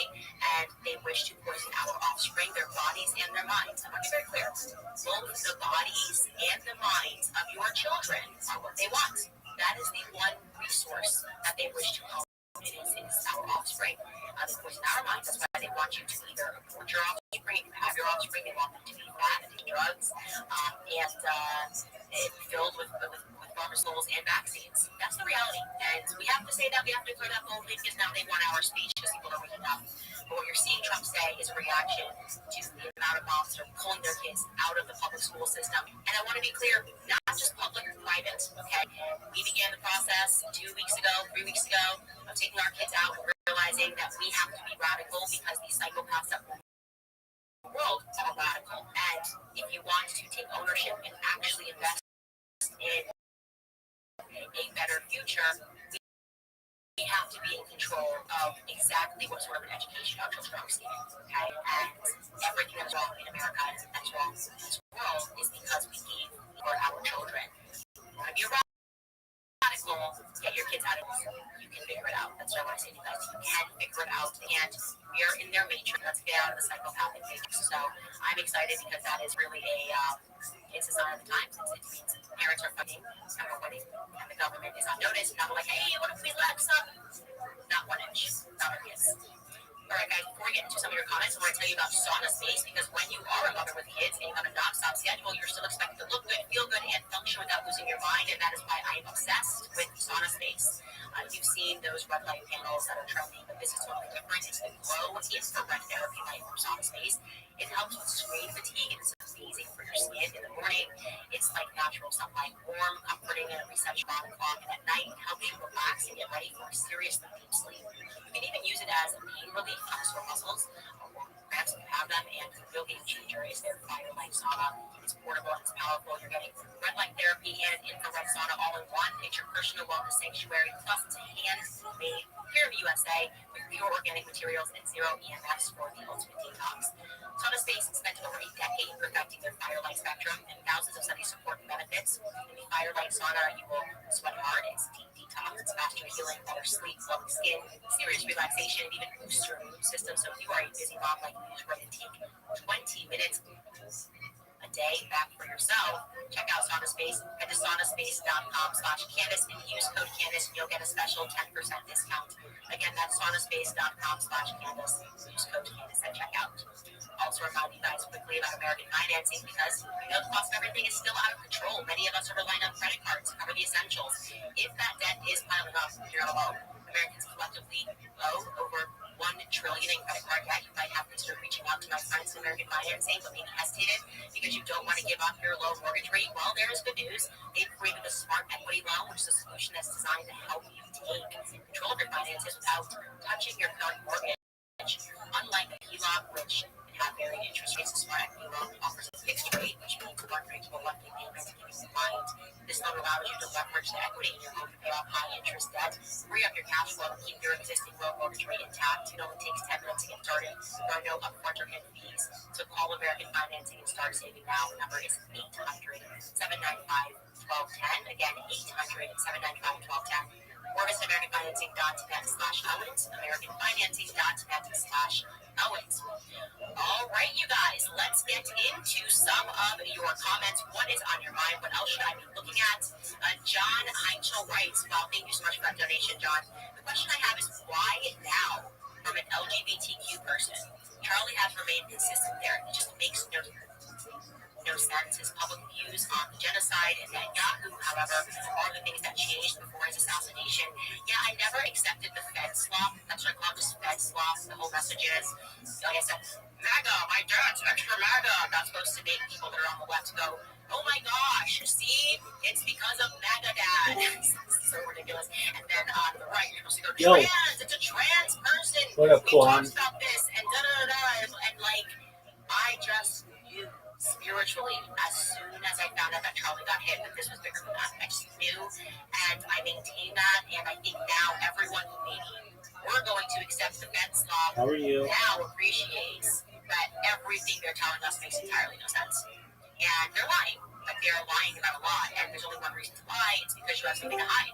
So I say, just be transparent. I don't trust people that don't just release and speak about everything if they're being deemed suspicious. Like, transparency and honesty, it makes everything easier. That's why, like I said, I have no qualms about anything that's done on the show. They don't lie. There's no benefit. What do you get? What's the upside of lying about something? And so, yeah, I think they are finding out, and we have remained very committed to getting to the bottom of this. Jenna V writes, thank you for fighting so hard for that precious human being, Charlie Kirk. He was amazing. I mean, I can say it 1,000 times.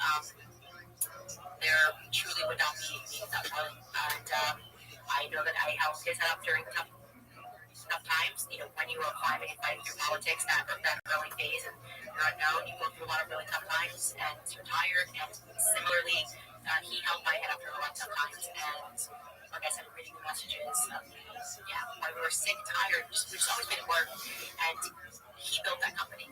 Charlie built that company. And I don't know why, but it just sickens me to hear any lies or misrepresentations. It just makes me so angry.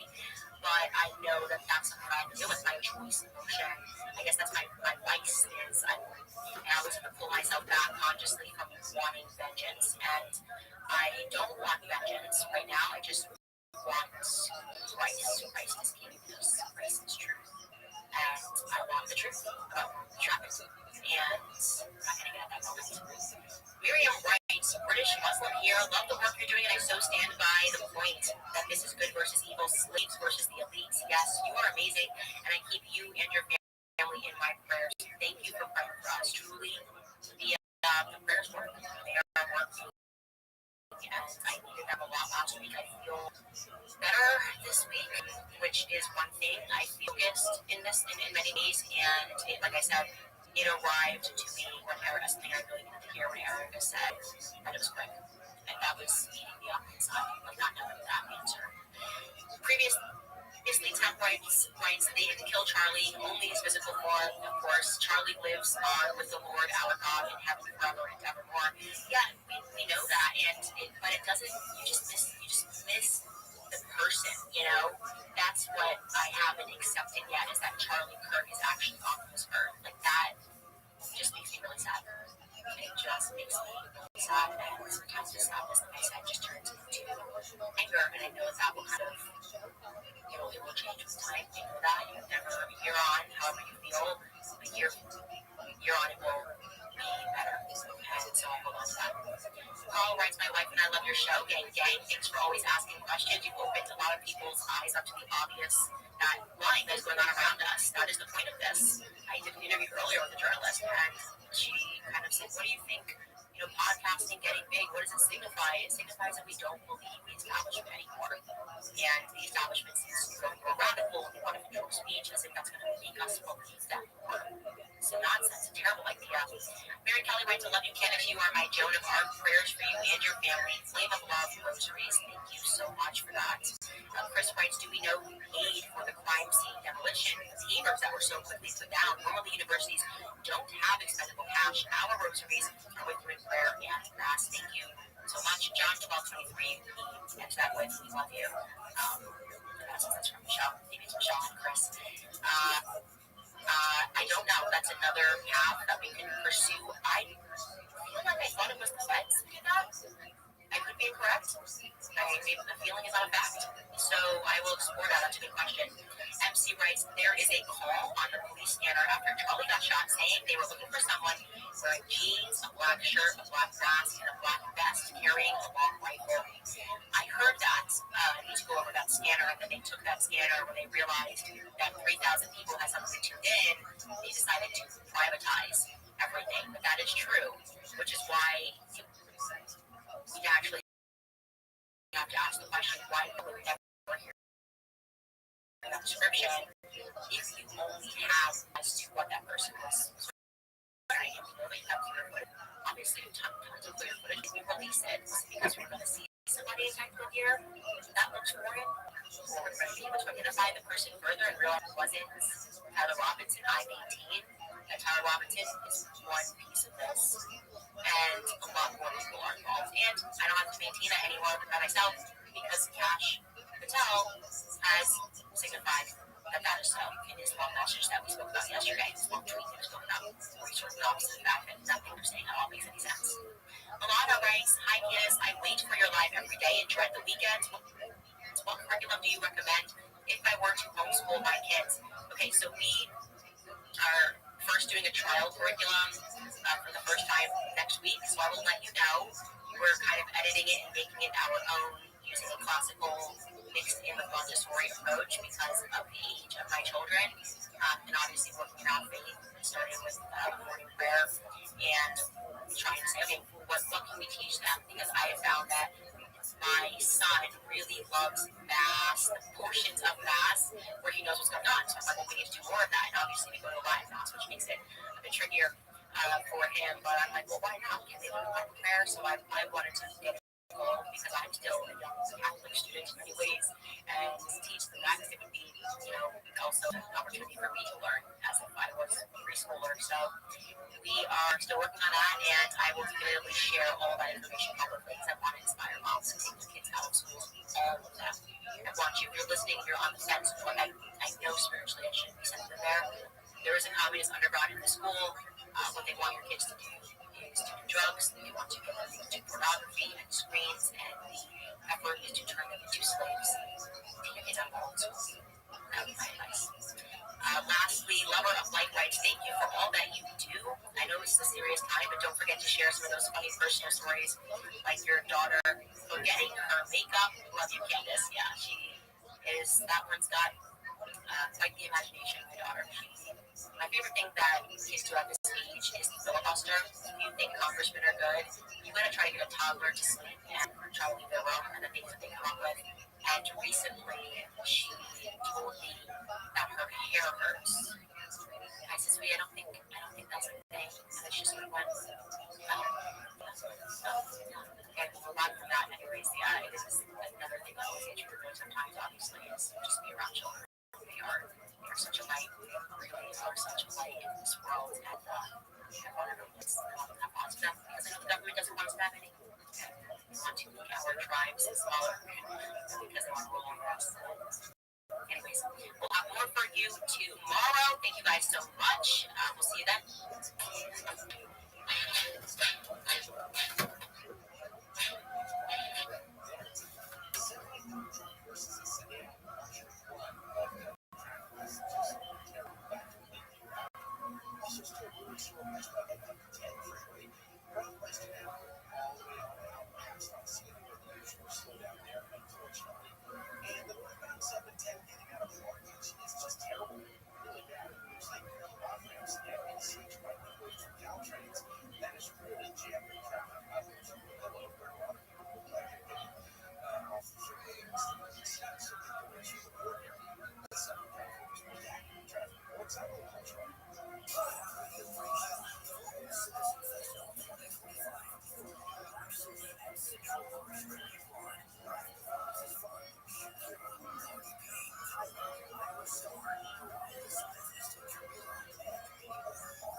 you down, Jack.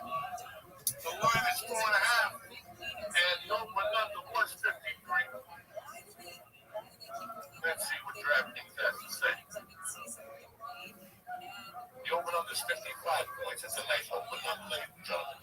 In this game is down 3.5. That means the line dropped. We got 0-0. We got a great pass for that. We got some newcomers and some old comers. We got Mikey Chick sporting the Down Ringo t-shirt. We got Nicky Hoboken. We got fucking Hector Cedeno. We got Lisa Ayat, the King of the Jews. We got Pedro Garcia. We got George with the hat. He just had that thing, the treatment where you pull the skin off your ass and put on your head. That's why he's got the hat tonight, you know what I'm saying? But check us out here. Download your DraftKings app right now. I'm telling you right now, new players only. $5. Get you 200 bonus bets and 200 off YouTube. And just go download it. Put in code Blue Cheese. Like the smell of my ball. You know what I'm saying?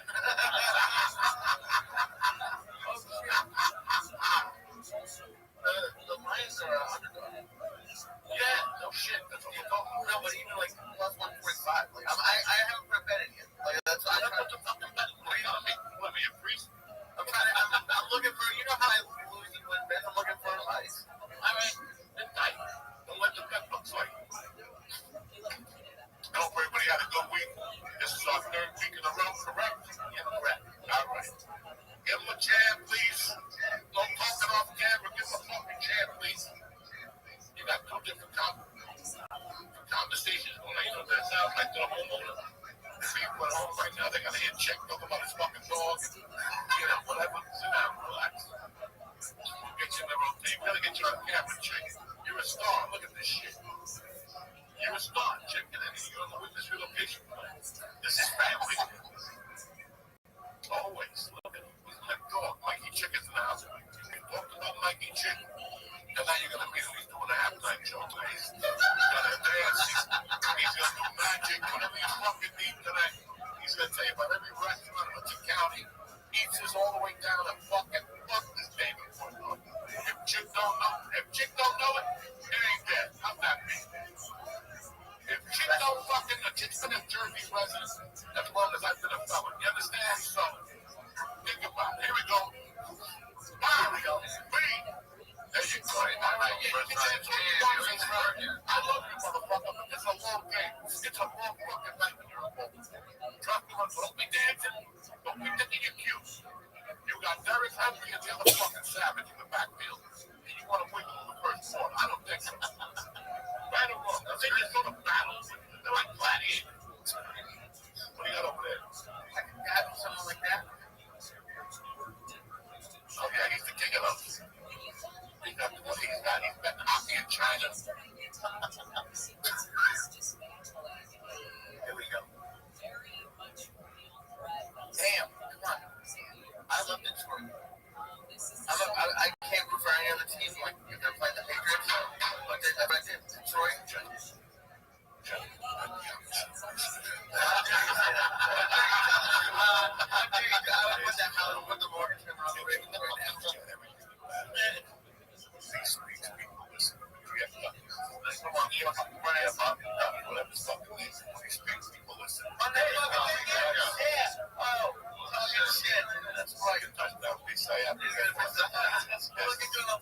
There's 9:16 left.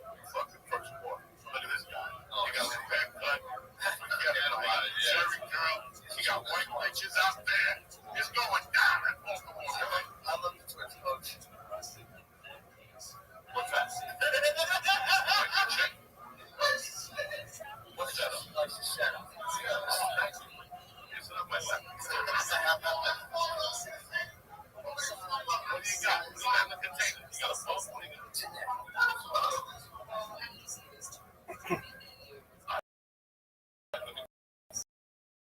Get me up with one of those hits.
shit where most of them listen.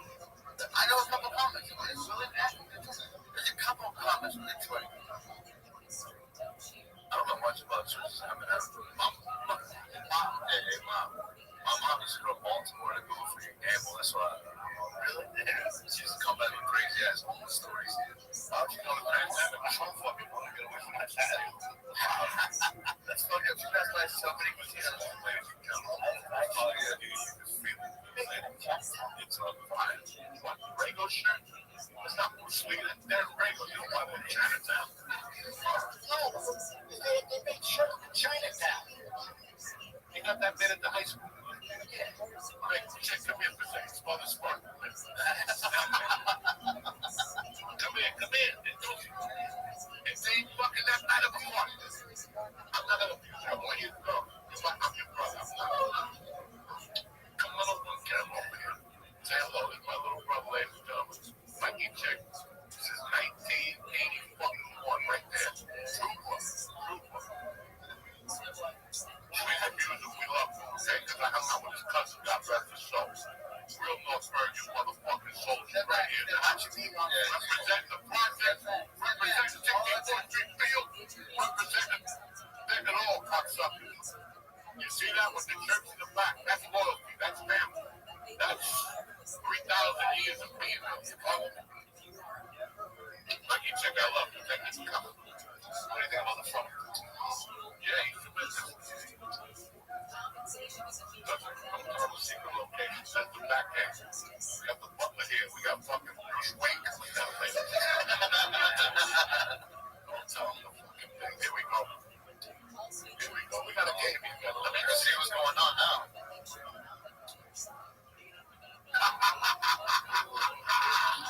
You dare into this house. How do a pop? James thought it was great. It's delicious.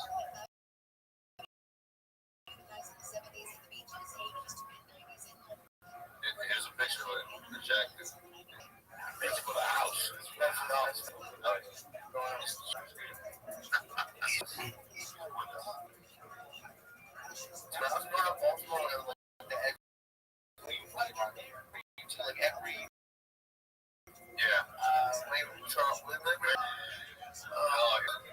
Gonna see for a second when we run the ball like a motherfucker. But that defense is so Derek have been playing today? Yeah. I don't. Yeah, they got. Yeah, 55. That's a big ball game. Makes a lot of fun. Come on, Jackson. You gotta love football, Steve. You gotta love football. I grew up on Monday night. This legs got an 8-ball. Players competing against each other. You know, great metaphor. And then with the words, like you know, Monday night meatballs. In 1982, when they had meatballs, we would swarm that motherfucker. And there was a place down there that had something I forget what that place was. That's the place where high school level, not towards out. We were in high school. That's the place where I think it was Minnesota was playing or somebody, and the receiver was black. They threw the ball at him, and he missed it. Some guy was drunk in the bar and he yelled because that was a pocketbook. He would tell all of us shit, and we fucking lost it. And he went right back to his coma.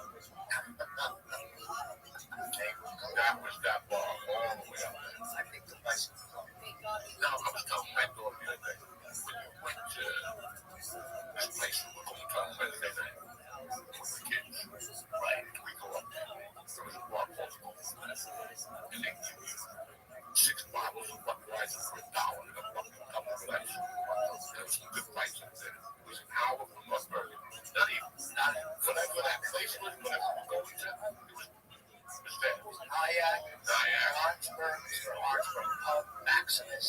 What was this on the way up? Look at that. There you go. There it go. On the way up, you stopped at Dracula's castle. Almost a 9W. Okay, let's go. Back to the band. Right. I don't even know what they do. And then we were Midgetville. Midget Village. Midget Village. It's a Midget Village. They can drive in Midget Village. Fucking village and stuff. Sunshine acid. Wow. Wait a second. Is it a village for midgets? Now, Midget Village is like Hudson Terrace before you get to River Road. Okay, yeah. Actually, up through College. That's where, right past gas, there's no midgets. No, I remember that show. They still there? No, there's no midgets there. Yeah, that's all midgets there.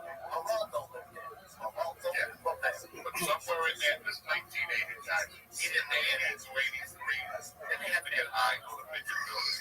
There was a couple of midgets there.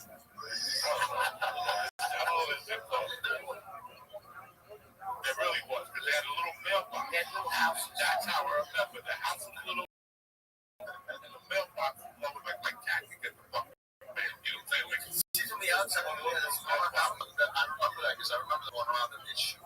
They go around. Oh, they'd be like, get out of here. And then there was another place that these motherfuckers used to go to. You know, one of you motherfuckers heard about this. They were on TV. Where's that hill? Where you park your car so short? How many times we go up there? They're all poked up. It's like an hour drive from here. Yeah. You never went there? Park your car, go to the neutral, pull up the hill, and sidewalks, fucking histories on mysteries. That was too much dance. There you go. Baltimore. Have this motherfucking phone on the yard today. You fuck. You know, he's on. It's 1400. I know we've been yo. I don't want that. Yeah, no, trust me. They scored 17 last time. There used to be some spots in Jersey when the bars closed in the freeway. So ladies didn't want to go to the city. And we just drive around, man, and find some fucking, like, just not bars, but all the place. What was the place? Fucking Jersey was 21, except for us, 19. They grandpa was 18 and drink, and they changed it to 21, except for us. Oh, yeah? And all our friends, if they weren't born in 63, they had to wait 2 years. So we were going to New York. New York was 18 still. We would go to New York. Everybody. I was Times Square back then. Scary. Wild. Yeah. Scary and wild. Not as scary as it used to be. Wild and funny. Like, I still go there. I go back maybe 1969. Walking with my mother and knowing what they're talking about. And you would start off on the neutral side. Side from Port Authority. Yeah. You know, Port Authority, that's the neutral side. That's all beautiful. Charles Bronson double feature. And as you walk to the end on the left, as you got closer, that's where the triple portal started. And that's where I'd be walking with my mom. My mom would grab my hand and say, yo, honey, what up, honey? I'll see them. And he put the money down. Everybody, it was all fake. You went down there once, you gave him money. And then after you went through that cavalcade, and there was a couple of big pockets, and then just a little corner. That's it. It was like 20 feet before the corner, and then after that, it's the lodge. Three-car Monty. That was another one together. Guy over there, and then after that, and then we'll fucking eat, right? And after that, it was a guy was outside. They go, hey, man, come on in, see the naked women. Fucking 13, 45 cents. And they fucking let you in. They let you in. You go in, you sit, and the girls, it's like you're laughing. In a minute, you feel them. You were like an octopus machine. They're going to tell you, you have to buy me a bottle of champagne. And you were like, I'm buying a bottle. It was $14, like a little tiny bottle of champagne. That's how the bouncer, wait, you flight. I should have never brought it up. God damn it. I called him here from LA. Came back with a fucking dead. All that shit was going on. Get out of 17th grade, hop on the bus before the guard. And we go to Times Square.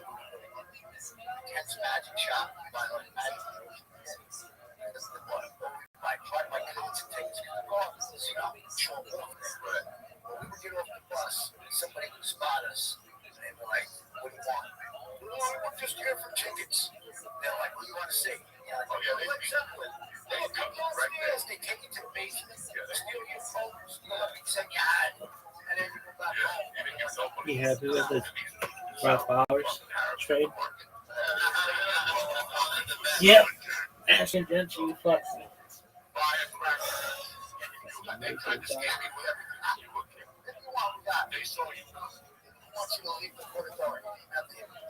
Could be any. You see a bunch of runaway Whoa. lines, a bunch of 13-year-olds and shit like that. It was a fucking different world, man.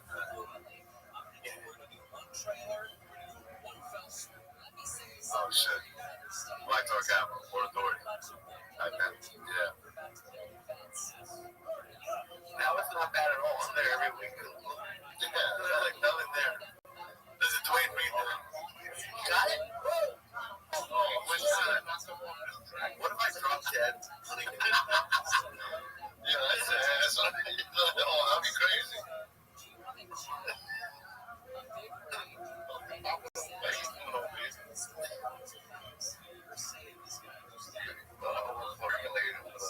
That's not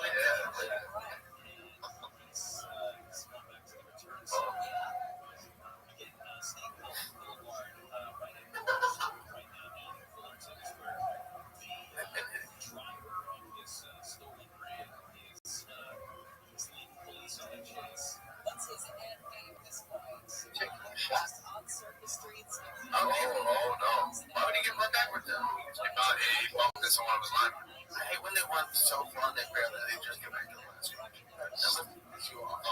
It's I mean, how much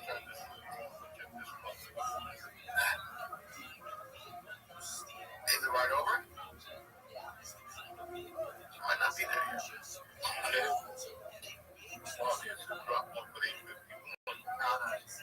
It's 8:37. Oh, okay.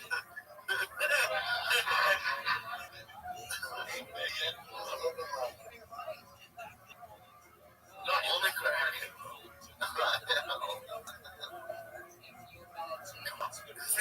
We got 14 points on the board already. There's 4 minutes left. Now it's 14. They run it. They ran off 13 and 20. We always do that little screen up. Third and long. We're going to get that way to this game. It stays like this. And I'm letting fucking Detroit get into a rhythm. That's what you never want to do. That's fucking God gets into a rhythm. You're a dead man. You'll shut your fucking lights off quickly. Lamar too. Lamar will throw at you or run at you, which is fucking scary. Yeah. I'm not scared about whatever they're like. Yeah, he's been a beast for like a decade. Did you see that fucking Christian yesterday? That motherfucker never loses against the Jets. I knew he was going to score. I told my wife, this guy's a Christian. He always scores. Hey, we got lit up. Around 32. No, 27. Do you play football? Usually. I was a corner. Do you play special teams? Yeah. That fun just one down. Yeah, lay somebody out. Yeah. Yeah. No, we're gonna baseball. Baseball. Yeah. I went to Jackson. This is not Jackson. This is not drill. I got right. You're familiar. Yeah, that's the guy you're talking about. Yeah.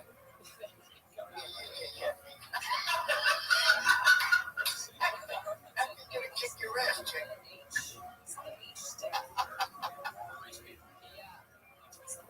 What is happening right now? I'm not sure. That's gonna take it down. Oh shit! They're gonna take it down. And give us respect. Don't. I heard this the other day. I was glad so fucking wrong. This is my jam. What song was it? God damn, that was 40 fucking years ago. Run DMC was already going fucking. That's when I did the back. That's 40 fucking years ago. Fucking old as dust I am. God damn. I'm saying, rock. They're not even around the side. The guy got shot. The other guy's a reverend. Yeah. What? They captured the killer. You know, they caught the 24 years or something.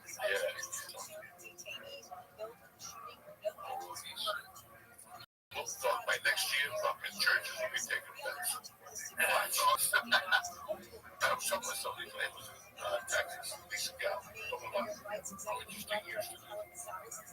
We were talking about the different spots. Like I pretty much lived in these 20 years ago. And 25 years ago, 97, 2000, I was always there. I was 1 year, like 3 years. To see a rocket. Oh, that's now a church? Oh, that was his name. Yeah.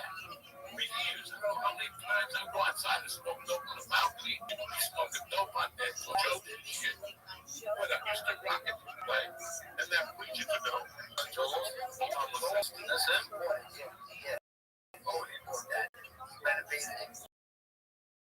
Shit.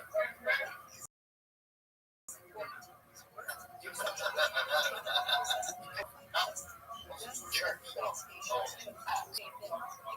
Come on, chick. I said I tell her.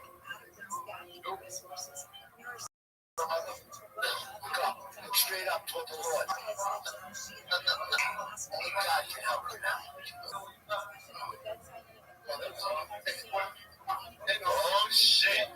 God damn. 64 talking to my brother. Rich piano goes to front center, playing on lots of glass, winning championships. Burger, Russell, everything. And I went to the States. I went to the States my senior year. No, I saw you.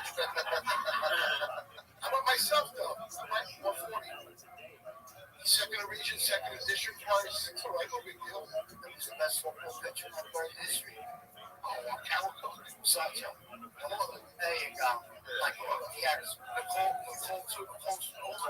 very close to that. Yeah, they were all good. Chick is the man. We walked on ice and never fell. This is Monday Night Football, Jack. Let's go. He threw it in the defensive coordinator. We got some thumbs back to back.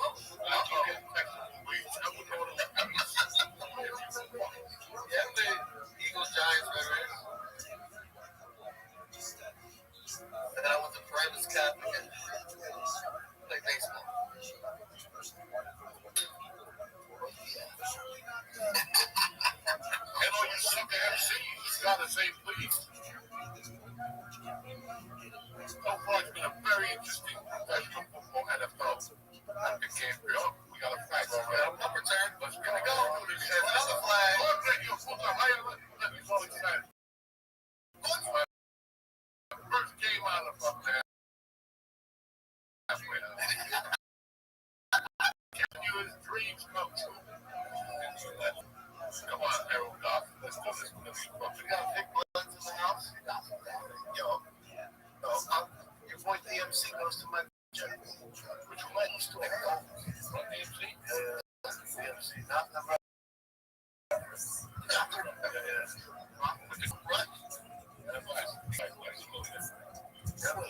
What's that? Scratcher. All right, guys, we're taking Detroit money line tonight. What do you got on? I got nothing so far. Wait till halftime, make a question. Me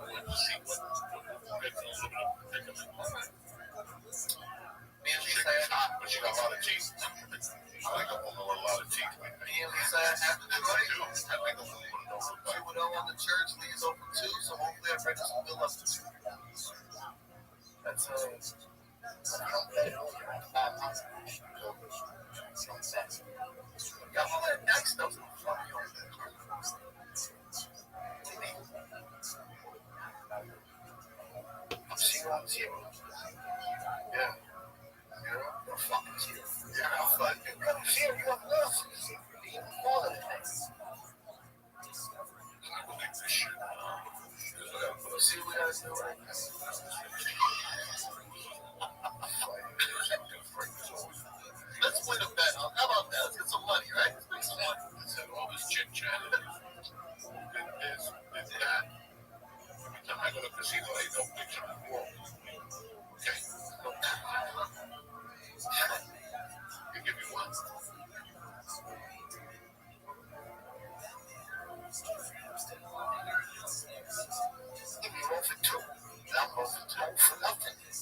Baltimore, simplify. You can do it. And 200 for a small fit. 200 for a small fit. Right over the end of the game.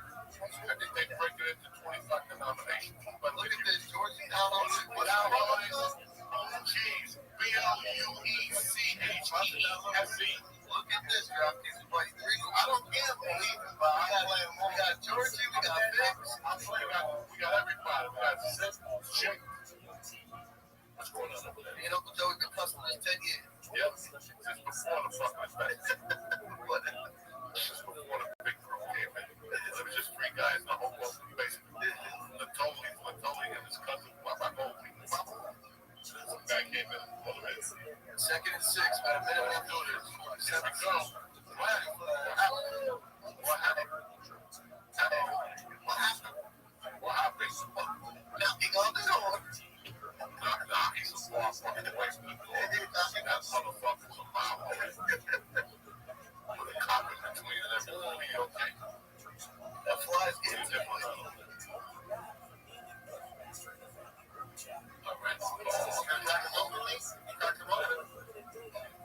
Pedro Bronco. That's a class act over there. Yeah, Pedro ain't fucking around. So we got 3rd and 12 on the own 2.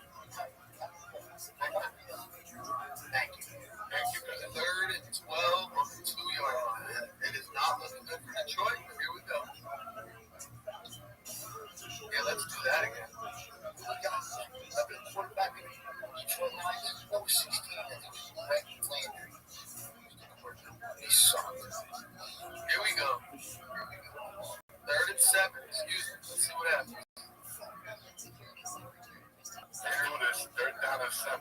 40 seconds to go in the first quarter. Put something together right here. Let's take it on the road. Wild guy. First down. This motherfucker always puts the He's a Christian. Christians always fucking. That definitely replaces wrong. That's it. It's been a long time. Okay? We got a first down. Another one.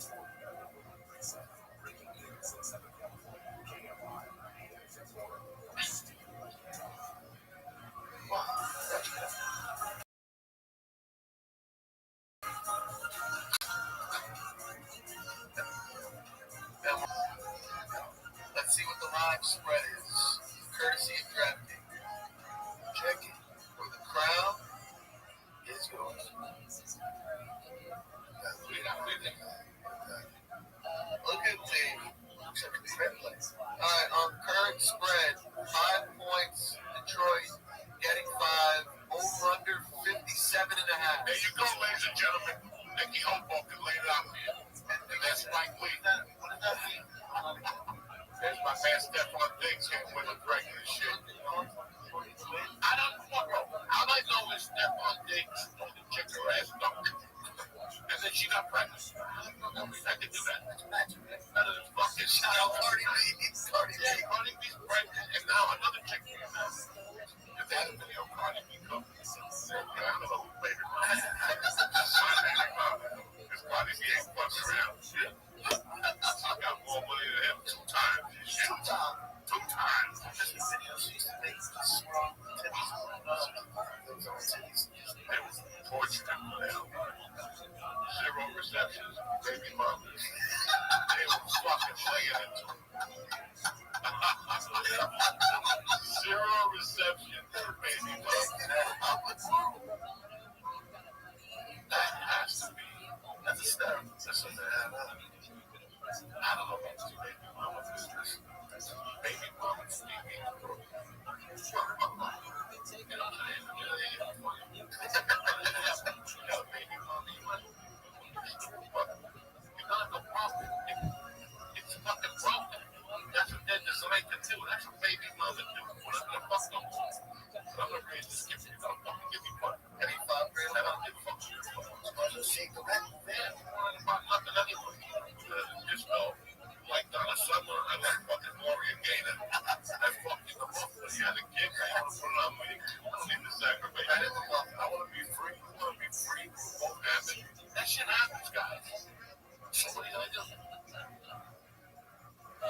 Yeah, but maybe Mama just sounds so fucking primitive.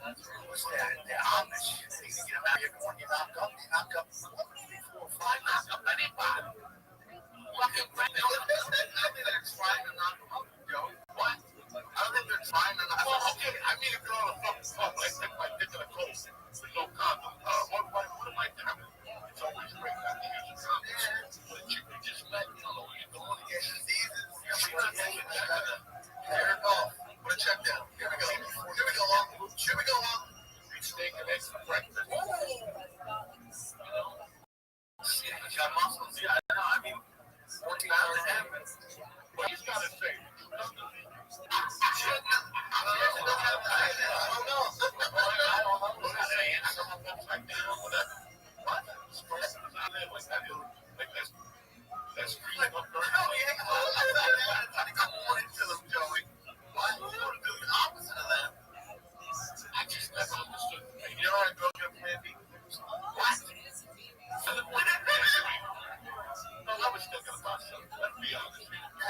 Here he goes, huh?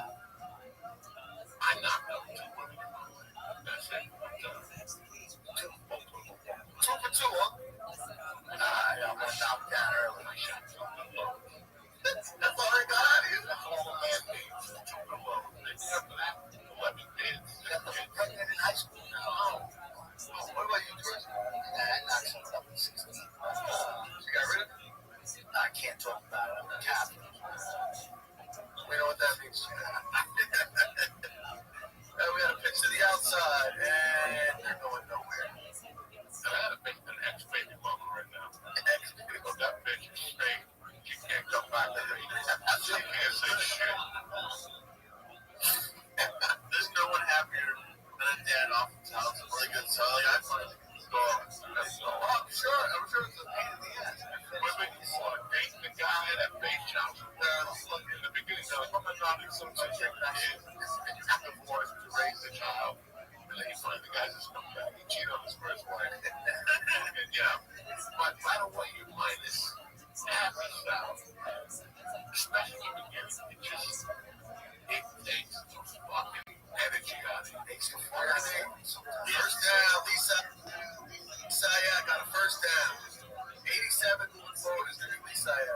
Only one of those boys right there with the thing. That one, no. It's just so crazy, like face to pay. When I first got it down, it's like how the book was 6:35.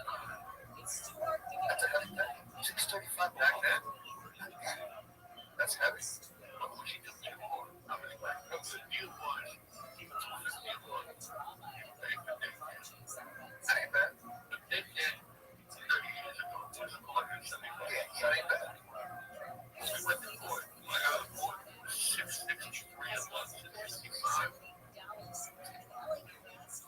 And let me tell you the best. It was backwards. Oh, you're the back there? That's definitely. That like the second one I had paid back. So when he won, I was down 1,000. 1,000? It's 1,000. I checked back like 12,000. Jesus Christ. Well, by that time I had kept because I used to take those loans from the colleges. So when you take those loans, that's why more credit cards. But they give kids an hysterical. Like, oh, here we go. They motivate you to go on to college and they give you advice. I still remember the day that they go wrong into this thing. I don't know what it was called, Obedience Day or whatever. And it was the COPD program. Latino black people. The low percentage of the actors, so low percentage of black people, Latinos. So that's what they really targeted at the time. The Chinese. But they didn't need help. The Spanish and black people help. People like me, they expected you to have one over it. Fucking dummies. That's a society. But they needed that money from the government. You have to have these dirty Latinos. But it was Spanish kids come to hold them. In those days, it was 8 Mexicans. They got arrested. You know, it's white that time. And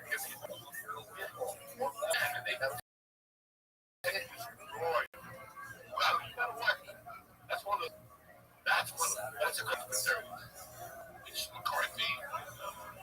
Coach McCarthy was had fucking Salinesi. which is about 20.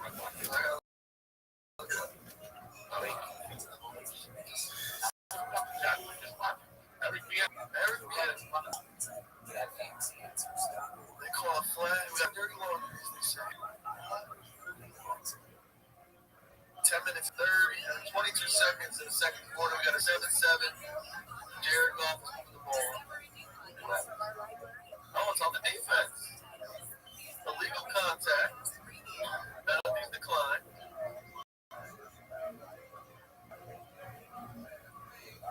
Second and 1. What do you believe Detroit gets it done today? They better. Would you catch it at plus 165? Could have got it tied up at 200. They're moving the ball.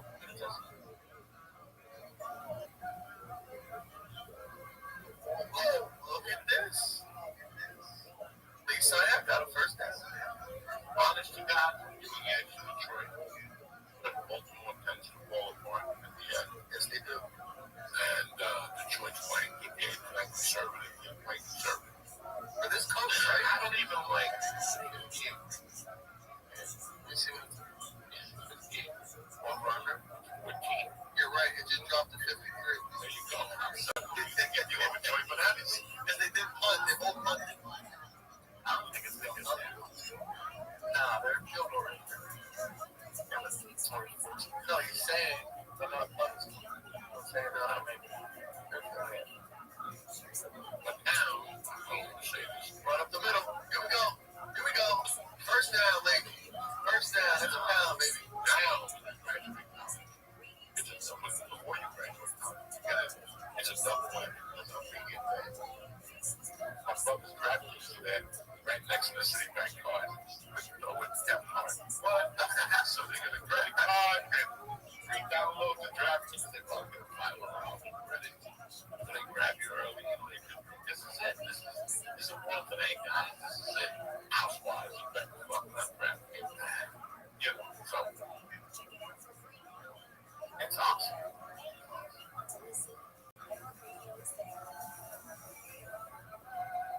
Sounds like my chick has Detroit immediately. So we got, I will say, Baltimore's black uniforms. I like the purple, but the black one comes pretty badass. You know what? I don't care about uniform. I care about green. Why can't they go more than on I mean, awesome Scott Hall. Yeah, like lettuce. About white lines again. No, I didn't know I from Baltimore. We got a 2nd and 9 on the 18. Jericho. And we got a handoff up the middle. And that's another.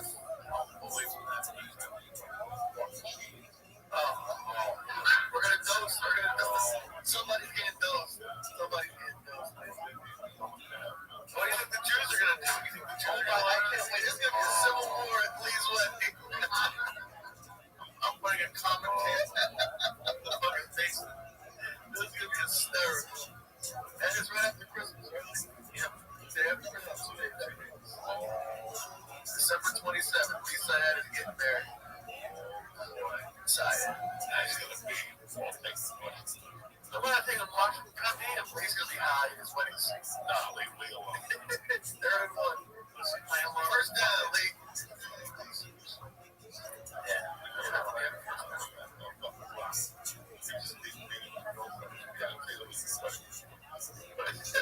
No, we're going to have a good time. You got to wait to cheer. You have to. What have to, or you get 10,000 out of that money? Oh my God, we're going to live Lee. It's not that one. That motherfucker's life disappeared. See, you got clocked in there. I clocked them hard. Let's go to my Let's do this, stop sucker. Oh, shit. I don't know if he got me on the door. Knocking on the door. Come on, Mr. Gibbs. Head to head. Up and down. Yeah, he did the one.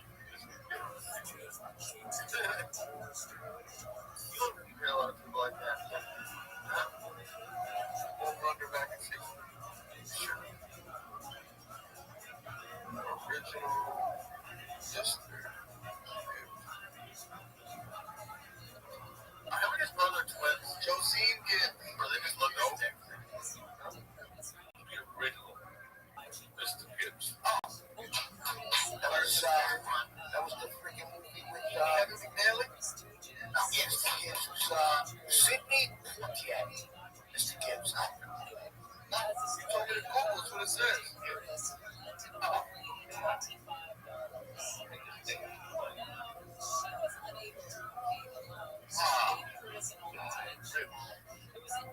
Right now, that rips. Got 40 years to find out about it. Gibbs. He was Italian. Oh, this guy's bastard.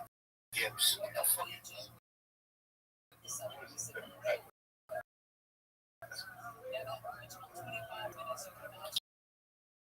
You know what happened? The dinner, Disney used that name in the movie, so everything was best. They copy everything.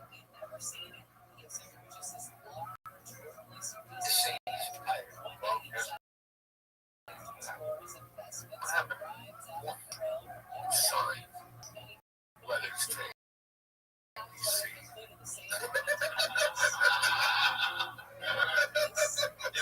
All ABC, Jimmy Kimmel Show. Oh, Jimmy.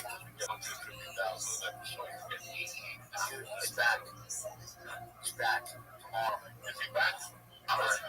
Yeah, they saw the fucking. They saw a little bit. See, they said Disney lost half their stuff in a week. Cool. Damn. Can you believe that? They're down 50% in the year. They went from 156 million. And they own 70 million. Fuck. 14-7. Wow. Yeah.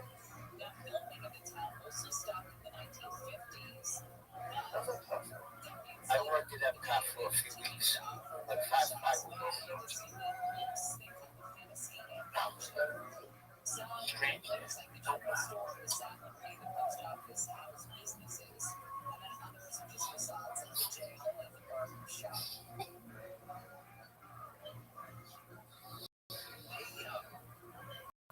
No, that guy's so big. Disney.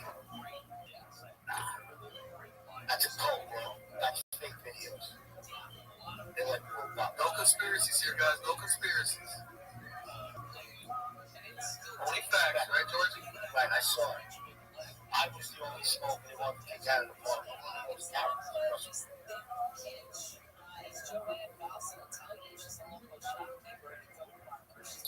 your name? What was at least 57?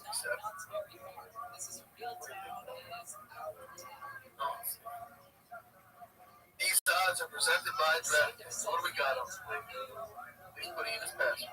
Come on, big baby, let's do this shit. They got 20 more points.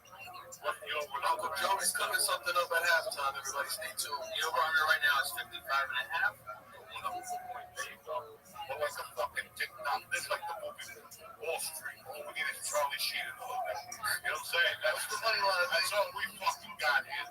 You still grab Detroit plus money? Detroit is still plus 120. There's something going on for that. Up 7 plus 120. I'm telling you, there's something going on for that, ladies and gentlemen. That's weird, huh? Heard it right here. Okay? I'm not going to say nothing. You know me. I don't say nothing. Somebody made a call. Yeah, somebody made a call. So jump on it, cocksuckers. If you're not learning, we can't tell you about it. You know what I'm saying? Yeah! Fuck this shit. Where you at, Chickarelli? Spark that motherfucker. Let's put some seaweed in there. There's some nothing to do. I don't know. People over there. Oh, yeah. Guess what it was? Right now, listen, it was what it was. I want to give a shout out to La Sorrentina in North Bergen. Great owner, great family. 79th and Bergen. 79th and Bergen line across where we got Bayer from last night. Yes, sir. Papa's best spot. So if you're the one Papa's or one Bayer, you walk over La Sorrentina right now, you can go in. Come visit North Bergen. See what North Bergen has to offer. But for right now, watch this motherfucker run.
same size with a train station. You're talking about I don't know about no train station. Of course, you're talking about Uncle Mama, right?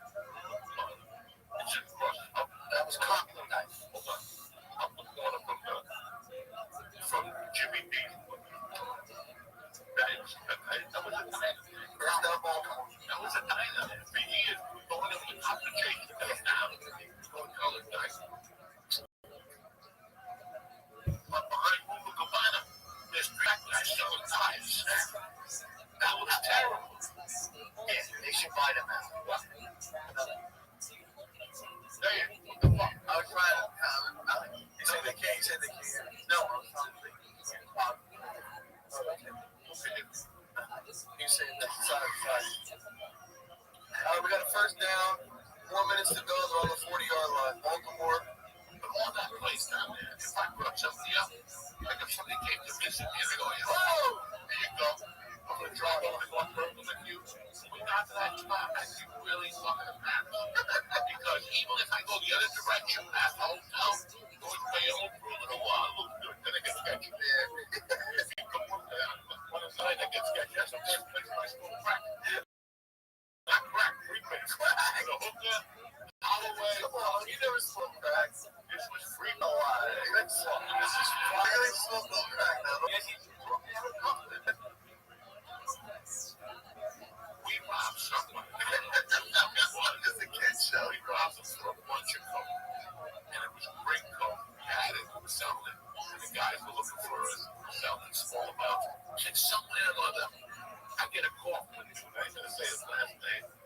His name was Steve. And he goes, hey man, hey, you got some shit. Good buddy. And we got something. Yeah, let's go. This motherfucker picks me up. With a black pen. No, it's 1982. I'm 18 years old. And I'm on myself. So this is a real thing. And he goes, you got it. And you guys are going to realize the origin of the word tremendous.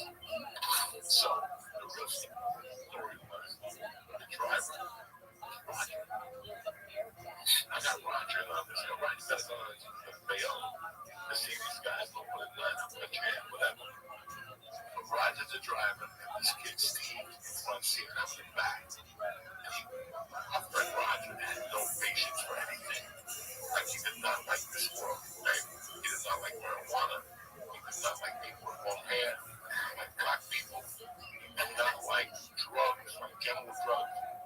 Until we were older, that's when he went on the fucking rails. But for years, he didn't do anything. So here's Roger driving me down. This fucking asshole, that shit. The only thing that was there was that one hotel room. That's where they had the Junior Bronx when it was like and that building, they threw out that they were doing gold on the plates. The Holiday Inn right there. Savages, okay? Down the Korean, but every time you made a turn, the kid would tell Roger, make this left. Roger would make the left, the kid would go. That left was tremendous.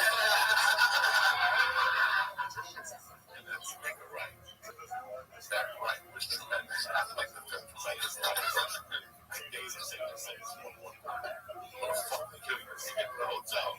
Roger's already like, when I talk to one other, and there's two hookers that passed out. And we walked in, the black truck's going on, man. I heard you had some shit.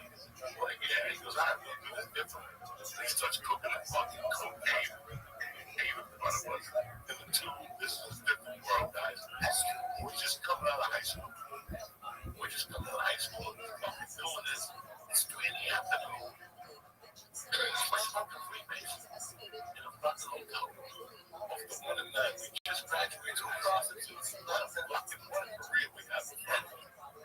So I kind of like that. And I'm like, you know what? I like this. So like the next day, I went to East West. And East West is still there. Yeah, right on Burger. I went to East West. And I remember this is when you're 18, it's a tough decision. When you're 18 and you're broke, I had a tough decision. I'm like, okay, I can buy the Freebase and give you $50.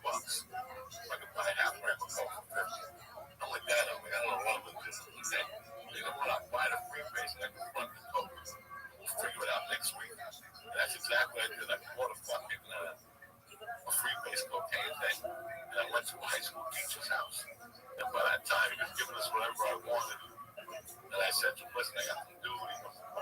shit. And in those days, he already put the coke. This is how slick this motherfucker was.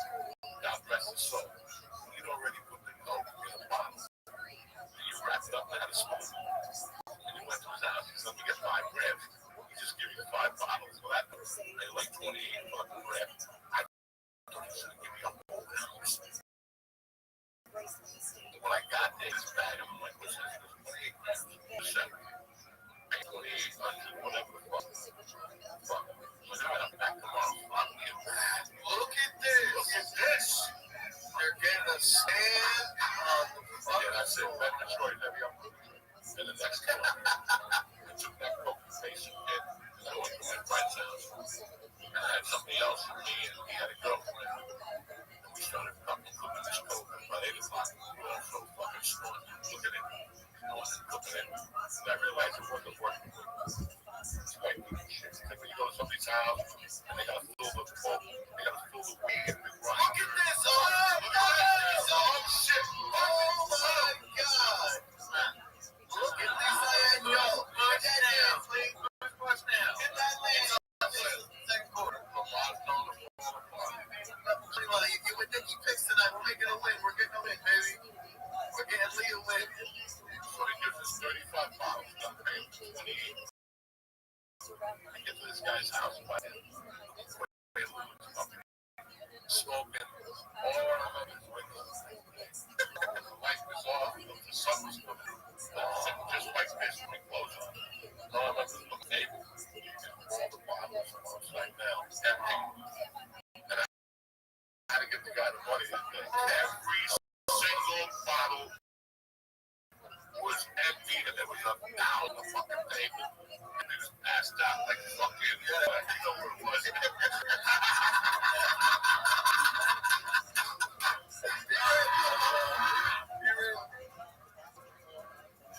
That's what I realized. You know what? I like fuck free basic. And I gave the free basic giveaway the next day. So I dropped. I'm going to go get this bastard. And then let it dry. The chick's waiting to get fucked. And I got to cook all this shit and get it here.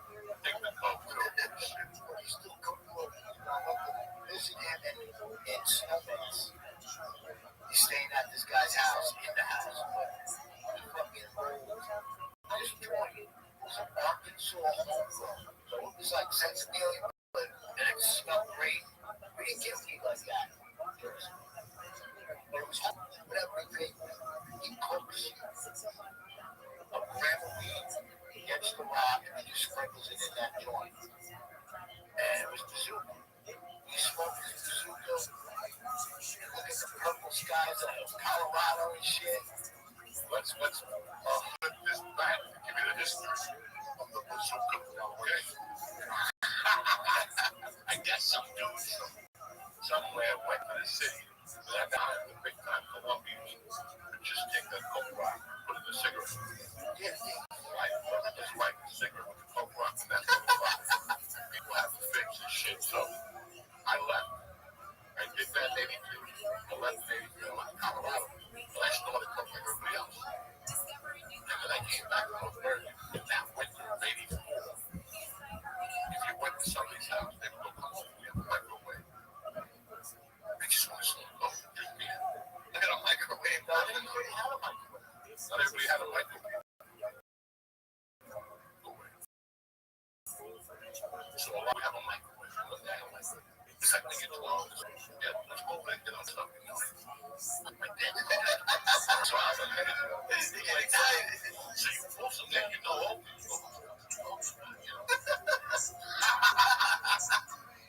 so everybody would ask you, you have a microwave up, if you have a microwave up, then what you do for a burger? It's still alive, professional. I love it with all my apology. Yeah. Joe Barry went out to the hotel and probably went back to back. Dog people, 16 people back there. That's the first time I saw what the microwave was used for. They were using it to take a cup, a coffee cup, put 3 fingers of water, put a gram of coke in, maybe a half a gram of muscle, make it so you put it in the microwave for 28 seconds. When that motherfucker goes off, you pull that out, take that rock, you scratch it. You guys, listen, I'm not going to say his name, Chicarelli, dude, but I'm talking about one that I did one of them fucked up. I know one with the car. It's off the dark. It'll go past hatchways. It's a dust. The lights on. He wasn't on this side of Kennedy. He was on this side. I'm looking at this thing on his shoulder. He had a microwave.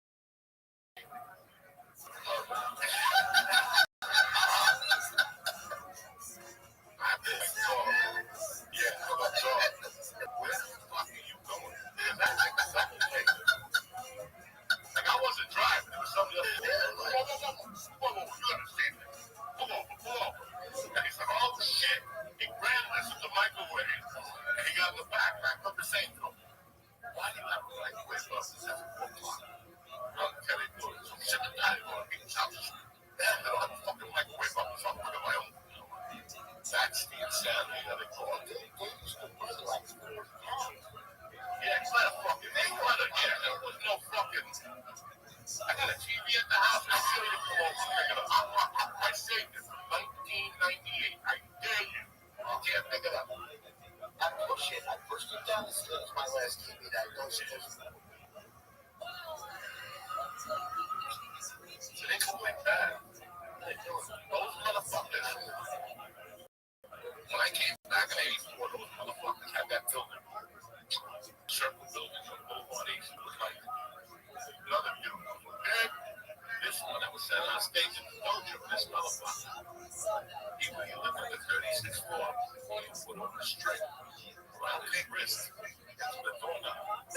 He'd be talking, you know, and the guy would, he thought something, he go over the doorknob, his wrist. Think about where your head is. Then he put parachutes on his cocaine. So the cops came, he could throw it out the balcony on Boulevard East, and it would float to that blurry and shit. Make the parachutes or what? Yes, he did. No, he brought him on board.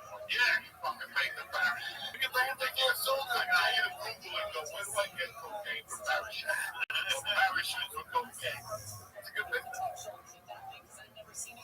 Yeah, that's how he died. He had a pit bull. The pit came a rocket up. The pit bull bit the wire. His legs went up in the air, smoke came out of his ears. He unplugged the refrigerator, he just dropped. With Topaz. Topaz went from the unplug. Oh my God. I just drove past that house. It looks like a fucking bomb. Oh my goodness. We got a punt here. We got about a minute left. Going into halftime. Cut the ball! Cut the ball production! Cut the ball motherfucking production, bitches. Yeah, this is Monday night, the 21st, 22nd of September. Yes, sir. Tomorrow night.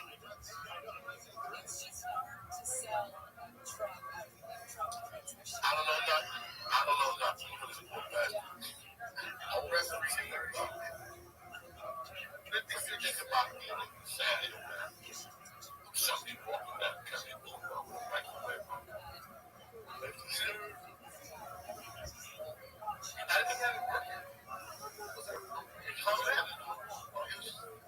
Where's the microwave? No, he wasn't walking around like a kitchen oven. No, but I know like he was working on it.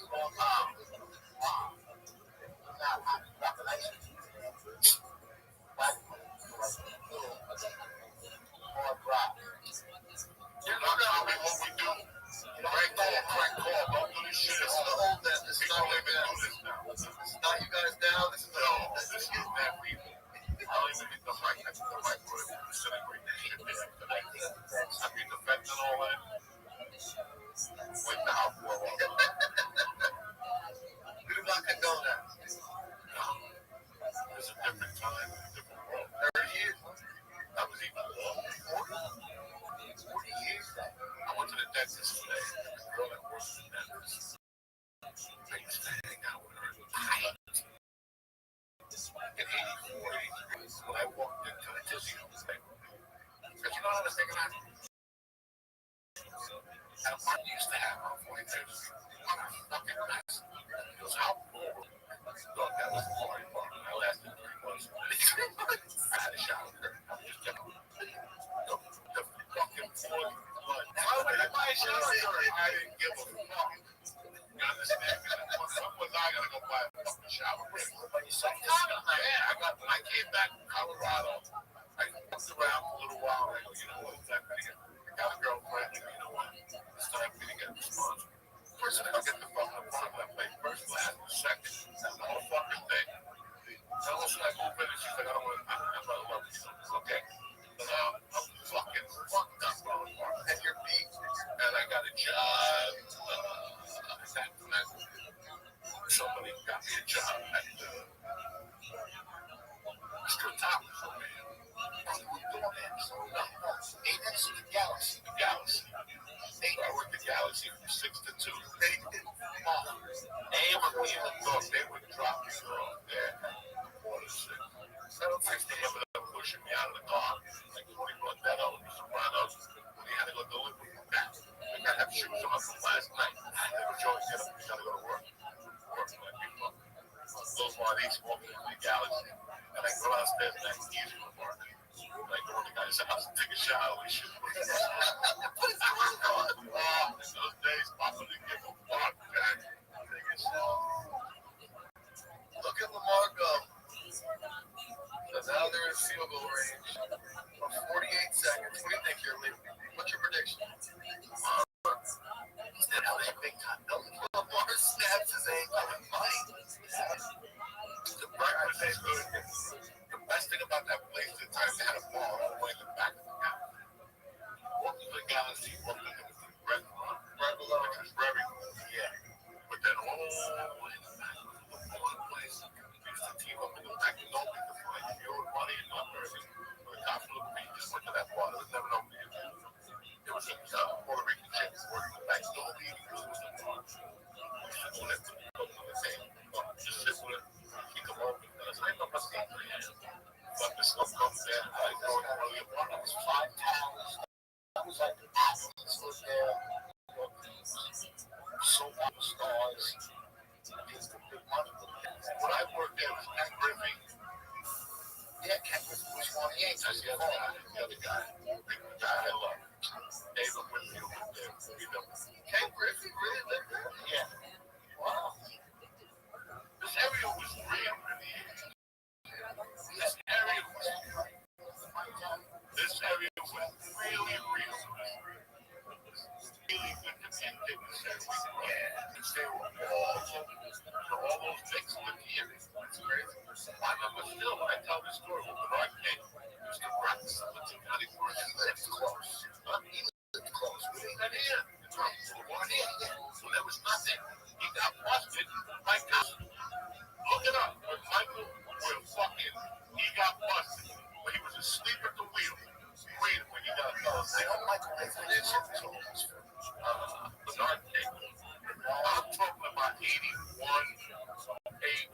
79, 80, 78. I think it lives. And then he's in Galaxy. I don't know where. But the rumor got out. He would go up there at midnight after. He would go up there at night after midnight. He would go up there after midnight. In the summer, in the flag. We know you did.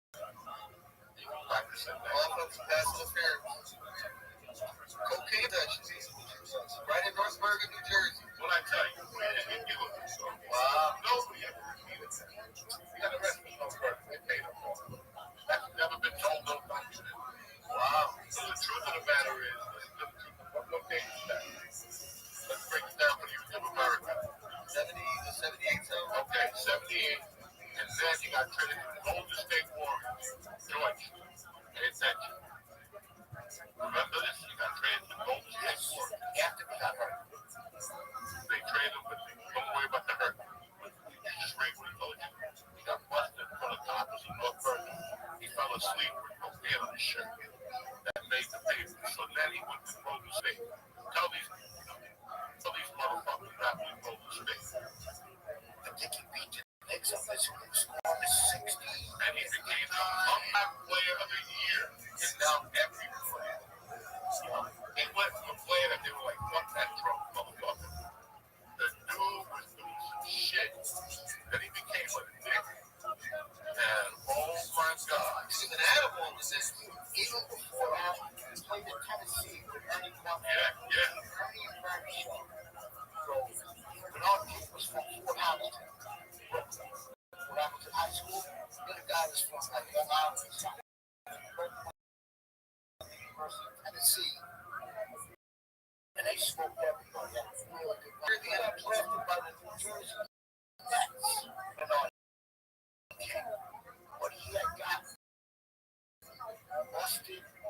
like stealing back Tennessee. And the truck came up over his neck. He's getting high. And Nick Scott. Now, then he went to Washington. He went to Utah first. He went to Utah. Then he was so bad, he went to Golden State. He fucked up. He was terrible. He was in trouble. I'm telling you. And then he got the baby. Like, I saw the game on ESPN. This is my life. Isn't that crazy? He's 33-6. So when you was what? And that's in the 80s. That's tough basketball. That's Magic and Larry. He got an ACL that people didn't come back from. Even in his later years in Washington, his last year in the league, he had 29-5 and then he retired. He retired and then played 3 games the following year. I still remember one of his Michael Jordan, his rookie year at the guard. You felt 14 bucks.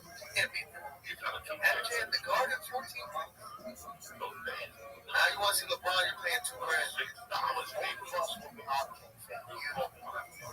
Favorite player back then? Michael Ray Richards and Kane. Big time. Julius Erving. Dr. J is my favorite player. Then he played on the Knicks. They said that we started to cool down when he was there, right? He was the first one doing all the right? Yeah. 24 seconds here. We got a tie ball game. Detroit folded at the end there, but it's all right.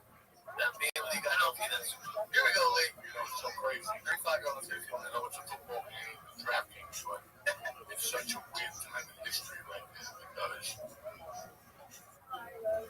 the ABA fell apart. And maybe 2 years later, there was a drawing for the ABA. That was 76. They gave them big money into Julius Erving. $100,000 cost, $6 million. That's why he went 32, number 6. Really? Yeah. Billy Cunningham had 30. He was the first $1 million a season guy. He was getting that much back in those back then, 75, 76. $1 million a season? Yeah. He was the next into the NBA. You had to pay. They didn't have. They said the ABA was better than the NFL. More exciting. It was basketball, street basketball. Okay, it was more exciting, faster. The NBA, all the way down. People, no. Killers. Even the white guys. Slow game. But the NBA at the time was rating because there was a lot of fighting in the NBA. And just the black and white ratio. United was on NBA and CBS. That's basically the United States.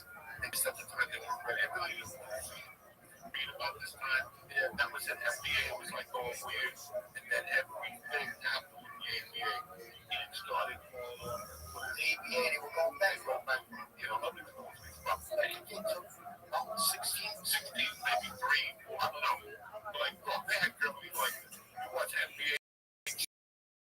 Like a skirt. Yeah, these bitches went down to bikinis in Miami. Semi-pro. That's how they did. That was a shitty franchise in the ABA. That's what was. They had things going on, but the Nets had the best team. They won 2 championships out of the last 4 years. I mean, it was. They were unbelievable. Julius was in his prime. It wasn't prime. And then he went to the fucking All-Star game, and he went. And then NBA played each other. The merge, first time, first they played in an All-Star game against each other. Just to see, like, the competition. They merged, and he was in the NBA. Everybody knew that Sunday. And the guard is beating motherfucking Maryland. Missile beat up there drunk like a motherfucker. Like 30 minutes got the MC that first Sunday. And I went to those basketball courts talking shit.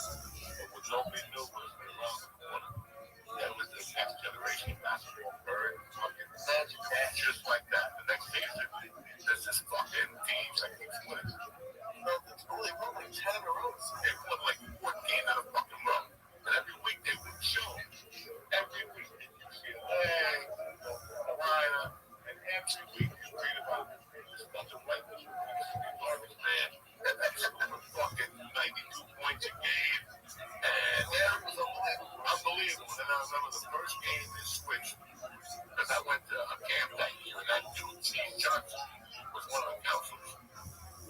he was playing for Mexico State. And that's the first time they showed Larry Bird. Larry Bird was at halftime. He just had a show. Like it was Oklahoma. And up with North Carolina. You got to put it in the state up. It was such a small school. Well, everybody wanted to see. Did they even have cameras there? It was like a white girl in college. That white girl 2 years ago was like that. That was the year for Larry Bird. We got a 65-yard field goal here up to end the half. All right, let's go. That's Bucky. Come on, yes. Oh, they're bumped it. Look at this shit right here.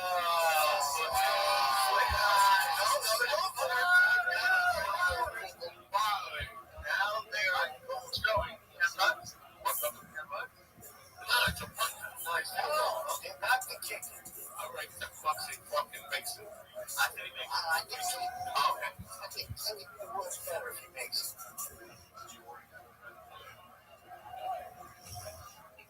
67.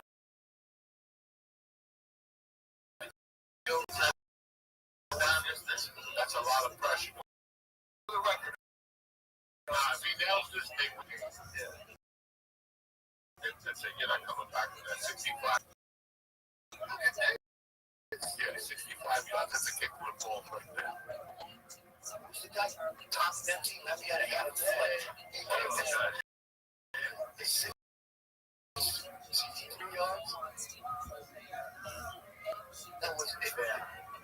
67-yard field goal. He's going for the record. Bucky Western. He had a 10 number. They were both at the same time. For the record. Oh, shit. He drilled it. Oh, it's out. He had a leg. Just He had the leg. what was the ball? 65? 66? Yeah, they broke it on that. He had the leg, though. And a half a foot.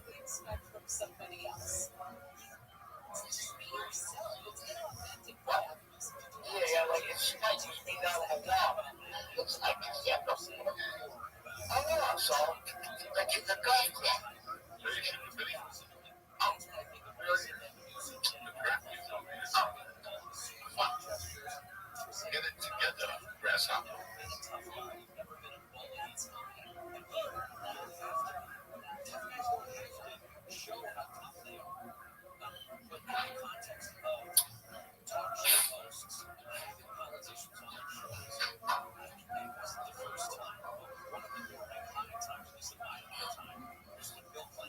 Go to 14-14.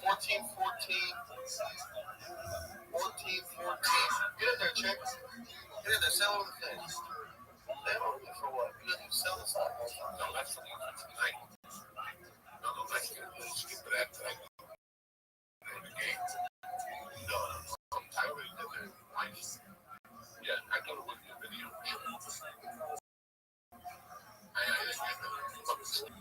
And we all decided someday, Joe, someday. What's up? Well, shit, don't get it. Hanging out. Here, baby, get in here, buddy. What's the next 2 point pick? Oh, you guys will be the half. Come on down. Come sit down, Vicky. There's some snacks tonight for dinner. We got spaghetti and little meatballs from La Sorrentina. That's it.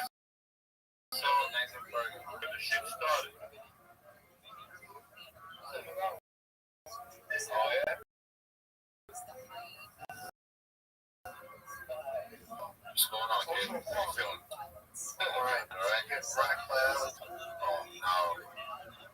All right. So back and forth action.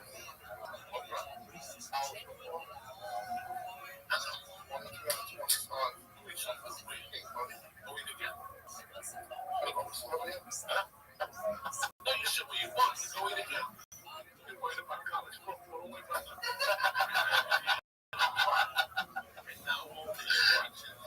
I like Detroit. So definitely. Don't worry about college. Detroit.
Forgot. Whoever they love is from that left. I'm sure he's another one speaker. That's it, ladies and gentlemen. 13 more Mondays left before Christmas. I hope you're ready. I hope you're fucking putting money in that Christmas club. First go to financial.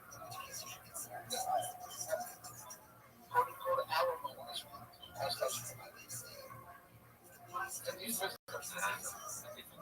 up there. That's right. You got to make me check. Honestly, and it's allergy free. Ice cream's allergy free. You don't want that one. Well, this is one with allergy. Don't forget it's halftime. It's not over yet. It ain't over till the fat lady sings. Do yourself a favor right now. Download the DraftKings Sportsbook app. Listen, see those great news matches about the app tonight. Listen, you want $5. No problems. Cheap $4. What do you say, cheap? Italian cheap. Cheap professional. Get the finger up. $5. Get you 200 bonus bet money. $200. Super challenge. How's that? Take skate like a little joke. Nobody. Fucking Monday. I don't believe it. It's me. I got my face and whatever. You know, don't give a fuck about that. Please see, I can do whatever I want. Yes, they ain't watching me. Then I'm playing no check. They say I can scratch my ball for you. No beauty. Jimmy Kimmel will have to come over here. Polish my shoes. So they had to put them back on the backlash. Wow. One of the drivers for everybody. 3 days is nothing. Everybody puts down. I hope everybody takes down their stupid ass post and put it up. All the free complaining. Yeah. Everybody delete the last 3 days of your fucking life. Please. Because it's been disgusting. And I'm happy I don't sit there and look at that shit no more. Sure. Yeah. I haven't watched late night TV in 15 years. That's a half a mushroom. That just fall out of your nose? It's on the floor. You just have to eat it. Down, eat it. That just fall out of your nose. Only what? You don't know what it is? Yeah. I'm actually really good at dancing thing now. I'm really good in the car. You might think I have rhythm in the car. Well, who cares if you got rhythm? That's why you're driving. Yeah, well, I'm driving. So we would need to read it as a basketball. I didn't know you were going to have one. We should just grab one. That's it. Why are we going straight to like terrible things? That's what it's all about. I've never seen a woman wear a strap on. That's why it's going to be great. Small my money, strap on. Everything's small with pants with extra lips. Nazi helmet on. Really? Fucking eat your asshole. Nazi helmet up. That's my diary. What I think about that shit. Your last night, that's all the great things you did. That's some chick with your asshole on your fucking basketball. Nazi helmet. Oh my god, I got the fuck. Come on. Yeah, with the little. And then the spike. The spike is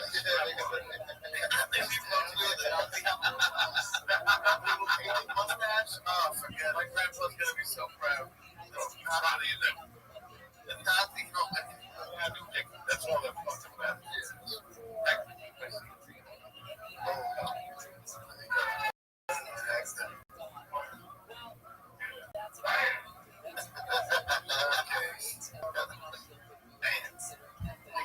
Back with the play-by-play for the third period.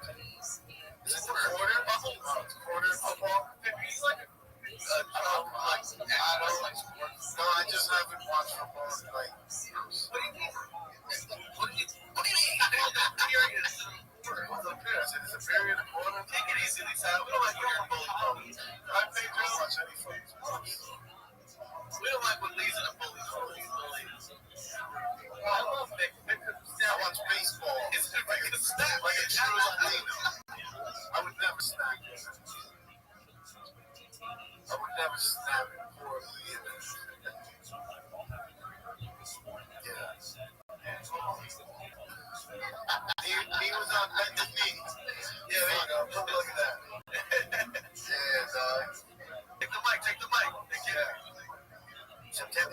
tips at the dojo. Tickets now. TipsComedy.com.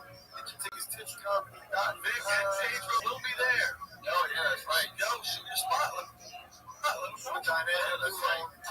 That's right. Tips Comedy.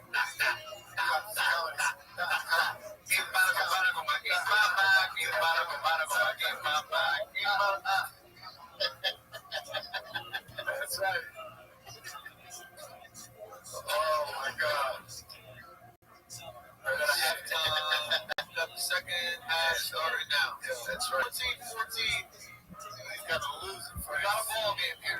He's got to lose it for his special party. We love Lee. Lee Syed, September 26th.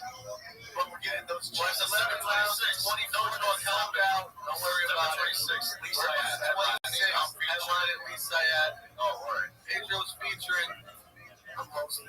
And Vic will be starting. I'll go by Hector. Pedro's DJ.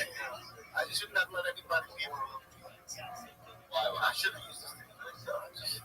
People that use stage names on messages. Why? Be protected identity. Like Batman. I don't care about that. Or secret identity and superhero at night. Just slinging jokes and helping people out. Talking people off the ledge. There's people that might kill themselves, Pedro. Yeah, we do comedy for them. And they We got a second and 3. Our team night. It's just Number 26. Lee Syed. Headline. I'm featuring Vic's hosting. We're gonna have a good time. We're gonna be high. They just do a leads. If I win this, I win $70. $70 on what? That's whatever the winnings are. I'm holding on a meal on Friday. Or do you want to ice cream? Said Larry's last. 14 minutes.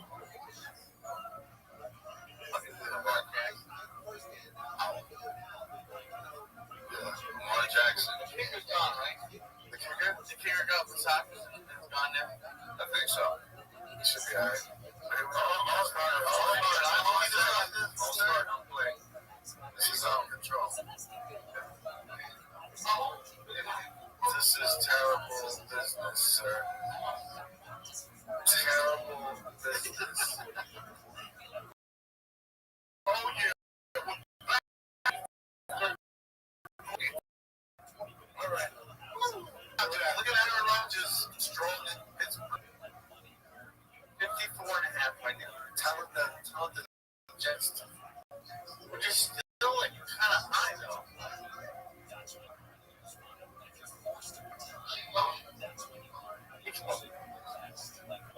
What's that? Oh, wow. Lamar Jackson looking sloppy.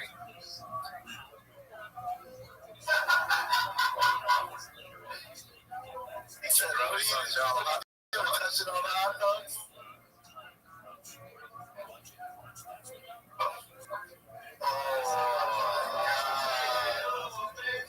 He's counting your cigarettes. He's touching hot dogs. Georgie's smoking cigarettes. Georgie's chain smoking and Chicarelli's touching dogs.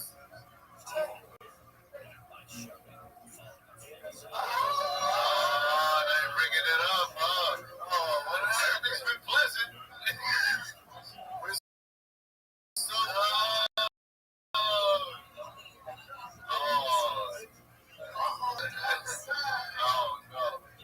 Listen, he was very nice in person. Yeah, he's a great guy. Quite the gentleman all night.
choice was, I can't tell you. That's all it is. Nothing I used to call it just actually it's ridiculous. I've lost contact with sports. I know everything. Yeah, it's just saying, you know, just anything. Like, I like them. I thought they weren't there. I was doing myself, why did that guy leave Minnesota and go to San Francisco? Right. You know something. We don't know, So I like coastal changes. You get older, you got a bigger rent. I like this shit like a bigger rent. Where you go, don't worry about, coaches, what they were on. Yeah. Well, I thought that was Andrews. There's something that wasn't clothing. Jeremy Cole. There's something about a big white tight end. Oh, wow. You want to get bachelor party? It sounds like a corner like tight end. Big tight end. I'm going to take all those guys for his listen, leave when he leaves. Talking about big white tight ends and someone white chick, big fat ass.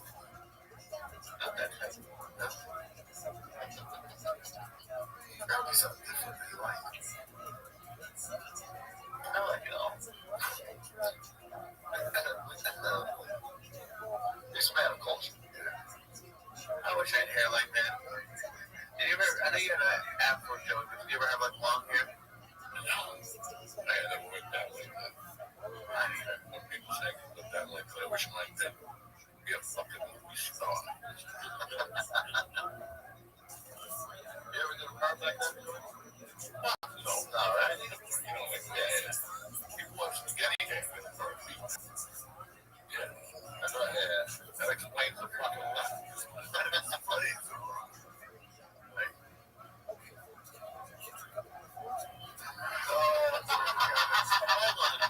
For those of you watching, Chicarelli just said, do you remember when I was younger and they tied me to a goalpost?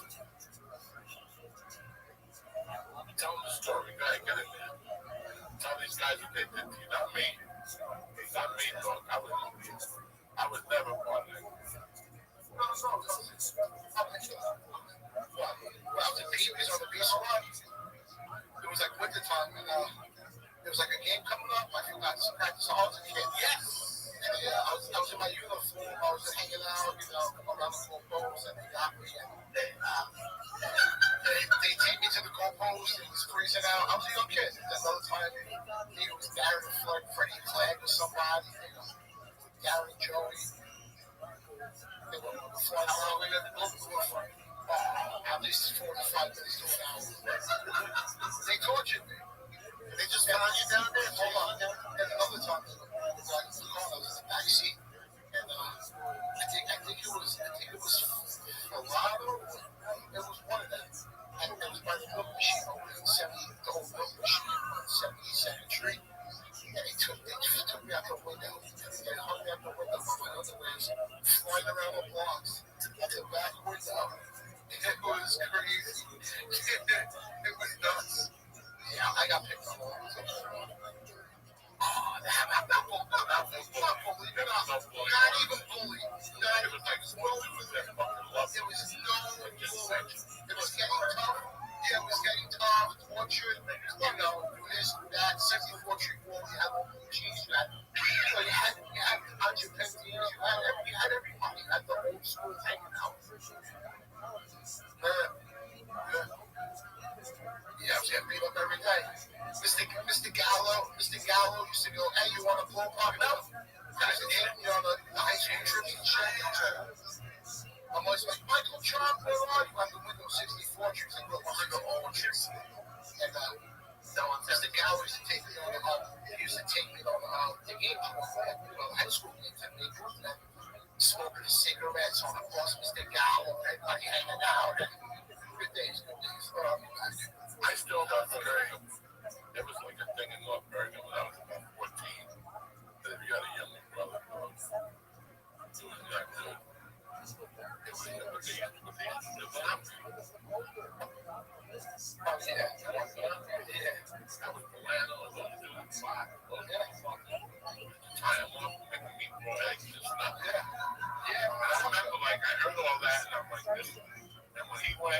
just walked up to him. I was living with the buddies.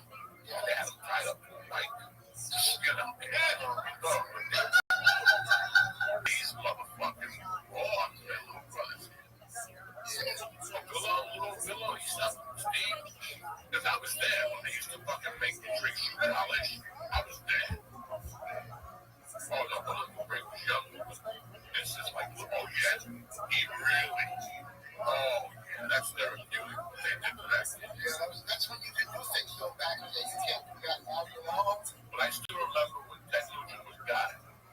And the biggest thing in North Bergen was to get the loudest speakers. And our friend, my uncle, got some speakers. And I'll never forget that they were blasting Cat Scratch Beaver and Greg, a.k.a. they called him Merv. Yeah, Merv. They called him Greg. His name is Marvin. Now they're that thing. When he had a room, having a party. I was a young boy, screaming for a second. Let me show you what he's like. Cranked it up, like Sabbath. The speaker right next to him, nobody makes up. Your grandma came home and she almost had a fucking heart attack. Those were good old days. Fucking. And you had Vinnie Warhead. They just lived to torture that band. That was Vinnie Warhead. They just lived. There was a couple of them that we had later on. We had to do. Crazy Mary? No, what about the dude who tried to kill himself and made it the garbage dumpster? And then he hung out the wall and he gave his disability check on the person. Johnny Reed. You don't remember that name? Johnny Reed was the dude that you see him on Shark Night. I'm the first in London. He walked into the Midtown. Wait, what? First in London. He walked into the Midtown like fucking Sinatra. Like Sinatra. He walked into the Midtown. How you doing? Yeah, good to see you. He was out moving. He jumped off the building. There was the land in the dumpster. That's his other plastic surgery on his head. And now he's walking the streets of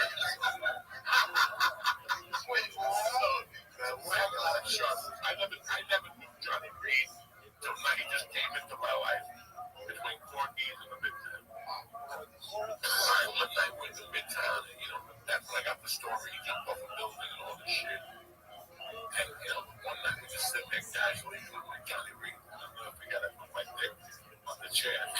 I just stood next to him. And I go, Johnny, how you doing? He goes, wow. And then he was just out there. Like I used to torture him subtly. And then on the back rows in Germany, they closed from the outside. Yeah. You ever notice that? Yeah. From the outside. Well, they have the lunchroom. Johnny Reed's in there talking shit, talking to himself. I told this motherfucker, I take him out back and knock the shit out of him. Right, so he went into the bathroom, we locked him in. Had to be 3:30 in the afternoon, one night. About 9:30 at night. And when I went to the bathroom, I forgot the bathroom. But I told him he came out from the lunch. I didn't know what was going on. He wouldn't throw punches at me, he would just shadow box. That was his thing. That was his thing, the shadow box. You don't know how many times we left the Midtown and he was outside at 3 in the morning. We'd go over the bridge, get a case of beer, some grams of coke. You have to go 4 in the morning, and then we decided, well, which way we go? Let's go back to George Washington Bridgeway. Going over the bridge, he walks on the bridge, shadow box. Johnny Reed talking to something like, that was on a knock. And then to really make it, he was like, imagine he was sitting on a shadow box, talking to himself, giving the jukebox, it was fucking classic.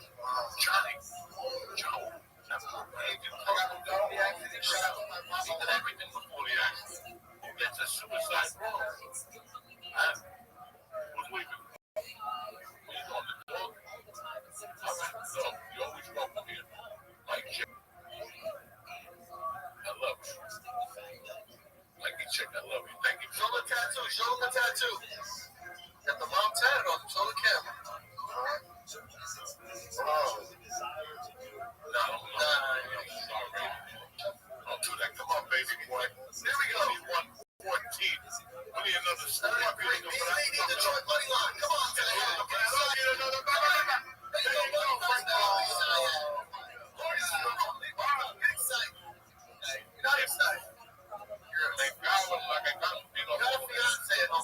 11 o'clock at night, I get emails, skin and beauty. They'll get the fucking hit. Skin and beauty. I see these skin and beauty. I'm like, How did you sign up for that mailing list? It's gotta be worth it. I know. You buy something, and then they sell that mail list, and then you get mortgage rates every day. You need a roof, Can't get very fine on life insurance. Here we go, Lee. First down. 7 minutes and 20 seconds. The Lions are down 21-14. We're in the third quarter. Monday Night Madness with Uncle Joey. What number would you be? Your jersey. Episode. You have a jersey number you like? Not really. That's they can be sure. You were playing. I know you hate them. I have like 3 nice jerseys. You don't wear them? You used to wear that Lakers jersey on Open Ponds back. Oh yeah, there's that one t-shirt. That wasn't cold. It was like 54. What number was that? What the fuck? Yeah. You know what's there in the Lakers jersey? No, George's right. It was supposed to be 24. You always say I'm worried about stuff, but I'm like the calmest I ever am. There's a lot of times I'm worried about everything. Shut up. You started it. Damn it. You started it.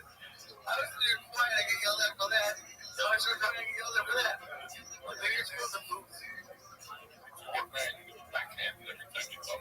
No, what's that backhand? It's backhand. Kadoosh. 6 minutes in the third quarter.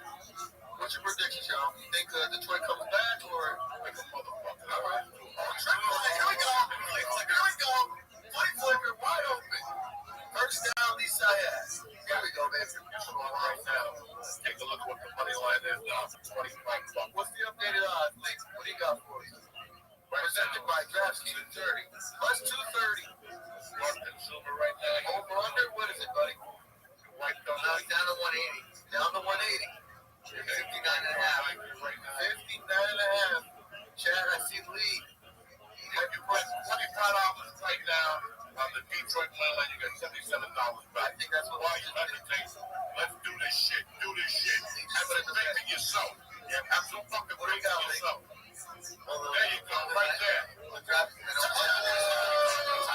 Detroit. Fuck is your Joey telling you? It goes down. And now it's too fucking Look at late. his dance. Look at his dance. 20. I ain't put the bet already. Put the bet in. He put the bet in right before they scored. What a good man. 21-21. Yeah, he did. That's my fucking I have 185. right there. Ooh, nice move. He could have made him bet, but he could have been a lawyer. 21-21, Uncle Tony. We got a ball. Hey, that building you were talking about before, the Galaxy. Does it have a grocery downstairs? I'm worried in that building. I used to be a pipe fitter doing sprinklers. Oh, this is crazy. No, it wasn't bad, but we flooded that whole place out of that grocery store because we were working 2 crews there. One crew didn't turn the water off, and we opened one of the sprinklers and bubbles just exploded. Flooded that whole grocery store around.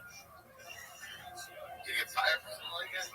Nah, I mean, I was in the system. I just don't know. Thank God. I was holding the ladder. But I saw the guy flew off the ladder like something out of a movie. Oh, damn. The pressure that comes out of one of those sprinklers. Did you get a helmet? No. You got to go to work the next day. That was no. Dang, rough work. Oh, that's a great. Well, happy Rosh Hashanah to all the Jews in the struggle. You know what I'm saying? At midnight, now all Jews are in it. Thank God. Thank God. Now you get days off for it. Yeah, I didn't get days off. I did remake homework. I know it. You know what I'm saying? Kids were smoking a blunt.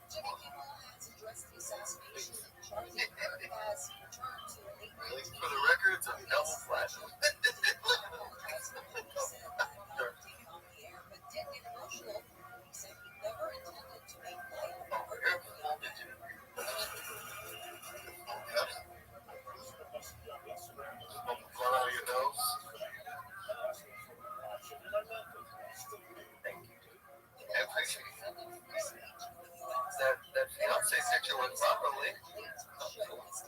What's that? A what? The Ray-Ban glasses? I'll have to see if the new ones. I wanted them. I was gonna get them, but they only record 3 minutes of video, so it's like a lot of time for not that much. Yeah, I'll have to look at the new ones for sure. 25,000. Really? Yeah. We'll have to keep pinning it, right? And how much memory does that have? That's why I didn't get it. Those Ray-Ban Premeta glasses that you can record video on. At least when I was looking, the most video you can do is 3 minutes. That's not enough to really do much. You can live stream though, which is better. I'm back. That's right.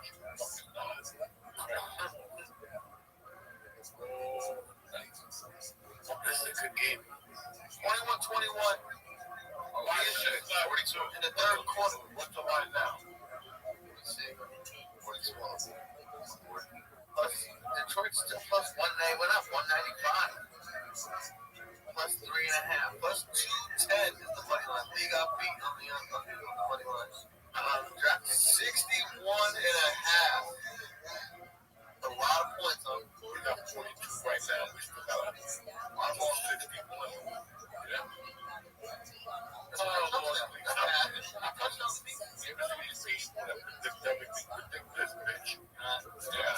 why I don't believe nobody. All these sidekicks and shit. Mom reading. Nobody's ever said feelings to have to retain Broadway. So a stack gets back 20 tells me that they are always losers. I give every tip and they never win. And then when I don't bet whatever they put, they win. Do you pay for the tips or no? I haven't. I should. No, they at least. Those motherfuckers can't win. Win it, right? Our buddy who came down to Florida with me, she's when I showed me the guy who pays for tips. Our buddy. There's people on Discord that give out tips. Yeah? Okay, you got it first.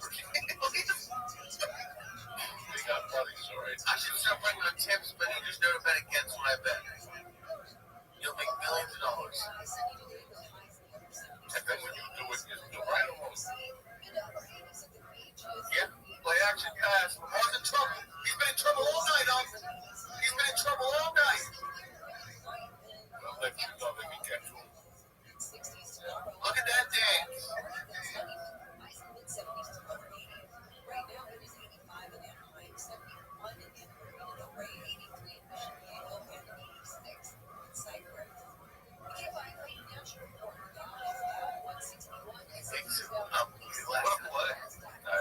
That's pretty good lines.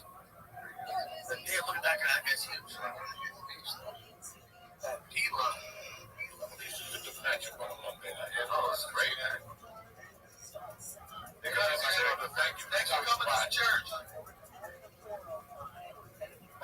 Look at this, he's in trouble. 4th and 10. Here comes the punting unit. Punt the ball production.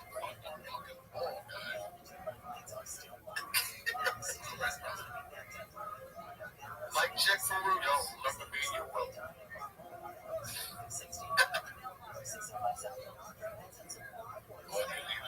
Mike and Chicken Rally direct. Other than fucking 64 to me. Still represent love better than I should be. Rudy's back. Dude, those people are expanding and mixed up. Expanding. Oh, destroyed. Oh, shit. Hey, Joe, you were hanging out on the rocks back there too? 64th Street? Every once in a while. Yeah, people were hanging there. Yeah. Some of the buggers that hang out there. I used to hang there. Yeah. No, the hook buggers, I'm saying. They take a lot back for the pockets and that shit. Yeah, those fences around the house. That's the first time I smoked.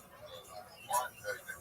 Over there. Those rocks get you. You going up down the party. If you live downtown, you chose a different way. You gotta choose different ways. Yeah. Okay, but most people play and they don't run together. So they don't play the way together. Some nights I went to the cemetery way to cut. Some nights.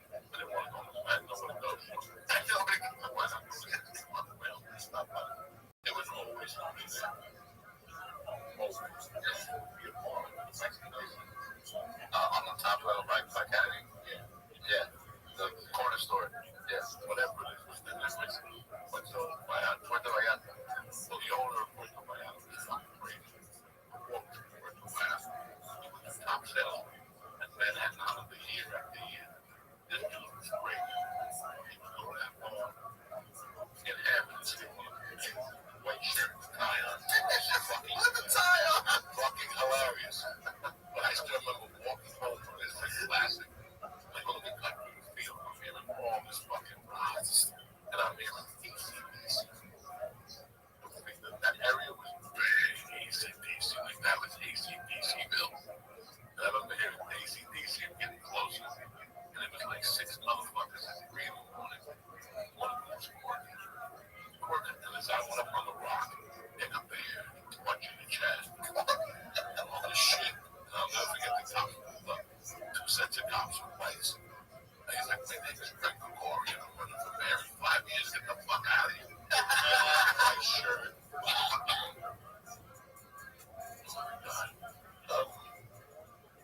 You had fun back in those days, right? I'll never forget him and Nick. And they were running with one of Nick's. And they got to a snow fight. Everybody out of it. Everybody in Corky's came out. It was on the next to snow cold. Jesus, it was on the floor. It was on the floor and shit. So I always think of Nick. I always think of Nick's pizza. Like fucking people have like Harley. Like they changed the name to Happy Days. Have like Harley and shit. Wait, we know Kennedy for Jeff. You know, they changed it. Nick died about 2 years ago. Oh my God, no way. Nick must have died 30 years ago. 10 years ago. I swear to God. I'm telling you. Oh yeah, I was 15. He was Greek, right? Yeah, they got to be fucking 80. I'm telling you, I look like Santa Claus. I used to go there. He looked great last time I saw him. But he was still there. He never left. I'm telling you, he was still there. He was Greek. I remember him. Right next to Jersey's Finest, right? I bet. All right, yeah. He was there. Joey was a kid. Cigarettes and pizza and everything. Ash and the pizza, right? That was a special. I used to get my haircut. A little cigarette ash and a slice. I used to leave Sicily from the window. Flies would be and they would take off like their own international airport. But Nick was a fucking character. And Nick got Nick called you something. Like it was at the bullshit out in there. Wait. I was a fuck. I was thinking, oh, bullshit. You're going to die.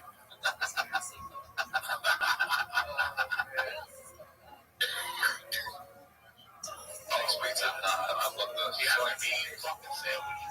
I never had a sandwich. It was like Cuban style. The real luncheon. Well, it wasn't the cheese. But it was always, you got a sandwich and a cheese slice and a soda. And I would steal jewelry or something. Take it back. I tormented that for a long time. Oh my God. Joey is a professional criminal, man. I was hanging out with this dude. Look at this. Here we go. Here we go, Lisa. Here we go, Lisa. Hold on. There you go. Attaboy, Lisa. No flags. A lot of shrimp. A lot of shrimp. Oh my God, my mom called me. You want king crab? No, lobster. He doesn't say, what do you mean? They're going to go back to treating the shrimp. They always fall. George said, we're bringing our own lobster. Bring your own lobster if you want. Come on. Like early evening. Third game? Saturday. That's the 27th. No, man. You better check your motherfucking calendar. Yeah. DraftKings wants to sponsor the wedding. I'll put a whole like get married in the whole stadium. Deal.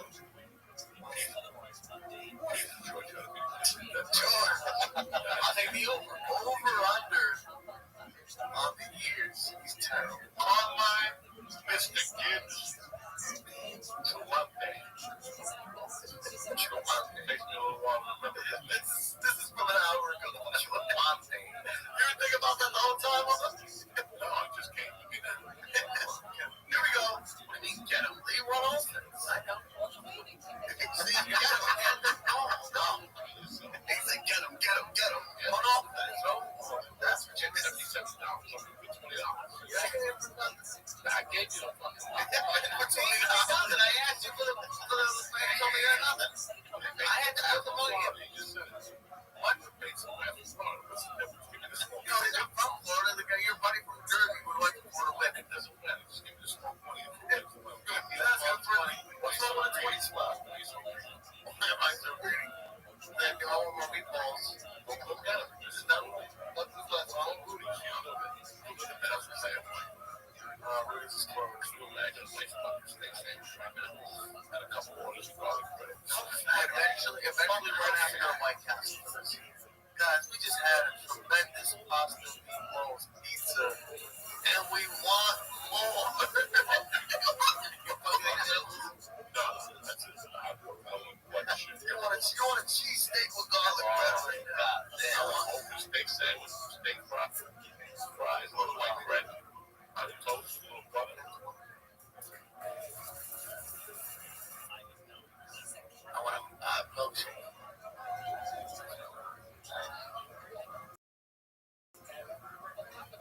Other than that, I'm water. You know, I don't know. I saw it somewhere. Get to the free. Yeah. No, it's terrible. Frank's water sign. Sigue sufriendo.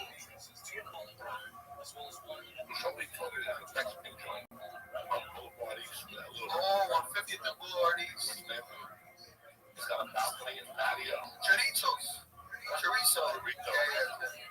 They said the sangria is $28 a picture. It's the best sangria you can taste. That place is no joke. There is no fucking joke. We have to review some of that truth. No joke. And you know what's good? Because they only got 3 tacos.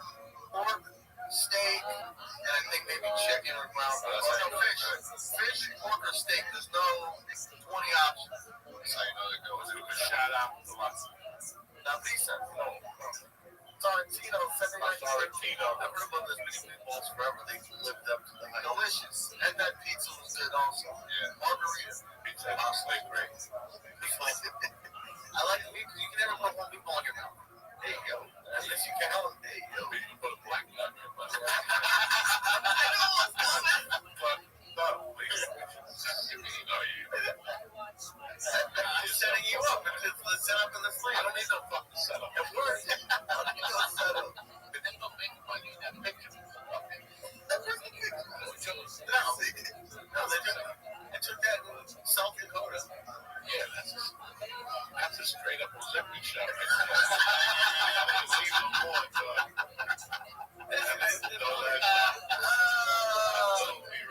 See what that was? September 26th, we're at the dojo. That's right, September 26th. So yeah, headline. I don't think you've been to that. And I told something, hey, look at you. I just wanted to discuss. I'm featured. Major Garcia's featured. And Vic Sedano, the former door guy. No more door. Had me do the photography. Had me do the instructions, guys. I tried. What my pen says.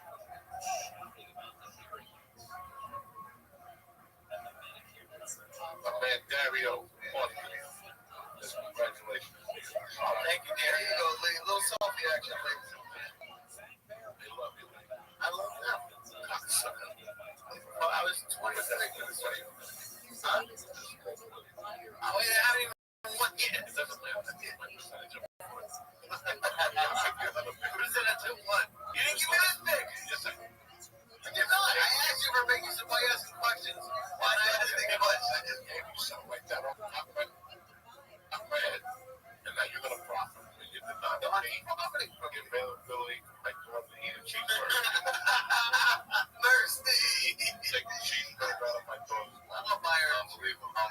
God damn it. Some fucking people. I'm first you fucking starved to have a house. Now it's like that.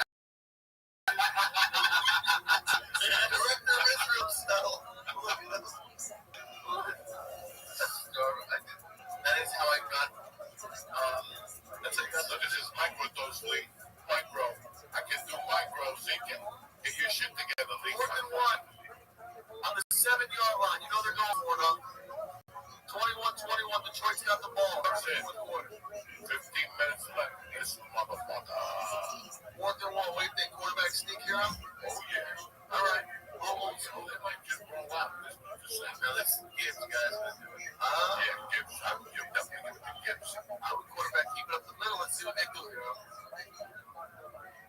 Looks like he's handed off. Yep. Wow. Yes, we got a fullback dive.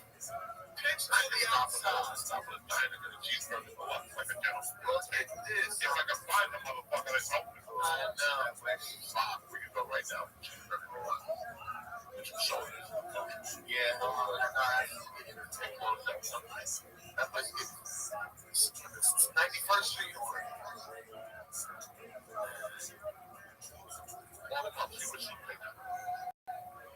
Or the point. The point is what's the name of it?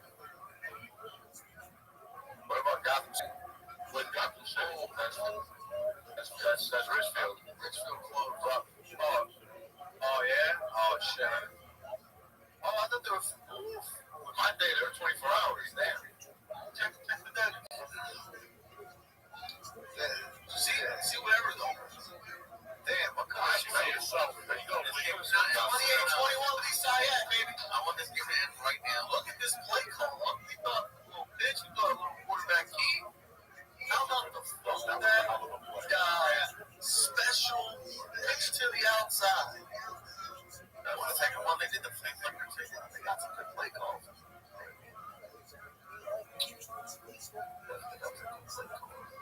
And they always got McDonald's. I was gonna say those motherfuckers ain't no. McDonald's is your kind of place.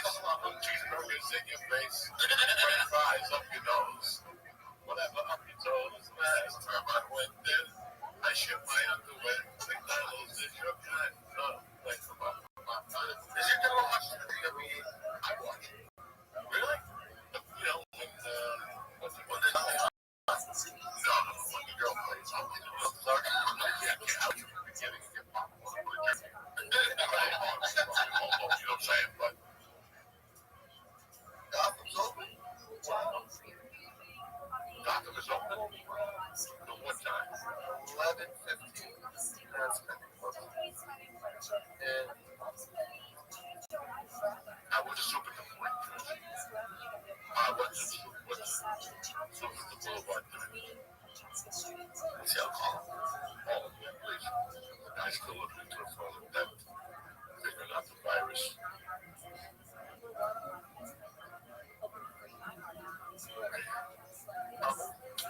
So for me, it was one day night. That's it. One day in fucking October.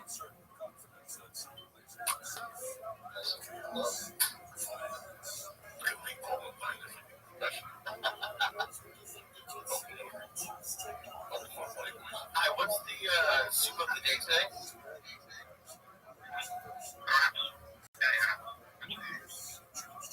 What soup do you have today?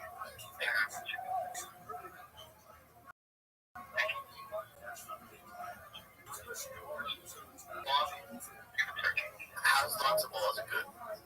Yeah. Thank you very much.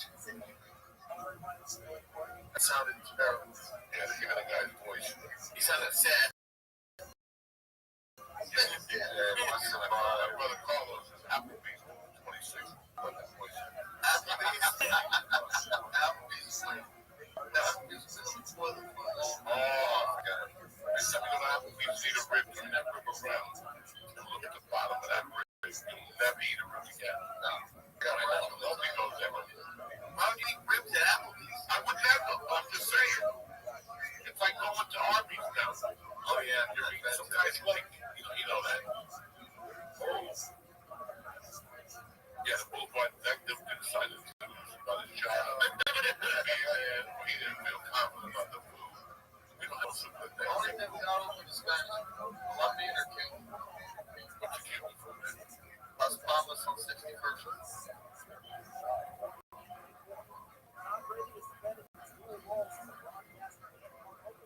I'm not going. We're not going. We're not going there. Relax. Have a cream soda. Cream soda.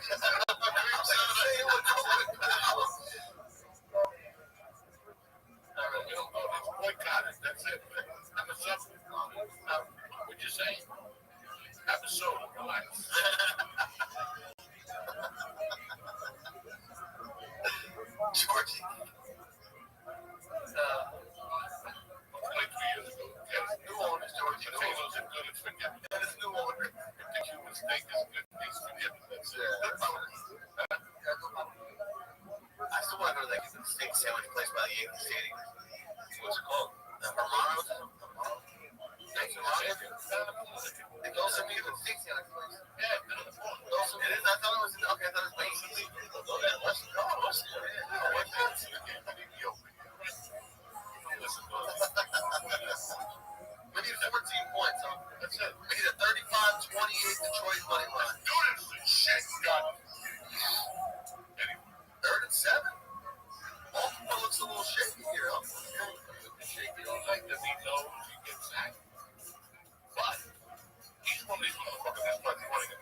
I'm 100. You know, wow.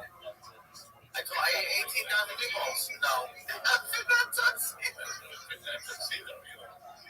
It's over now. I saw how much I ate.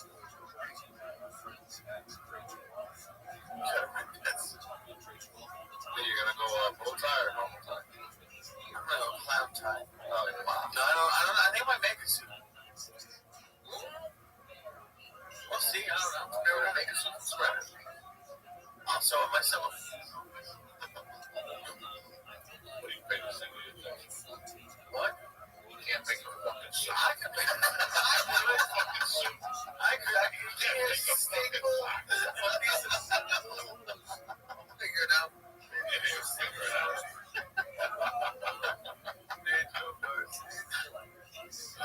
Choose our master tailors. You know, master tailors. Choose. Nick is all everywhere. Well, if you have a master tailor, they would have mastered their way out of the whole. That's when we get taken down. They took away the sewing machines. That's what happened. Oh, what hell? It's the holiest day of the Jewish year. Oh, so shit. Hey, why do they have this little mouth first? It's like a one-on episode. It's hot.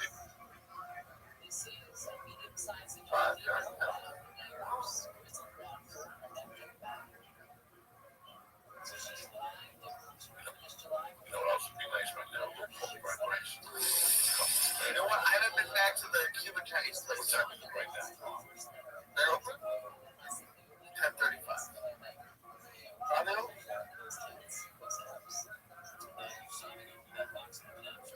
Care what it is. See, if the game started at 7, we got a lot more. That's the problem I got. They go away. It's so tough. Why? Oh, that one Chinese place, yeah. Is that the only sandwich they have? You gotta send someone else in there first. I'll put no pork. You know what? I don't want to. I just want spare ribs.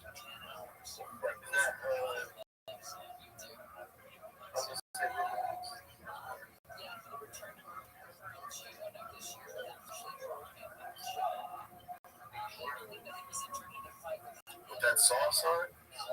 Yeah, that's good. See it, bro?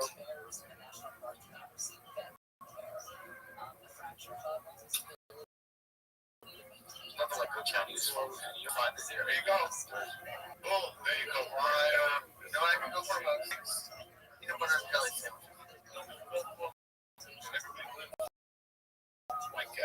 I just said to everybody live. Oh, yeah.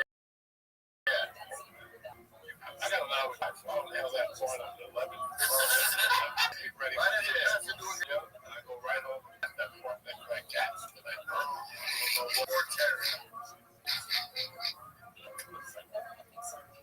And guess what they got? But from the way he did, they make clams. They're back. Oh, yeah, there's clams. Clams. Oh, my God. Good time. I'll cut like 500 meat ribs and you get a bottle of your Uncle Jimmy crunchy like a Lamar. Like these ones, he's like, man, they have tartar sauce? They have tartar sauce? Whatever you want. I eat whatever you want with tartar sauce. I was like, this one's problem. Lamar just trying to run and get up. So, Harold and Kumar don't stand a chance. The last one. Imagine how much more 1922, my grandfather. They just shit. Look at him, he's going down again. Oh, look at him, he's going down again.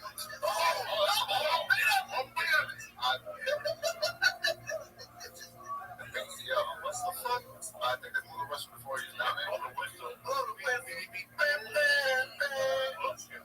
That's what the problem is. Now he knows. He can get sacked back from the yeah, okay. That's all he knows. It's a great defense on because they got this. There you go. And they shouldn't have done well. The whistle about to shake that guy. But the shake didn't go anywhere. They hold the whistle quick there, huh? That white dude's no joke in the middle. sacks on the marker. Wow, yeah. That's how they get through. That's smart. There's no problem. Right here. That's the scary thing about Lamar. Every angle, and he's fine. Every fucking angle. You gotta watch this guy. Set some pressure on him. It's working. Look at him. He's trying to run again. Go get him. Go get him. Look, he's going down again. He's going down again. He's going down again. Fifth sack of the night. Here comes the field goal unit with 10 minutes to go. All this. You can't let him down. That's how you have to send that pressure with that forward right. He's got some leg roll from his way to his face. Somewhere there's an open drop. In the box. Take a chance. All kinds of like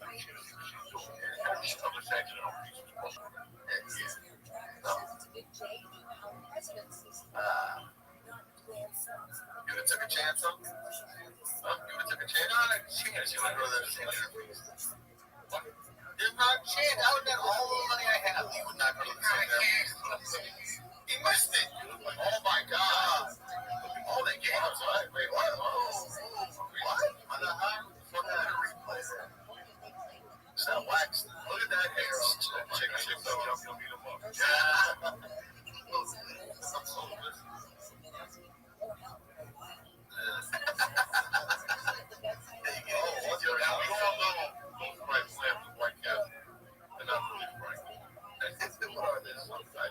Some shit. They're sea monkeys. They're sea monkeys. Something. Yeah. Right? Yeah. You see what happens? You see what happens when you start to use this. Right. Yeah. I went to a birthday party about 6 months ago, and they had a White Castle catered.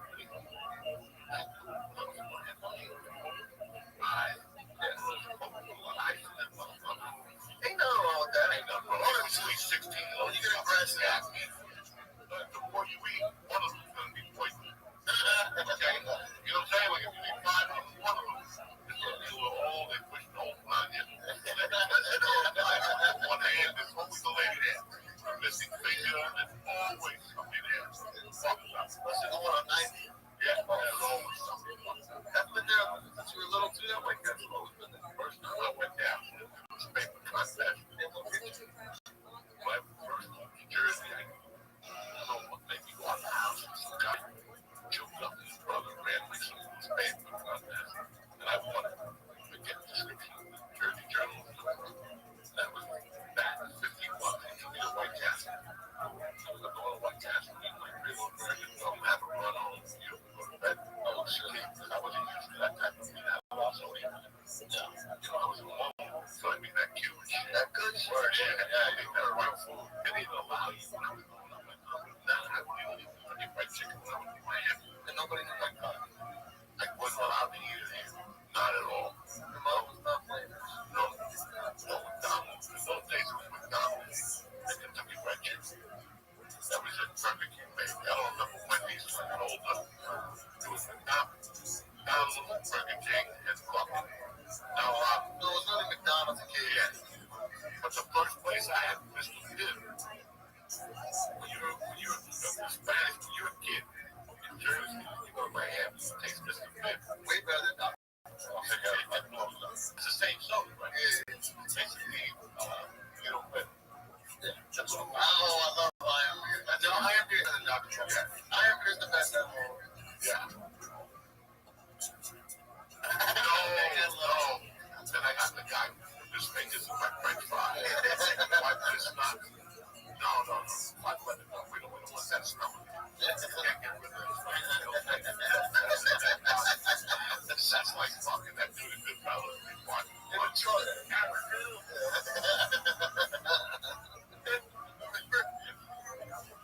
The fire's back. There he is. He's killed it already.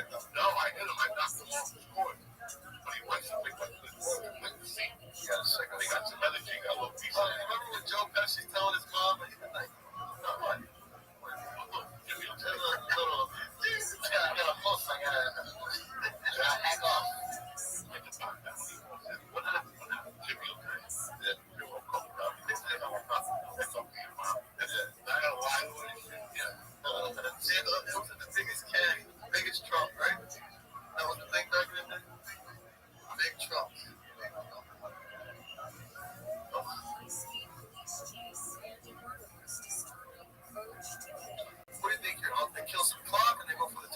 they put a field goal like service. They go for touchdown. This is Detroit. He's got them on. They pay. Yeah. Right? So far the over is at 50, the original is 53 and a half. They're at 52. So the next points here is, and if you would have listened to Uncle Joey with the 57 and a half, they get a touchdown here. That's the over. Oh, there's a flag. No call. There's fucking. There's still 35. Yeah.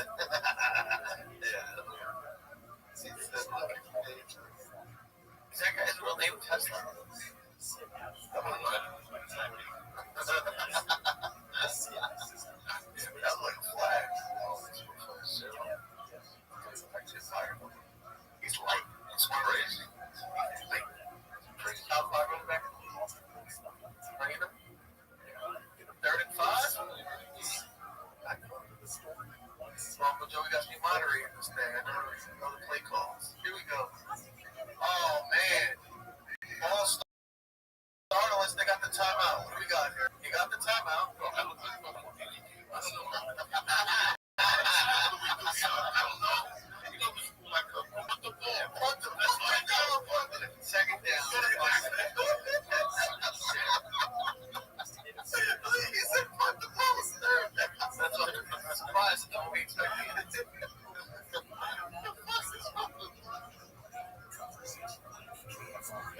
They got the timeout. Wow, they got lucky.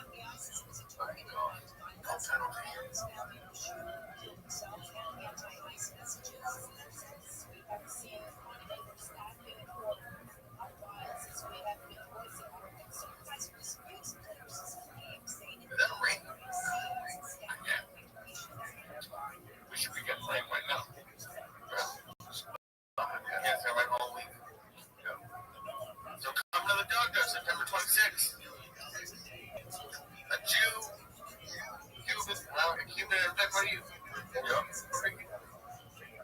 There you go. There he goes on top of it. Whoa, no, he should have done a fucking face. That's the wrong way. I want a hat like that. Oh, man, Detroit, shit. Just took it all away. What the fuck was that? I think it was like, he was like 4 or 5 yards away from the first down. Oh, he got that. Yeah, right. It was right there at 45. 45. Oh, yeah. What was that? He got scared. On the ball. There you go. Oh, nice return. Oh, they got it. Oh, that's funny. What a punt. Watch this. Yeah, we're good. He's on Buckle. Where's Polly? What do you say? Let's get some shout out to my brother Polly. Cliffside representing. Semper Fi, you know what I'm saying? A real Marine, Vietnam, Korea. This motherfucker's been places you've only dreamed about talking about. He's killed more people than you eat fucking Chinese food. He's killed them. He's killed every nationality this time. So out of my man. If you see him, I understand, but throw him a $10 bill. He's a good man. Better yet, throw him a 50. Right? Oh, yeah.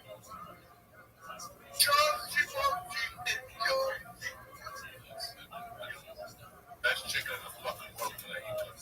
That chicken went first. Did you see that hot dog? Somebody was like, that chicken always go first. That's one of those Arab hot dogs, 7-Eleven, with a little thick on the ground for hours. What did you guys taste this chicken curry? Oh, shit. That's a special. That's special. That's coming soon. I have to get 3 days off to really get the boat. That chicken curry, you got like, look at what you said, that chicken curry, you got all turkey and shit. You enjoy it, man. No, I'm going to have one for the dogs. Now, this is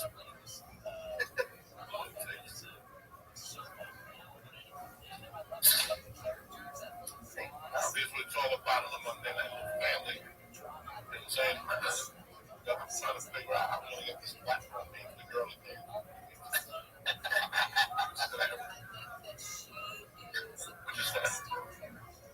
We're just gonna have a girl dance right here. No music, just wait. Just unbreathing. Yeah. What do we got? Don't do that. John Crowley.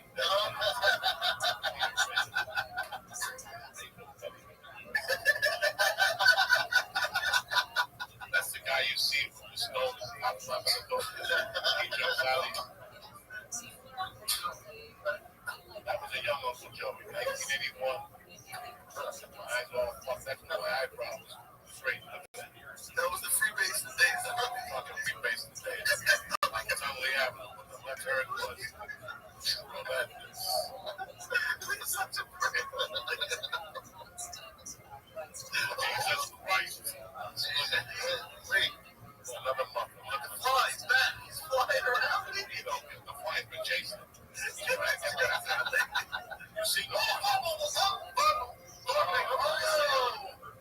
Mark Henry. That's 2 weeks, right? Derrick Henry fumbled back to back. I said Mark Henry. That fumbling wrestling such a chocolate compress. You're like, oh, he's such a fail. Yeah. Oh, look at this play. He's dead. Look at this, huh? Wait for this one. Yeah. Almost fucking muscles. You could know that ball cocksucker. Yeah. That white boy Hutchinson from Michigan punched it. That's what they do now. They don't strip. They punch.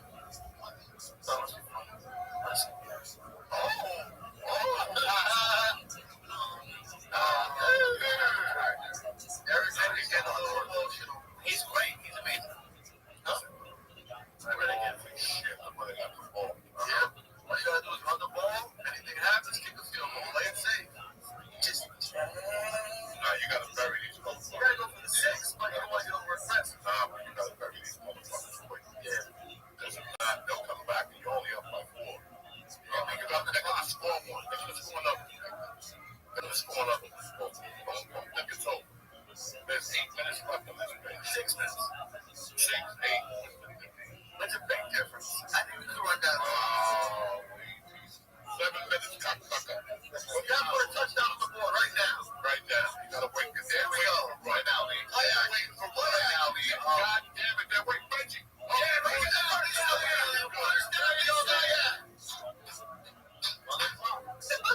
Flag. Here it comes. Hold it. Unseparated real. There it comes. Hold it. For real. Imagine you fumble, you're wearing jewelry on. That's shiny offense. Personal foul. 15-yard penalty. Yep, after the play, bro. That kid went to Paramus Catholic. Oh, wow. My eyes. Wow. Be right there. See it? Right there, yeah. Oh, but the guy with face mask in it first. And he got there. No one. As it goes.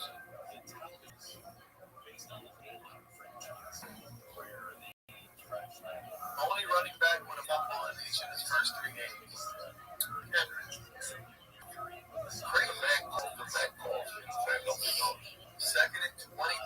I guess, Lee, you're right. You play the chew pocket, take the 3.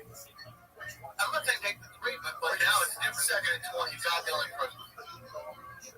I don't know. Get a 10-yard. They run the ball for 2 yards. Yeah. Chew the clock. Now they throw a pass in the end zone. The picture.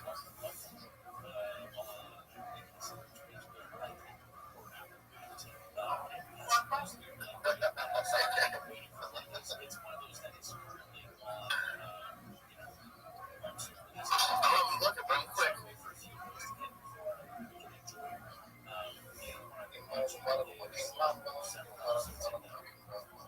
You practice putting the face black on? I like the eye black thing. In the mirror, you gotta do it though. Yeah, you gotta look in the mirror. You ever fuck up and then start over? Yeah. So it is scary. Then you tell your homies to fix it for you. That was called playing. Well, I don't know. Ravens are a dangerous team. Yeah, but Detroit got lucky. Now they get an automatic. What are they at?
pounds. Wait, like a random guy? No, they were fans. It was in a sealed package. I opened up the sealed package. Okay. Good. If you want to give me, if you want to shoot me, give me an Oreo. I'll shoot me happily. Yeah.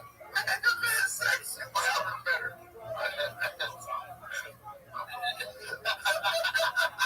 Safe for his Oreo. Yeah.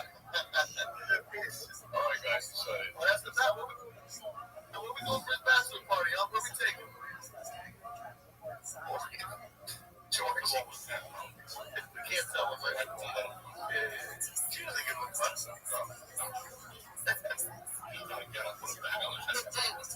him in the black truck. Nobody knows nothing. Dang, bucks. Well, fucking that's been waiting on him since he's got here. Nobody knows.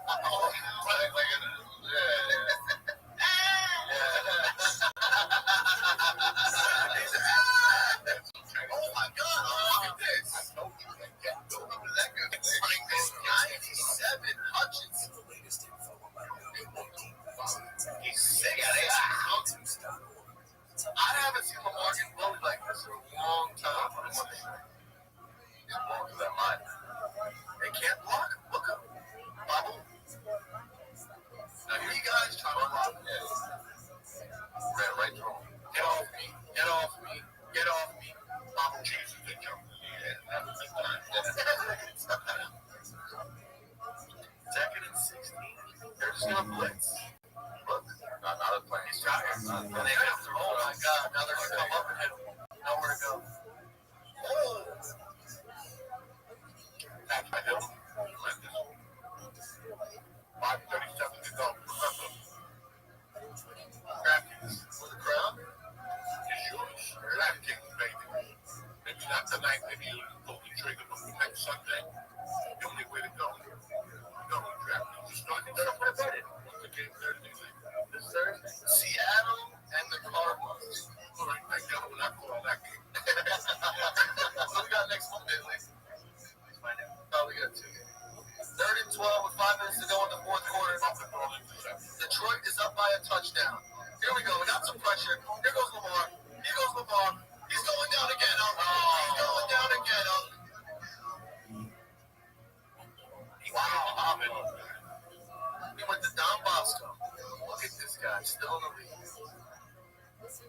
Look at this shit. Jersey guy. A lot of Jersey guys. Thursday is, we already said Seattle. Monday. Next Monday. We got 2 games. They're both. We got 6:15 Jets, Dolphins. 8:15 we got Bengals, Broncos. All right. Jets, Dolphins. Oh, shit. 7:15. Yeah, 7:15. From Miami. Let's go with the Q. That's the Jets. We can't put them on gas. Put a fucking like that. Oh, that's the under. Yeah, we're going to bet the under. Oh, they only punted it to the 50, huh? Nice.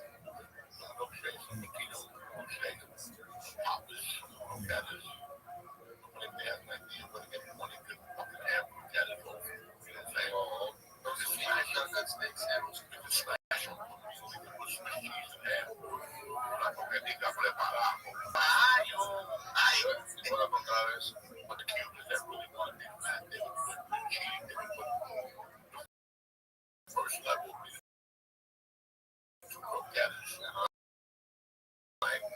the second is cold cuts, right? And the third thing, oh my God, this is some breakfast. Here we go, first play out to the outside. What's that, breakfast? That was breakfast? What do you have for lunch? Whatever you rest on, I don't really eat rice. I can't imagine eating that. Throw cream cheese on that. It's fucking. Yeah. And I'm watching that. Yeah.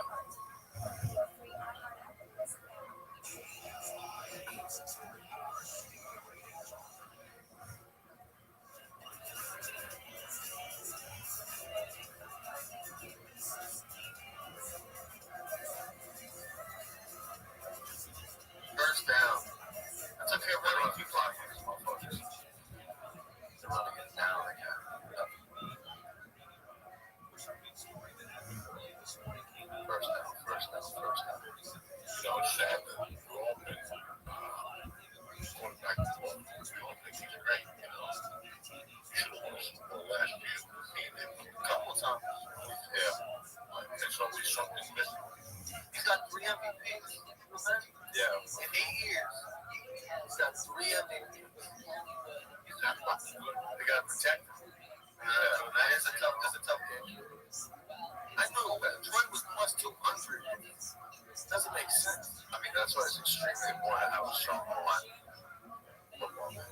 Strong line is everything. Well, we just said it. When Detroit was up 7-0, it was plus 140. So we're like, how's that possible? Doesn't make sense. There's a lot of time left for me to lose. So, Thanks. What do you mean? I know, but they're playing different. Have you seen me bet? I have faith, but I also have seen me bet. But when they're chewing the clock, they're playing the game. Look, the Giants caught the ball. David Tyree caught the ball. how the quarterback will fucking ball before. It's falling apart on me. It's falling apart. You are. You're getting nervous. Here we go. Here we go.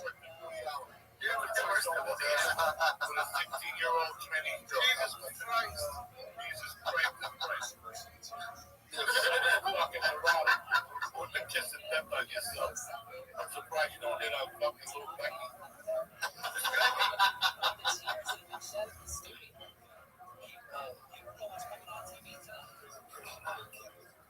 Go on, Clown. Yeah. Here's the thing is that they're going to pass the ball. They're going to get a first down. Well, they should worry about nothing now. Let's get a first down for Lee. Come on. Oh, shit. Here we go. 2 minutes. 3 seconds on the clock. Here comes the play. Here comes the check down. He's got blockers in front, Lee. Oh, now what do you do here? Walks him down. See, you're not going to give him back the ball. Where are they? They're on the 50, 4th and 3, but your defense is playing dynamite. They want that ball, you got it. But this coach likes to roll that dice. But if you don't get it, basically give him a more touchdown. This coach is going to go for it. I like this guy. Yeah, he's going to go for it. He's already 4th and 2 on the 50, 2 minutes to go. Call it. You get the first down, then you basically go. What do you do there? How mad do you think, though, the original Jake's safe runners? Did he hit the blow up? No, let's get to this. It's the white guy when he was, he wore pants. He wore pants. Yeah. They took him out and I got hit this morning. You know, man. Oh, man. He got fat talk to you in the straight like that. Really is. That's the toughest person to be honest. Yeah. That's a 30-year-old white kid, well, nothing. Everybody's looking for this, looking for that. Everybody has to have tats. It's a different Pearson. You're piercing. You gotta write poetry.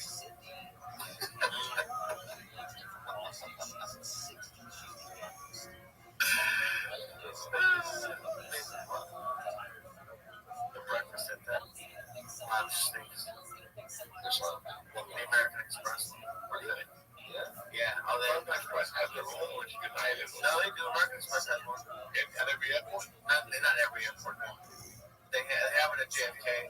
Garbage? It wasn't garbage. It was just the Delta one has actual like eggs and stuff, and that had like grocery store muffins. I walked from that one to the Delta one. What airport do we have that good breakfast taco?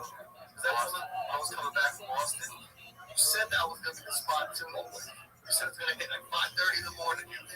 Dallas, Boston. Yeah, why out? There's always a taco, breakfast taco. It might not be too good, but at least I guess on that airplane. No, that shit was good though. I'm down the plane when I leave the show. You never know what happened on that plane. That plane gets stuck at the gate. For 2 hours. Yeah, 2 hours. You also take animals for the flight. So you're like, fuck, you're going to be hungry no matter what. Oh, they're going for it. Yeah, they have to. No choice. That's no choice. Yeah, I know. That's fucking weird. We got to make that the caption.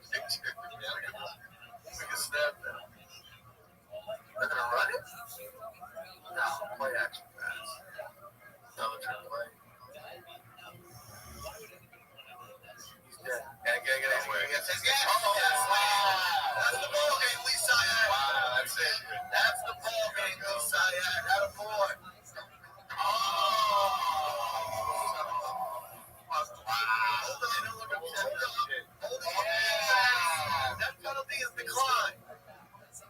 You know what that means, though? Vegas made the call. Turn off the lights, the party. They threw that flag just in case he didn't make it. Oh, that's a... Yeah, and he still made it. Right when he's 4 up, he's been getting destroyed this last year. Coach, I can get you a backhand. Yeah, grab him. Shit on him. Look at him. That's crazy. Guys, the human too. Bro, when he took that team, they were 1-15. Yeah. That second year they went 12 and 5. Now last year they went 14. You got a big race. Oh. Yeah. It's all years. God damn, bro. You got that shit. Awesome. All you gotta do is run the ball here. Boy, I never run the fuck out of it. For the over. There you go. You had the 57. You came through.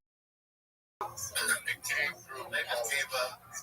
Quarterback got crap. And it was that's how you get it. No, they run on that play. Like, I love Baltimore, but that play they just gave us the NFL team. It's not them on the roster. This is how you play. Yeah. Get his ass covered and let the other guys do what they do. Because if you can't get the ball out, it don't matter anyway. He's like a fucking animal. Bounced up nice. Bounced out. You saw traffic. Bounced out.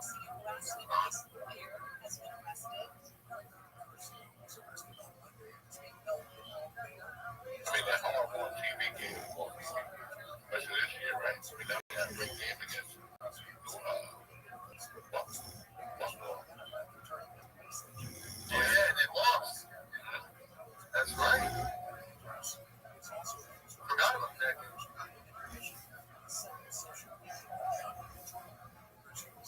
What do you think? Do you think they're going to go for it? Like, try to come back, or they have no choice?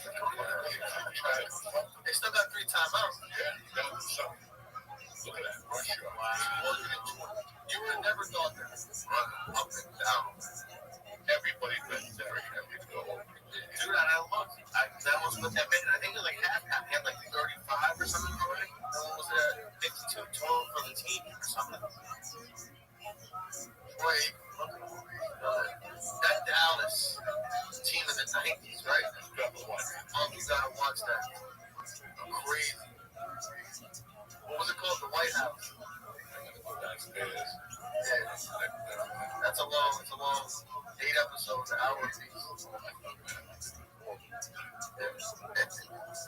Yeah, I like something out bitch. No, you don't bitch that. You want to get low. They start doing the powder and show that. I was surprised they showed that. Jerry Jones time. What was he crying? He ran out of powder. When this guy, Mike Ward, almost broke his neck. You didn't know that back in the day? He was paralyzed. For 2 days, and then Jerry Jones went to him and cried, and then the next day, he felt his body. Oh my God. No, when he got hurt in Philly, he got really lucky. He broke his neck. Almost. And then it was something with his neck connected to his spine. He said they like a millimeter away from being totally paralyzed. And then that next year,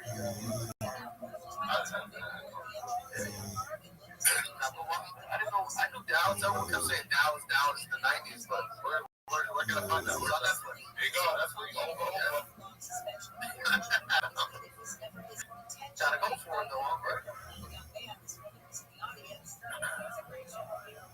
We're at 64. I guarantee some motherfucking teams do.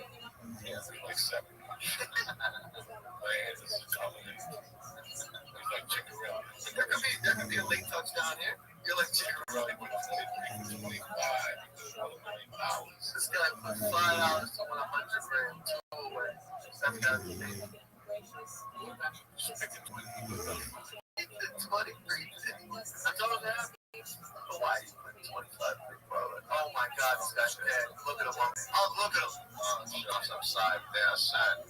He's got nowhere to go. You know, he's like Richard Gere, Officer of the Gentleman. He's got nowhere to go. Just like that girl from that bar. Just wait. Just wait.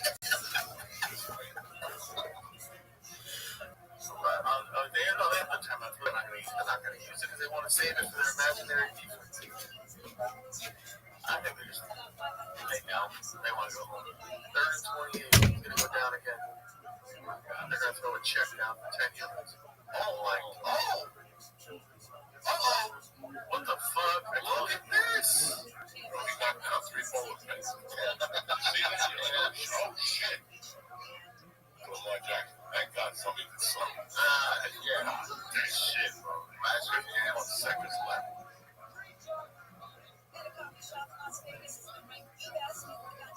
He's like, fuck. George, what else do I do? That's Sunny D. What's your Sunny D for?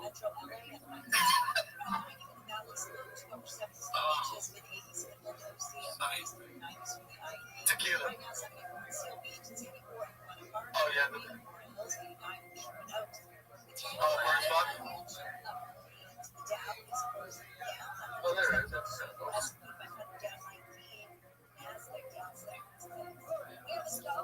Oh, that was from DC, right? The Dahlia? The boys, big one. They bought that. Calamity. Say that.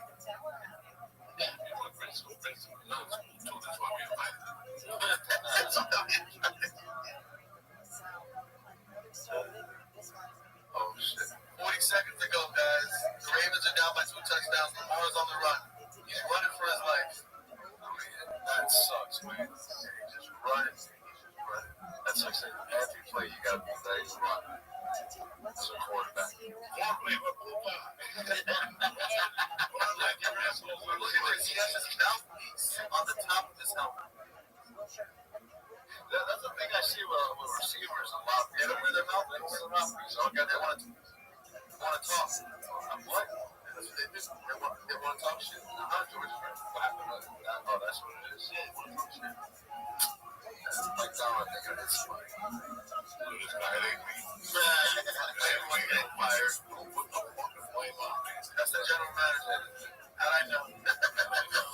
White guy with a suit. God damn it. White guy, no lips.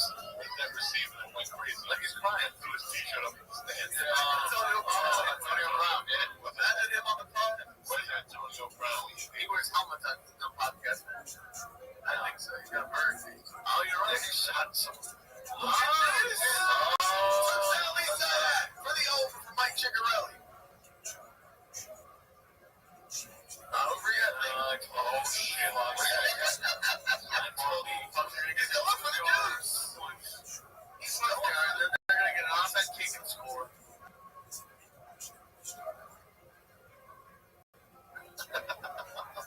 I took it. You want to make the chicks ready to fuck. You're trying to get the stat. And you want to see what team is. You're like, oh, you're all right. Go for the cat. Go let the cat.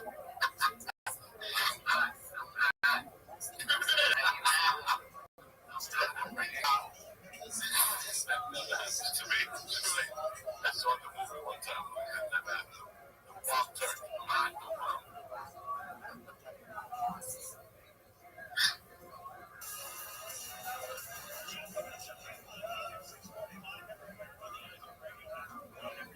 Oh, man, you should have went all the way, though. Flag.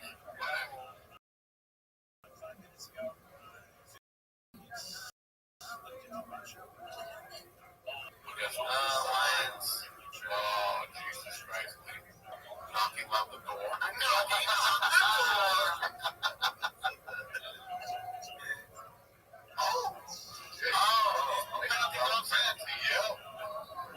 They were still gonna redo it anyway. No, but the penalty got penalty. Yeah, it was the ball's on the 2 yard. I was just motherfuckers. God damn it. I don't know. It's like a feeling. He's swinging on second, and then now we're and then look at Dan Kim. He's like, ladies and gentlemen, thanks to YouTube. I'm very happy you tuned in again. Some of you people probably went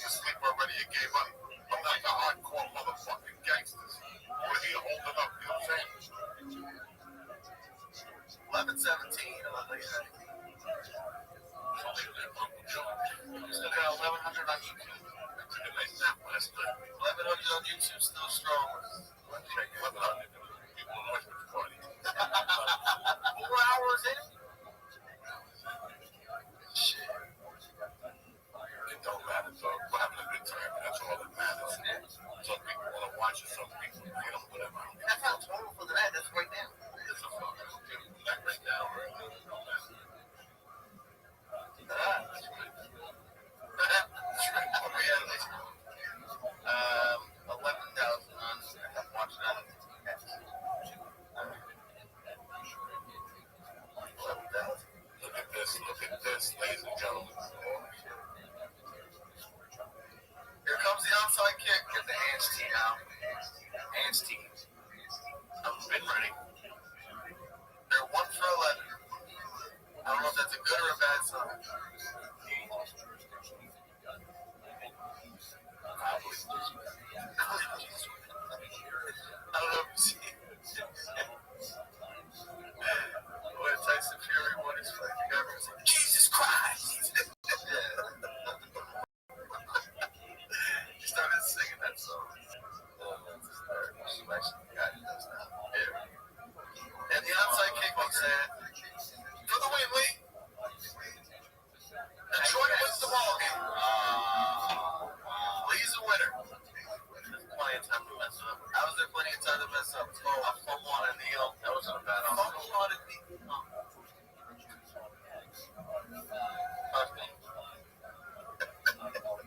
I don't count it as a win until the number in DraftKings goes up. The NFL will cancel. An atomic bomb will go off, and the game will be over.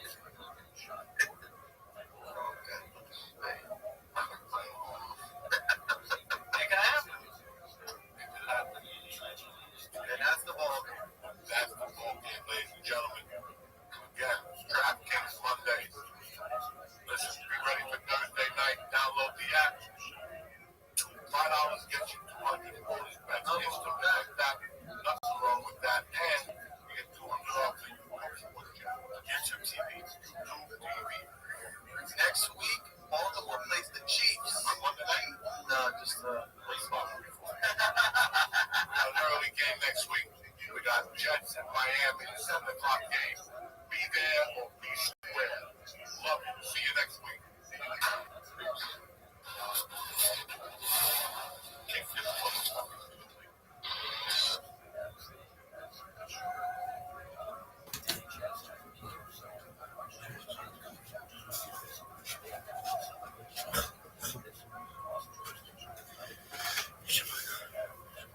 With the new IHOP value menu, $6 is all it takes to go to your happy place.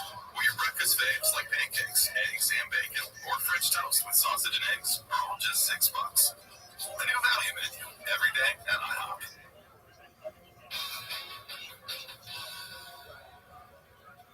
We're going to dive straight in with our main stories, like it's over the back on Wednesday. This happened.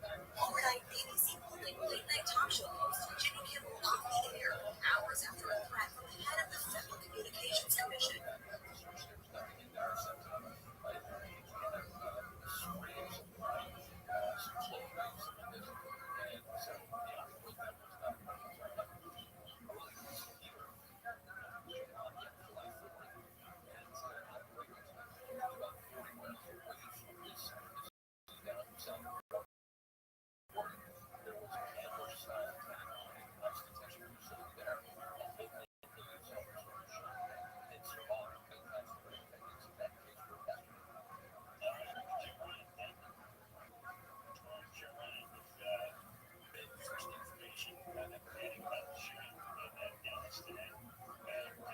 It's not easy being the one everyone Yeah, counts what on to the keep your fuck operation is running. bullshit? That's why at Granger, we're here for you with professional grade industrial supply.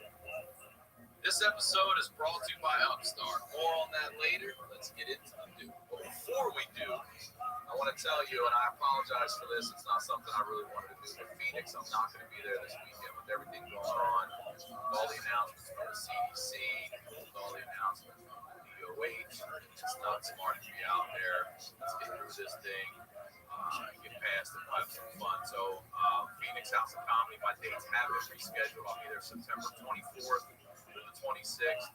Tickets will still be honored. We'll have a good time. As a guy with a nickname already sick to sell, I don't need to add any more shit. You know what I'm saying?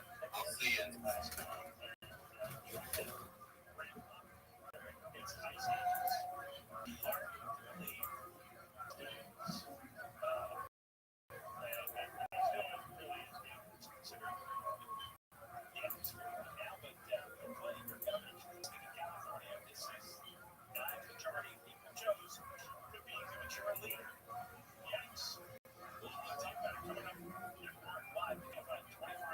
Here's the latest as you were just hearing. Creepy Golden John, an ICE facility in Dallas, Texas, and Orange County supervisors have voted to register car and workers to be working for men, non-humans, voting on more with the clock on the hour. We're going to go to the 10 next. Is your business owner?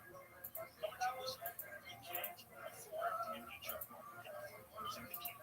What may hire? What may stand by? What completely goes subject?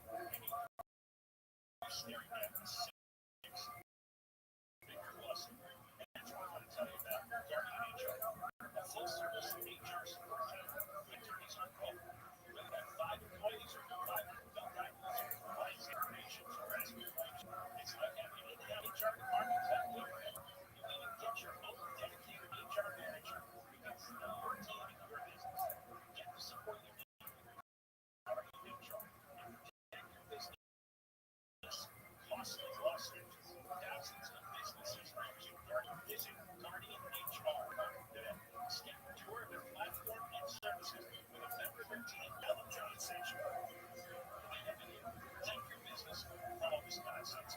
That's guardianhr.com. HR provides more.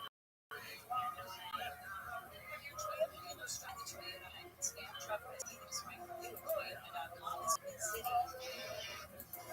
Eastbound to laser crowding up right now. 10 years, heavy on route to the 110 freeway. The 110 in South LA, northbound travel south, starting to slow down right around Martin Luther King Jr. Boulevard. Delays ahead to the 101, on the 101 in Sherman Oaks, southbound Silver from the 401 to the 170 134 split, and ahead in Hollywood, Melrose into downtown Los Angeles. The Southern California's most accurate traffic reports. I'm HRT News.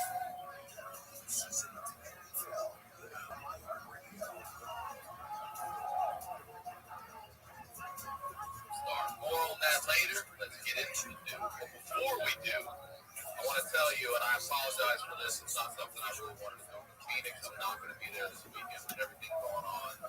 All the announcements from the CDC, all the announcements from the DOH. It's not smart to be out there. Get through this thing, get past it, have some fun. So, Phoenix House of Comedy, my dates have been rescheduled. I'll be there September 24th through the 26th.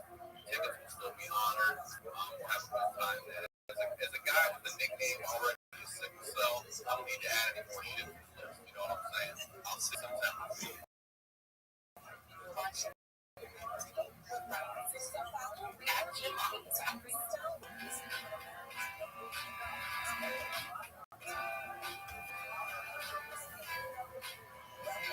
Welcome back to the Honeydew, y'all. We're over here at Studio G's doing it at your mom's house. I'm Ryan Sickler. You can follow me on all social media, Ryan Sickler. My website's ryansickler.com. Go sign up for the email list there, the newsletter.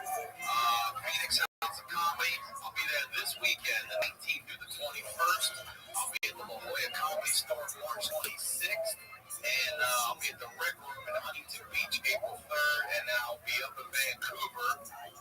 Coming to see you for the first time in Vancouver at the House of Comedy, April 23rd through the 25th. Go to ryansickler.com for more dates. I'll be in Boston this year. I'll be in Minneapolis. I'll be in Edmonton. I'm planning on New York, Baltimore. I've got some places I want to go this year. So get over there. You'll see all the updates there. The website for the show here is DonnieNewPodcast.com. That's where you can go follow on social media there. Everything's there you need, the merch, the social links, all that stuff. And if you are new to the show, what we do here is we highlight the low lights. I love to say that this is the stories Excuse me, these are the stories behind the storytellers. And this week's storyteller is no stranger to the honeydew. We'll be picking up where we left off. Ladies and gentlemen, welcome back to the one and only Joey Diaz, everybody. Joey Diaz is back. How are you, son? I'm great. I'm always great when I'm sitting across from you. You feel good? 7-Eleven coffee. Yeah, you gave us to your terrorist drink. What's your hummus joke that I keep like, every time you eat hummus, the parents get $1. Yeah, because you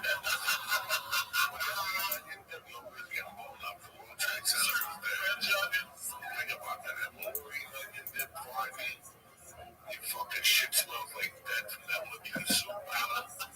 It's like there's chemicals in there. It's like a raw looking soup. And also we start eating hummus and fucking the wings start going down. And what do you have to do now? There's no more ISIS now. It's the Chinese walking around. They did Chinese. Chinese, they sent them out.